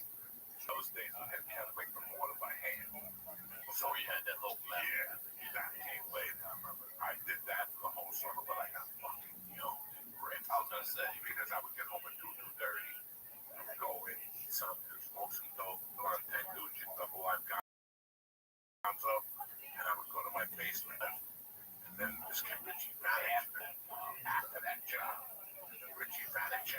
name sounds big. Czechoslovakia. Even though we come to my house, let's live together. So me and but one day while I was lifting, I had a spit. And I spit. You see how red that is? It was red. And it was pure blood. And I kept spitting this fucking blood. Spitting this blood. I didn't know what it was. And I didn't tell nobody because I didn't like the doctor. And then one day I got a job. What a job I did. Called J.R. and Sons. This was it. They got me a job as a warehouseman. J.R. and Sons. I had to be there at 4 o'clock every day after school. And I worked till 5. They paid you like $5 an hour. Wasn't bad. Yeah, that's all of us in the day. Got a job. Minimum wage is what? Only $12.50. You know, it was like $4.50. So we would all meet. Get high, go in the warehouse. Fucking eat shove. They had a parade with lobster tail. Stealing lobsters. Operas, you know. And it was different time back then. It was, think of me, you, Segura, Berg, and Ari all working together in a warehouse. It was just fucking great. And one day I spit because you cut your lip. Why am I seeing thousands of fucking blood spots everywhere? Because you can't go back to go to the doctor. And then they fucking called my school. One day in gym teacher saw me spit. And she's like, what the fuck is going on? And they told me in school I couldn't come back until I had a doctor's note. So I went to the doctor. He did like a chest x-ray. And he did see, I don't know, I can't remember the procedure was. And maybe a week later, J.R. and Sons, I carry heart contact. Coco, you gotta call line 3. And I pick it up, and it's my mom yelling at me in Spanish. Mom, fuck. You're bleeding back. 3 different people. You never told no. It's crazy. She would have me in the hospital. She goes, you had fucking medicine over here. You got a bed at Christ Hospital in Jersey City. Waiting on you. Let's go. You have some fungus or something. So I went home. She fucking threw a couple smacks in my face. Was not down. They drove me to the hospital. And it was just a horrible experience. I had paraquat. Paraquat is what the devil was spraying on weed and killing. And that's the result that we get from smoking that weed. So here I'm thinking that you're getting this shit from the mortar and the mace and all that. You're getting it from the fucking weed. Weed had a thing called paraquat. A bunch of Americans got sick. Ended up in hospitals and weed affected my lungs. So I ended up in the hospital for 13 days. Yeah. They took the days. They asked me to leave. No, they did. Oh, because it was on. Coming night. The beers go to the house. I will furniture out the window. Molly Crew movie. I was watching that Molly Crew movie where they threw the TV out the window. They didn't throw the TV out the window. They were throwing tables out windows. Fucking, I don't know what they do. It was smoking pot. The thing in the room. In fact, it was a girl who just came to LA. The Yankees wanted to play. I told my wife I had to go. Most girl, I don't know. She was one of the girls that came to the hospital. She visited? Yeah. So I met her and her husband, the Catholic. He went to the nun? Yeah, with the nun. ABX, that's one of my favorite stories. That's in our highlight episode. Well, if something really happened, I want to make my house. I'm a very spiritual person. When I walk into something, I just feel vibes. This is Jersey house. It was just a bad feeling that I fucking house. I liked it, but I didn't. I ever see anything or more feel it. I felt it. And then something happened. Something happened that my mom did something in the house. She wasn't supposed to do. She did a Santeria ritual that they told her not to do it for the person. Then wanted to do it instead if she did it, take care of a financial burden.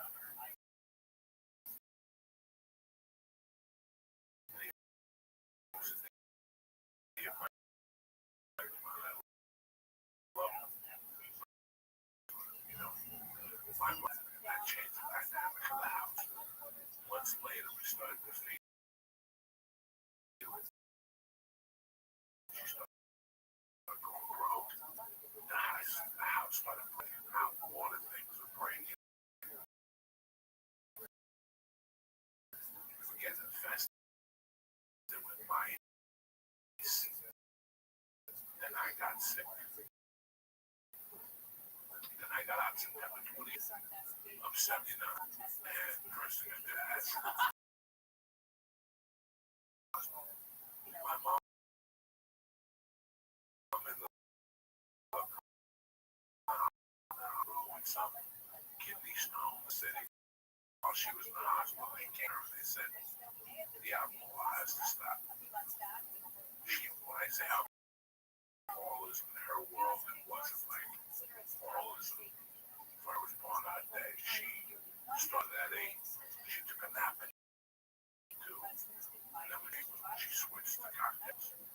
So from 8 to 2 was Heineken's or red beer. You know, a Heineken with a tomato juice. That was a bird. That's called a red beer. Heineken with tomato juice for breakfast.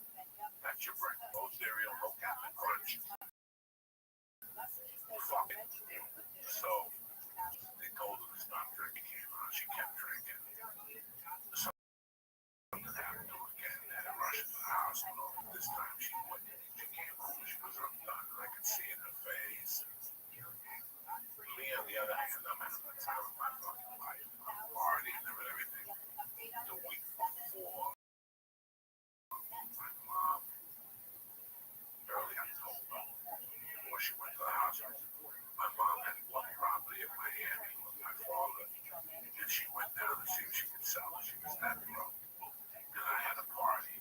One of my friends, the big dad, like, I had a party. The boys, little boys, joining the party wasn't there either. I had a party first. I was trying to get my dick sucked. You know what I'm saying? Yeah. When they showed up, some girls, other cliques, they were like insulted. They got up and left. And they threw me out of the fucking boys' group. You got thrown out for that? Yeah. But 3 of the guys remained my friends. And it was funny. We have a Dominican kid in my block at the time. His name was Louis Hernandez. Me and Louis played freshman basketball together. We hung out all the time.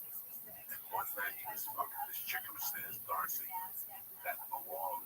She dated one of the big boys, one of their girlfriends, this guy Eddie, who thought he was a tough guy. And Eddie walked in my house with 6 other gorillas, and he goes, I want to know where she is. And I had a big St. Lazarus in those times. My mother had this statue, only 6 foot.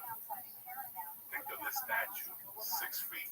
In your living room, crutches with a gold thing on them. That was in your living room? Yeah, because people were coming and go, who has a saint in their living room? Full size. But my mom loved that guy, St. Lazaro. And I'll never forget that they were like, we either find Darcy, fucking motherfuckers up. I remember there was a kid that his name was the Red Devil. He had just moved to the side park. He took one of the crutches with the saint. And he goes, Darcy ain't here.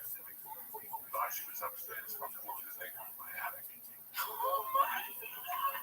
And we're like, Darcy's not here. And I suggest you turn around and leave. And I'm shitting pickles up like Chris. I'm gonna have to fight these motherfuckers in that scene. Fucking sophomores. You know, fuck these punk ass bitches. And they were like, you guys are gonna pay for this. I'm like, all right. But right now, we're gonna fuck out of our house. Out of my house, they left. So right away, that put people on high alert. I still want to call my boys. The bees do it. They get Eddie Rabbbi fucking do it, my boys. And this was on the look. So they left. Maybe 10 days later, I go to a Halloween party. Great fucking party. They took fucking acid. It was a big boys Halloween party. So the little boys weren't invited. So it was the big boys. And it was in an attic with a hole. So you had to go into the kid's garage. And there was a stair, like a ladder. And you had to climb into the attic, which was huge. The size of this. But there was a hole going into the attic. understand me? So for you to go to the attic, there was a ladder. Yeah. You gotta climb up off that ladder. And you could make, there was a keg up there. So everybody's drinking. But that ladder that you're climbing up, that pull down ladder, you climb up like that kind of ladder, getting you in the hole you're talking about. No. There was a hole. That's the entrance, and then once you're in the attic, there's a separate hole over there just in the middle of the No, you walked into the garage, okay, and he would go, you want to come upstairs? His name was Julio Cameo. He would take a ladder, put it there, Oh, and climb up to that hole. But that night, they got a real ladder, so you could walk all the way up, get out to the Halloween party. And people were dressed up like Satan, you know, Abe Lincoln, whatever fucking people dress up as. But me and Luke's and the Willow, who were little boys, and they still moved to my side, we went to gas, unbeknownst to all these 18-year-olds. They're drinking, they're listening to the Stones for fucking hour. But our goal was to push people down that hole. So let's say I would get you.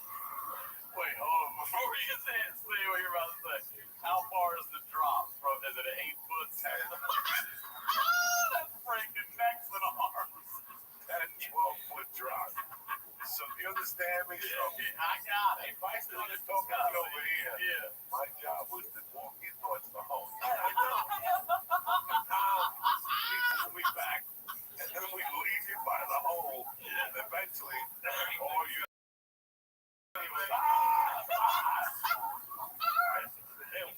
Onto a concrete garage floor. we saw 2 chicks go down. Like, oh my God. Chicks were great. They went easy. And the funny thing is, you see a woman standing there, and all of a sudden, you just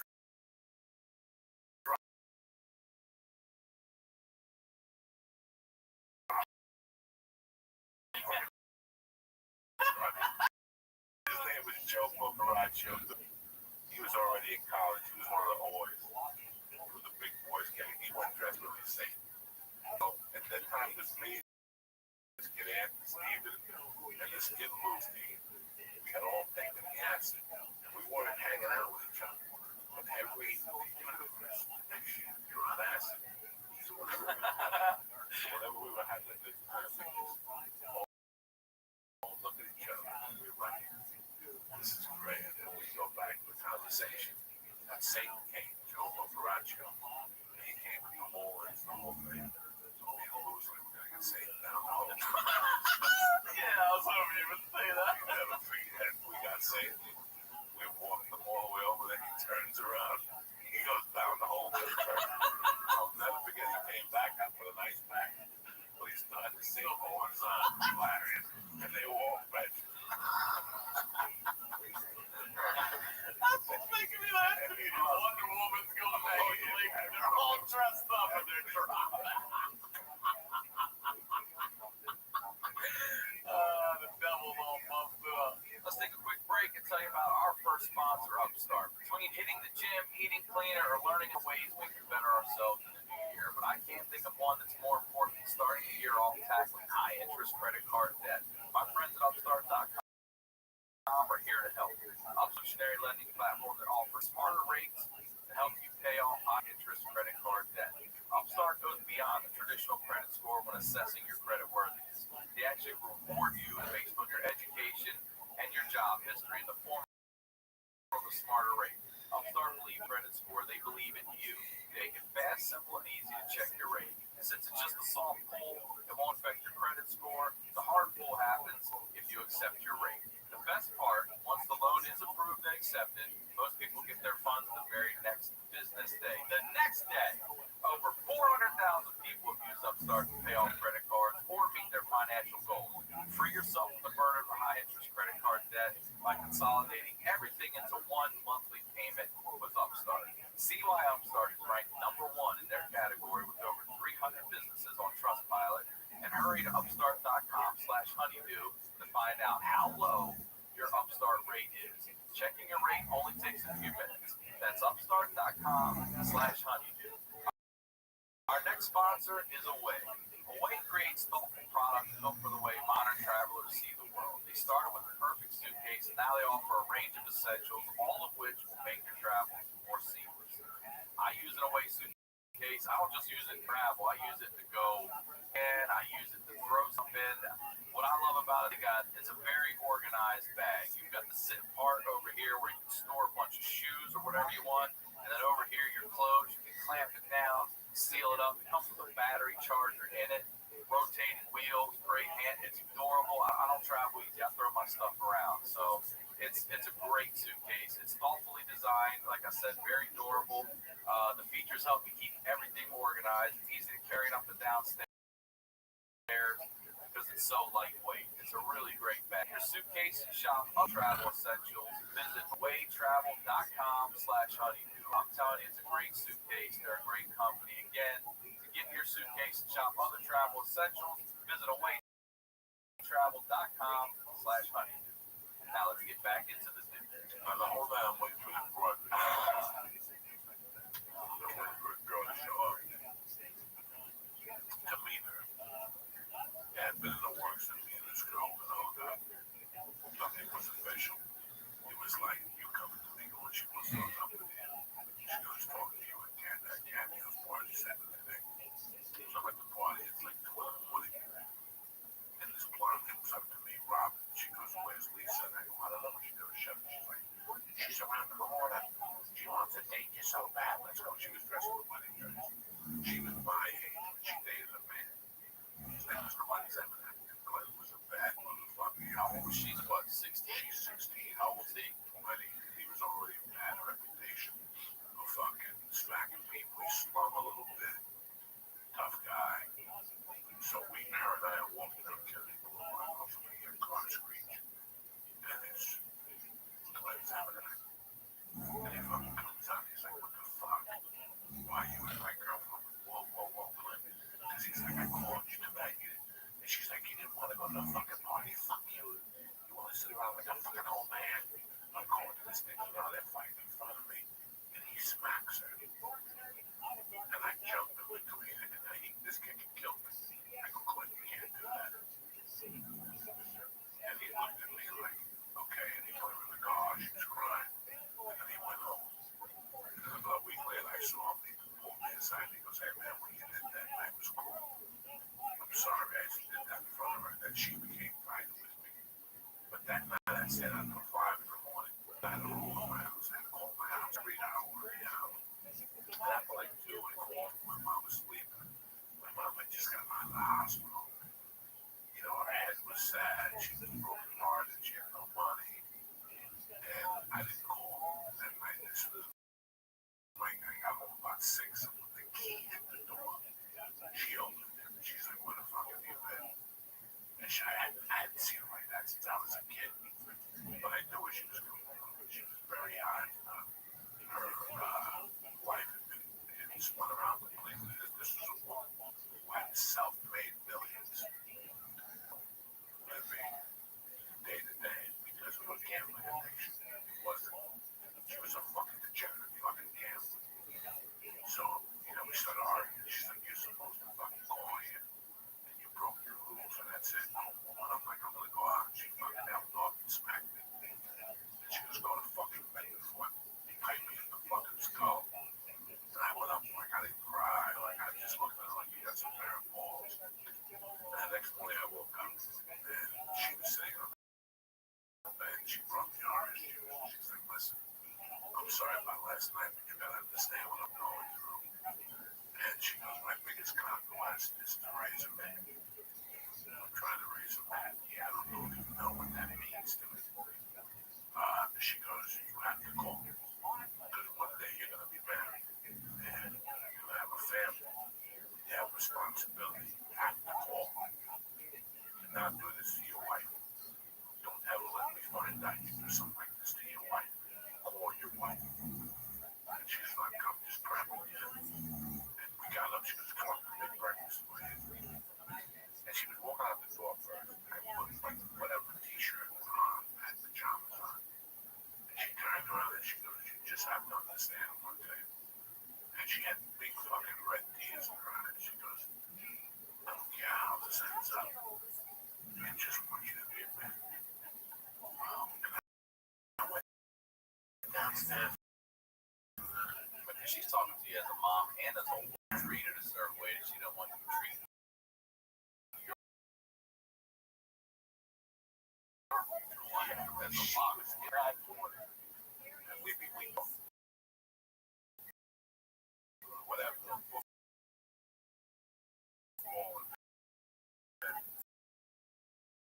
She went in her thing and our relationship was back on the fence. But you get old, you gotta be a man, but this time it sounded different. I don't like the other time. It sounded like she was trying to tell me something. So the first week of November in New Jersey, is this what you say this time was more of a plea than a message? Like, she's trying to be a man that's not just trying to tell you like this is. I don't know what happened. I don't know what it was. So that 10 days later,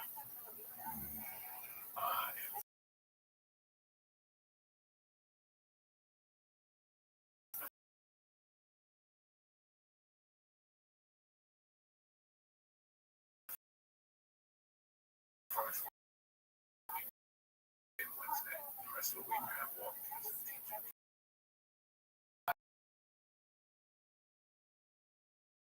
I never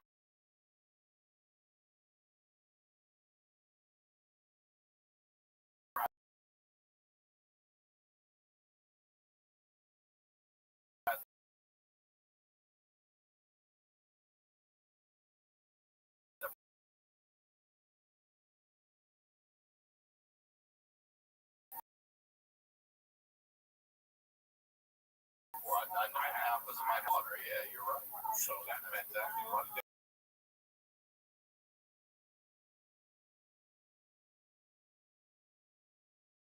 Say, break it, they knew better. Then the other was across the street, like store with something that's like that. It was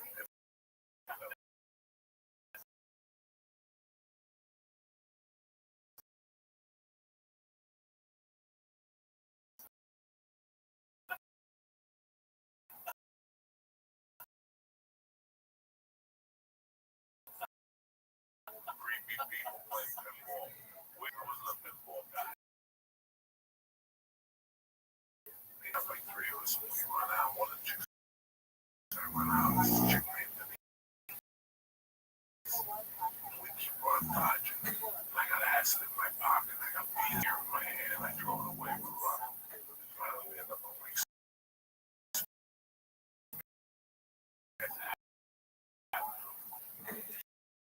she goes,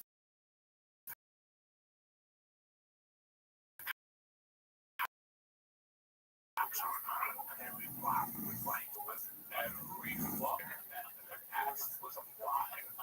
So we go to the backyard, a little mosquito hunt in the 70s, and I moved. They call it gazebo. Yeah. This is like a little mosquito farm. Yeah, daddy. So we went in there. I'm tripping on ass. And she was a pretty girl, but not titties or bang. And we started making out. And I take one of the tits out. She keeps telling me, oh my God, you now tell me what is aggressive. And I'm sucking on the nipple from the finger. And she's like, no. And all of a sudden, the acid started happening. And I'm like, Jesus fucking Christ, look at her tits, they're getting bigger. They get fucking bigger, like her tits are fucking. And I remember sucking her tits like another 10 minutes and then having like a panic attack. And just telling her I gotta go. And she's like, right off the titty like that. She wouldn't let me finger her. We're gonna stop at the tit. I gotta take this to do. I gotta think. Yeah, I gotta know. You have to wait. Are you gonna take it to the prom? Yeah. We're doing the man in the prom. That's in June. I want my dick sucked tonight. I hadn't had my dick sucked yet, really. So I fucking left. I was like, fuck this. And I started walking side streets so the cops don't see me. But that afternoon, my mother called her before I went out and said she wasn't feeling it. She was going to come home. So I go, perfect. She's going to happen at 10. She won't know I'm on the ass. I don't know how long it took me, about 45 minutes to get home. I got to a seminary in those days. I fucking hit my block and my fucking lights around the way I left. Oh my god damn it. This guy just stole my fucking home. I opened the door, she I'm like, fuck. Now I gotta hide. Because I'm tripping my balls off. This bitch is gonna come home and want to talk to me by the day about how boys didn't come in by a cunt hair and she doesn't know she's gonna keep the light on and while she would be telling me that she would be drinking and she would go in her bra and take a little before left and she would do like 2 little bumps of coke. Tell me by the day. Right, my mother was not like any other mother, but so and she would bring me like Chinese food or a Cuban sandwich or she would bring me a BLTs before start dining. If you ever eat it, before start dining, get a BLTs like that. Whenever she wake me up with a BLTs before start, he was telling me about the day. It was a scumbag. He can't be trusted. It was a cocksucker. You get older, you break his fucking skull and all this shit. And it was like her confession to me about her day. This has been going on since I was 6. She'd always talk to me, so I was like, fuck, she's gonna wake me up with her fucking bullshit about whenever the fuck the horse didn't come in. And I'm tripping, so obviously I'm not hungry. So I looked at my bed because I was tripping, and I actually fell asleep. It was about 12:31. I actually fell asleep, but it was like an acid sleep. At a party, and every time I would get up, I would look in the hallway, look at my clock, and I'm like, this bitch, still not, she was feeling sick. Thank God, you know what I'm saying? Like that was my mother. I'm not feeling well, but I'm gonna still go drink and do cocktails. So I wake up, I hear it downstairs. I hear her in the kitchen, and I'm like, thank God she's home. I look up and I see the hallway light is turned off. So that means she came up to check on me. She went back downstairs, and I heard her yelling at one point. And I'm like, I'm not going downstairs, I'm still tripping. You know, she's probably wants to feed me Chinese food. But the light and all that.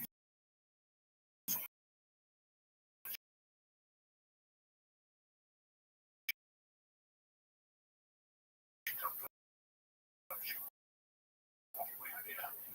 Because she cannot see my eyes, man. And I heard her yelling at me, and I avoided it. And then I woke up, and I'm like, she's been into a bedroom.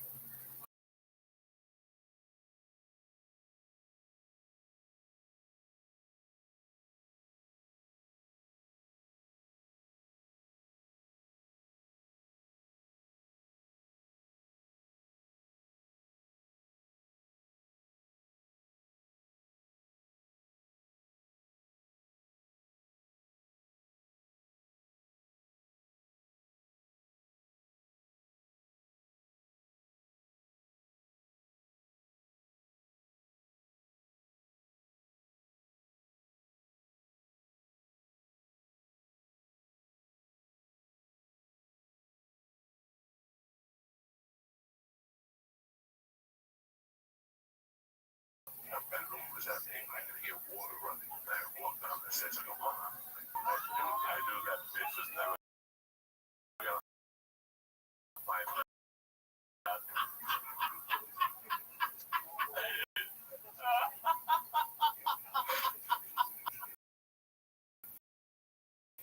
So I called the ambulance. I couldn't sit in the room with her.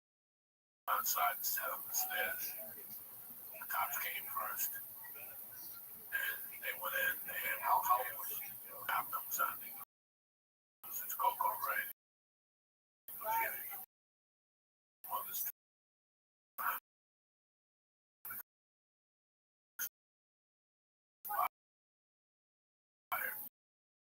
You know, I'm really sorry. Is there somewhere we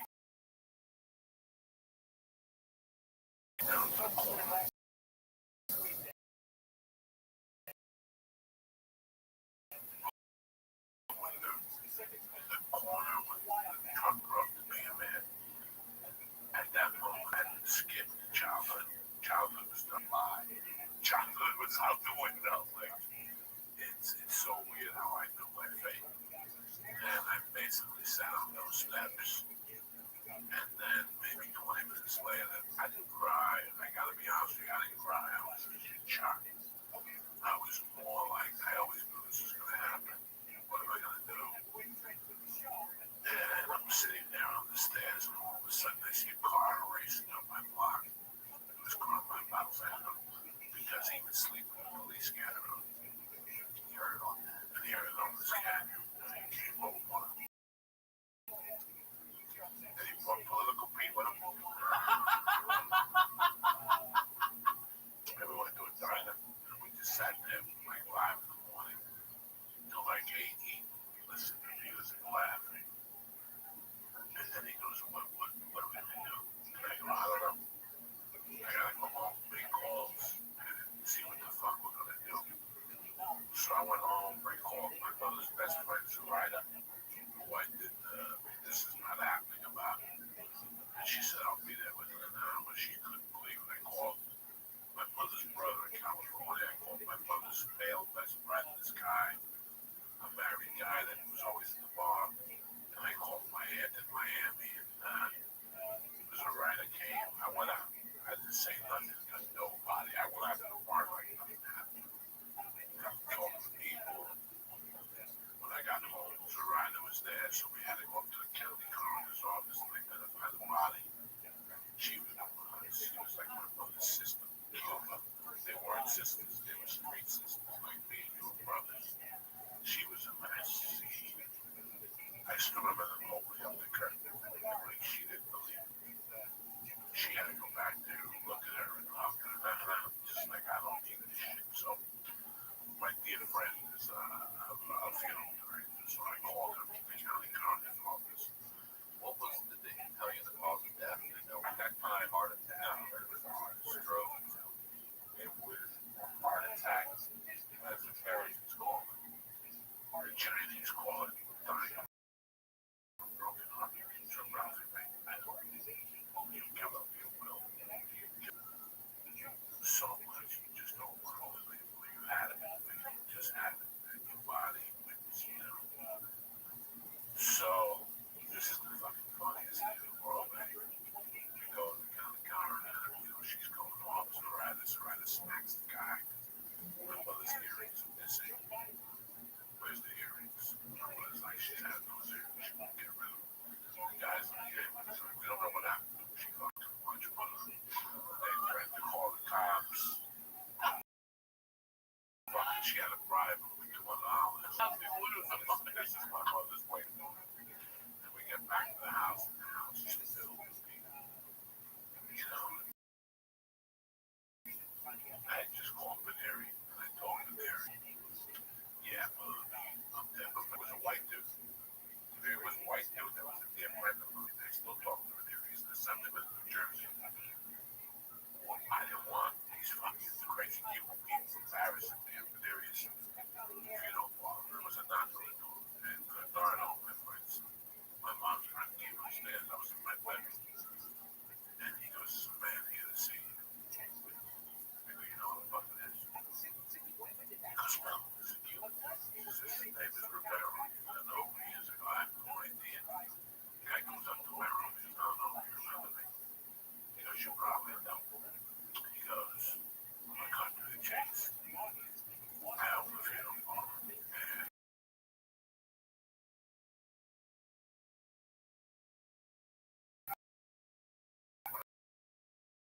I can't accuse you. We lost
skin. Wow. This was my payback to you. You know, it was just beautiful. 5 days, the wing was tremendous. Cute wing, Irish wing was like a fucking.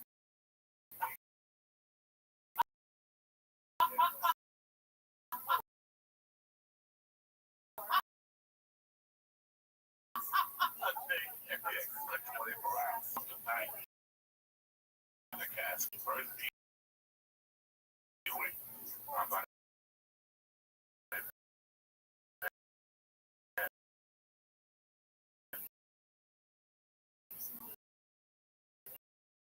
fine, but all right, yeah.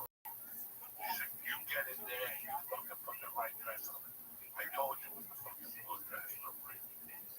This is gotta take her out of there and change her. They fucking took her out. Your mom had an outfit change. An outfit change. She was dead. They put her back in the living room. Now these Cubans are walking in like there's another funeral. When you're a funeral farm, you have 3 rooms. Yep. You have 3 bodies at once. My mother's friends didn't give a fuck about the other families. They started coming with the quarters. And like little portable bars. Tables to play dominoes. Because this is what your mother wanted. Your mother didn't want nothing. Your mother wanted heavy duty, smart coat. So we had to work the field with shifts. 8 to 4 was the ride up, 4 to 12 was me. Most viewings are like 7 to 9. No. Tonight and tomorrow. No. It's not. My mother died on a Wednesday night. The viewing was 3 days, 3 more hours. And I mean, fucking crazy. People coke, people fucking drinking. Soraya snorted coke. Anyway, like Soraya's claim my fame was, and she could be right here watching it.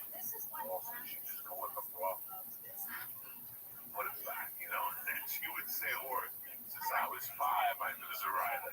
And she was always snorting coke. And she would do it no matter where. She did it at my first comedian. Where we were, we had one of the Israeli circus in New York City, and you'd see Soraya do a little once. I watched it the whole weekend, just sitting there and observing me. And she would love me. She had an argument with her in 1958. Get the fuck out of here. She found some people. She was throwing people out. She never liked you, and I never liked you. Did you have an argument in 1958? Oh my God. It was something. And then when her ex. And that's Soraya's fucking. She put him in check. He was a killer. He died. He said, "Don't let Trump come to my funeral." You understand the hatred you have to have for a living human being while you're alive to say, listen, and the trust you got to have in somebody being, don't you let that motherfucker in here. I'm trusting you in the afterlife. You got to have some hate. I love it. That's cold-blooded shit right there. Bro, Soraya was checking everybody. And Soraya was a victim of drug deals on 13th Street. She had 8 of them. They were there with her. And she's like, my brother's these things. You were out. He said, sure. Down this clothing. My God, she had big dress and hood. You show up like that, get the fuck out of here. Oh my God. Everybody to this place put a wild bitch. My mother's cat. What's that? Was a pinch. Alcohol. I never had to whiskey with a brandy. They get put pinch. I would see them when they put fucking cocaine in the fucking thing. Here I am, Lord Jesus Christ. I can steal that coke and sell it. At that time, I wasn't a coke. Nothing at all. You know, if you weren't doing it, I'd done coke once. That's the move. But it was just she fucking hated listening to that. So she could play the war right after very good. She would come in. She would make comments. There was fucking comments. They were very on a Monday morning, Sunday, I was slow.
stuck, and I'm watching in the middle of all this.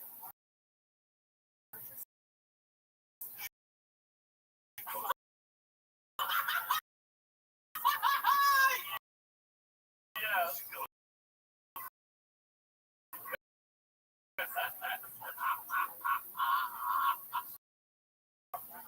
The next day we buried her. She stayed with me, decided what I was going to do. It was either come down for it,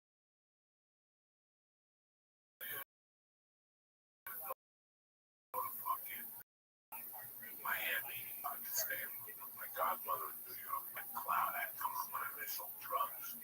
You know, I had a couple friends I can't just leave. So I decided on the clear choice.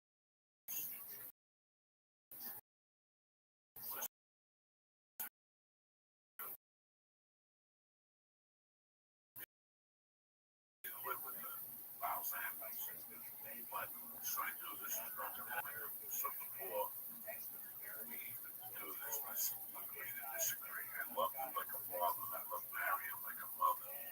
But I could not be in your house at 11 o'clock at night. I was already raised a certain way. So I was like the draft choice in my room. I was like the draft choice in my neighborhood. I was just waiting for the perfect day. Like the Garcias reached out for you, but I had to share a room with the other brother. Okay, I'll get back. They had a good day. They had a nice house. They had HBO. And they put the air on in the winter.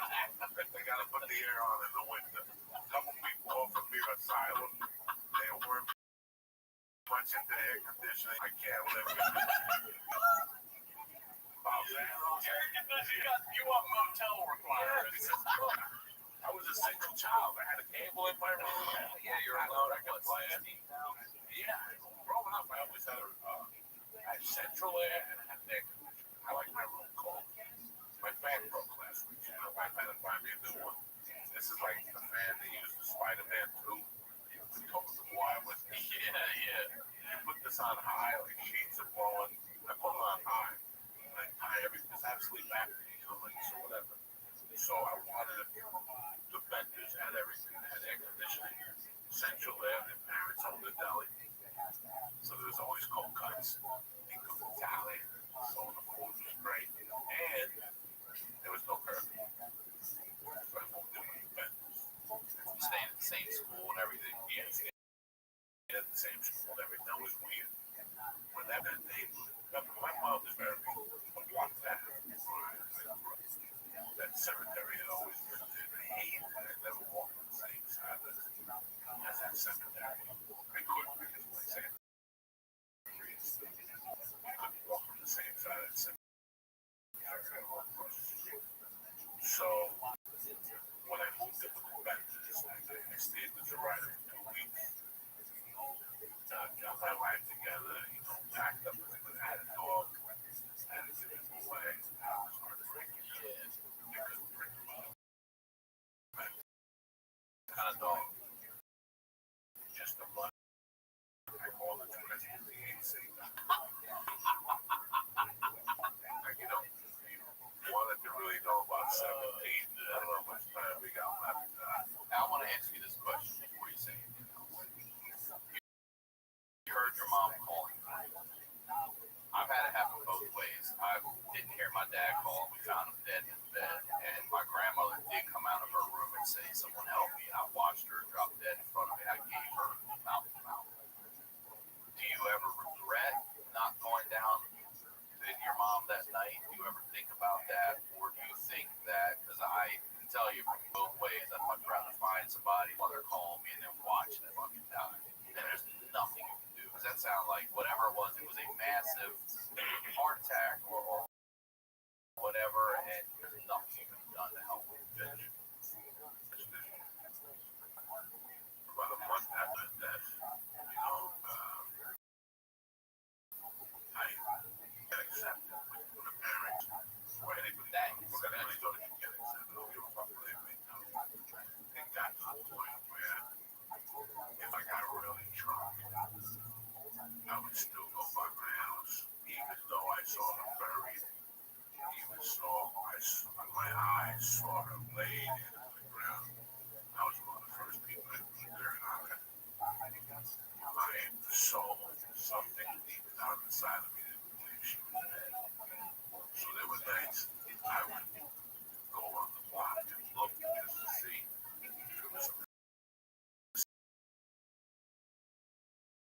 snake.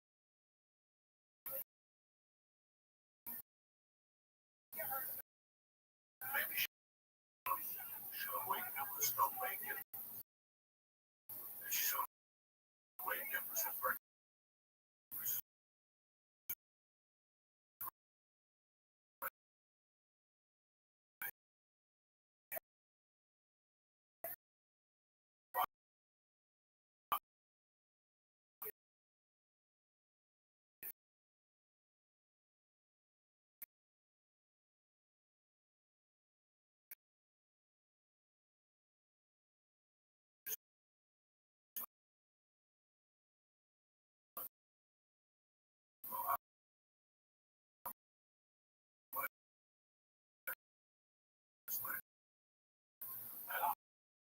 Horrible drink, you guys.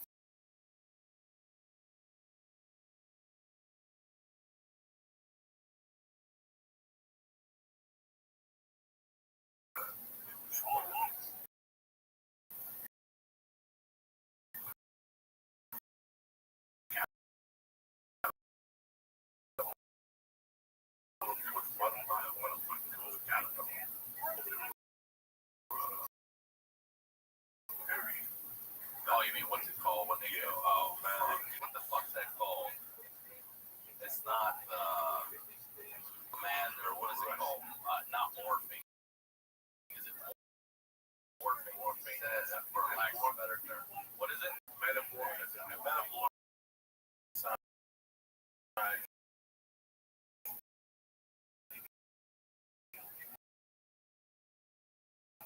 Young,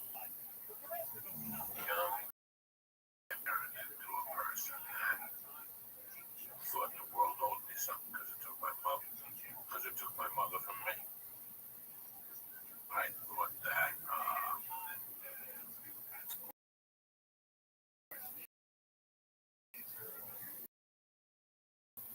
I saw step on it now. I hated life. Fuck Jesus, fuck the Virgin Mary. Santeria, I was kind of done with. But I could feel it. That night when I was feeling the most, I could feel the toxic that was in that house. And for a couple of months to run there, I went on, I could have saved them. I went downstairs. And it turned to a couple of months to maybe a year. And then when I was around my friends, I get coked up. That was the topic. I could have saved them, man. I could have done something, but I didn't. And my friends would come over and it was just bullshit. I thought it was bullshit. I heard her yelling. And yes, I did knock them down. But all going on an expiration date. All going on an expiration date. And you can sit there and say, should have, could have, would have. If I would have kept riding that victim thing out, I wouldn't have been, that would have been right. Meet those people that you meet them. They're like, this is what's his name, son. He's been dead for 12 years, but they're still in the morning. And you still gotta feel bad for them. It's like, get it together. Get your shit together. I was becoming one of those people that I had seen that in life. Hey, this is Tom's a good boy, and I gotta make it big like Tom was a great man. Not 30 years ago. Not 30 years ago, when the kid still coming up with big dog eyes. Go get a fucking job, will you? All right, I gave you that ball, but the funeral. I gave you that But the funeral, now you're coming over here with puppy dog eyes. Looking at me like I owe you something. Get the fuck out of here. It's like that. I knew if I was a road daddy, I would have became a victim. So thank God I let that go. Yes, I did hear her yell. She was great. She yelled every fucking thing. Breakfast was, come on down. She loved The Price is Right. Yeah. So that's what she was saying. Oh, Antonio, come on down. You have one on oven. And that was, so you never know what the fuck she was coming from. So yes, deep down in my heart, I could tell. I'll tell you the truth. She yelled at me that night. Did I go down there? No. Did she die because I go down there? No. You all have an exploration date. Nobody do that. I wish I didn't see, but I wish I discovered my grandmother's dead and not. I never in my wildest dreams would I think I had to see my grandmother's house to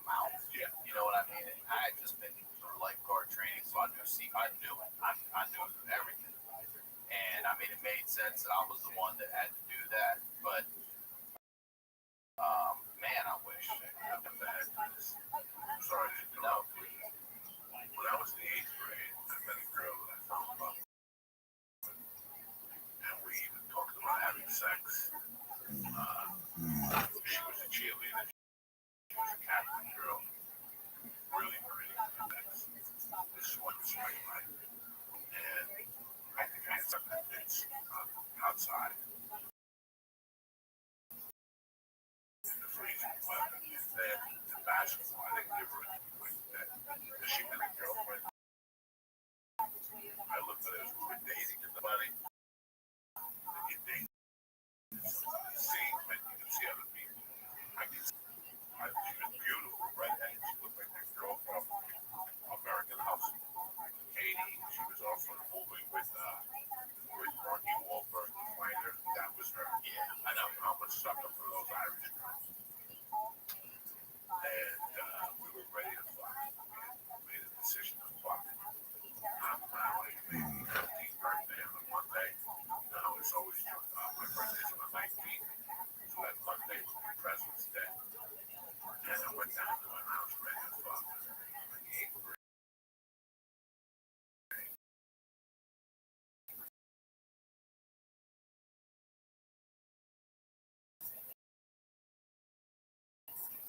Yes, in the 8th grade. I was ready to fuck her. I get down there and she had a sister named Pat.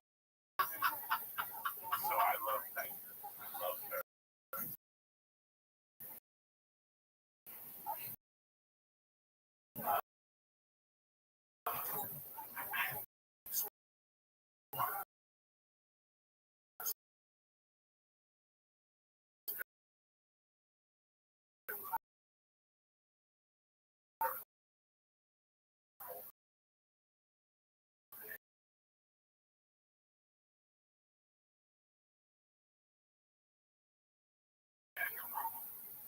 She goes, I know all about your mom. She goes,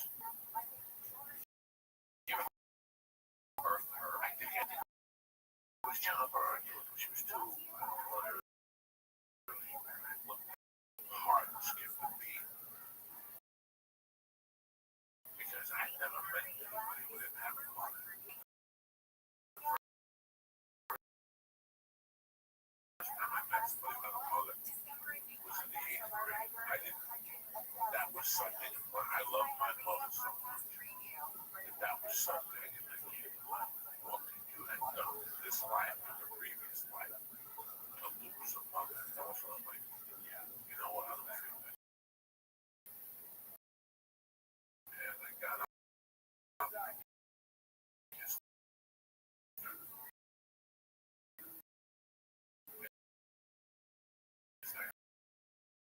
she's like, well, I'm not going to. And I'll look at it next week. I did not. Why? Well, first night. What would you do? You don't have a fucking mother? Oh, if my father died, it'd make me a father. But a fucking mother.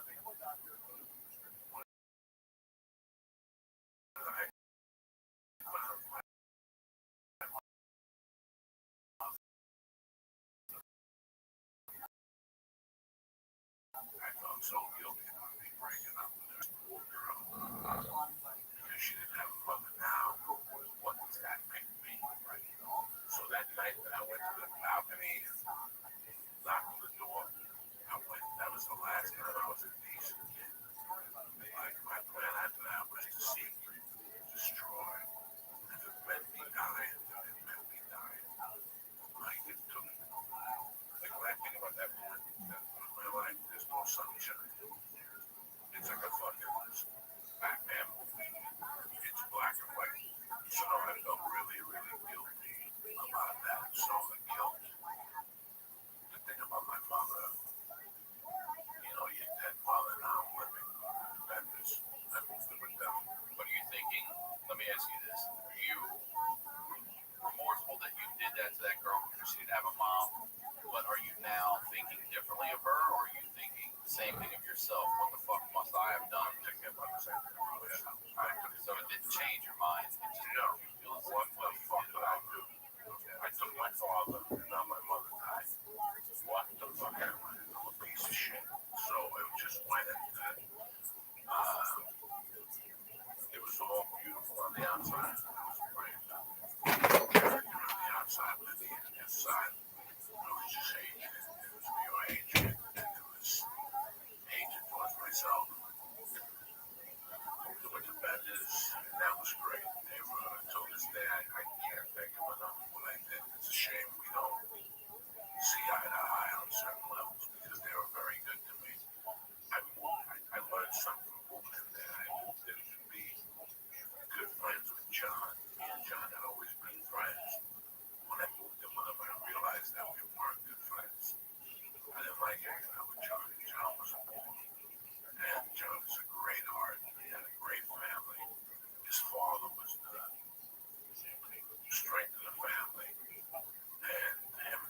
then They got me to 17 and a half.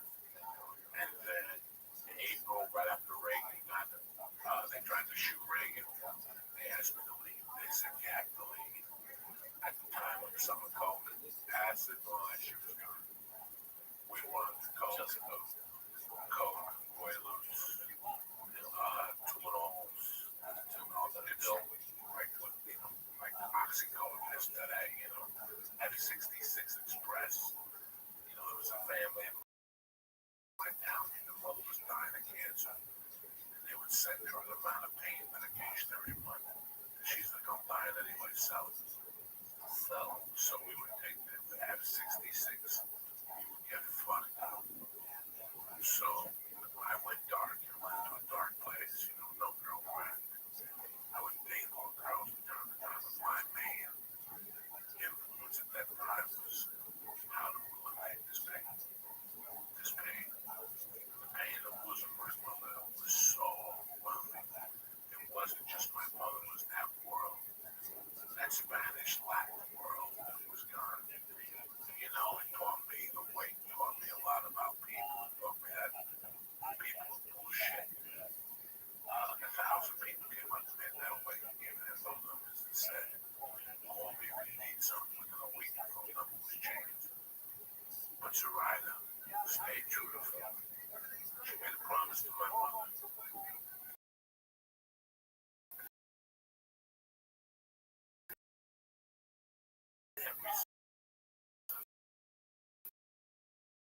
Drinking hot, we put flowers.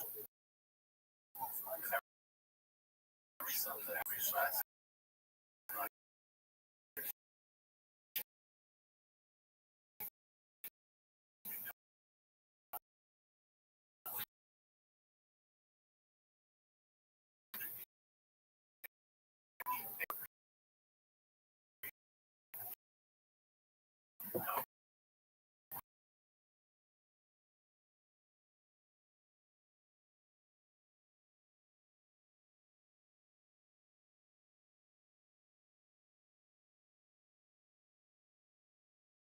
He's a man. He goes, do other jobs. What the fuck do I know about jobs? Everybody in the neighborhood knows that these motherfuckers should I give you a job.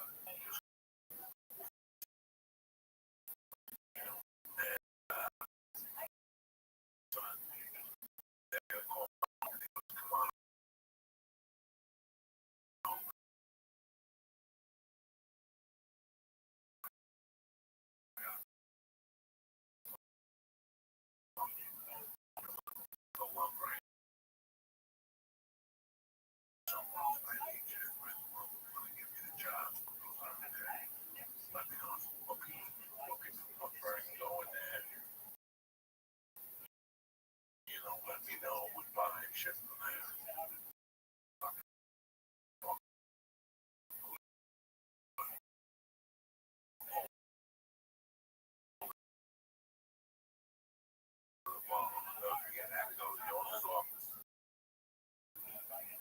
He asked me if I was experienced. He goes, that's fine, that's all you need. He goes, I gotta go to Mars sweep this office. I want to see how you sweep. So I did everything. I moved everything. Chairs, I swept it. My mother taught me how to man how to clean and just sweep around. So I opened it up. $100. I put it in my pocket. Some half off. He did a great job. As he walks in, he goes, hold on 1 second. I gotta see something. He opens it up. He counts it. It's $100 life. You take it. Open it. Touch the bag. He goes, well, listen, I counted this 23 times before I came up here. It's $100 back. You get it naked. Take it the fucking room. He goes, I'm gonna do this. I'm gonna fucking leave for 5 minutes.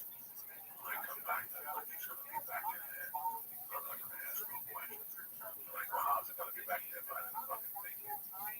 All of a sudden, I don't believe this. There's a knocker. There's an old man. He goes, hey, Richie, what envelope do you have in there? He goes, I got this one. He goes, that's the wrong one. This one had the right amount of money. I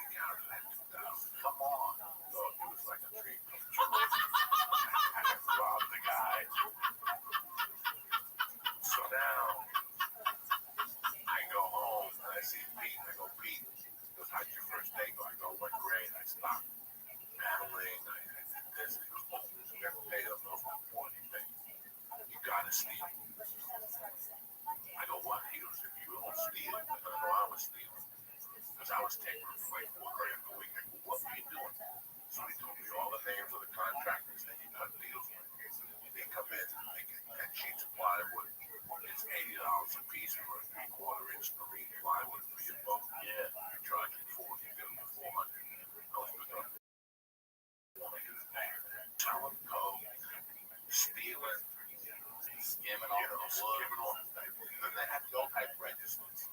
So if you came in and you spent $6.99, okay, $699, I would ask you how we pay for this place. Cash, I check, they say cash. I bring $99 in. I take the $6.99 for the register, give them change, and I knew I had 600 coming.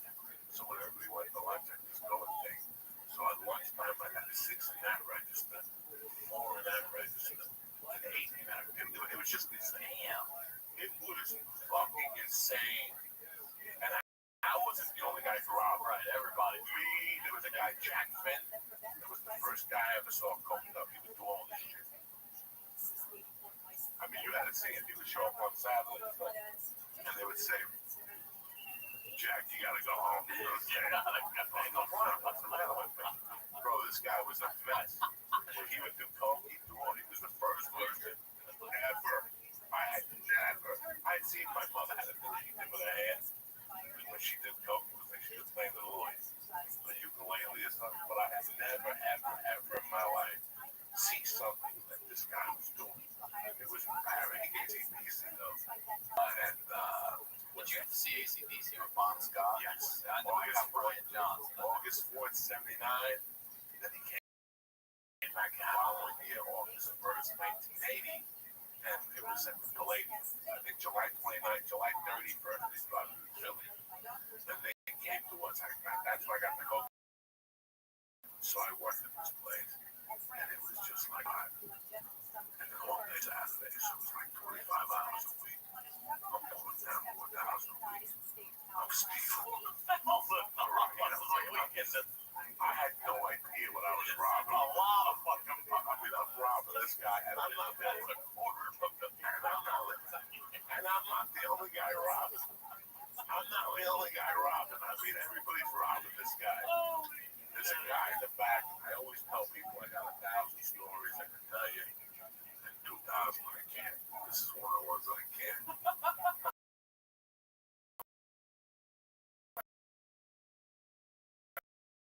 I can't drop him. He was a little guy and had a counter in the back that he bought so points.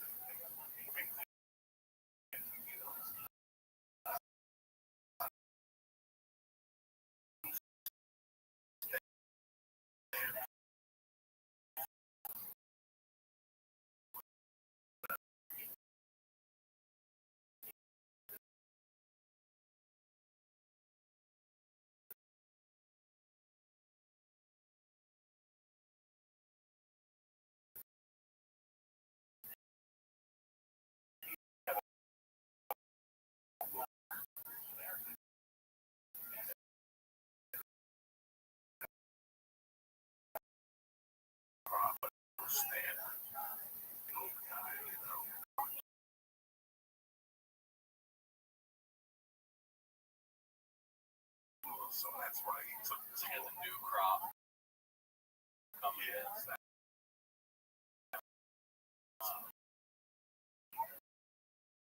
That's why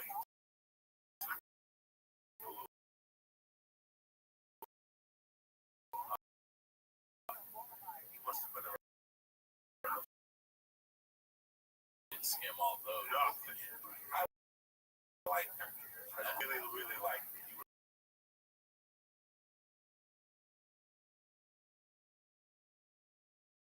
was a neat old man. He always bought me a ham and potato grill and let me go. He had a construction company. So if somebody built a wall, like they want the bid.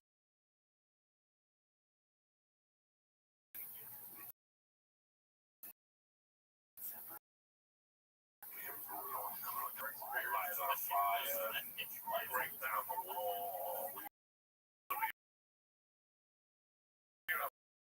hanging out with nobody knows I wouldn't tell anybody because I didn't want to. I was doing little jobs for long, and I was doing Columbia, and I was robberies with Denny, right? And so now, Mr. House had a hot sister, and they had a brother. And Denny's house was very complex house. And like Denny had a sister who was beautiful. They were twins. And you had the older Denny. You had a medium Denny, although he was junior age. He was in high school. He was like 9. And he just played the guitar by the park. And he would try to be like that dude that was like very foolish. But the claim to fame of Denny is he had a chick that would suck your dick on the man. So you'd see Denny, he'd go, what are you doing? Nothing.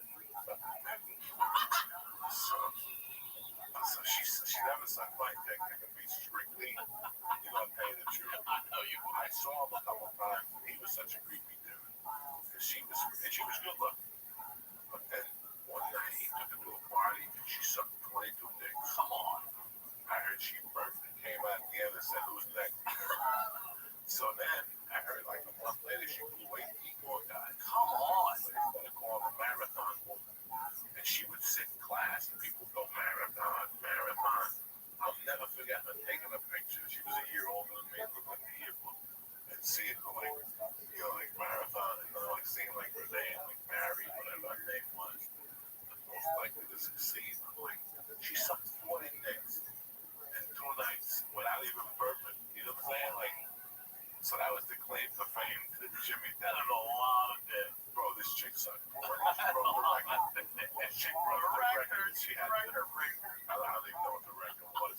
I think Houston 500 broke her record when she won for 500 people. But Denny's were weird looking down. I had it. I was 16 and a half. And I was hanging out with Denny. And he goes, bro, we got to figure out a way for you to be able to drive. I go, Dad, I got my learning permit, but I can't. Just fuck that shit. His father, Mr. Denny, called me and I went to say, you got ready to come over. I went over there. It's like he's driving school. Yeah. It's like he's driving school. It's like his cousin's driving. I walked up. He's like, give him a license. Give him a license. Give him a license. Write your name down, kid. I wrote Jose Diaz. I lied on my date of birth. I wrote it to be 1962 and for the 63. The guy gave me a receipt and had a license. And how old were you at? 16. You got the license that way. Whatever, New Jersey. Did you know how to drive at all? I know how to drive. Okay. I don't have to drive it for You're years. stealing cars? No, don't like it. That's the dumbest crime in the world. When you catch me, I'm in it. I can't get out of it. At least I can throw coke on the weed. You have to prove that your possession in your hands. So I never was a big bad. And you with everything you got on. I was never in stereos. Yeah, I mean, that was, remember that when people used to steal? We had to Piss me off. I used to rob them receipts and sell them to you. Yeah, no. So I would go there. If you told me you had a stereo in your car, I would call my office, have them rob it, and then I would sell you a pop punk or one of those things, whatever was popular. Yeah.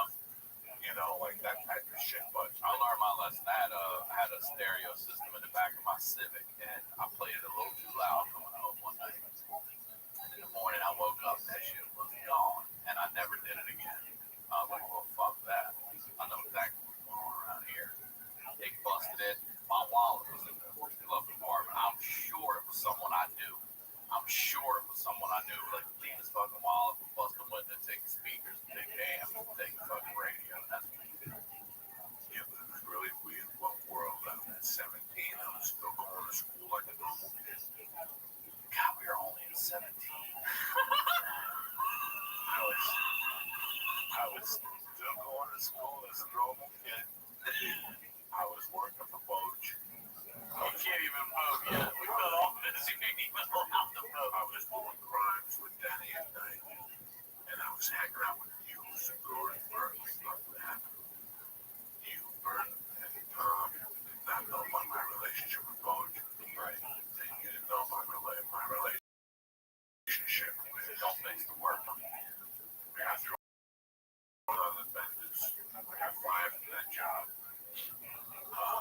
Boge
she was a big hide to go on.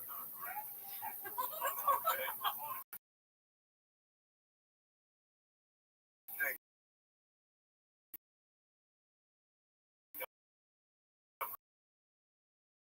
I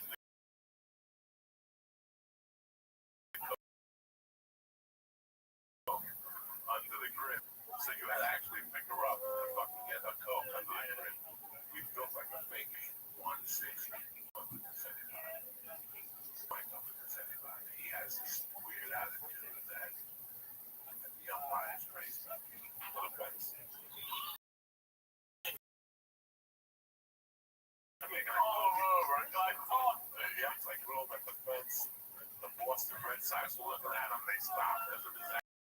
But I think that went. I was okay till he was real funny. So I moved him into my junior year. That summer, I kind of fucked around a little bit. I did a couple burglaries.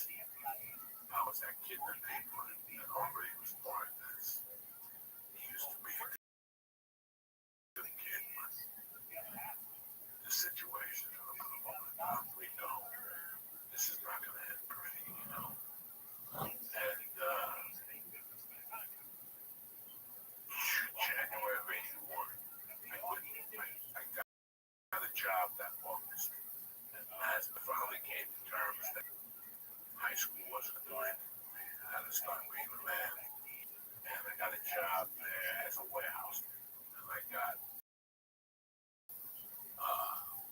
maybe like I worked a month and they put a list up to be a night loader. And a night loader paid like $18 an hour. You worked 5 nights a week. You really worked 4. You got paid Fridays. Basically Friday you were at 7, 11, 7:45. Okay. So I took the job, I was loading trucks, and everything was going great. My life was going great. I was paying rent, being running downstairs apartment, his mother's house, and I cut myself. No. I puked. I must have eaten something. I was loading the truck and I puked. And I puked on my shirt. Like I picked up my clothing and I walked up. I lived up the one. So I walked up a lot. Nobody would see me. I would change my shirt and get some water and brush my teeth. And when I tried to get back in, they wouldn't let me in. My fence was closed. And I would call the warehouse and would then bring in that manager's office. So the next day they fired me. And there was no background '82. So I figured, let me go back to high school. And then one day I went to pick up my last check. And who do I see? At the fucking Mazda Century Hardware. Boge, the gangster from the thing. And he goes, what are you doing here? And I go, I'm coming to get my last check. And what are you doing here? This is all my stops. And I saw the shop steward come out and shake his hand and give him like an envelope.